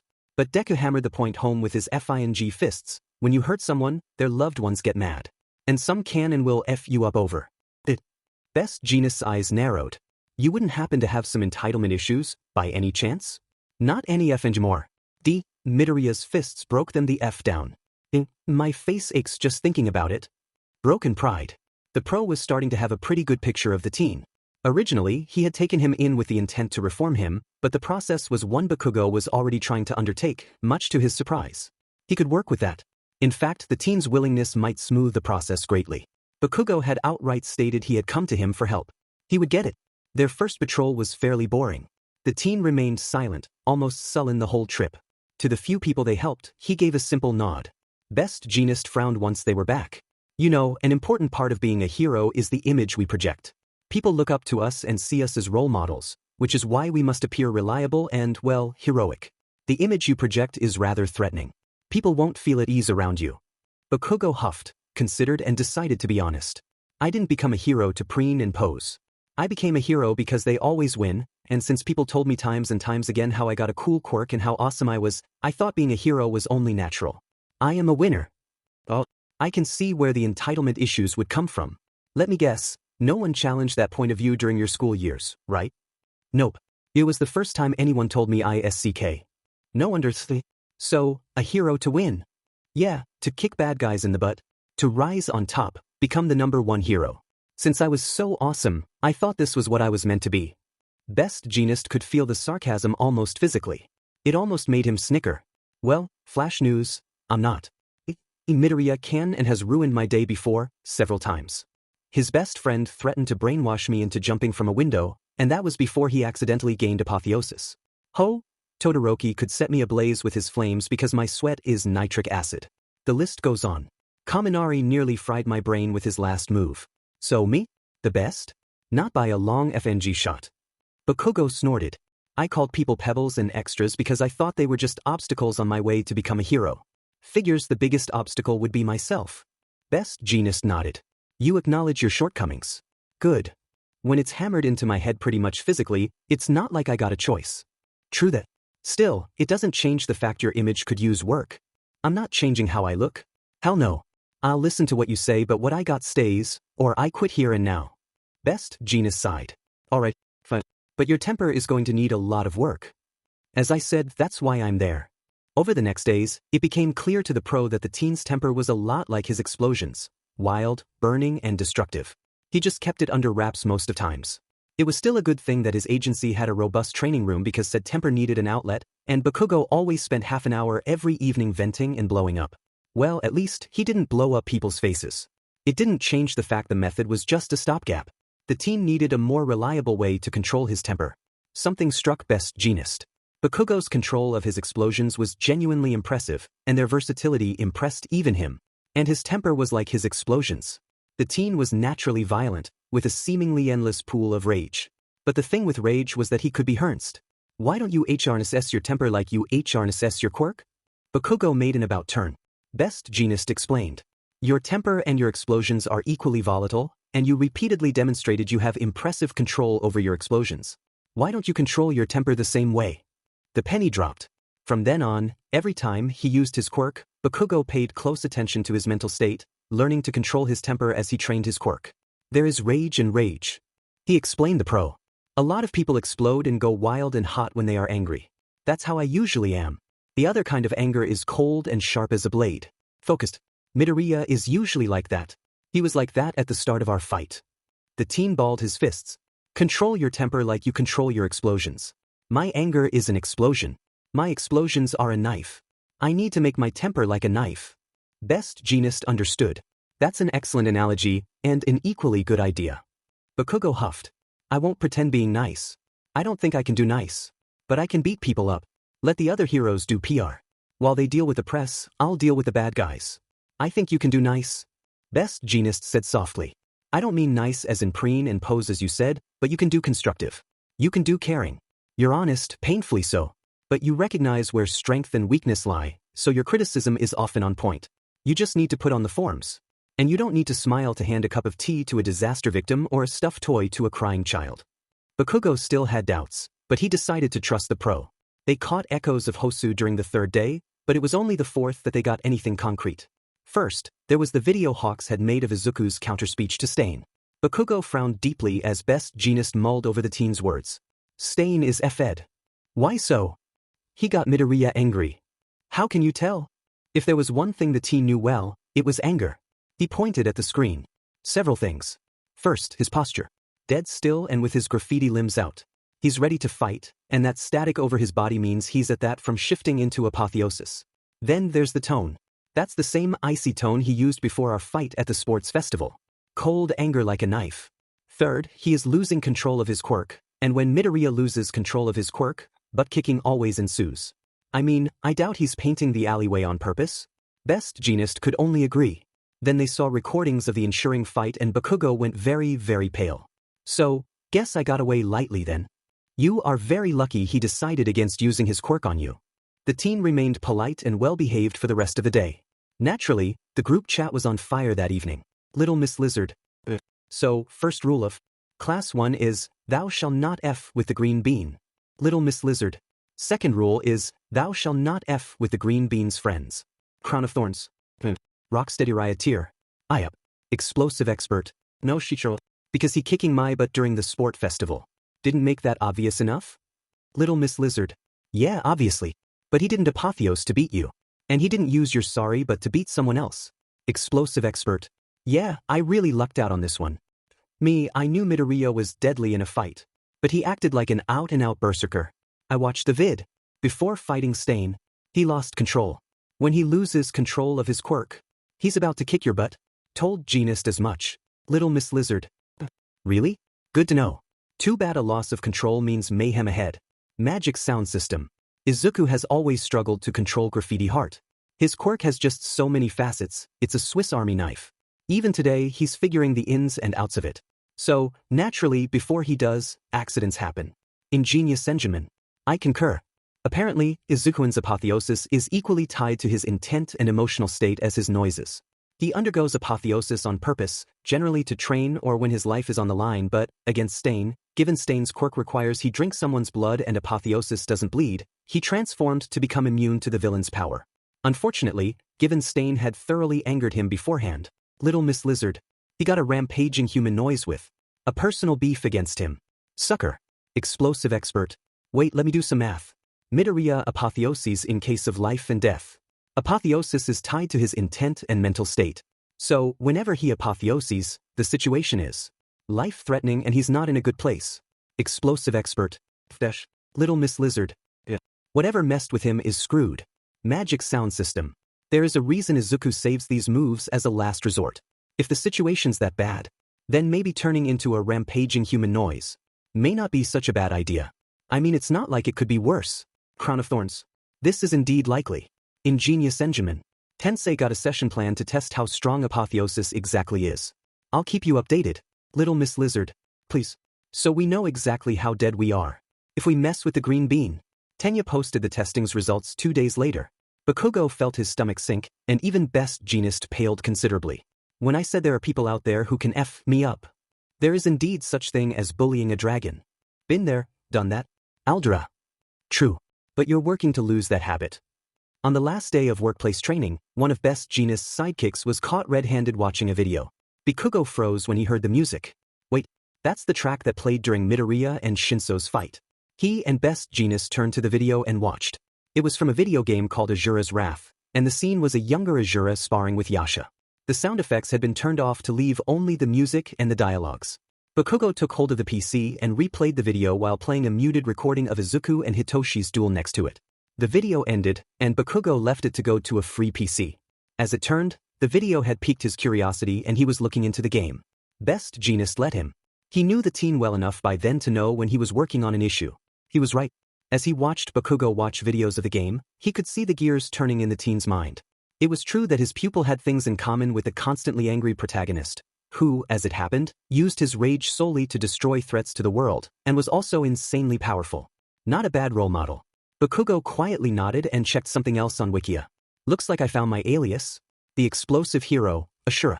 I've done some pretty shitty things for the right reasons, but that's not an excuse, so, now, I atone for them. And my temper's as nasty as the guy in the game. Fitting enough. Best Jeanist smiled. Well, good going, Ashura. Saturday evening came, and with it came Tenya's idea. Bakugo made a double take when he read about the band, and stared wide-eyed as the glassy teen explained his plan, to have Class 1A and 1B go and see Izuku and his friends perform at the urban festival, but not as a school trip. He wanted it to be a surprise for the four, so it would just so happen that just about everyone in both classes, including Vlad King and Aizawa, was visiting the festival and stumbled upon the group performing. A fairly contrived coincidence, but coincidence nonetheless, right? Bakugo sent the invitation to Best Jeanist as a thank you gift. So, since this is going to be a long quarantine, here is a new chapter to entertain you. It's a short one, admittedly, but it's just an interlude dedicated to our favorite blonde bully. Trivia bits included what I forgot last chapter. Ingenious Senjinman, Tenya Ida. Ribitin the Rain, Tsuyu Azui. Gravity Girl, Ochako Uraraka. Feisty Fisticuffs, Itsuka Kendo. Twinkle Little Star, Yuga Aoyama. The New Colossus, Tetsu Tetsu Tetsu Tetsu. All Scaled Up, Hiryu Rin. Duct Tape Brawl, Hantasiro. Muckin' in the Mud, Juzo Hananuki. Multi-Armed and Dangerous, Mizo Shoji. Caustic Influence, Mina Ishido. Cautious Copycat, Nito Minoma. Little Miss Lizard, Setsuna Tokichi. A Crown of Thorns, Ibara Shiozaki. Rocksteady Rioteer, Eijiro Kirishima. Explosive Expert, Katsuki Bakugo. Magic Sound System, Kyoka Jiro. Also, the video Bakugo watched can be found there, albeit with sound effects. In Buddhism, asuras are people who, in their past life, committed crimes to help others cause bad karma to reap good one. Bakugo in a nutshell, don't you think? Coming back from workplace study was a lively affair. Everyone had stories to tell and was eager to share them. So, how exactly did a recovery mission end up with Amelia hollering like a maniac? Denki asked, genuinely puzzled. Well, Hitoshi held his snicker.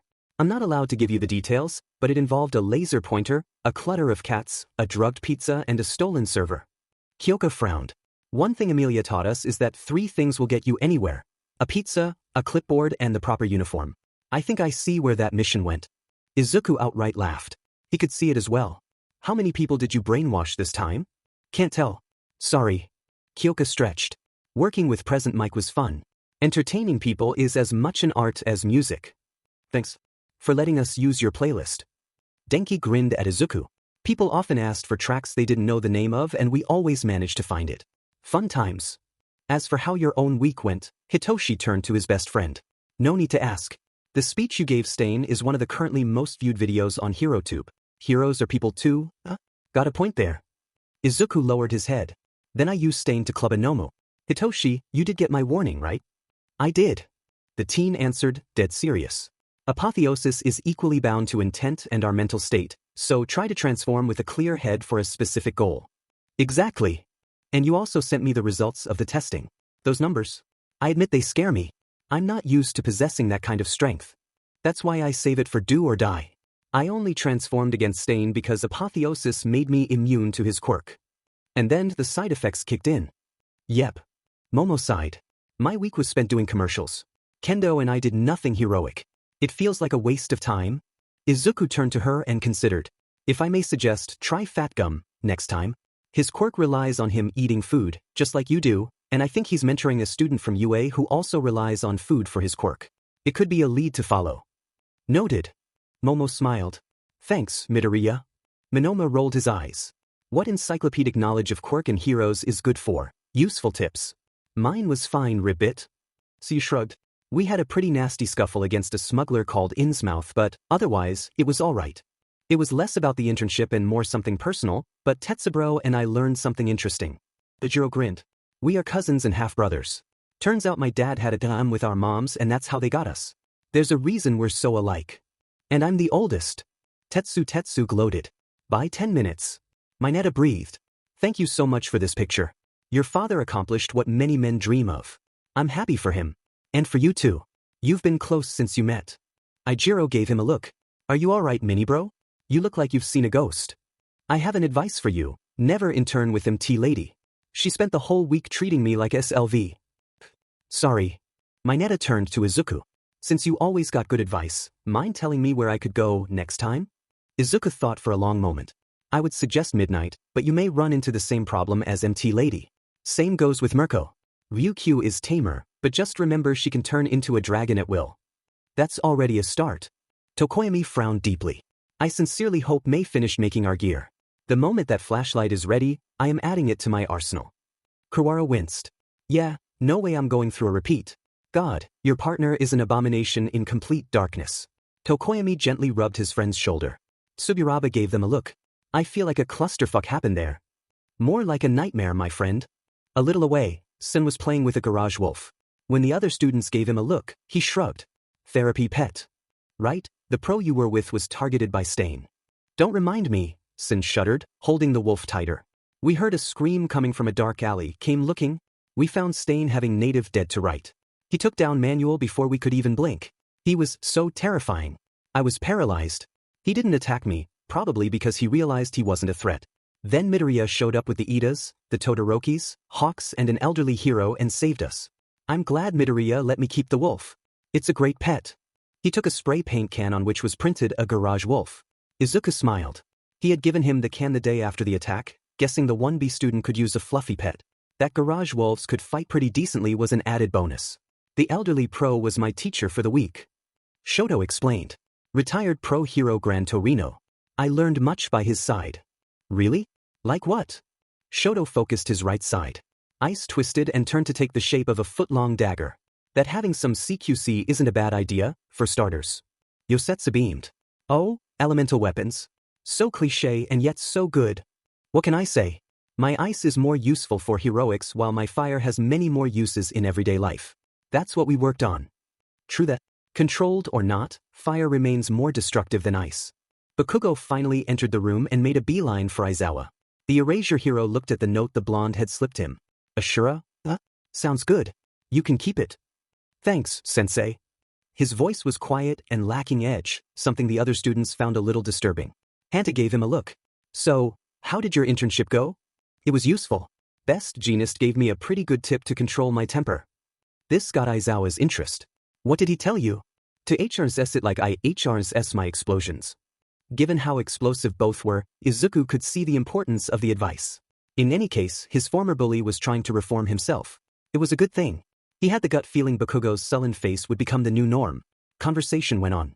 At some point, All Might called Izuku, Hitoshi, Kyoka and Denki. The other students took it as their cue to gather and broach a very specific matter, the urban festival. Aizawa took a list. So, let's resume who's going. Everyone in class 1A and B, Mei Hatsum, me and Vlad, Mike and Midnight for UA outside the school. We got Tensei Ida, Satsuki and Samidor Ajui, Rei, Fuyumi and Natsuo Todoroki. I am so glad the hospital let me take Mom along. Shoto breathed. She could use the entertainment. Tetsutetsu's mother, Kirishima's parents, Hagakure and Tokoyami's fathers, Tsunatori's parents, the Kaibaras, the Shodas and the Kendos, Awei's uncle and aunt and Hananuki's uncle for the families. Some of you invited the pros you interned with. His gaze fell on Bakugo who shrugged. Best Genist's advice actually helped. I figured I'd do something nice and invite him as a thank you gift. It was a surprising display of kindness from the teen, but one that was far from unwelcome. Aizawa looked at the list. So, Best Genist, Kemui Woods and Edgeshot, Hawks. I invited the Undersiders. Kaworu shrugged. But they said they were already going on their own. They'll join us somewhere along. Good to know. Now, as we were saying, Manuel, Gunhead and Gran Torino, the Jiro and the Kaminari are helping with stage setting alongside Amelia and, of course, Toshi-san and Inko Midoriya will be present since the fearsome Fursum are performing for them. Some days I feel those kids will drive me crazy. Vlad King sympathetically rubbed his shoulder. That Saturday, it was an odd group that gathered in Coruscant Ward. Seeing their teacher's outside costume was surprising, and the same went with the pros. Remember? Vlad King frowned. This isn't a school trip. So long as you don't make a scene, you're free to do whatever you want. Also, we aren't responsible for you, so whatever mishap happens is on your head. Now, time for some fun. And fun it was. The urban festival celebrated street culture in all its shapes. There were fast food stands every corner, people singing and dancing under the crowd's cheers, artists masterfully playing with their cans. It was colorful. It was lively. The students mingled with the crowd, some of them barely hiding their excitation. Momo pensively looked at the snacks. Itsuka went to her side. Hungry already? More like curious. I never ate street food before. My parents never let me. We have healthier at home, they say. But they aren't there. What would you suggest? Itsuka bought her some Nikamon, taking a dorayaki for herself. Ochako looked at the clothes on display. They aren't expensive at all. I think I'm going to do some overdue shopping. You too? Pony asked. The clothes are nice. The style reminds me of home. She's right. Morgan Tsunatori smiled. These festivals weren't uncommon back home. A little more and I'd feel nostalgic. They traded tips and advices on clothes, budget making and the likes as they stocked on clothing. I wonder if Izuku will customize some of them if I ask. I know that's a habit of his and his mother. Take secondhand clothes, use synesthesia on them and tada. His quirk may have drawbacks, but it's just so useful. Not so far away, Shoto watched an artist spray paint on a paper sheet. Arc here, shade there, put a bowl in the middle, spray paint all over, add outlines on the edge and spray paint over them, fold paper in corners and spray in them. The result was a pretty nighttime landscape. The team considered the price before handing the right sum to the artist. Then he handed the painting to his mother. Rei smiled fondly. Thank you, Shoto. Once we're back, I will have it framed. Juzo and his uncle came to the family with cup noodles that were quickly shared. Shoto almost didn't recognize ectoplasm outside his costume. The teacher chuckled. Yes, I am Juzo's uncle. I couldn't recommend him since I already work at you today, but I know some people, so, of course, connections. This and skills are the prerequisites for any recommended student. Mina, meanwhile, had found a dancing contest she had summarily joined. Ijiro and Tetsu cheered as she chain drops, spins and freezes effortlessly, going from top rock to down rock as the beat dropped. Any contestant was left panting for breath as she outperformed them. The girl hooted. I am the queen of the mosh pit. Woo! The two boys laughed. In a fairly crowded corner, people watched as ink seeped from an artist's fingers, spreading on skin in elaborate and colorful shapes. The man grinned. Don't worry, the ink is water washable. A good shower and it will be all gone, so don't come to me if you want a permanent tattoo. Toru turned to her father and pleadingly pulled his hand. Sueisho sighed. Let me guess, you want to do the whole body, right? He said it's washable. Dad, please. I want to be fully visible, just for today. Mashareo, who was at her side, smiled. It would be nice to finally see you, especially your face. Sueisho gave in. Fine. He looked at the man and glared. But no funny business. Keep your hands where they are supposed to be. The artist raised his hands. Don't worry, sir. I know my job. Toru removed her clothes until she was in her underwear. Don't worry about them. Mashareo grinned. I know a friend who can alter clothing. I'll ask him to change them to match the paint. The artist nodded.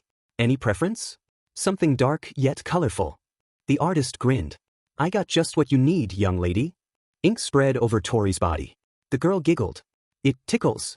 The colors spread and shifted, layers of black, navy and indigo mixing with purple and pink as white dots scattered all over. Soon, a Milky Way was swirling over Toru's body, bright golden stars covering her eyelids as her mid-back long hair shimmered with silver, gold and navy blue. Mashareo starred. You're beautiful. He could finally see her face, round and almost heart-shaped, her wide eyes that smiled as brightly as her mouth, slim and small. Her nose thumbed up and her cheeks had fullness to them that made him blush. Come on. Her father smiled. Let's find your friend so he can adjust your clothes. They passed by a racing competition in which Tsuyu and Juroda Shishida were competing, the frog girl having entrusted her siblings to Tenya and Tensei. Her oddly shaped limbs made her a poor runner in straight lines, but as many speedsters found out the hard way, when it came to tight turns and strong jumps, the girl more than compensated, overtaking everyone with a single bound. Ribbit! Juroda laughed and ran harder. His beast form was a bit slower than most, but it was still quite powerful, and he and Tsuyu were shoulder to shoulder in the jumping segments. Being able to cut loose in his beast form was fun. Tensei cracked his knuckles. Next round I'm in. Hey, wait a minute, isn't that Koichi? Pop must be performing too then. Tenya, let's head closer to the concert place. If my hunch is right, a good friend of mine should be performing. Nito and Yuga sighed collectively. I hope the concert starts soon. This kind of ambience really isn't my thing. I agree, my friend. Urban isn't my style at all. But our dear Izuku is singing and as his friends, it is only right that we went to watch him. That's why I hope it starts soon. Hopefully, the show will be good. Yuga openly groaned. The music may well be the only thing I can abide, and even then, not all of it. Mineta grumbled as people kept bumping into him. The curse of being short. Crowds have their good side, but they got their bad side too. Shoji took pity of him and put him on his shoulder, handing him dangos in the process. The teen thanked him. Much better. How, where to go? Kojiro Bando had apparently gotten the same idea because he was carrying manga on his shoulders. The four teens started, talking excitedly. They noticed Setsuna, a mask on her face, trying herself at street painting. Her detached hands allowed her to go higher than most, but a buff teenager with red shoes and a black skull necklace was using a levitation quirk to float as high as she went, adding his own paint to the picture. The result was a stylized green, black, purple and white skeletal dinosaur roaring at the crowd. People cheered, especially a girl with an orange sweater that spotted a black skull and crossbones and seemed to be the buff teen's little sister. Tokoyami and Kirwaro had joined the Undersiders and, upon seeing a band offer the crowd to try instruments, had decided to try themselves. Yamio grinned as Shurhai made a pretty sweet riff on an electric guitar. Fumikage, on the other hand, was more at ease with the acoustic one. Rika chuckled, went to the keyboard and started playing herself. It didn't take long for the three instruments to harmonize in a short, improvised melody. Hizashi inhaled deeply as he mingled with the crowd. This, right there, felt like home. The people, the colors, the sounds, the smells. This was his environment, his domain. This was where he was supposed to be. He had foregone participating in the concert to be with his friends and watch his students perform, something he only slightly regretted. But it was a small price to pay to see Kyoka, Denki, Izuku and Hitoshi sing. Namuri handed him and Shota drinks. A little away, Best Jeanist was looking at clothes while taking notes.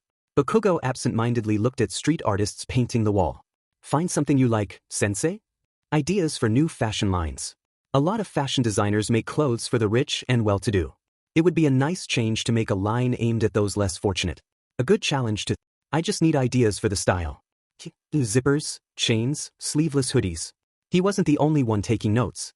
A red-haired girl with a pink top and short green skirt was also noting things while her friend, a glassy brunette with a green vest and a black stuffed cat, watched her and gave her input. The redhead squealed when she recognized Best Jeanist. A moment later, they were talking excitedly. The brunette turned to Bakugo. The two shrugged helplessly and went back to watching their friend. Meanwhile, despite their best efforts, Taguru Kamakiri and Hiryu Rin were getting their rears handed to them at Tin Pin Slammer. Their opponents, an excited boy with a red headband and his friend with the yellow gilet and fingerless blue gloves, cheered as they won another round. DMN. Hiryu swore. And here I thought I had good reflexes. I wonder how Mashireo would do at the game.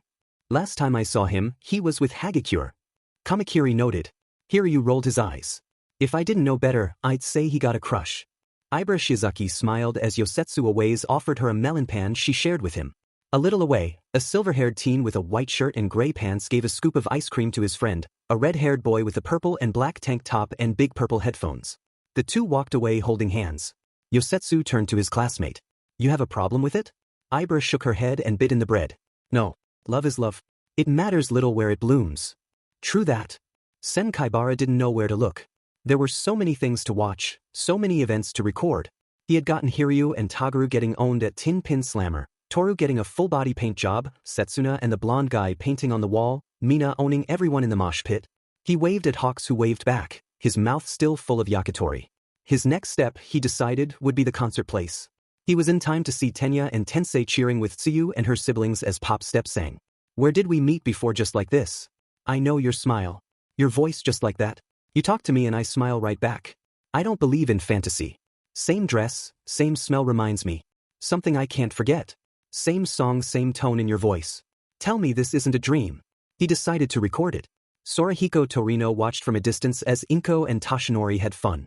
The two were happy together, and it was clear the scrawny man was hopelessly in love with the green-haired mother.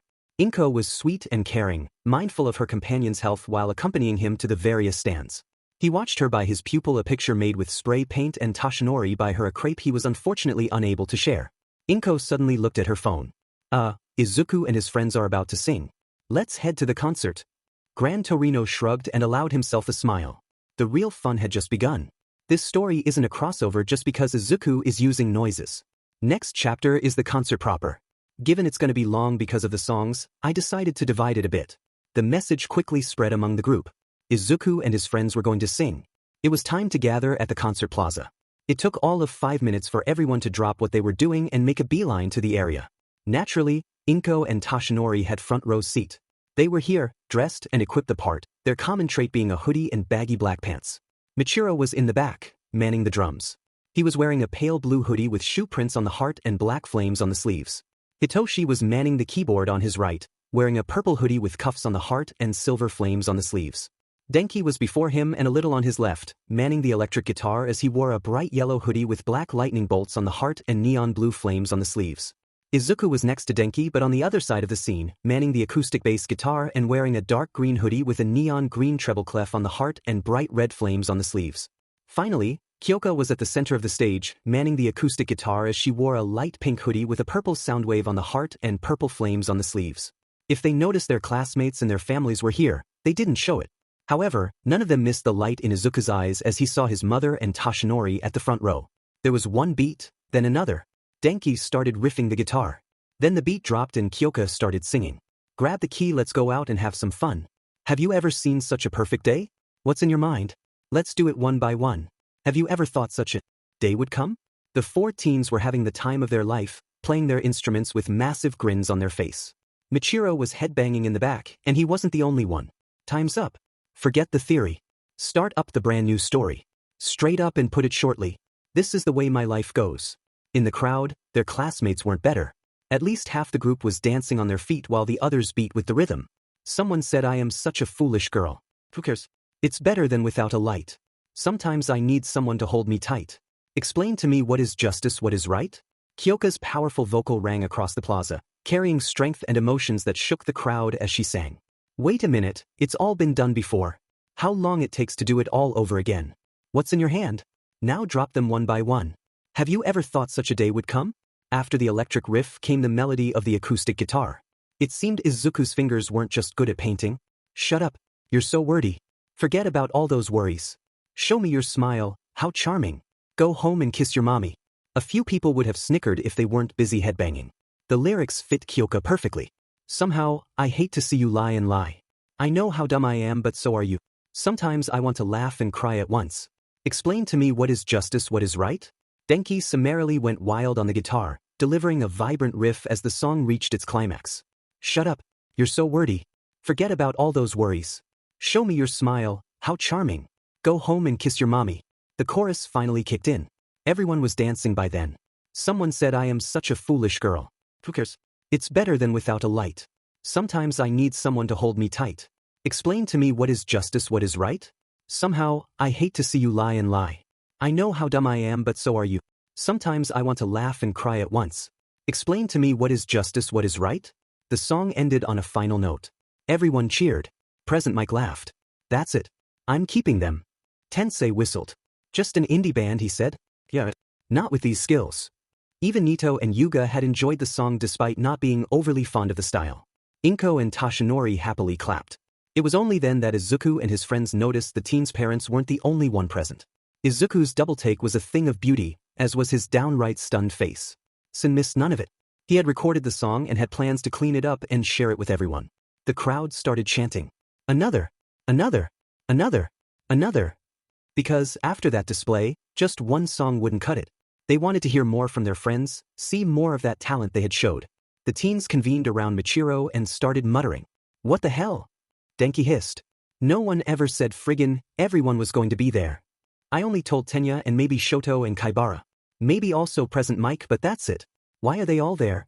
That wasn't planned. Tenya and Kaibara must have spread the word in our backs. Hitoshi growled. Beastas, they could have warned us. It was going to be just one song to have fun and show off a little. Now they're asking for a concert. In retrospective, I should have guessed something was up when Ojiro came with Toru asking me to adjust her clothes. Izuku grumbled. Stupid me. Calm down. Michiro chided. The presence of everyone is a surprise, but you kids did say you've been practicing new songs besides someday. And even with these, there are some you know well. Why not sing them? Izuku turned to Kyoka. How do you feel about it? Let's do this. Which songs will we do? Izuku counted his fingers. After careful consideration, the group made their choice. They want a concert? They'll have it. Let's do this.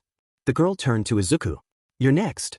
Izuku nodded and, as everyone returned to their instruments, traded places with Kyoka and addressed the crowd. You will get 4 songs. No more, no less. Let's dance. Hitoshi's keyboard started first. Then Kyoka joined on the bass while Denki and Michiro started clapping. Izuku started singing, gesturing along. I won't ever give in. No matter how hard you pull me in. I know gravity ain't an excuse. Just want to make things a little more smooth. The majority is still asleep. They're tired of those dreadful dreams. Now, let me shout and wake you up. Let me wake you up. The beat dropped hard. Then the keyboard kicked in again. When the sunset dies, the sky's so bright. She freaks me out with her secret smile. The stars above start to shine. For miles and miles, I wonder why. Is this a curse or just a harsh, long winding river where there's flowers floating? I know you can stop its flow on a whim. So I have learned to swim. Bakugo's jaw fell on the ground. Me, Deku can rap? Aizawa and Best Jeanist made an about turn and starred at the teen as Bakugo manually closed his jaw and starred, dumbstruck. Until the time is up. I can't give up on you. Before the time is up. I'll leave all my regrets. Between the lines of lights. And I am lost again. Until this time is up. I'll never give this up. Until this time is up. I can't give up on you. Before the time is up. I leave all my regrets. Between the lines of lights. and I am lost again. Until this time is up. I'll never give this up. The crowd joined in the clapping, dancing along. Why you wanna tie me up? Get out of my way, 'cause I'm on my way. I don't care about imaginary boundaries. But somehow, I'm afraid to go over them. Cover up all the scars and memories. Creativity is all that I've got. So, let me shout and wake you up. Let me wake you up. The teen winked at his parents, who both went beet red. The message was clear. This song was for them. Toshinori almost coughed blood. While the fireflies dance. On a blue moon night. She tempts with her glistening eyes. The sky above changes its color. From dawn till dusk, I wonder why.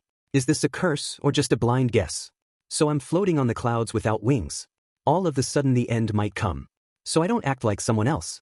Inko thought she would die of embarrassment. Her sole comfort was that Toshi wasn't feeling any better. She wanted to laugh and cry at the same time. Her son was awesome. Until the time is up. I can't give up on you. Before this time is up. I'll leave all my regrets. Between the lines of lights. And I am lost again. Until the time is up. I'll never give this up. Until the time is up. I can't give up on you. Before the time is. I'll leave all my regrets. Between the lines of lights. And I'm confused again. When the time is up. I'll take what I've got to take.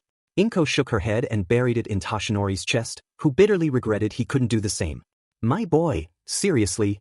Gran Torino was laughing like a maniac. Then, that kid's got style. Way to tell your parents to just tie it already, you too. Amen. Ijiro breathed. That was some serious rapping. I know, right? Mina hooped. Things are getting good. Tenya shook his head. Many talents indeed. I didn't know he could rap of all things. Where did he learn to do that? I'm wondering the same fucking thing, for eyes. Bakugo was back to using nicknames. His control must have gone by the window. After taking a few moments to breathe, the group tuned their instruments, Izuku and Kyoka moving so they were side by side. The acoustic bass began, dark and ominous. Izuku started singing, his voice low and almost whispering. One brings shadow, one brings light. Two-toned echoes tumbling through time. 70 wasted, 10 cast aside. Fourfold knowing, no end in sight. One brings shadow, one brings light. One dark future no one survives. On their shadows, away we fly. Kyoka's voice rang, strong and powerful. The road that we walk is lost in the flood. Here proud angels bathe in their wages of blood. At this, the world's end. Do we cast off tomorrow? She was putting her heart into the lyrics, her voice making the words ring with unchained emotions. Denki riffed on the guitar, heart. Izuku followed, still using his whispering tone. One brings shadow, one brings light. To this riddle all souls are tied. Brief our moments, brazen and bright. Forged in fury, tempered in ice. Hindmost devils, early to rise. Sing come twilight, sleep when they die. Heaven's banquet leavened with lies. Sating honor, envy and pride. One brings shadow, one brings light. Run from the light. Kyoka's voice rang again, powerful and fierce, Michiro's beats hammering each of her lines. Authors of our fates, blam blam. Orchestrate our fall from grace, blam blam. Purist players on the stage, blam blam. Our defiance drives us straight to the edge. A reflection in the glass, blam blam. Recollections of our past, blam blam. Swift as darkness, cold as ash, blam blam. Far beyond this dream of paradise lost. The music calmed as Hitoshi, Denki and Michiro joined their voices in a chorus, Hitoshi's keyboard moving this part. Riding home. Dying hoop. Hold on to hoop. Denki riffed on the guitar, a testimony of his skills that he could play while holding the chorus like he did. Riding home. Home, riding home. Hope, finding hope. Izuku's voice whispered once more as the song built toward the climax. It felt to the crowd like holding their breath, tense with expectation. One brings shadow, one brings light. One more chapter we've yet to write. Want for nothing, nothing denied. Wandering ended, futures aligned. One brings shadow, one brings light. One brings shadow, one brings light. You are the light. Kyoka's voice rang with even more power than before, backed by the chorus that joined her on the song's last verse. We fail. We fail. We fail. We fail. Unto the end. The end, one world's end. The end, our world's end. The end, our world's end. We won't end. The song ended on a final, ominous whisper. I am shadow, I am the light. There was a beat. Then the crowd cheered and hooped. Tsuburaba jumped in excitation. Ding, now that's what I call an absolute banger. I know, right? Hanta laughed. Tokoyami closed his eyes and turned to Sen. What a beautiful melody. You are sharing the video, right? I need to add this tune to my playlist. Can and will do. The group breathed, leaving the adrenaline fall down. Izuka moved away from Kyoka so she could have the spotlight, then Hitoshi started playing. The melody was sweet and gentle. Where have you been? Been searching all along. Came facing twilight on and on. Without a clue. Without a sign. Without grasping yet. The real question to be asked. Where have I been? The song was slow and gentle, melodic. A sharp contrast to the songs that had come before. The crowd relaxed and began swaying. I'm a shapeshifter. At pose masquerade. Hiding both face and mind. All free for you to draw. I'm a shapeshifter. What else should I be? Please don't take off my mask. Revealing dark. Kyoka's voice was smooth and sultry, rolling over the crowd like velvet. More than a few people closed their eyes to enjoy it. Moments of calm. Nothing left to be found. A mirror right in front of me. That's where I find an empty glass. Reflecting the sad truth. It's telling words not to be told. I need the mask. Inko felt a burst of audacity. Taking Tashiori's hands, she started dancing quietly. The scrawny man followed. They weren't the only ones. I'm a shapeshifter. At pose masquerade. Hiding both face and mind. All free for you to draw. I'm a shapeshifter. Chained down to my core. Please don't take off my mask. My place to hide. Tensei turned to Rei and held a hand. After hesitating, Shoto's mother held it and started shuffling awkwardly. Kurwaro kept stealing glances at Kinoko, not quite daring enough to invite her. I can't tell you how to see me. Just a cage of bones. There's nothing inside. Will it unleash me? Burning down the walls. Is there a way for me to break?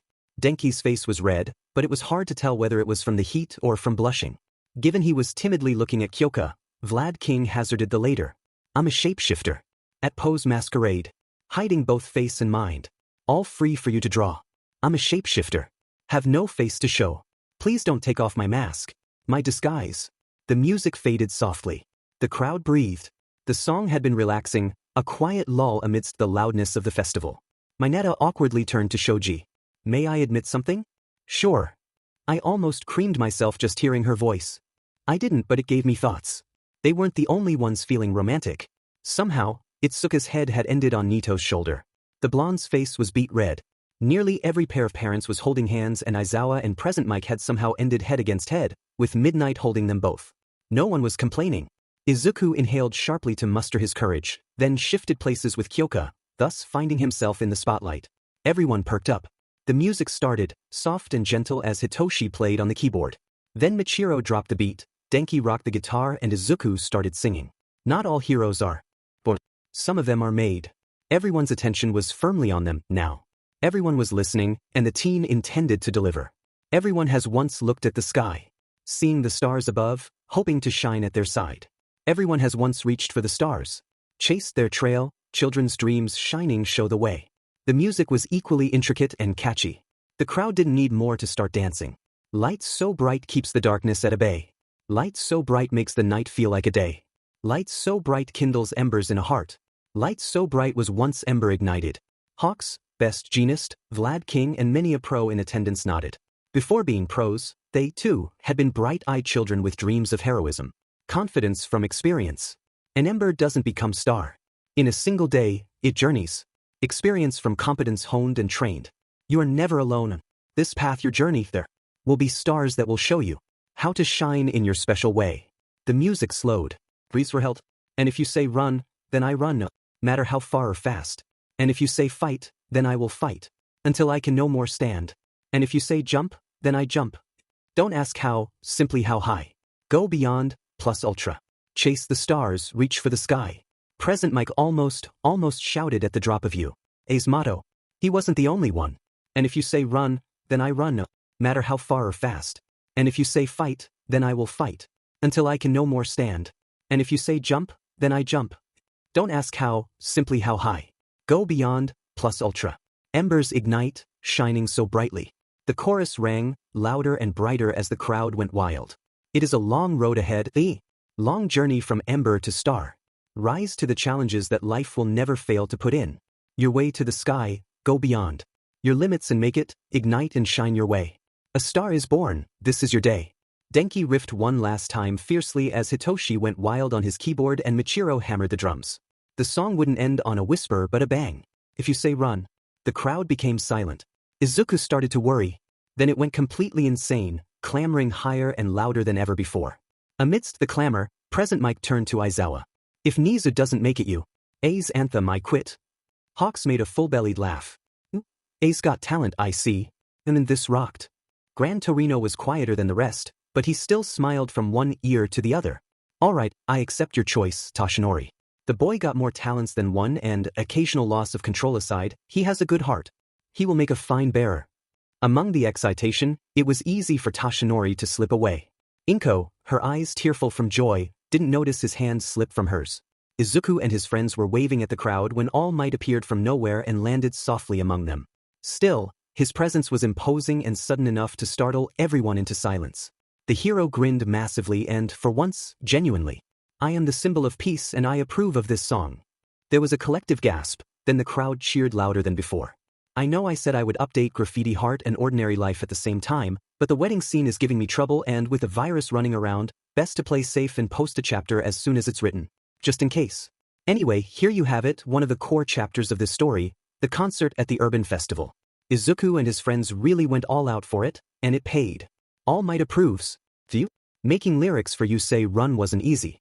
The melody is intricate, so setting the lyrics to it was about as difficult as the math at the sports festival. But I did it. I hope I did a decent job. The aftermath of the concert was busy to say the least. They had to get over the awe of having one of their songs approved by All Might himself. Pack things so the next group, Def March, could have the place, apologized to 777 for taking more time than planned because, of course, all of their classmates had come to watch them without warning. It's okay. 777 reassured. You kids made a song the symbol of peace himself found cool. Can't be mad at you after that display. Sorry again. Izuku sighed. When we told some of our friends, we didn't think they'd spread the word among every single one of our classmates. We couldn't exactly say no after that. Yeah, you gave them quite a show. You're an indie band, right? Yes. Hitoshi smiled.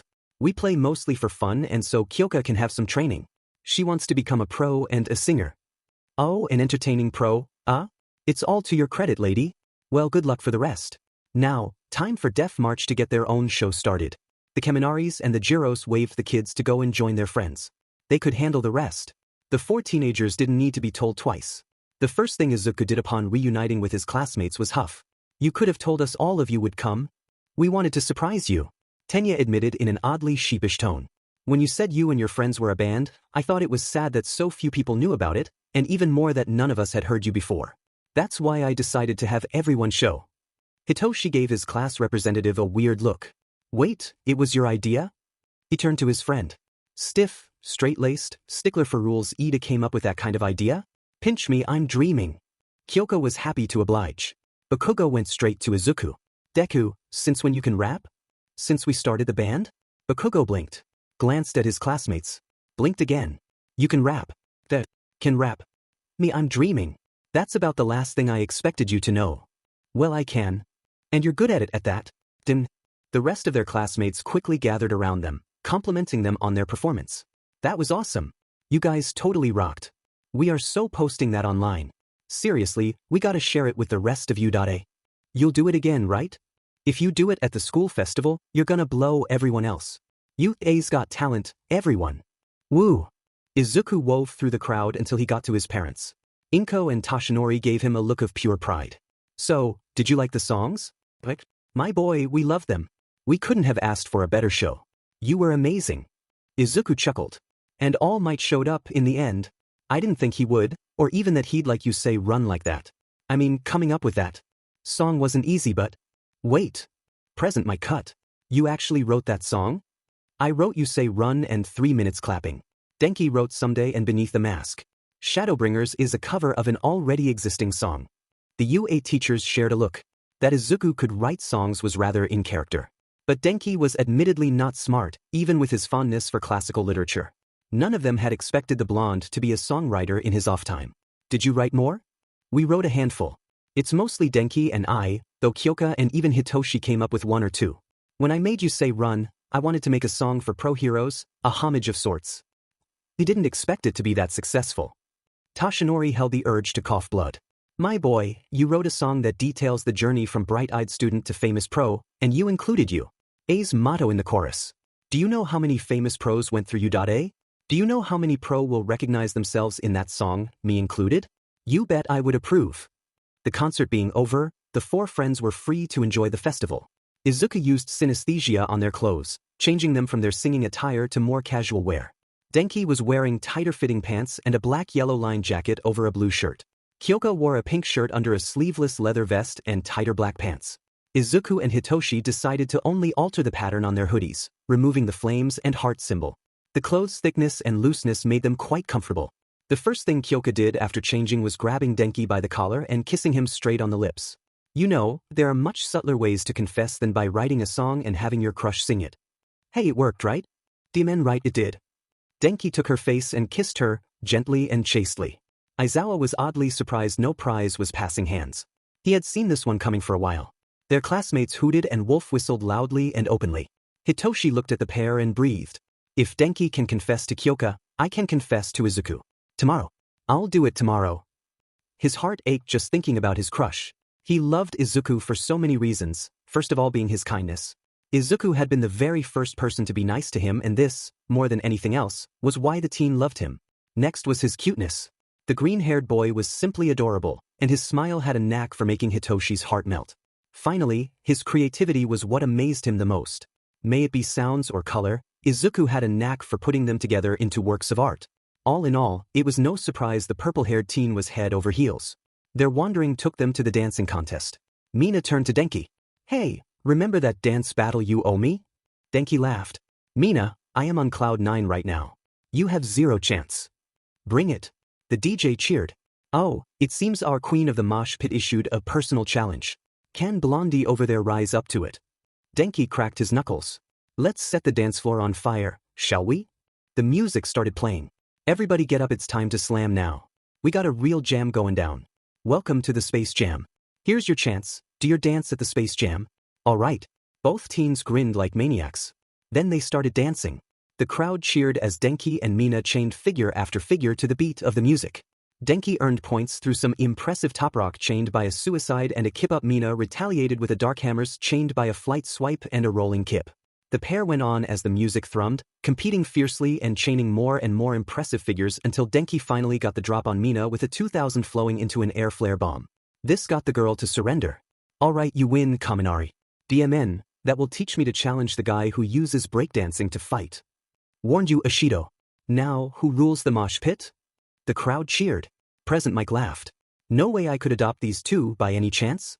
I swear, I love these kids. Aizawa rolled his eyes and smiled, more than used to his friend's antics. A pair of ganguros, the man wearing his hair in a short blonde ponytail, watched the scene with a grin. Dude, I was wondering if there was anyone who could take her. I mean, like, I totally gave it my best and she still served me my arse. Dude over there's skilled, yo. The guy was, like, totally on fire. The way he moved, it was like he was totally flying. That was awesome. Right, Soda-chan? You bet, Neo. The rest of the visit went well. They are at a ramen shop held by a certain Ken Doi and had a chat with a guy who was fond of using math lingo, apparently because of his quirk. Numbers made Minamimoto good with numbers, but Hitoshi rightfully pointed how useful counting was in everyday life, and thus how versatile the man's quirk was. Toshinori took Gran Torino apart. So, your thoughts so far? Both kids are good. The elderly pro admitted. The Shinso kid's snarky as all hell, but his heart is in the right place and he is hopeless for your kid. As for the Midoriya boy, no comment. You chose him well. Naturally, this was when things went wrong. Hitoshi had mustered enough courage to timidly hold Izuku's hand, who had let it in his, and was wondering how to confess properly the next day when two familiar figures came into view. Izuku blinked. Mom, is that? Izuku, stay behind me and don't say a word. I will handle this. Toshinori looked at Inko. A man and a woman were approaching the group. The man was fairly plain, with black hair and an everyman face, while the woman was a tanned, curvy blonde with blue eyes. Inko growled and surreptitiously reached for her can of Alterna Wolf. Hisashi, what are you doing there? I thought I had seen a familiar face. It's been long, Inko. Izuku froze. His father was there? He looked at his Toshinori, then at his friend. The scrawny hero felt his blood boil. So, this was Hisashi Midoriya, Inko's cheating husband. This meant the girl at his side was his paramour, Vanessa. If Inko let him have a word, he was going to chew the man and spit him out. He doubted he would, though. Inko was already showing her steel. Indeed, it has, Hisashi. I see you brought your bleached beauty along. Come to enjoy the festival, I suppose? Yes. I see you got the same idea. And you even brought Izuku and his friends. I didn't expect this kind of activity to be Izuku's. Thing? Izuku's thing? Huh, how little you know your son. Izuku was part of the main event. He and his friends sang several wonderful songs for Toshi and I, and his classmates loved them as well. Really? Izuku makes music, now? You had informed me his quirk turns sound into color. Figures he'd end up with some artistic talent. So, what is he doing these days? Gotta admit, after what you told me about Aldra, I'm impressed he got friends in the first place. Denki and Kyoka took one good look at the pair before edging to Izuku.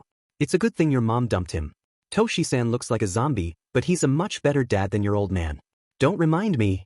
Inko bared her teeth. Hisashi, do you honestly think I'm going to tell you what our son has been doing for the past years? After everything you've done? I'm being magnanimous just talking to you, you cheat. Whoa there. Since when did you grow that backbone? Hisashi raised his hands. Yes, I'm seeing Vanessa on the side. But, really, there's nothing serious between us. We're just friends. Really, really good friends. Those who knew Inko shared a worried look.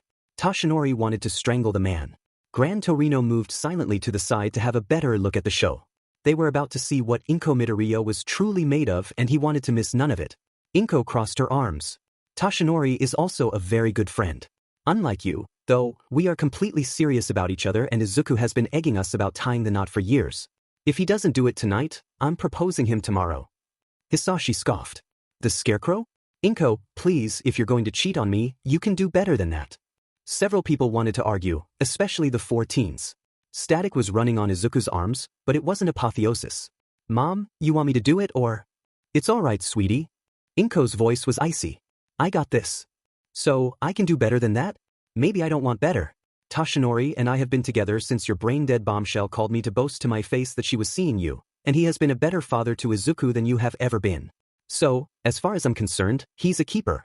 You on the other hand, you and your bimbo can get out of my family's life permanently. You are no longer part of it. Vanessa looked at Hisashi. Oh, isn't she rude? Why did you marry this woman already? Me? Rude. Inko growled.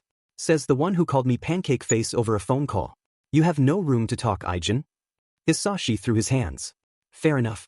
I thought I could pay you a small visit, see how you were doing.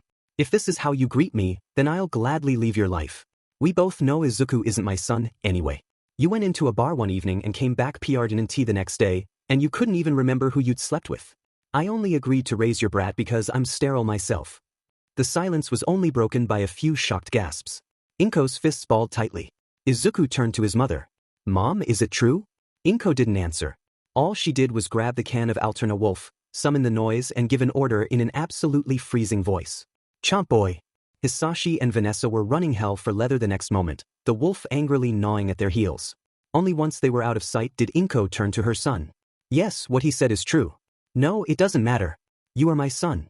I raised you, cared for you and for your friends. I was there when you needed me and I will always be. I don't care who your father is. Unless they miraculously happen to be Toshi, they were only your janitor and you shouldn't give a DMN about them. I don't. The Alterna wolf returned with a piece of pants fabric in its mouth. Inko petted it. Izuku badly wanted to believe his mother. I hope you're right. Hitoshi squeezed his hand. She is. For having parents that are uncaring at best and emotionally abusive at worst, I can say with certainty that just because someone made you, that doesn't mean they care about you. I never believed family is those you're related to. It's those who care for you, and your family has cared more for me than my own. Which is one of the reasons I want to join it in earnest. I love you. I hope you feel the same. Izuku smiled. Thank you. Rei looked at Inko.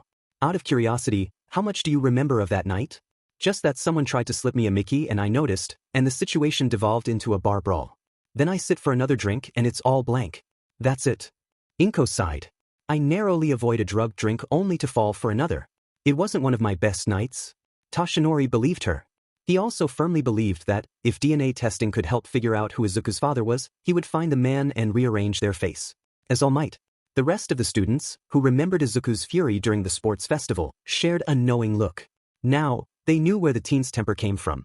Mother and son are cast from the same mold. Vlad King noted. The rest of the festival went mercifully undisturbed. At some point, Izuku was asked to demonstrate his painting skills, which he did by dancing in the middle of the street as static flowed over the pavement. Don't worry, Inko reassured. It fades after 3 to 5 days. In the meantime, Izuku was dancing to the beat of the electronic music, his breakdance much simpler than Denki's but still nice to watch. Sound in static turned into vibrant, neon colors of red and green, purple and silver, yellow and black, pink and blue. It was an abstract, round, bubbly kaleidoscope that was almost dizzying to look at. Hawks grinned. This is the kind of art he makes when he is happy. Flashy. And pretty too. He still remembered the angry death-shaded splashes of color a barely restrained graffiti heart had covered the alleyway with. This one was much prettier. Even though some lingered as night fell, most of the group went home. As she rummaged through her bag for the painting, Ray found a spray paint can with a graffiti-looking ice horse, its label reading Pony Madison. It took her a moment to remember what the creature was. The can ended in a safely hidden place while the spray painting ended in a pretty frame on the wall. Mashareo reluctantly parted ways with Toru, his gaze lingering on her until she was well and truly out of his sight. Hiryu elbowed him. Don't want to bid your girlfriend goodbye? Ojiro went beet red, his tail wagging nervously in his back. Toru isn't. It's not like that at all. You got the wrong idea. It's just, it was the first time I saw her for real. I wanted to engrave the sight in my mind. Yeah, you got a crush. Ojiro stumbled upon his words. So do you, Pony. I've seen you. Hiryu's scales reflexively sprung. Touché. Bakugo looked at Best Jeanist. So, had fun? Very. Thank you for inviting me. I was already planning to go but your offer was still kind. Told you could do nice. Bakugo looked away nervously. You gave me good advice. I thought I'd give you something you like in return. And I appreciate it. Thank you. Bakugo bit his lip. He wasn't used to people thanking him, not like that. He was still having trouble acknowledging he had acted nicely because of how unnatural it felt to him. In his mind, it was just a favor for a favor. But he respected the pro's word, even if he didn't always agree. Denki and Kyoka parted ways after the blonde gave his crush one last kiss on the cheek. His father grinned. You're really into this girl, are you? Completely hopeless. Kyoka is amazing in way too many ways to count. Reimu Kaminari laughed. One thing we got in common, when it comes to our spouses, they got us wrapped over their fingers. Still points for style. Confessing by having her sing that love song you wrote was well played. I hope so. It took me a whole month to write Beneath the Mask. As soon as he was home, Sen started working on the video. When his father came to check on him near midnight, he found his son deep asleep, his face on his keyboard with the video half-edited. Sighing, Kaisen delicately put the teen to bed, saved his work and turned off the lights. Aizawa and Yamada stumbled into their apartment. The voice-quirked hero felt on a high the kind only some serious binge drinking or an event like the festival could generate. Aizawa gave him one of his rare genuine smiles. So, fun times? Are you kidding? I haven't had so much fun in a long time. And that was amazing. Everything was amazing. It was worth not participating myself. His merriness was contagious. Aizawa caressed his face. Yamada felt his face redden. He knew what was coming next, so he decided to take the upper hand and kissed his friend first. I love you. I know. Aizawa returned the kiss. They were bare-chested by the time they reached the bed. I'm sorry, Heiza. I know you love me but this is how far I am able to go. I am too scared to fall in love, too scared of becoming so deeply attached to someone, only to feel my heart break when I lose them like I lost Oboro. That's why I let you have me like that. Because this is how much I can give you. I want to return your feelings so badly, but I can't. I just cannot do it. I'm sorry. He uttered between kisses. You deserve more. I don't care. I still have you. It was a long night. It was a heated night. Izuku, Inko and Toshinori entered their home with a massive smile on his face. Izuku grinned. I hope Kaibara cleans the video quickly. Amelia recorded the concert, but he got the rest of the festival. So, did you have fun? Toshinori hugged him tight. My boy, I haven't had so much fun in ages. Aside from Hisashi showing up, we had a great time from start to finish. Thank you for the songs, sweetie. Inko grinned. They were all amazing. And I still can't believe All Might showed up. Your song must have really impressed him for him to give you his approval. Izuku blushed nervously. Yeah, that was unexpected. It feels, I don't know, surreal? All I wanted was to make a song about heroes. I didn't think people would love it so much. Inko and Toshinori shared a look before holding him tight. Well, they did. And speaking of liking, he took a small box, knelt before Inko and opened it to reveal 2 golden rings. Inko Midoriya, will you marry me? Inko outright laughed. I told you during the festival, if you won't propose me today, I will propose you tomorrow. Of course, I will marry you, you overgrown scarecrow. I love you. She kissed him, then slipped one of the rings on her finger. Toshinori took a thin chain and set the ring on it before putting it on. Izuku beamed. Took you too long enough. Toshinori closed his eyes as mother and son started making dinner. Now came the hardest part. telling them the truth of his identity and offering one for all to Izuku. My boy, do you remember that speech you gave Stain, how heroes were people as well? I do. Izuku winced. Stain had really gotten on my nerves this time. I still can't believe it's still popular. It is popular indeed, and it will remain so because you raise a perfectly valid point. There's just one thing you're wrong about. Izuku raised a brow, and even Inko had started listening. Toshinori mustered his courage. You said All Might is more than a hero. He is a symbol, and that's why no people can match him. While it is true that All Might is the symbol of peace, he is at the core no different than the other heroes. Beneath the mask, he, too, is human. Izuku blinked once. Twice. What kind of person could the symbol of peace be? Sorry, Toshi-san. I'm racking my brain and I just can't imagine what kind of person All Might could be under his mask, given he wears one. It's just... I can't picture it. Sorry. In any other occasion, Toshinori would have laughed. For Izuku, of all people, to fail to give All Might a civilian identity, his mask was strong indeed. It wasn't always a good thing. Case in point. And yet, my boy, I can promise you All Might has a civilian identity he treasures above all else, and those privy to it can be counted on the fingers of one hand. He has friends he cares deeply for, a woman he loves dearly, children who see him as a surrogate father. Beneath the mask, All Might is as human as you and I. Of course you know. You're his secretary. This time, Toshinori laughed. No, my boy. I am the man himself. On this, he transformed. Inko and Izuku watched in disbelief as the gaunt man turned into a very familiar blonde colossus. It took the pair several moments to find their voice. Inko was the first to speak. Why, Toshi, why didn't you tell me earlier? Because of what I said. The man you see there, the symbol of peace, it is merely the mask I wear as a hero. This, he dropped the transformation. This is who I really am, Toshinori Yagi, or Toshi-san as you like to call me. Inko, I waited until we were engaged because I wanted to make sure you loved me for who I am, and not because I am the symbol of peace.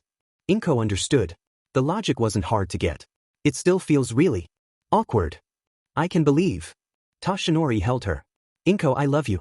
The symbol of peace may be a distant figure everyone looks up to, but you, young Izuku, his friends, Michiro-san and everyone else, they remind me why the symbol exists.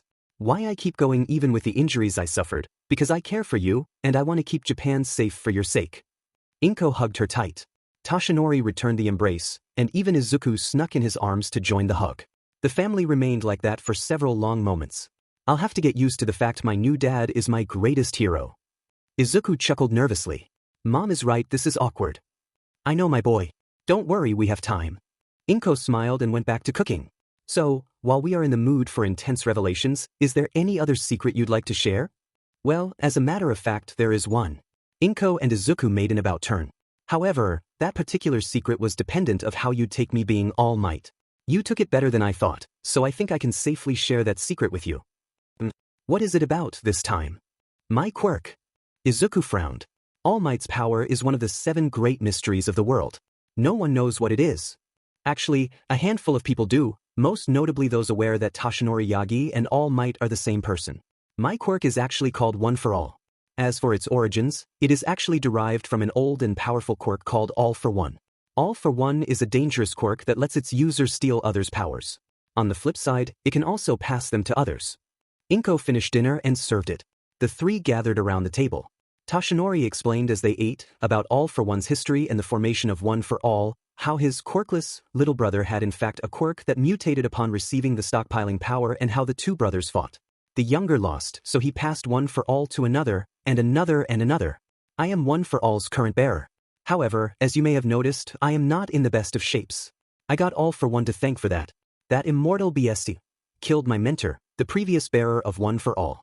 He almost killed me when we fought. Now, I am limited in how long I can use my power, and my body is sickly and frail. I have spent the past years searching for a successor, one that I could safely entrust with One for All. One that could carry the torch after me. Inko and Izuku felt a stone sink in their stomach. Did you find them? Izuku asked softly. I found several people I believe worthy. One is a young man trained by one of my former sidekicks. His name is Mirio Togata, and his quirk lets him phase through things. Not a bad ability, and he has both the heart and the skills to succeed me as a bearer of One for All and a symbol of peace. It is your best friend, Hitoshi Shinso. He may be dry and vicious when his loved ones are threatened, but his brainwashing is powerful, and his skills speak for themselves. In a pinch, he will make a decent bearer. As for the last, it is you, my boy. Izuku choked. Inko almost glared at the man. Toshinori smiled gently. I've had my eyes set on you pretty much since I got to meet you. Graffiti Heart is an incredible quirk, and your heart is one of the most righteous I have seen. Not only that, aside from your academic skills, you have talents outside of school that are genuinely impressive. You gave several demonstrations today, from your singing to your dancing to the paintings you made. I believe you will do wonderfully, both as a bearer and a symbol. Izuku looked away. The weight of the offer felt heavy in his chest. He didn't know what to say. You are free to refuse. Toshinori reassured. As I said, I have 2 candidates beside you. But you remain my first and favorite choice. The decision is yours. I won't force you, my boy. Izuku shared a look with his mother. Inko sighed. Thank you for not forcing him. Soon he will be my son. What father would I be if I imposed this kind of responsibility on him? A poor one, and a single man. Izuku finally breathed. It's all right. Thank you for telling us, Toshi-san. I accept. If you deem me worthy, I am willing to become the new bearer of One for All. Trivia bits. Denki's father may share his name with rhyme, but the spelling is different and goes thusly. Aside from sounding like the Japanization for lime, the kanjis mean thunder and nothingness. Reimu's quirk doesn't let him generate electricity, but he can absorb it and redirect it. And yes, present Mike and Eraserhead are in a friends with benefits relationship. Can't be helped, I am a big Eraser Mike shipper. Denki and Kyoka are also officially an item. Finally, Izuku and Inko finally know the truth regarding Toshinori. And not only that, Izuku has agreed to receive One for All. You know what happens next chapter. Given I can post it. I feel sick. No idea what it is yet, so I won't say more until I know. Good luck, everyone. I hope you have fun. Izuku looked at the shot glass. It was filled with Toshinori's blood after Inko had rightfully pointed blood was easier to assimilate by the body than a hair. The team took the glass and downed it. It didn't take long for the effect to be felt. There was a new sound in his head, and it was the polar opposite of Graffiti Heart's cacophony. Oh, wow. Toshinori gave the boy a worried look. My boy, are you all right? Izuku's eyes were full of stars. I can hear One for All in my head. It is a harmony. It's really intricate, and there's many sounds that make it. And it is beautiful. One for All is a beautiful quirk, Dad. Toshinori blinked. Izuku could hear One for All? He'd had the quirk for decades and never had he heard a single sound. But at the same time, Graffiti Heart was an incredibly intricate quirk that literally required a manual to use. Izuku left his seat and returned with a piece of paper. Static spread over it, taking the shape of a kaleidoscopic squiggle circled by an intricate braid made of 8 strands, each of a different color: gray, blue, red, green, orange, pink, purple, and yellow. The squiggle is Graffiti Heart. Izuku explained. The braid is One for All. This is how it feels in my head. I can hear One for All, and the song it makes is downright gorgeous. Seeing the picture, Inko and Toshinori believed him. The braid was beautiful. Izuku grinned. I can't wait to try it. UA or the basketball field? You, Toshinori decided. Nizu and Recovery Girl are both aware of One for All's existence and my quest for a successor. They will have no issue overseeing your training. Also, I'd like the picture to be made with permanent colors. Nizu will appreciate to have a visualization of your quirk. Got it. Izuku frowned. Speaking of, I'll have to tell Hitoshi, Kyoka and Denki as well, maybe even Michiro-sensei and Aizawa-sensei. Hitoshi, Kyoka and Denki have known me for years and Michiro and Aizawa are my teachers. If I start manifesting new abilities, regardless what they are, they will find it suspicious. Much as he hated it, Toshinori had to concede the point. Alright, but only them. Understood? Yeah. Strangely enough, the night was quiet. When Izuku told his parents the next day, Toshinori laughed. My boy, I don't exactly have the health for such activity. Inko was blushing fiercely, but she still laughed along. The teen looked at their engagement ring and it was hard to tell which shone the brightest, them or his eyes. He literally barged in the classroom with a massive grin on his face. Mom said yes. Hitoshi smiled warmly. About time. When's the wedding? Undecided, but hopefully soon. His classmates gathered to celebrate, and even Class 1B joined in to congratulate him. Meanwhile, everyone in the teacher's lounge noticed the engagement ring proudly hanging from the scrawny man's neck. So, it's finally official between you? Yes. Now, we just need to decide a date for the wedding. Well, don't forget to invite us. Midnight laughed. Aizawa smiled and sighed. He had woken in Hisashi's arms rested and smiling, not exactly a rare occurrence, but their nighttime passion had been from genuine happiness rather than a need for solace, and this in itself made it noteworthy. Their first time had occurred a week after Oboro's funerals. They had been at the Yamada household and the need for comfort had pushed them in each other's arms. One thing had led to the other, and there is a reason people have SEC when they're sad. Pleasure is one hell of a painkiller. It had killed their pain, at least for the night. Then Hizashi had fallen in love with him. Too bad losing Oboro had left its scars on him. Though he could find pleasure in intimacy, there was a block in Shota's head when it came to romance. Anything stronger than friendship terrified him to no end, kind of a problem when your best friend is crushing on you. He had cut all ties with them after you, in parts to avoid making such bonds. The other part was guilt over being only able to give his friend half of what he wanted. Present Mike winked at him. He smiled back as discreetly as he could. Midnight held the urge to roll her eyes. It was an open secret among the staff that Present Mike and Eraserhead were an item for a given definition of the word. Between Yamada only having eyes for Aizawa and Aizawa refusing to form meaningful emotional bonds, the two were each other's sole NTMT partners. As they walked to the class, Aizawa finally spoke. If you die, either I'll lose the will to live and let myself waste away, or I'll go down avenging you in a blaze of glory. In any case, I won't outlive you by much. Yamada smiled fondly. It was the closest his partner could ever come to a love confession. They finally reached the class, only to hear Mineta scream, "Heretic!" The pair looked at each other and immediately entered the room. The short teenager was glaring murderously at Izuku, who was equally embarrassed and puzzled. Mineta seethed. "How dare you? A woman's chest is her pride, Midoriya. Say such heresy again and I'll call exterminatus on your butt." Izuku blinked. "Look, I never denied round chests are nice to look at, but from a purely technical point of view, there's no way they're practical." Mineta snarled. Kyoka looked divided. "I don't think I've ever felt so insulted and so proud at the same time." Present Mike blinked. "I think we're missing an episode here. Or two." Hitoshi turned to them. "Well, it started when they complimented Denki and Kyoka on getting together. A little earlier." Hanta winked at Denki and Kyoka. "Congratulations on hooking up, you two. Took you long enough." Kyoka scoffed. Denki chuckled. "Hey, I'll have you know I planned this stuff for months. Writing beneath the mask wasn't easy." Suburaba snickered. "In any case, you didn't pick her for her body. Of both classes, Jiro's the biggest dashboard of the girls." Kyoka snarled.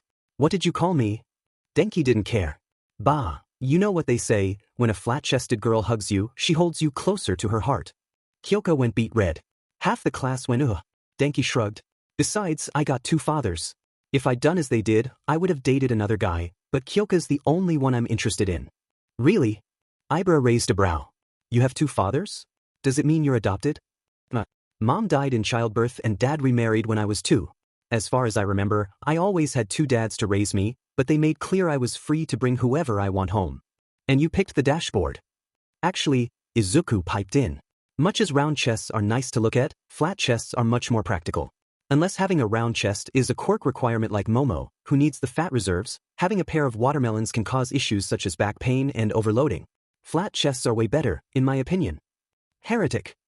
Hitoshi turned to Aizawa and Yamada and shrugged helplessly. Yamada held the urge to laugh. Aizawa rolled his eyes, but there was a tiny grin on his face. Tetsu turned to Hitoshi. "What about you? What people do you prefer?" "I don't care so long as they're nice to me." Hitoshi answered. "A lot of people call my quirk villainous, so I'm used to being met with hostility. I can't really afford to be picky when it comes to partners, but I won't go anywhere near anyone who treats me poorly." Ochako perked. "You're bi? I would have pegged you for gay." Aizawa decided to interfere. "Actually, the term for people like Shinso is demi-romantic, someone who is only able to fall in love with people they share a strong emotional bond with." Everyone jumped to their seat, Class 1B finding themselves embarrassed when they remembered it wasn't their classroom. They turned to the door, only for Aizawa to raise a hand. "Since you're talking about romance and sexuality, might as well make it your homeroom lesson. Don't worry, if Vlad King has a problem, we will talk things out." Stuff like that is always good to know. The 1B students left only to get more seats from their class. Vlad King noticed and decided to see what it was about. When he saw Aizawa leaning next to the whiteboard with Yamada at his side and ready to teach an actual lesson, he decided it was worth letting his class join. Not only that, he ended standing by the entrance, curious about the lesson itself. Aizawa turned to his friend. "Don't you have a class right now?" "Nope, first PRD is free today. Besides, you'll need me for that kind of lesson." Point taken. Hizashi was Shota's partner in more ways than one. It was only fitting that he would be with him as he taught. Aizawa looked at the sitting arrangement, taking mental notes of who was with who. Naturally, being brothers, Kirishima and Tetsu sat side by side. Kurwaro sat next to Tokoyami, occasionally rubbing Dark Shadow's head. Suburaba and Mineta sat together, the two class perverts, while Bondo sat next to Sato and the pair started talking in hushed voices about chocolate modeling? Yes, they were talking about crafting statues with chocolate. He was surprised to see Shiozaki sit next to Koda, the two of them falling into comfortable silence. Rin sat next to Ojiro while Tsuyu riveted happily when Shishida sat next to her. After politely asking, Hokanuki sat next to Shoto, Kodai with Aoyama and Yanagi with Uraraka. Tsunatori picked a seat next to Ida and Komori went with Ishido, the two girls chatting about girl business in a low voice. Kaminari and Yurashi made a bro fist before the wind manipulators sat with the blonde. Jiro gave Tokage a daring grin as the girl sat next to her. Minoma picked a seat next to Izuku, unfortunately beating Kaibara to it. The teens sat next to Shinso instead. Kendo grumbled a little and went to seat next to Yayorozu. Awase sat next to Siro and Shoto with Shoji while Manga sat next to Hagakure. Kamakiri went to seat next to Bakugo, a tiny blade extending from his finger. Bakugo turned away and shook his head. I'm trying to play nice. Do not provoke me. Aizawa took note of the dynamics. The two classes were closer than their second and third year elders, so it was always good to know which cliques were interclass. The lesson began. First thing first, there is a point that needs to be clarified, and it is the difference between sexuality and romanticism. The two terms do not mean the same thing. Aizawa glared. Sexuality is intimacy. Romanticism is being in love. But don't you need to be in love with someone to be NTMT with them? Hagakure asked. A handful of people scoffed, Suburaba and Mineta among them. According to the oldest profession in the world, Yanagi shook her head. Not necessarily. Geishas and other sea artisans hardly ever fall in love with their customers. In fact, I heard this was frowned upon. She is right. Aizawa nodded. You don't need to be in love with someone to be NTMT with them, and you can be in a committed yet chaste relationship with your significant other. But if I decide to sleep with someone, it's because I love them. It wouldn't feel right otherwise. It is all to your honor. Shiozaki smiled. So, as you can see, sexuality and romanticism aren't interchangeable. Their meanings are very different. Aizawa continued. Earlier, Uraraka, you told Shinso you believed he was either bi or gay and I corrected you. Yes. You said he was demi-romantic. I didn't even know it was a word. It is. Demi, SXL or romantic, means someone who will only seek intimacy or romance with people they share a strong emotional bond with. Gender preference doesn't always enter the equation, though given what Shinso said, I will hazard that he doesn't care at all. You're right. The teen sighed. So long as they're nice to me, I don't care about gender whether it is romance or intimacy. But I will only be NTMT with someone I'm in love with. No love, no section. Demisexual and romantic, then. And Hagakure would be the same since she made clear intimacy without love would feel wrong to her. As for romanticism, the girl hesitated. That would be hetero. I only ever had crushes on boys before, never girls. I can appreciate a nice body when I see one, but I would never fall in love with another girl. Mineta raised his hand. What would Midoriya be, then? He said he doesn't like big chests and a lot of girls have big airbags. Does it mean you prefer men? Aizawa watched the teen think. Actually, if we were to use scientific terms, I would be bisexual demi-romantic. Both genders are equally attractive to me, but I will only fall in love with someone who's nice to me. He turned to his best friend. We have something in common in that regard. But you do have a point that I tend to look more at men than women. That doesn't mean I find women unattractive. It's just that the feature I like the most is more common among men. For a brief moment, Aizawa saw the purple-haired teen smile wider. His odds were starting to look really good. Yanagi raised a hand. If I may ask, what's the difference between bi and pan? I always assume they may have the same meaning, but I might be wrong. Aizawa frowned. The definition mostly depends of your stance on gender.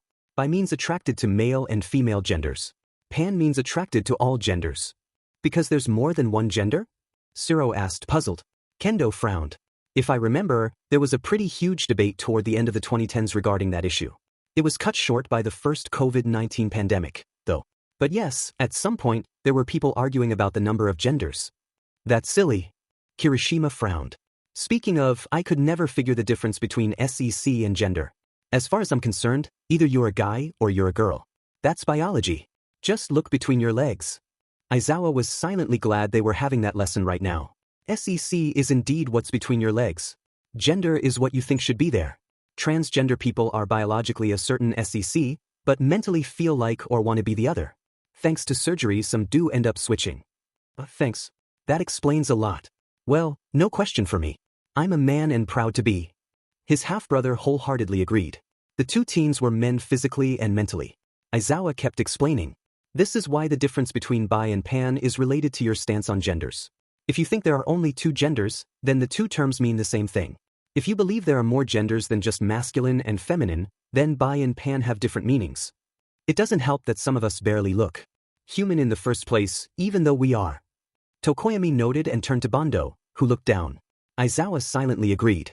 Bondo, Cementos, Backdraft and Kamui Woods, to name a few, had bodies that didn't look like they were made of flesh. Ashido tilted her head. You know, I wasn't expecting you to be so knowledgeable on the matter, sensei. Given how you usually are, I thought you were asexual? Averse to intimacy? Yeah, that's the word. And romance too. How comes you know so much? Aizawa and Yamada collectively grimaced.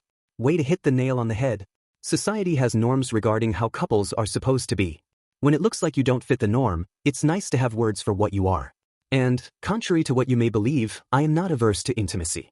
Just ask Yamada. That was an amazing night, by the way. Pay up, ladies.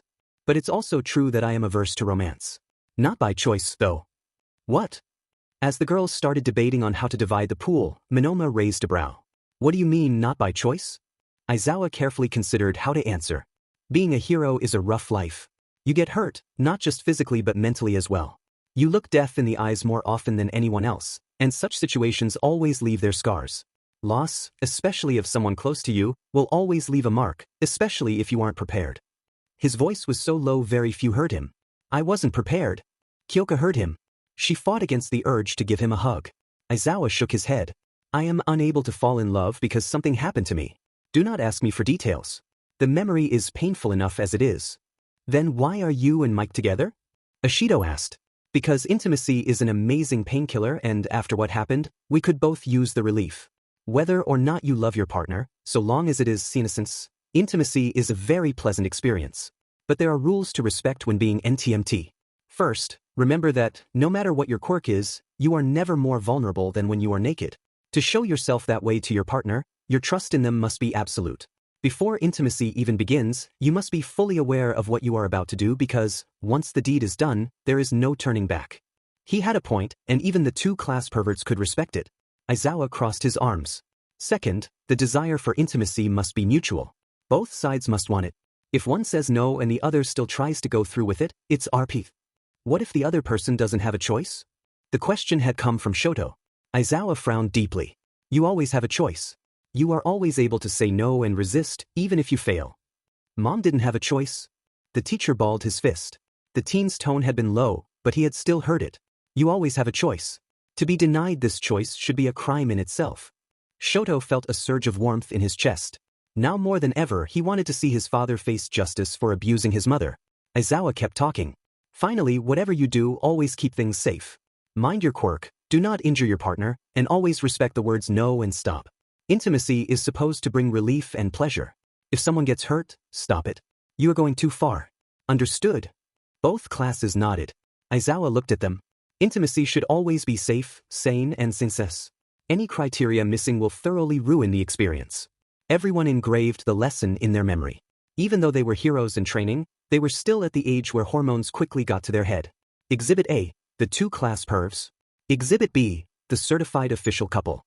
Exhibit C, a certain purple-haired teen who was dead set on confessing to his crush as soon as he got some free time. After thoughtful consideration, the betting girls gathered their stakes and offered them to Aizawa. We were betting on whether or not you and Mike were together. Since it's yes and no in equal measure and we can't decide how to divide the spoils, you get it. In a paper bag were several bags of candy, assorted snacks and a few cans. Aizawa silently decided to give it to the other teachers. At least, they hadn't bet money. The lesson being over, class resumed normally. As soon as break occurred, Hitoshi asked Izuku to follow him to the rooftop, saying he had something to ask in private. More than a few knowing looks passed between their classmates. Nito meanwhile went to Denki. I have a problem. What is it? Nito turned to one end of the corridor, where Itsuka was discussing with Momo. Itsuka's been behaving weirdly these days. I always found her a bit bipolar, especially around me, but she's been getting worse and I have no idea why. Why are you asking me? Denki wondered. Why not go to her friends? They know her better than I do. When you want to catch a fish, you don't ask another fish. You ask the fisherman. You managed to win Kyoka. For a time, I thought I had a crush on Itsuka, but given how she's been acting, I'm starting to reconsider. Denki winced. It's really that bad? Nito openly sighed. One moment she's making eyes at me and the next she's smacking my head. I have no idea where I stand with her at all. This is getting really annoying. A scoff made both boys turn. Bakugo was looking at the pair, arms crossed and face in the quiet frown that had become his default expression. You want to know why Kendo's acting the way she does? She has a crush on you, Monoma. But you have the habit of getting in over your head and it terrifies her to no end, so she smacks you around to keep you out of trouble. Nito gave the spiky blonde a weird look. Are you serious? As cancer. She got a crush. Big time. Play it safer and she'll stop hitting you. Hey, you wanted advice. I admit my big mouth can get me in trouble. But that doesn't excuse her being so brutal with me, and the sweet looks she's giving me are not making up for it. Then talk to her. Broach the issue. You think things are muddy between you? Clarify things. Tell her to either stop acting so mean or find a way to avoid making her mad. And if she still doesn't want to give you a clear answer, leave her. Staying around people who hurt you never ends well. Blunt as the words were, they were still true. Nito decided to find Itsuka and follow Bakugo's suggestion. On the rooftop, Izuku was wondering why Hitoshi would talk to him in private. Sure, the two of them were close, but Denki and Kyoka were just as close and there were no secrets. Between them, the four teens shared everything without fear, and this was one of the things Izuku loved about their friendship. His decision to tell them about One for All was directly tied to this fact. The four teens trusted each other completely. To conceal the existence of the inherited quirk and lie about its nature would be a major breach of trust. So, knowing that, what did his closest friend have to tell him that he couldn't say before Denki and Kyoka? Hitoshi looked at the horizon. His nerves were killing him, and he had spent most of the morning mustering the courage to confess. It wasn't going to be easy. Izuku was his first and closest friend, and he was worried his confession would shatter their bond. He tried reassuring himself by listing what he knew. Izuku had a heart of gold, being unfailingly kind to those he called his friends. It would take more than "I love you" to drive him away. Even though he was bisexual, he had clearly said he would only fall in love with someone he shared a close bond with. Of all people, Hitoshi was the closest to him, and being a man, he spotted the feature Izuku said he favored. If he confessed, chances were high he'd get a yes. Even if he said no, the two were close and Izuku was understanding. If he turned him down, it would be gently, with an explanation and an apology, and Hitoshi would be free to move on to something else. His thoughts were interrupted by Izuku squeezing his hand. Hideken? Are you alright? You've been spacing out for a while. Sorry, just trying to phase it right and soothing my nerves. I have something to tell you. I've been wanting to do it for some time already, but it's not easy at all and I'm scared of your reaction. Izuku smiled that cute, boyish grin that always made Hitoshi's heart melt. Whatever you say, there's no way I could get mad at you. Go ahead. Say it. I got something to tell you too, but it's something I'd like to share with Denki, Kyoka, Aizawa and Mishiro-sensei. So many people meant it wasn't a love confession. Hitoshi gulped, grit his teeth and finally spoke. I see you as more than a friend. We have been together since 4th grade and you are the person I am closest to, my very first friend, but I see you as more than that, now. His voice failed him. The words refused to come out. Hitoshi closed his eyes and forced them out regardless. Come on, what do you have to lose? Just say it, demand it. I love you. There it was out. He had said his part. The rest was entirely up to his crush. Izuku looked at him with wide green eyes. He opened his mouth, almost asked him to repeat, decided against it and held his hand tighter, digesting the words. Hitoshi loves me. Romantically. Just what? Yeah, that's in character, but that was unexpected. I'm not sure I am in love with him, but he is my friend, and a precious one at that. Regardless how I feel, I need to respect his feelings. After deliberation, the teen finally spoke. I'm not sure I love you back. I never thought about romance before or even had romantic feelings for anyone, so I can't say I love you back. But I understand your feeling, Hideken, and I respect them. I'm flattered that you think of me that way. Thank you. Izuku breathed. I'm not totally sure about it, but if I were to fall in love with someone, you would be a very good candidate. Maybe we can try taking things slow and start with dating. If we're lucky, I'll end up genuinely falling for you. But in any case, if you want to, I am willing to try. It wasn't the answer Hitoshi had been hoping for, but it was still a nice answer. Izuku didn't love him, but he acknowledged his feelings, found them flattering and respected them. Not only that, he was willing to give him a chance. This was marginally better than a blunt, not interested. Works for me. So, dating? Let's start there. Hitoshi smiled. Izuku held his head and brought their foreheads together. It wasn't a kiss, but it was still an affectionate gesture. I won't kiss you because I'm not in love with you, but I still care a lot for you. When break ended and their classmates saw them return, they were holding hands. Nito went to Itsuka. We need to talk. In private. Itsuka gave her friend a weird look. Nito never made a serious face like that. Most of times, either he looked smug or he had that cute, embarrassed smile that made her heart flutter. She followed him. As soon as they were out of earshot, Nito crossed his arms. I have a problem with you. No point in being subtle. He wanted honest answers, he had to ask honest questions. And, in a pinch, Bakugo's brand of bluntness had its good sides. Itsuka held the urge to wince. What about? Nito, what did I do to you? Nito rubbed the back of his head like it was aching.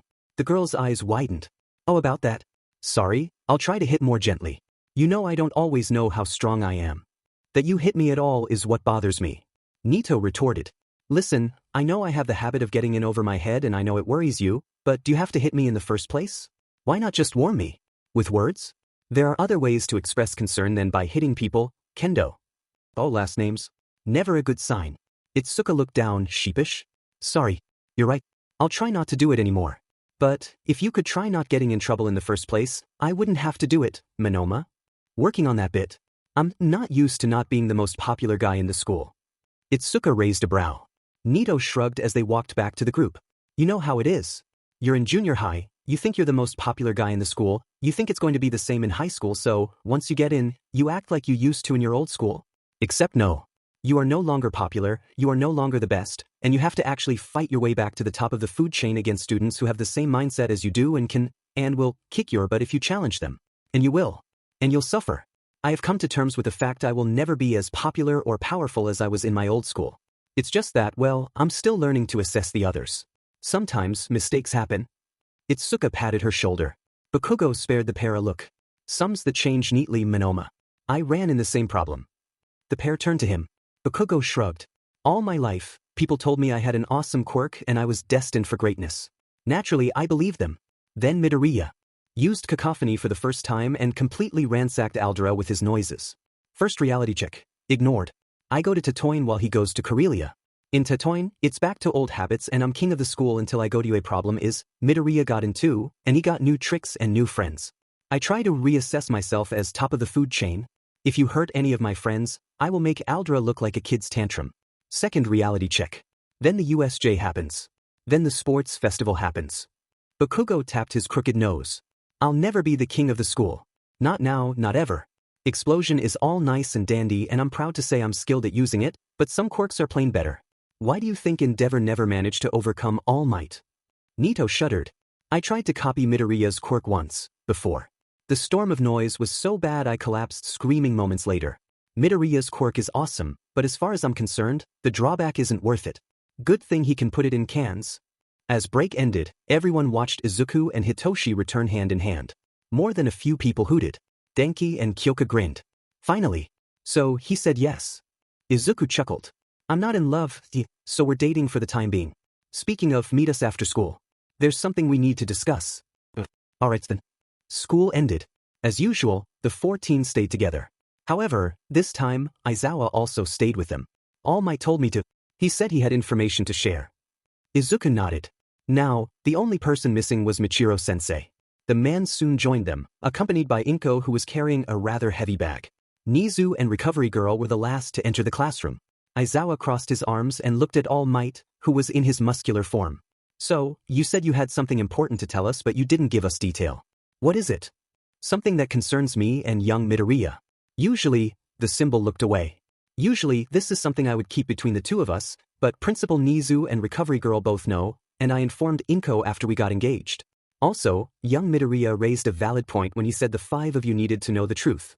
Hitoshi, Kyoka, Denki, Michiro and Aizawa shared a look. The truth? About what? My quirk. The hero answered. And its nature.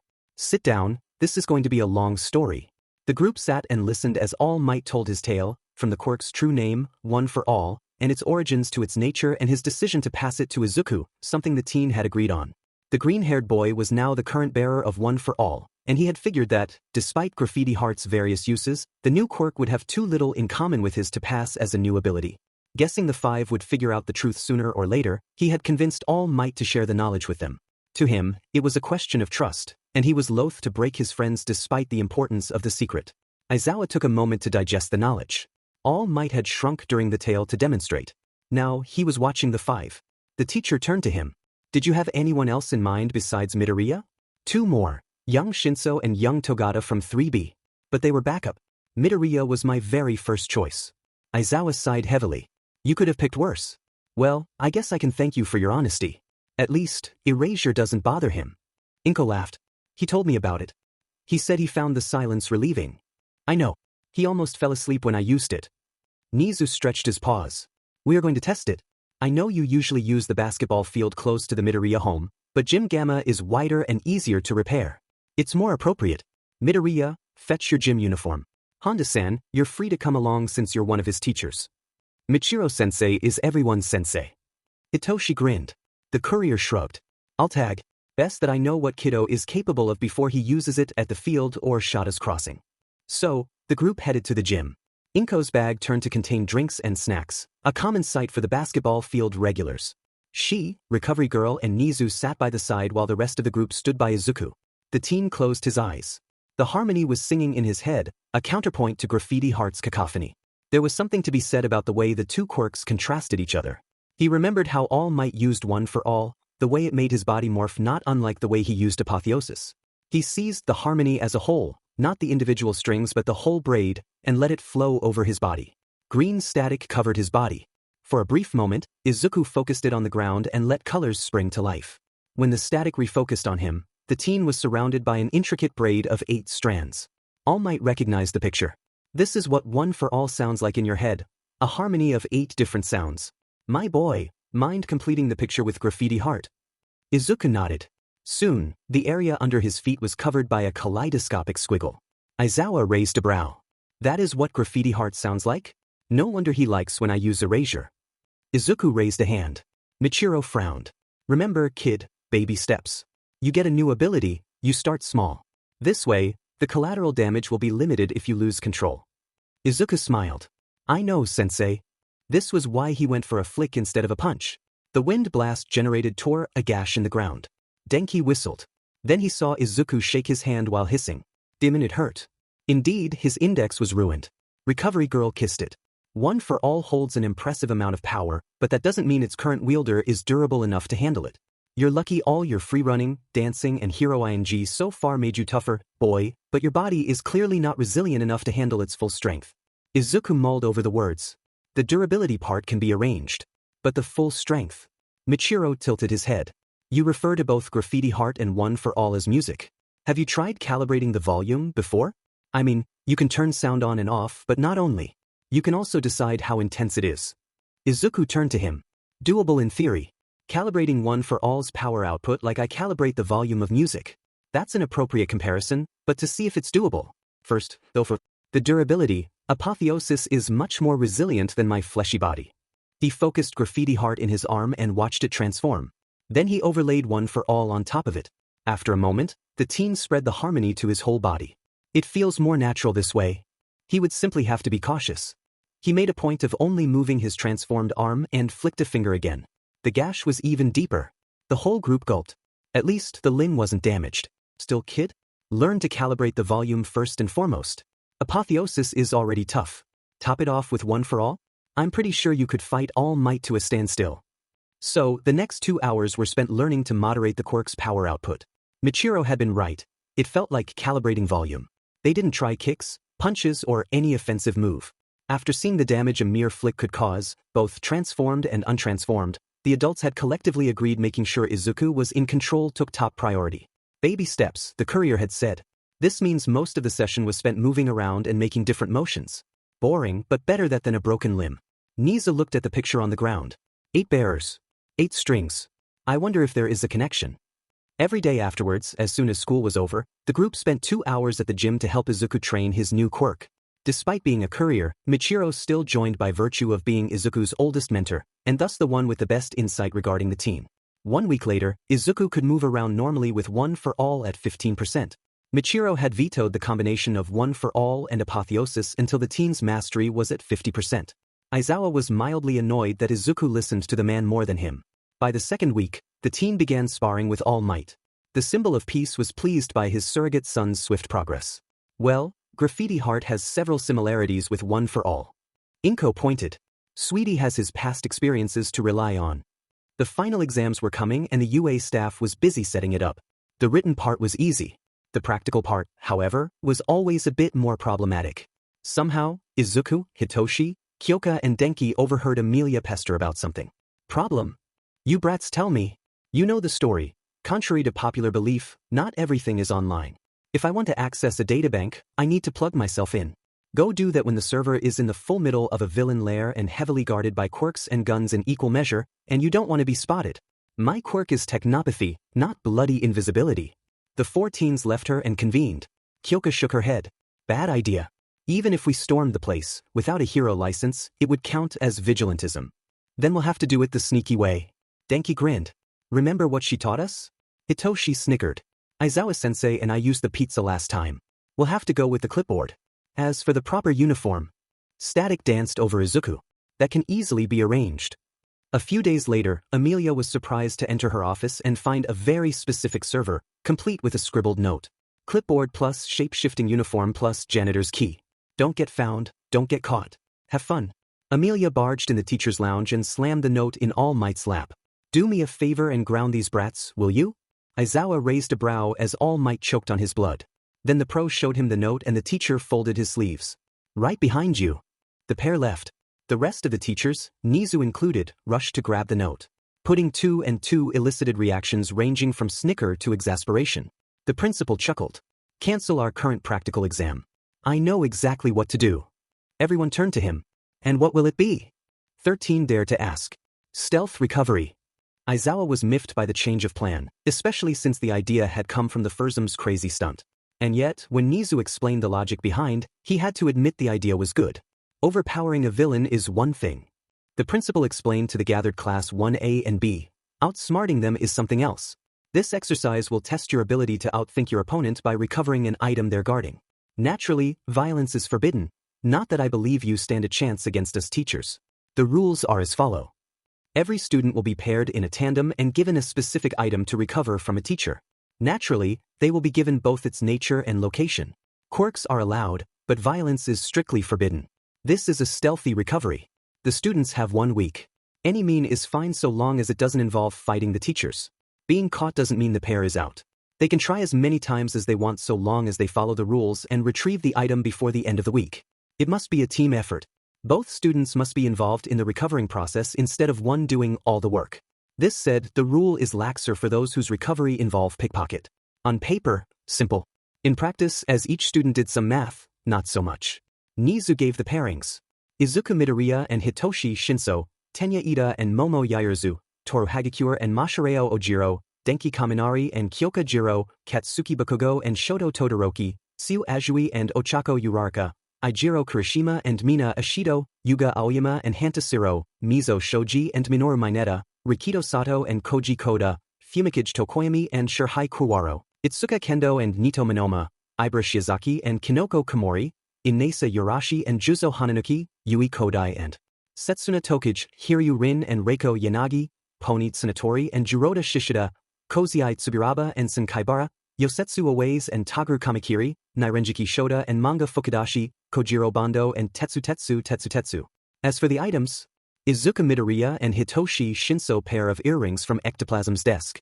Tenya Ida and Momo Yaoyorozu gemstone in Power Loader's supply. Toru Hagakure and Masahiro Ojiro brooch from Eraserhead. Denki Kaminari and Kyoka Jiro brooch from Vlad King's desk. Katsuki Bakugo and Shoto Todoroki ring from Present Mike. Siu Azui and Ochako Uraraka brooch from Cementos. Ijiro Kirishima and Mina Ashido necklace from Snipe's desk. Yuga Aoyama and Hanta Siro pair of earrings from Cementos's desk. Mizo Shoji and Minoru Mineta gemstone in recovery. Girls' office. Rikido Sato and Koji Koda bracelet from 13. Fumikage Tokoyami and Shirhai Kuwaro bracelet from All Might. Itsuka Kendo and Nito Minoma gem from Midnight's desk. Yui Kodai and Setsuna Tokage bracelet from 13's desk. Inesa Yorashi and Juzo Hananuki earrings from Snipe. Ibara Shiozaki and Kinoko Komori bracelet from Present Mix desk. Hiryu Rin and Reiko Yanagi brooch from All Might's desk. Pony Tsunatori and Jiroda Shishida gemstone from Vlad King. Kojiro Bando and Tetsu ring from Midnight.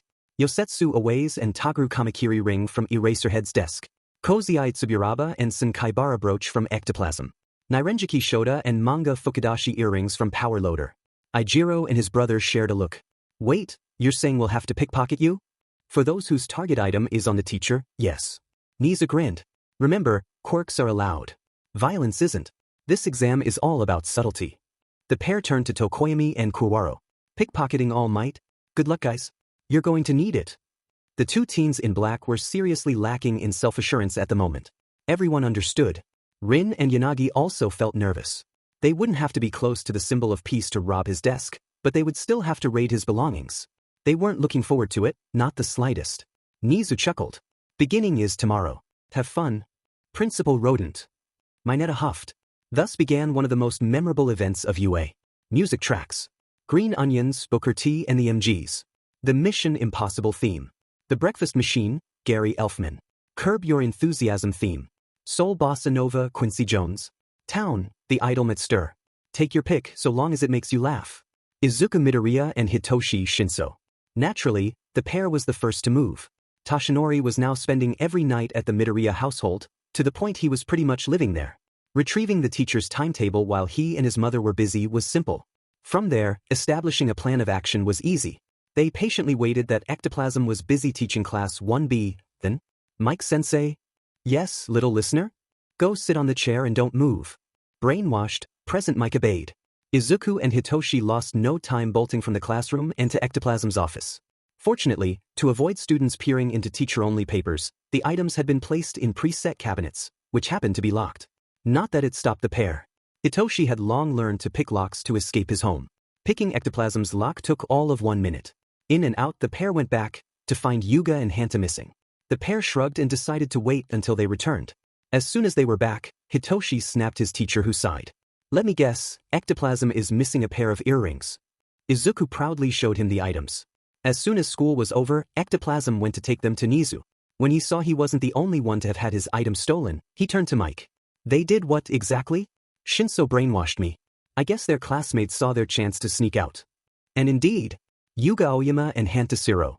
As soon as present Mike was brainwashed, the pair ran behind Izuku and Hitoshi and made a beeline to Cementas's office. Finding the right cabinet was easy, because it was sealed with concrete.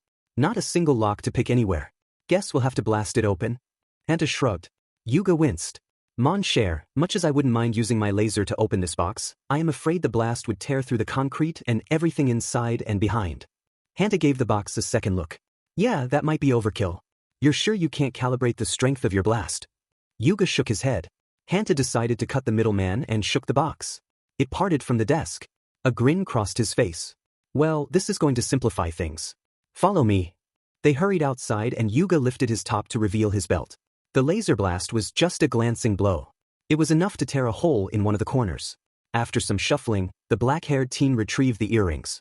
I hope Shinso waited for us. Preston's noose then. They decided against returning to Cementas's office and kept the concrete box with them, Hanta making a point of patching the hole with his tape.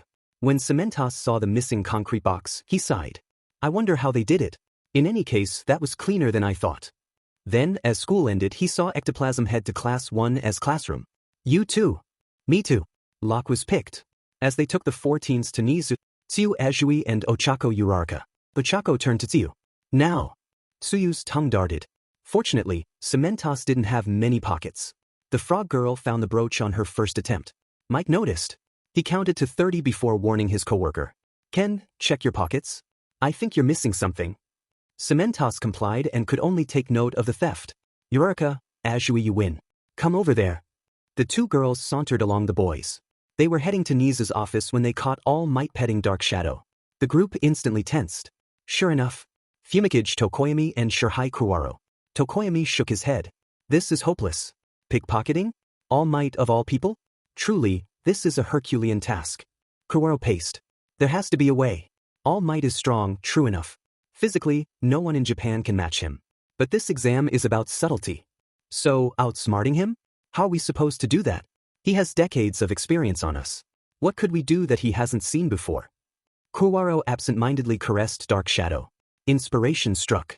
Kindness. This is how we are going to blindside him. And so, Dark Shadow found itself begging the symbol of peace for rubs. The hero was happy to provide, and proved surprisingly gentle as he petted the entity. So busy he didn't notice Kuwaro's hand sneaking from Dark Shadow's stomach and make a beeline for the bracelet hanging on his belt. As soon as the item was taken, the entity thanked All Might and returned to his partner, who walked away like nothing happened. As soon as he was out of sight, Ectoplasm looked at the symbol. Check your belt. All Might checked his belt. His smile fell. The whole group froze. The symbol glared at the corridor Tokoyami had used. His smile returned. Wait for me, I shall be back soon. Meanwhile, once he was out of sight, Tokoyami summoned his partner and let Kuwaro exit it. The black-skinned teen looked at his prize. I can't believe it worked. We did it, my friend. We robbed All Might himself, the symbol of peace. There was a beat.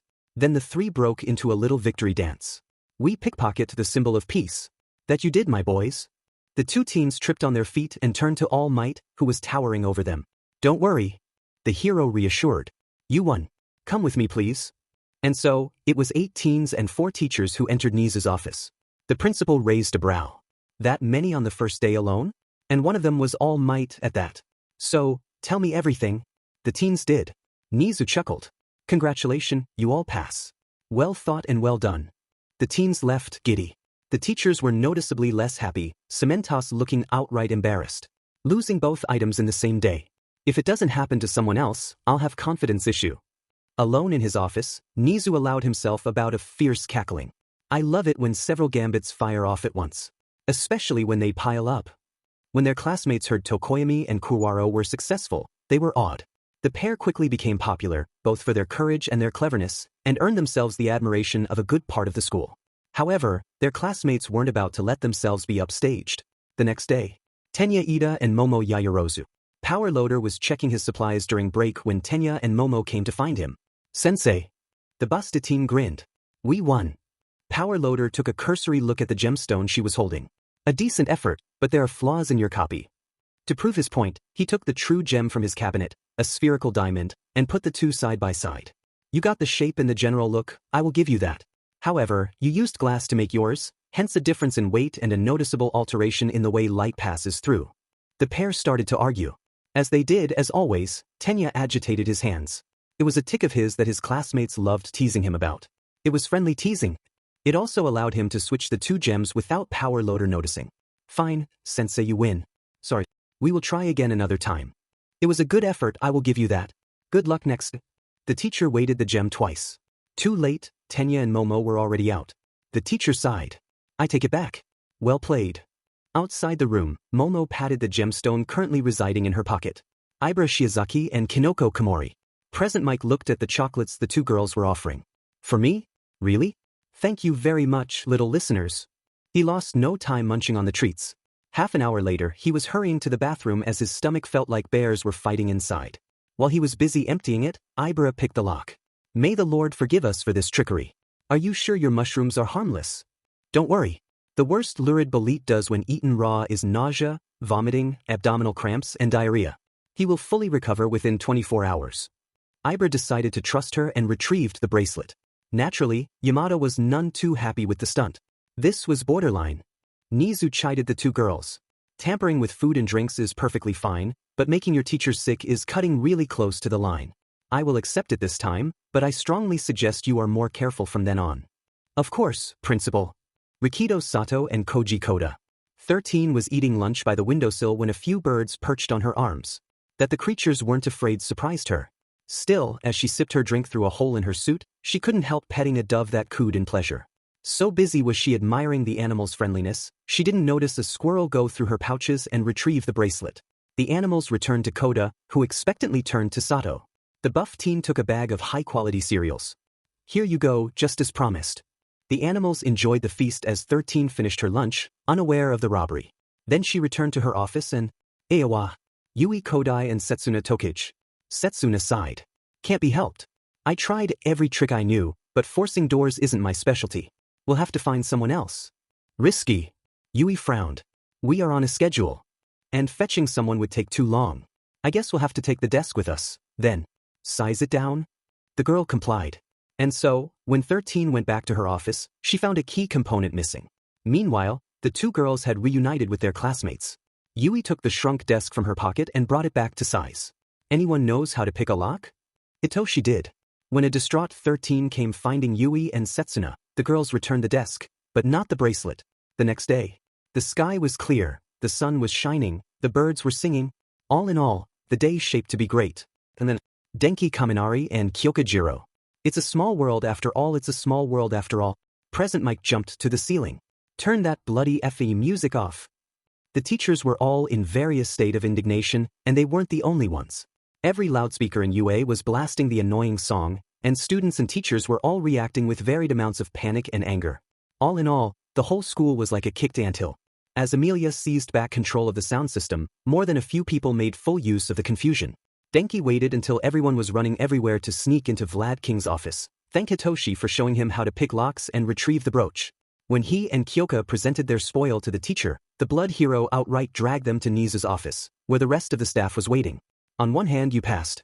On the other hand, I believe I speak for the entire staff when I tell you this. Detention.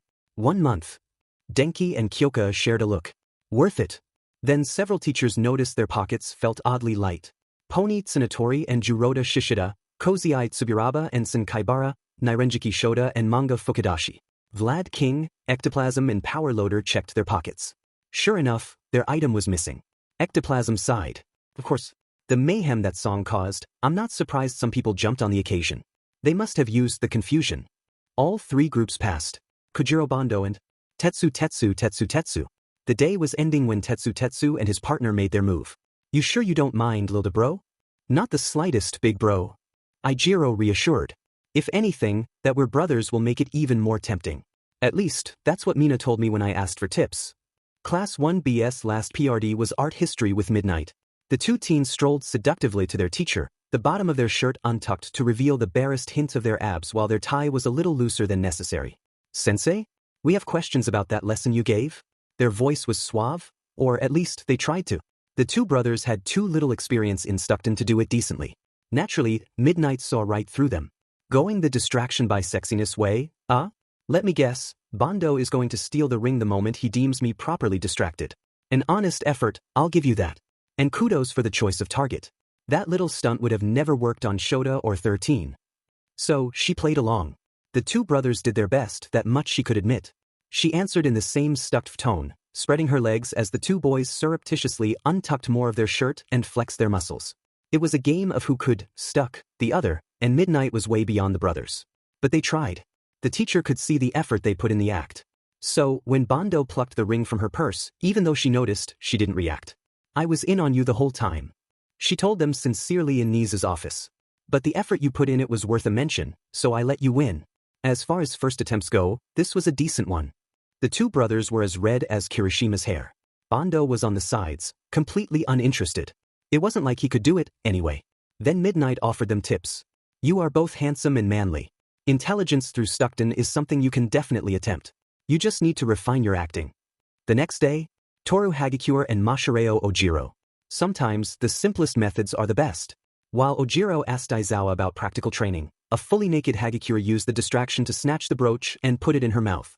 Aizawa jumped and looked around. Hagakure stood very, very still, her breathing as quiet as possible. Eventually, Aizawa sighed and left the class. As soon as he was out, the girl put back her clothes and spat back the item, taking the time to clean it. Todoroki and Bakugo missed none of it. Katsuki Bakugo and Shoto Todoroki.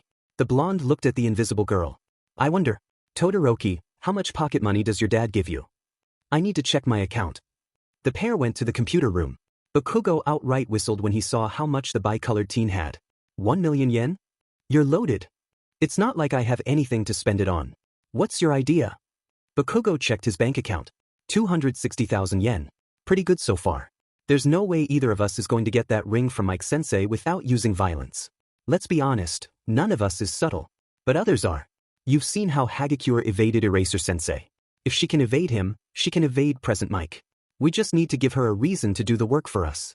Bribe. Shoto understood. Exactly. The pair came to find the girl, who was chatting with Ojiro. Hagakure's posture tilted. Bakugo crossed his arms. Hagakure, how much would you accept to pickpocket the ring from Present Mike? It took the girl a moment to register what the blonde was asking. Wait, you want me to retrieve your item for you? Yes, and we are willing to pay you for it. Name your price.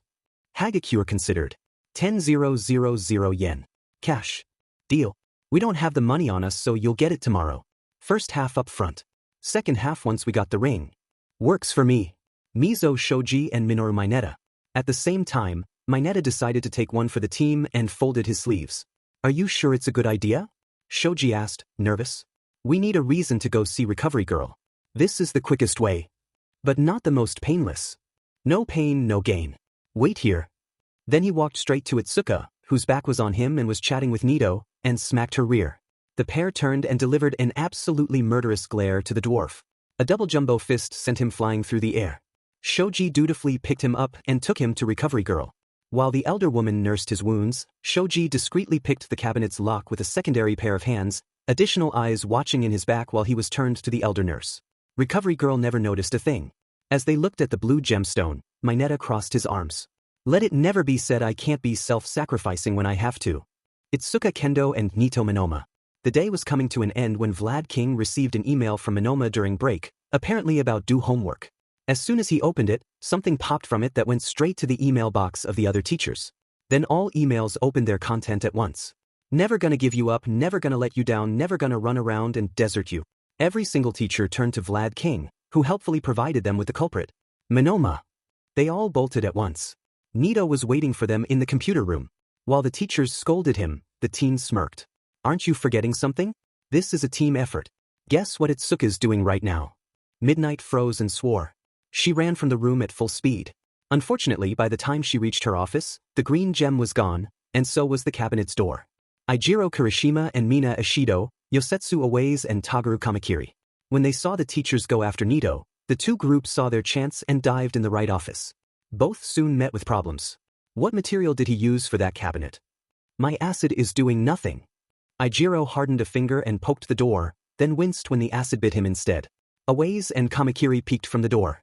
Can't open it either? He layered the inside of the door with glue. My blade got stuck, so I had to break it. Kamakiri winced. The four traded looks. Then they traded targets.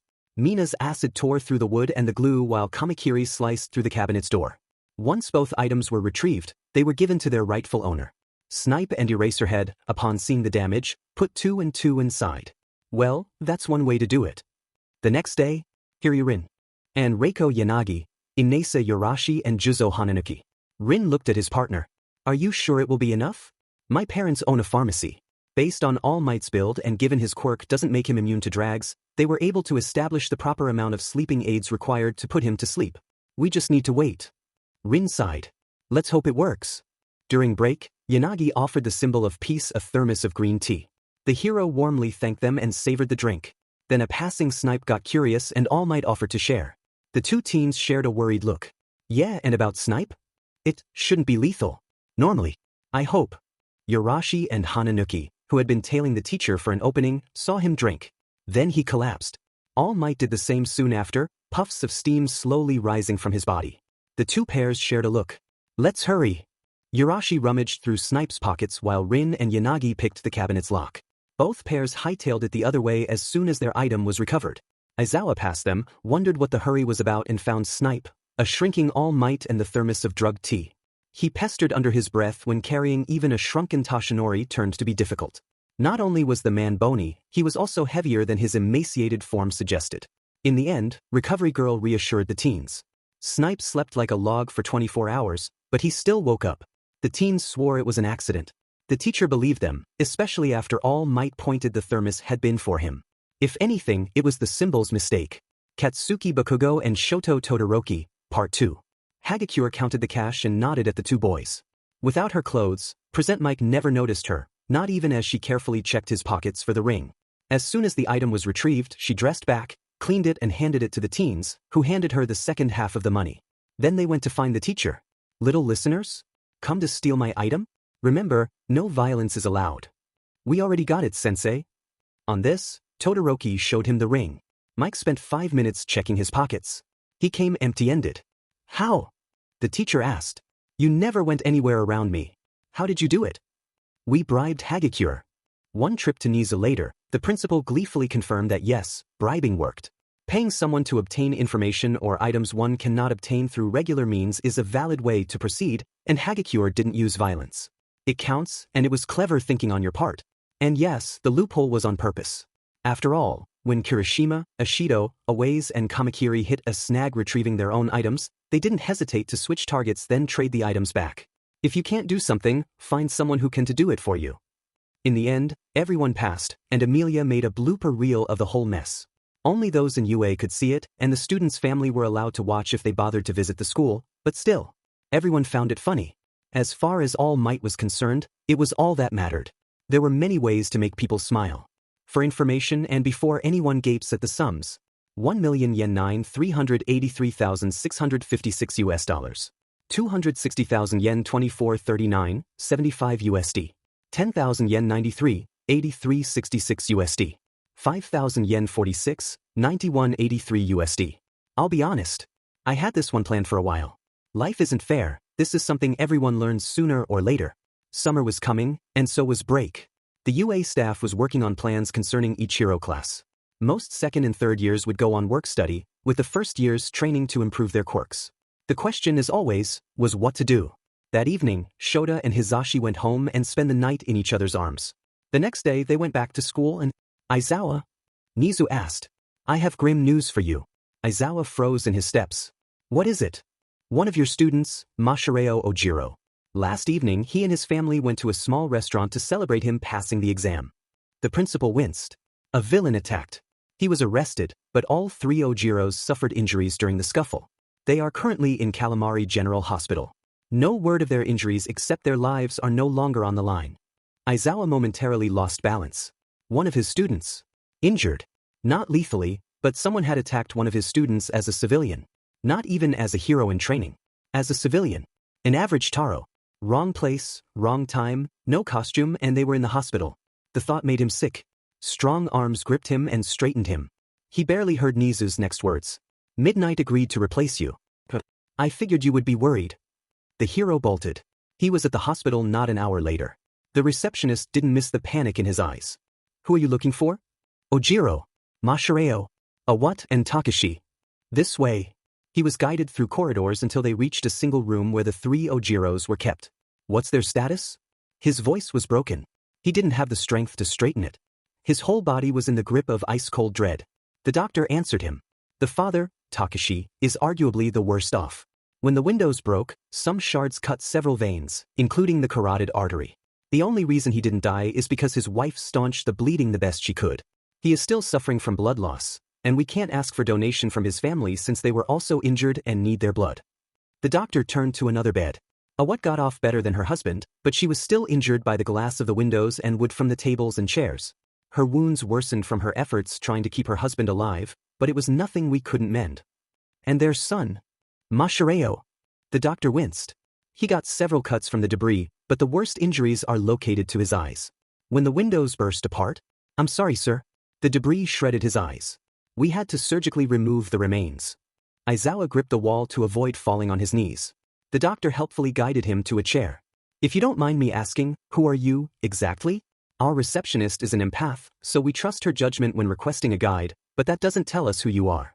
Wordlessly, Aizawa showed him his pro-hero card. The doctor blinked as he put two and two together. He's your student, right? Yes. The doctor left him. Aizawa wept. By some miracle, he managed to return to UA. It wasn't to teach though. There was someone there he needed, and it didn't take him long to find him. The moment Yamada saw his friend's face, he understood, took his hand and dragged him in a lounge. Then he removed his speakers and let Aizawa curl in his arms. The brunette struggled to find his voice. It shouldn't have happened. The incident or the grief. I shouldn't feel like that. But I do. I got attached.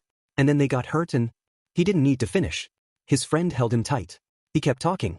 I remember, after Oboro. The pain, the sorrow, the emptiness. It hurt Heiza. It hurt so much. Never again, I decided. I would never be hurt like this again. I couldn't take it, the pain. So I steeled myself. Isolated myself. But if I have no one, only me, I can't lose anyone, like I lost him. I won't feel pain. But you refused. Aizawa sobbed. You reached out, you and Nimuri. You called to me. You brought me there, made me a teacher. Some days it's worse. There is always this gnawing fear. That I might lose them. That I might see them hurt. Like Oboro. He wasn't even a hero. Only a student. He still died. It's not fair. I know that life isn't fair. But it doesn't help. I hate it. I hate it, Heiza, I hate it. He pounded his chest. Yamada didn't care. He simply held him, not even saying a word. There was nothing to say in this case. All he could do was being there and let his closest friend, his love, mourn and vent his pain. It took a while for Aizawa to calm down. I still think me becoming a teacher was a mistake. I'm not fit for it. But you know what really angers me? The villain didn't even directly target him. He and his family, they were collateral damage. They were at the wrong place at the wrong time. This is what I hate the most. This kind of accident, it could happen to anyone. We don't become magically immune to villain attacks the moment we leave our costume. This was a fact a lot of heroes tended to forget. Events like these served as reality checks. Yamada stroked his hair. Your students aren't taking it well either. Kiyama let a lot of them call their family just to make sure they were safe. They all were, by the way. Nothing to worry about for now. Aizawa slightly relaxed.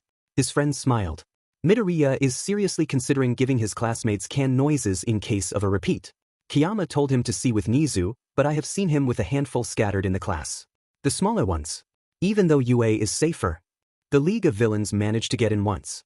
Can't blame him. Right. After several moments, Aizawa sighed. I am in no state to teach, but I need to see them. Come with me. Of course. As if I'd leave you alone in moments like these. Right. Aizawa gave a small smile. Even back then, you didn't leave me. They walked to class 1A together, not caring that people saw them holding hands. As Yamada had said, the class looked glum and several noises were keeping watch from darker corners. It was irrational, of course, but since when was fear? You never thought straight when you were scared. Aizawa distracted himself by trying to identify the creatures. Green frog with blue legs. Dixie frog? Yes, I think that's it. He associated them with Azui, if I remember. Purple bird with blue. Nephistraven or Decadraven. In any case, raven noise. He summoned an Ethnicat. And the last, navy blue rabbit with white. Indie rabbit. His personal favorite. Mina was the first to notice him. Sensei? Are you alright? I've been worse, but I've been better too. You. His eyes pointedly fell on the noises. Then the Ethnicat saw him and made a beeline for his arms. Aizawa barely managed to catch it. The noise instantly nuzzled him. It took the hero a moment to remember the creatures were sometimes used as substitutes for therapy pets. Not only that, as far as Izuku was concerned, Ethnicats were his noises. The creatures were subconsciously hardwired to obey him. Izuku summoned a blue scat to replace it. Go ahead, keep it. You need the comfort. Bakugo gave a particularly threatening glare. If heroes hadn't already caught the villain, we would have given the law the middle finger and gone after him ourselves. But you did, so we won't have to. I understand, but I would have still been disappointed. Maybe I would have expelled a few of you as a lesson. Good thing the pros did their job then. Hitoshi dryly said. Saved us from doing it for them. In the end, Aizawa didn't teach, but he kept the Ethnicat for comfort. The next day, he was half surprised to hear Nizu had allowed his class to use noises, but only one can, and only within the school's grounds. One good news was that his student had finally awoken. He decided to take his class along after school. All of them were worried, himself included. The receptionist was a bit surprised to see the whole group show. Aizawa shrugged. Since we were all concerned, we decided to come together. Also, this way I can keep them in line. The corridor ended feeling a little cluttered, but it was a small price to pay to see their classmate, if not sound, at least safe. Awat was also awake and looking at her son with clear anxiety. Mashireo rubbed the area right below his eyes. It itches. I know, kitten. It can't be helped. The teen's chest spasmed. Awat sighed. Tears ducts shredded. You can't even cry properly. Dad had it worse. He nearly died, but your injuries are permanent. I know. It was creepy when I woke up. I'll have to get used to it. His tail was doing slow, careful sweeps at his side. Aizawa entered the room. Don't worry, it's me. Sensei? Yes. How do you feel? Nervous. Not right. I lost my eyes. I don't know what to do. Aizawa let the tail bump in his leg and put a hand on his student's shoulder. You just got blinded. Give yourself time to get used to it. Also, your classmates are there. Do you want them in? Not all at once, of course. Sure. Sato, and Ida, and Kirishima too. A faint blush crept on his face. And Hagakure. Aizawa gestured and the 4 teens entered. The others made a point of lining on the wall to not bother the medical staff. In the room, the 4 teens made a point of speaking quietly to not disturb his still sleeping father. In the end, their presence helped the tailed blonde. He and his mother were discharged 2 days later. Takashi Ojiro was due a few days afterwards. A key question soon arose. Did Mashireo want to stay in U.A? After a traumatic event such as this, everyone would understand if he decided to quit. Masahiro was hesitant but for another reason. He wasn't sure he could stay in the hero course with his disability. His parents made clear they would support him through whatever decision he took, so the teen talked about it with his classmates. I don't see why not. Tenya shrugged. There are other heroes out there with disabilities. You wouldn't be the first. Right. Mina remembered. Ectoplasm-sensei is missing his leg and uses a prosthesis instead. Izuku handed him a can of rat monkey. I gave them to everyone else, just to be safe. Monkeys are the only noises with hands, so if you have issues whatsoever, you can summon one and order it around. Hagakure grabbed his hands. It's totally doable. Remember all those stories about blind martial artists? Some date from before the appearance of quirks. If they could do it back then, you can do it today. Besides, you got your tail to help you. We are with you. Kirishima smiled. If you decide to stay, we'll back you up all the way. The teen decided to stay. Nizu, having prepared for this occurrence, had school books in Braille, along with other accommodations. That Ojiro didn't know the writing system didn't matter. His classmates all banded to help him learn. Hagakure decided to switch seat with Shoji to be closer to him. No one berated her when she read him the contents of the board. Class 1B had heard the new pretty much the same day and similarly offered their support. Ojiro was a hero course student. He was one of them. Hero students had each other's back. Bakugo glared at a Gen Ed student that got bumped by Ojiro's tail. Hey, watch where you're pointing that. Pipe down. The explosive blonde retorted. He sweeps his tail to spot anything coming behind him. Your fault for being in the way. The Gen Ed student huffed. How is it a blind guy's still in the hero course? It's not like he can become a hero without his eyes. Ojiro flinched. Students from class 1A and B alike started to vehemently protest. Pony Tsunatori smiled. Don't listen to him. There are disabled heroes out there. You wouldn't be the first. And besides, you got us. Ojiro smiled back. Bakugo huffed. Hey, don't treat him like he's made of sugar because he's not. He is a hero student. Heroes are tough, and so is he. Show some respect. Everyone agreed. As class ended, Hagakure grabbed his hand. Hey, I heard about a cat cafe in Narahata that had accommodations for mutant quirks. Wanna try it out? Ojiro perked up. Cats and mutant accommodations? Now, that was interesting. Wait, are you trying to take me on a date? Hagakure kissed his cheek. Only if you want me to. Ojiro decided to come. Whether or not it would qualify as a date, he figured he would decide during the trip. As soon as Sunday rolled, his mother helped him pick a nice set of clothes and took him to the bus to Narahata. Hagakure was waiting for him by the Maricane department store. Clad in a bright pink dress with thigh-high, pale blue stocking and white doll shoes, the girl was keeping her hair from her face with a blue headband that had a cute pink flower on the side. Not that Ojiro could see it. Hagakure knew. She just felt like dressing up for a special occasion. She was pleased to see her crush had done the same. He wasn't in a three-piece suit, but he still looked good. His skinny jeans highlighted the muscles of his legs, just like his white V-neck t-shirt highlighted the muscles of his stomach. He was wearing a yellow vest and white slip-ons, his hair and tail tuft neatly combed, and his empty eyes, now filled with ocular prosthesis, were covered by sunglasses. You look nice. The girl grinned. Got help. Even with my eyesight, I would have been hard-pressed to find something to wear to go out with a girl. Mom helped. Figured as much. How are they doing? All good now. That's great. They held hand as they walked to the cafe, Hagakure describing their surroundings to her crush. Once they reached the place, however, they were surprised to see familiar faces. Midoriya? Shinso, Kaminari and Jiro too. You're here on dates. They had cats. Hitoshi said as he petted one of the felines.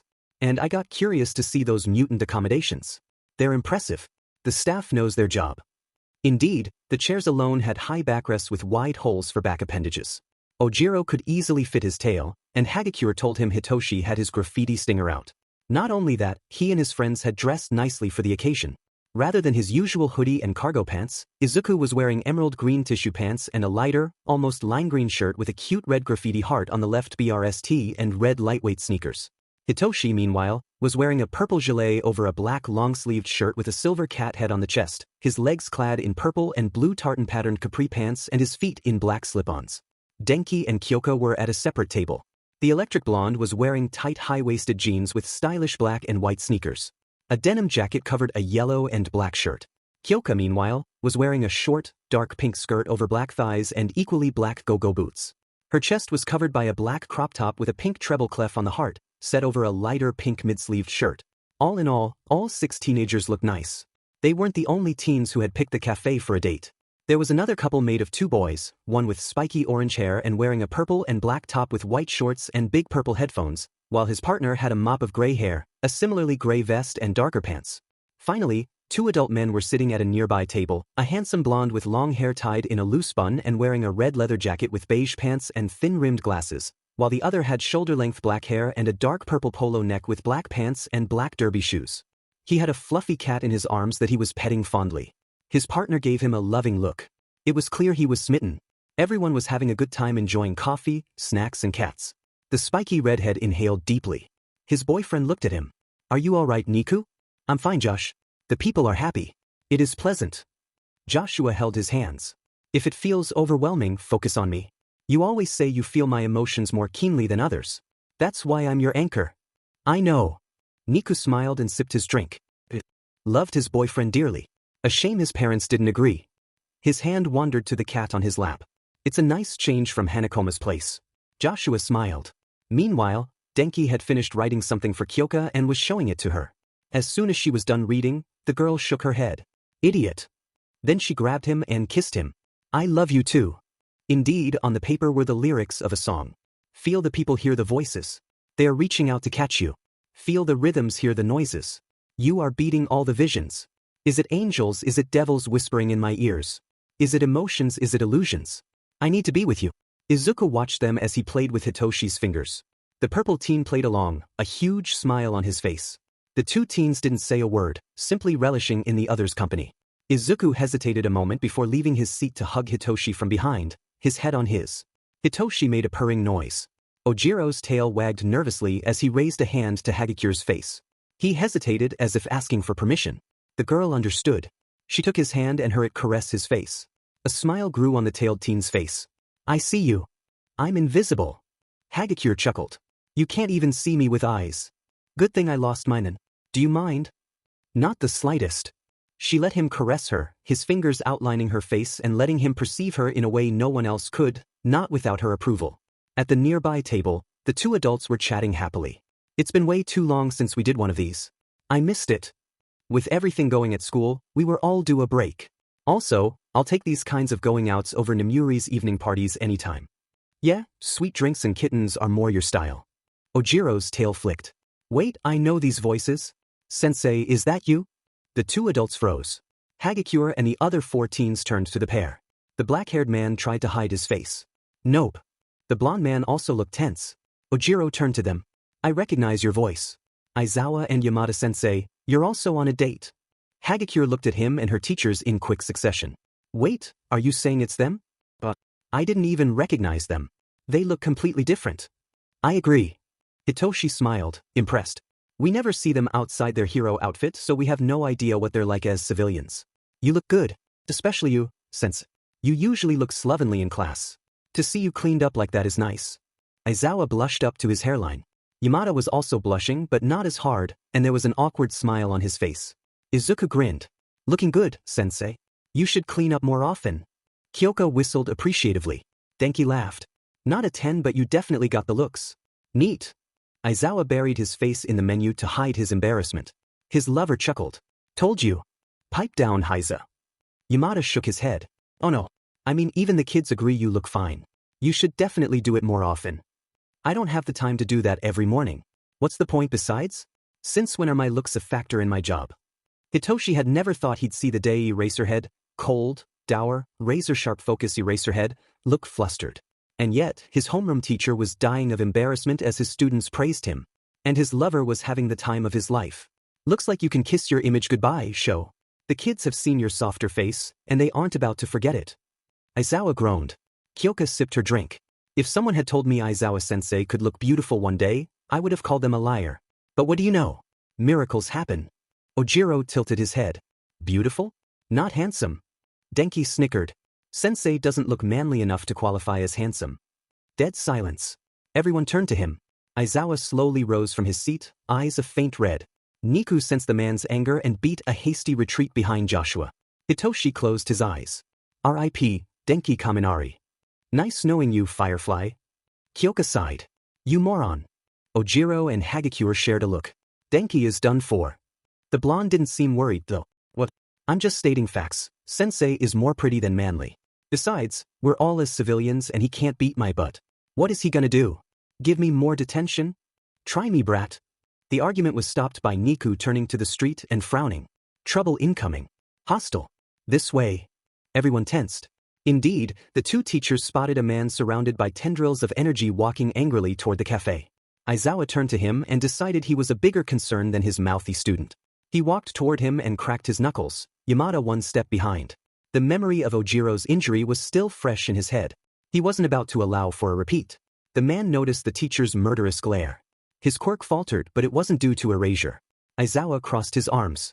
I don't know why you're out to hurt the people at the cafe, and I don't care. 6 of my students are having fun and one of them was recently injured. I'm still raw about it, as well as passively irritated about one of their comments and the fact someone is attempting to interrupt what was, so far, a great date. Turn away and leave before I hand you to the police. And, who may you be, exactly? The man gulped. You don't look like heroes. Even heroes need some time off. Aizawa retorted while showing him his card. Yamada showed his. The man took one solid look at the pair before turning on his heels and briskly walking away. Aizawa took a long breath. Way to ruin the mood. Yamada held his hand. Let's pay for the drinks and wander around. Good idea. The teenagers decided to do the same and went their separate ways, all of them holding hands with their dates. As Izuku and Hitoshi wandered Shibuya, they passed a backstreet with some impressive graffiti murals. The pair took the time to admire. One prominent pattern was a black car head with an inverted star for eye and bat wings on the sides, white gloves making a rock you gesture. After hesitating a moment, Izuku put a hand on a free spot on the wall and let static flow. A stylish skull with skeletal wings appeared on the wall, 8 colored strings woven over it. Hitoshi nodded appreciatively. When they had time, they would come back to make the artwork more permanent. No off-screen romance for you guys. Any official and steady couple in that story is going to be shown being in love and having fun together, so long as it doesn't disturb the flow of the story. Also, I thought having a blind guy date an invisible girl was sweet for the two of them. As Hagakure said, it's not like you need eyes to see her. And Ojiro is going to earn more badass points for being a strong hero despite his blindness. Handicap? What's that? Izuku counted himself extremely lucky that his not dad yet had obtained tickets to I-Island early in the summer break. Normally, those tickets were for family, but Inko and Toshinori were engaged, and this after several years of dating. As far as everyone was concerned, the scrawny man was already family. The teen watched his surrogate father sleep. Given the smile on his face, it was pleasant. Inko would join later to avoid drawing attention. All Might was a hero with many enemies and, since he would spend all his time as the symbol of peace, seeing the woman at his side would put a target on her back. Izuku knew what he could do and how far he would go if pushed, and hurting his mother would definitely bring out his nastier side. For everyone's sake, Inko had agreed to wait. The artificial island loomed through the window. Izuku gently nudged Toshinori. Dad? Dad, we're there. Toshinori grunted, blinked twice and turned to his soon-to-be son. The smile on his face grew. You called me Dad. I'm still getting used to it. But you like it, don't you? I very much do, son. Izuku beamed. Soon, the pair was in their costume and through the customs. Izuku considered summoning a noise. Toshinori held him until they were through.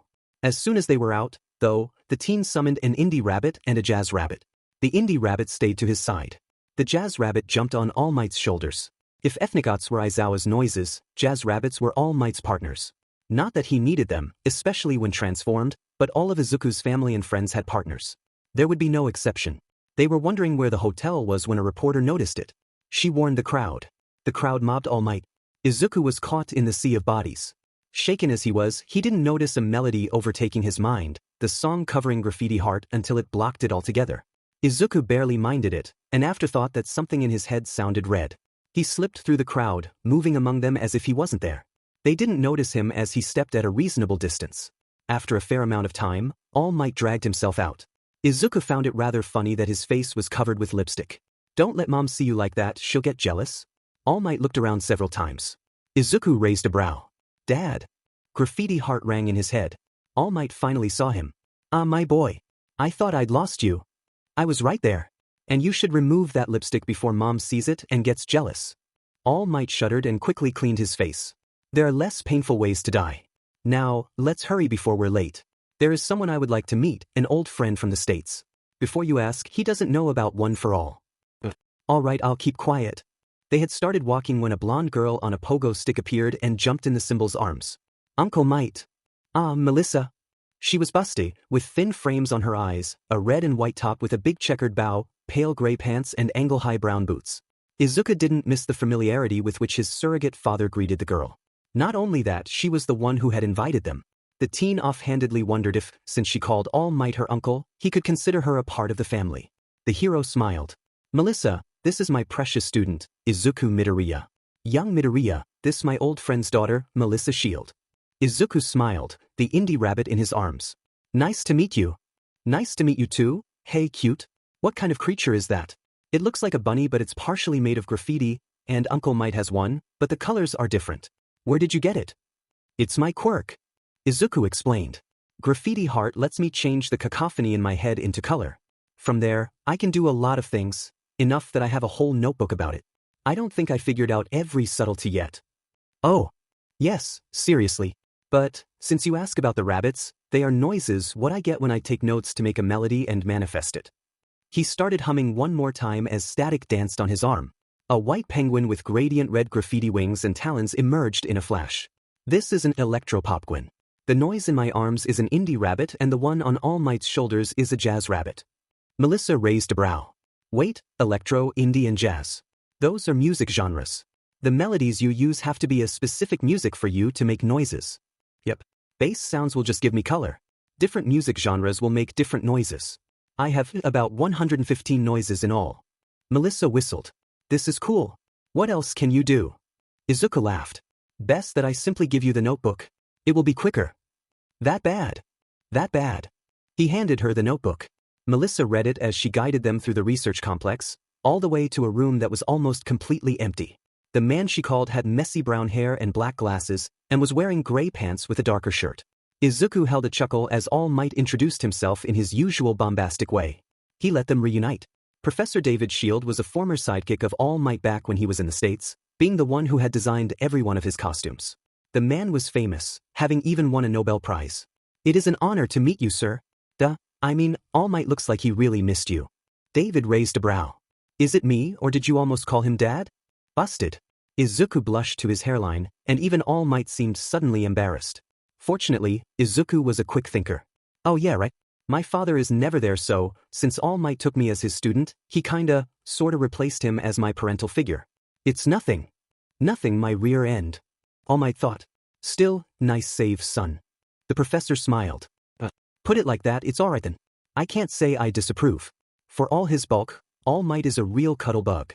A shame his hugs can break your back. All Might almost coughed blood. David. The professor laughed. Now, if you don't mind, my old friend and I need to catch up in private. Melissa, could you show Midoriya around the Eye Expo? Sure thing, Dad. And so, they wandered the exposition, the Popguin and Rabbit at their side. Melissa showed him around, and Izuku let himself be carried by the sounds and colors around him. It was beautiful. It was wonderful. The ambience was one of joy and wonder, and it felt great. She took him through a building where support items, from gadgets to vehicles, were displayed. They shared their passions, Melissa shamelessly admitting her quirklessness while telling him of her dream to become an inventor like her father. Izuku also wanted to become a hero. He shared with her his past hardships, the Aldra incident and the sludge villain, and the discrimination he and Hitoshi faced. What was worse? Melissa caught herself wondering. To have an evil quirk, or to have no quirk at all? A pair of arms embraced Izuku from behind. The teen froze. The next second, a blue scat appeared in a burst of static. Then he turned and hugged Hitoshi right back, burying his head in his chest. You came? Aizawa-sensei and I were invited. You. Friend of Dad. He took Hitoshi's face and tenderly joined their foreheads, even letting their noses touch. Melissa blinked as she watched the pair. Wait. Izuku, you like men? Not specifically. I like flat chests, and I'll fall in love only with people I deeply care for. Hitoshi is attracted and will fall in love with people he cares for, namely. We're dating. Melissa looked at her generous bust and winced. Then she noticed the trio walking to them. More hero students? Izuku turned and beamed. Denki, Kyoka and Momo. What are you doing there? I was invited since my family has investments in some of those inventions, and I had 2 spare tickets, so I decided to invite Denki and Kyoka since I knew you would be there. Great. Melissa didn't miss how Denki and Kyoka were holding hands, nor did she miss the familiarity with which they interacted with Izuku and Hitoshi. They have known each other since before you. Momo explained. Aizawa-sensei calls them the fearsome fursome because of their habit of getting in trouble, and their general habit of causing mayhem. I don't think the UA staff will ever forgive Kyoka for playing It's a Small World during the stealth recovery exam. What happened? As they headed to one of the cafes, Momo filled the girl in on the absolute clusterfuck that had been the stealth recovery exam. They had to stop several times because Melissa was having a laughing fit. 2 attempts involved tampering with food. 2 groups straight out stole the safe. 2 teams switched targets. 2 distractions involved music, and Monoma actually rickrolled the staff. Mineta got himself deliberately injured to have a reason to see Recovery Girl. Tokoyami had All Might pet Dark Shadow while Kuwaro pickpocketed him. Todoroki and Bakugo bribed Hagakure. And, sometimes, everyone acted at once. 4 teams passed on the first day alone. Hitoshi actually brainwashed Mike-sensei, and he and Izuku were the first to retrieve their item. Melissa held her sides and laughed helplessly. Out of curiosity, why did they give you this assignment instead of, say, fighting other pros? According to Principal Nizu, pros must be able to outthink their opponent as much as they can outfight them. Thus, a test of the mind. You don't say. I don't think I laughed so much in my life. Some of you got creative. The 6 teens turned to see Tensei and Tenya walk to them. The 2 brothers sat at a nearby table. Amelia made a blooper reel that you can only see if you go to UA. Tensei explained.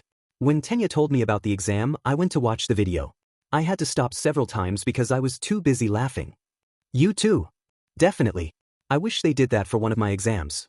It's a cool change. Explosions echoed from afar. Kyoka turned to the source. A fight? Or is something? In that direction, it must be villain attacks. It's a battle attraction where you have to defeat robots in the shortest amount of time possible. Melissa explained. The group shared a look. Let's try. There were familiar faces when they reached the place. Kirishima had just finished clearing the attraction in 23 seconds. Tetsu cheered his brother. Bakugo went next. It took him 15 seconds to destroy the machines. The announcer was awed. Izuku smiled. Yeah, he's good. One of the best of our class. Melissa shuddered. He feels scary. Dangerous. And what happened to his nose? It looks crooked. Did no one heal it? Everyone turned to Izuku, who shrank in his spot. This part was my doing. That was before he cleaned up his act and became, well, nicer. Bakugo sent me to Recovery Girl, Denki explained. Izuku was so furious he punched him to unconsciousness without using his quirk. It was so out of character everyone was terrified. Bakugo decided to keep his nose crooked as a reminder of the event. Hitoshi reminisced. Even the kindest of us have their limits. Seeing Izuku reach it is the last thing you want, and hurting us is the quickest way to get there. It took a moment for Melissa to remember Izuku's notes on threshold moves. The threshold isn't a question of power. She realized, it's a question of situation. Bakugo noticed the group and raised a brow. You guys are there? Wanna try it too? That was the idea. Izuku smirked as he morphed his limbs. He jumped in, waited to be announced, then dashed at the robots. It took him all of 10 seconds to get rid of them, 1 second per robot. The crowd cheered as he walked away. Bakugo shrugged. Yeah, not surprised. Denki was about to jump in when someone else beat him to it. Todoroki's there too? Yes, most likely due to his ties with Endeavor. Momo noted. Todoroki blew his hand, then encased the whole place in a glacier he dutifully melted afterwards. His result was 9 seconds. Bakugo blinked. Todoroki actually beat Midoriya? Seriously? Looks like. Denki scoffed. Bet you I can beat his record. Actually, I bet all of you I can beat the whole attraction in less than 5 seconds. Kyoka rolled her eyes. And you're going to do this how, exactly? The blonde merely chuckled. Melissa was curious. Bakugo crossed his arms. You're on, Kaminari. If you win, drinks are on me. Deal. The electric blonde grinned before stepping in the field. He walked toward the robots. The announcer called the start. The next second, the air was saturated with lightning. When it died down, Denki winced at the sight of his battery. Chock full. I'll have to empty it. Before using indiscriminate discharge again. The announcer looed at the score once. Twice. 4 seconds. Every other scores have been blown away. Bakugo, Todoroki and everyone else except Izuku, Hitoshi and Kyoka was stunned. The girl rolled her eyes. Show off. Melissa turned to the group. You're all like that or? Nah, Hitoshi reassured. The 4 of us are just a very particular brand of what the F dash. The others are merely lively. They spent the rest of the day going from attraction to attraction. Apparently, Bakugo was their courtesy of Best Jeanist, who had been invited and had decided to take him along. Bakugo had asked for 2 more tickets so Ijiro and his brother could join. The manly antics of the pair amused Melissa, who decided to be daring and touched Tetsu's metallic abs. The steel-skinned teen preened, and even flirted a little. Ijiro gave him a look. Seriously, bro? Midnight Sensei said we could pull it off if we trained. So, I'm training. Ijiro rolled his eyes. As dusk fell, The group agreed to meet at 6:30 that evening for the party. Izuku sighed. Good thing Graffiti Heart lets me alter my clothes, because I have no formal clothing whatsoever. This kind of reception is simply not something people like me attend. Yeah, you and your friends all have that urban flair about you. Melissa grinned. You are all themed after street culture. This isn't something galas and the likes are part of. I felt like I was sticking out. Hitoshi winced. It may be my costume, but the style doesn't fit the kind of place Island is. Melissa nodded and took them to her place at the academy. The studio was slightly cramped with 5 people in, but the girl still managed to get a box. There were white pins inside. I don't know much about street culture, but I know pins are part of it, especially the more colorful ones. If you can alter them like you alter clothes, it may add to your style. Izuku's eyes shone. His hand in Hitoshi's, he picked one. A melody started playing, but it didn't come from his head. The teen perked and looked around. Eventually his eyes fell on his boyfriend. The teen froze. What is that? He removed his hand. The sound died. He held his hand and dropped the pin. No sound. He held Hitoshi's hand and the pin. The sound was there. Graffiti Heart is reacting. What is it gonna do this time? The 4 others were all curious. Izuku focused on the melody coming from Hitoshi and let it flow. Static focused on the pin, altering it until it featured manacles over brains on a purple background. Melissa held it. The design is nice. But, since it comes from your friend, I doubt it is purely decorative. Put it on then. Pins are for decorating clothes. Melissa complied and stuck the pin on her shirt. Her eyes widened. I hear something. It is very faint. Barely audible, enough that I could forget it if I didn't pay attention. But it's there. Hitoshi frowned. My quirk lets me brainwash anyone who answered to me. First, get someone to answer you. Melissa nodded and turned to Kyoka. Kyoka? Yes. The blonde teen felt it. There was a connection between the 2 girls. Melissa activated it. Sit on the bed. Kyoka's eyes went blank. She complied without a word. Hitoshi pinched her. Kyoka snapped. It worked? You could use Hitoshi's brainwashing. The group looked at the pin in awe. A pin that copies others' quirks. I can use pins to copy other people's quirks. Izuku sat on the bed, taking a moment to assimilate the new ability. Hitoshi held the pin. Graffiti Heart is incredibly versatile. There are days I wonder what it can't do. In any case, as soon as Aizawa-sensei and Principal Nizu hear about it, they will put it under the same rule as can noises. I just know it. Yeah, they're gonna do that. Kyoka agreed. Still, the fact is that someone wearing a quirk pin could use its ability alongside their own quirk. I wonder if there is a limit to how much you can use at once. Also, with the right combination, one could be pretty much unstoppable. Kinda like Minoma, but even worse. So much worse. Denki grinned. Copy mine next. Izuku agreed, taking a pin in Denki's hand. The pin's picture was a noise surrounded by an electric halo. Kyoka put it on and shuddered as an aura of electricity cloaked her. Yep, thunder or. Let's see mine next. Izuku held her hand and a pin. This time, the picture showed a pair of sound blasting jacks. Melissa put it on and gasped as neon pink graffiti jacks materialized on her ears. It took her some practice to get them under control. And mutant quirks manifest as graffiti enhancements. I wondered if it would work.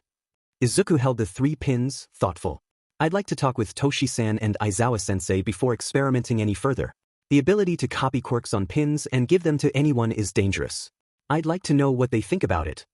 Good idea. Hitoshi agreed. Speaking of, we should hurry. We're gonna be late to the party. Izuku shrugged and merely altered his outfit, then did the same with Hitoshi and Denki. Kyoka and Melissa had to change the old-fashioned way since none of them were wearing a dress. The blonde girl let Izuku keep the bag of pins. This way, if he met either of his teachers, he could show them. As soon as all of them were ready, they gathered at the building, unaware that a different kind of party was about to begin.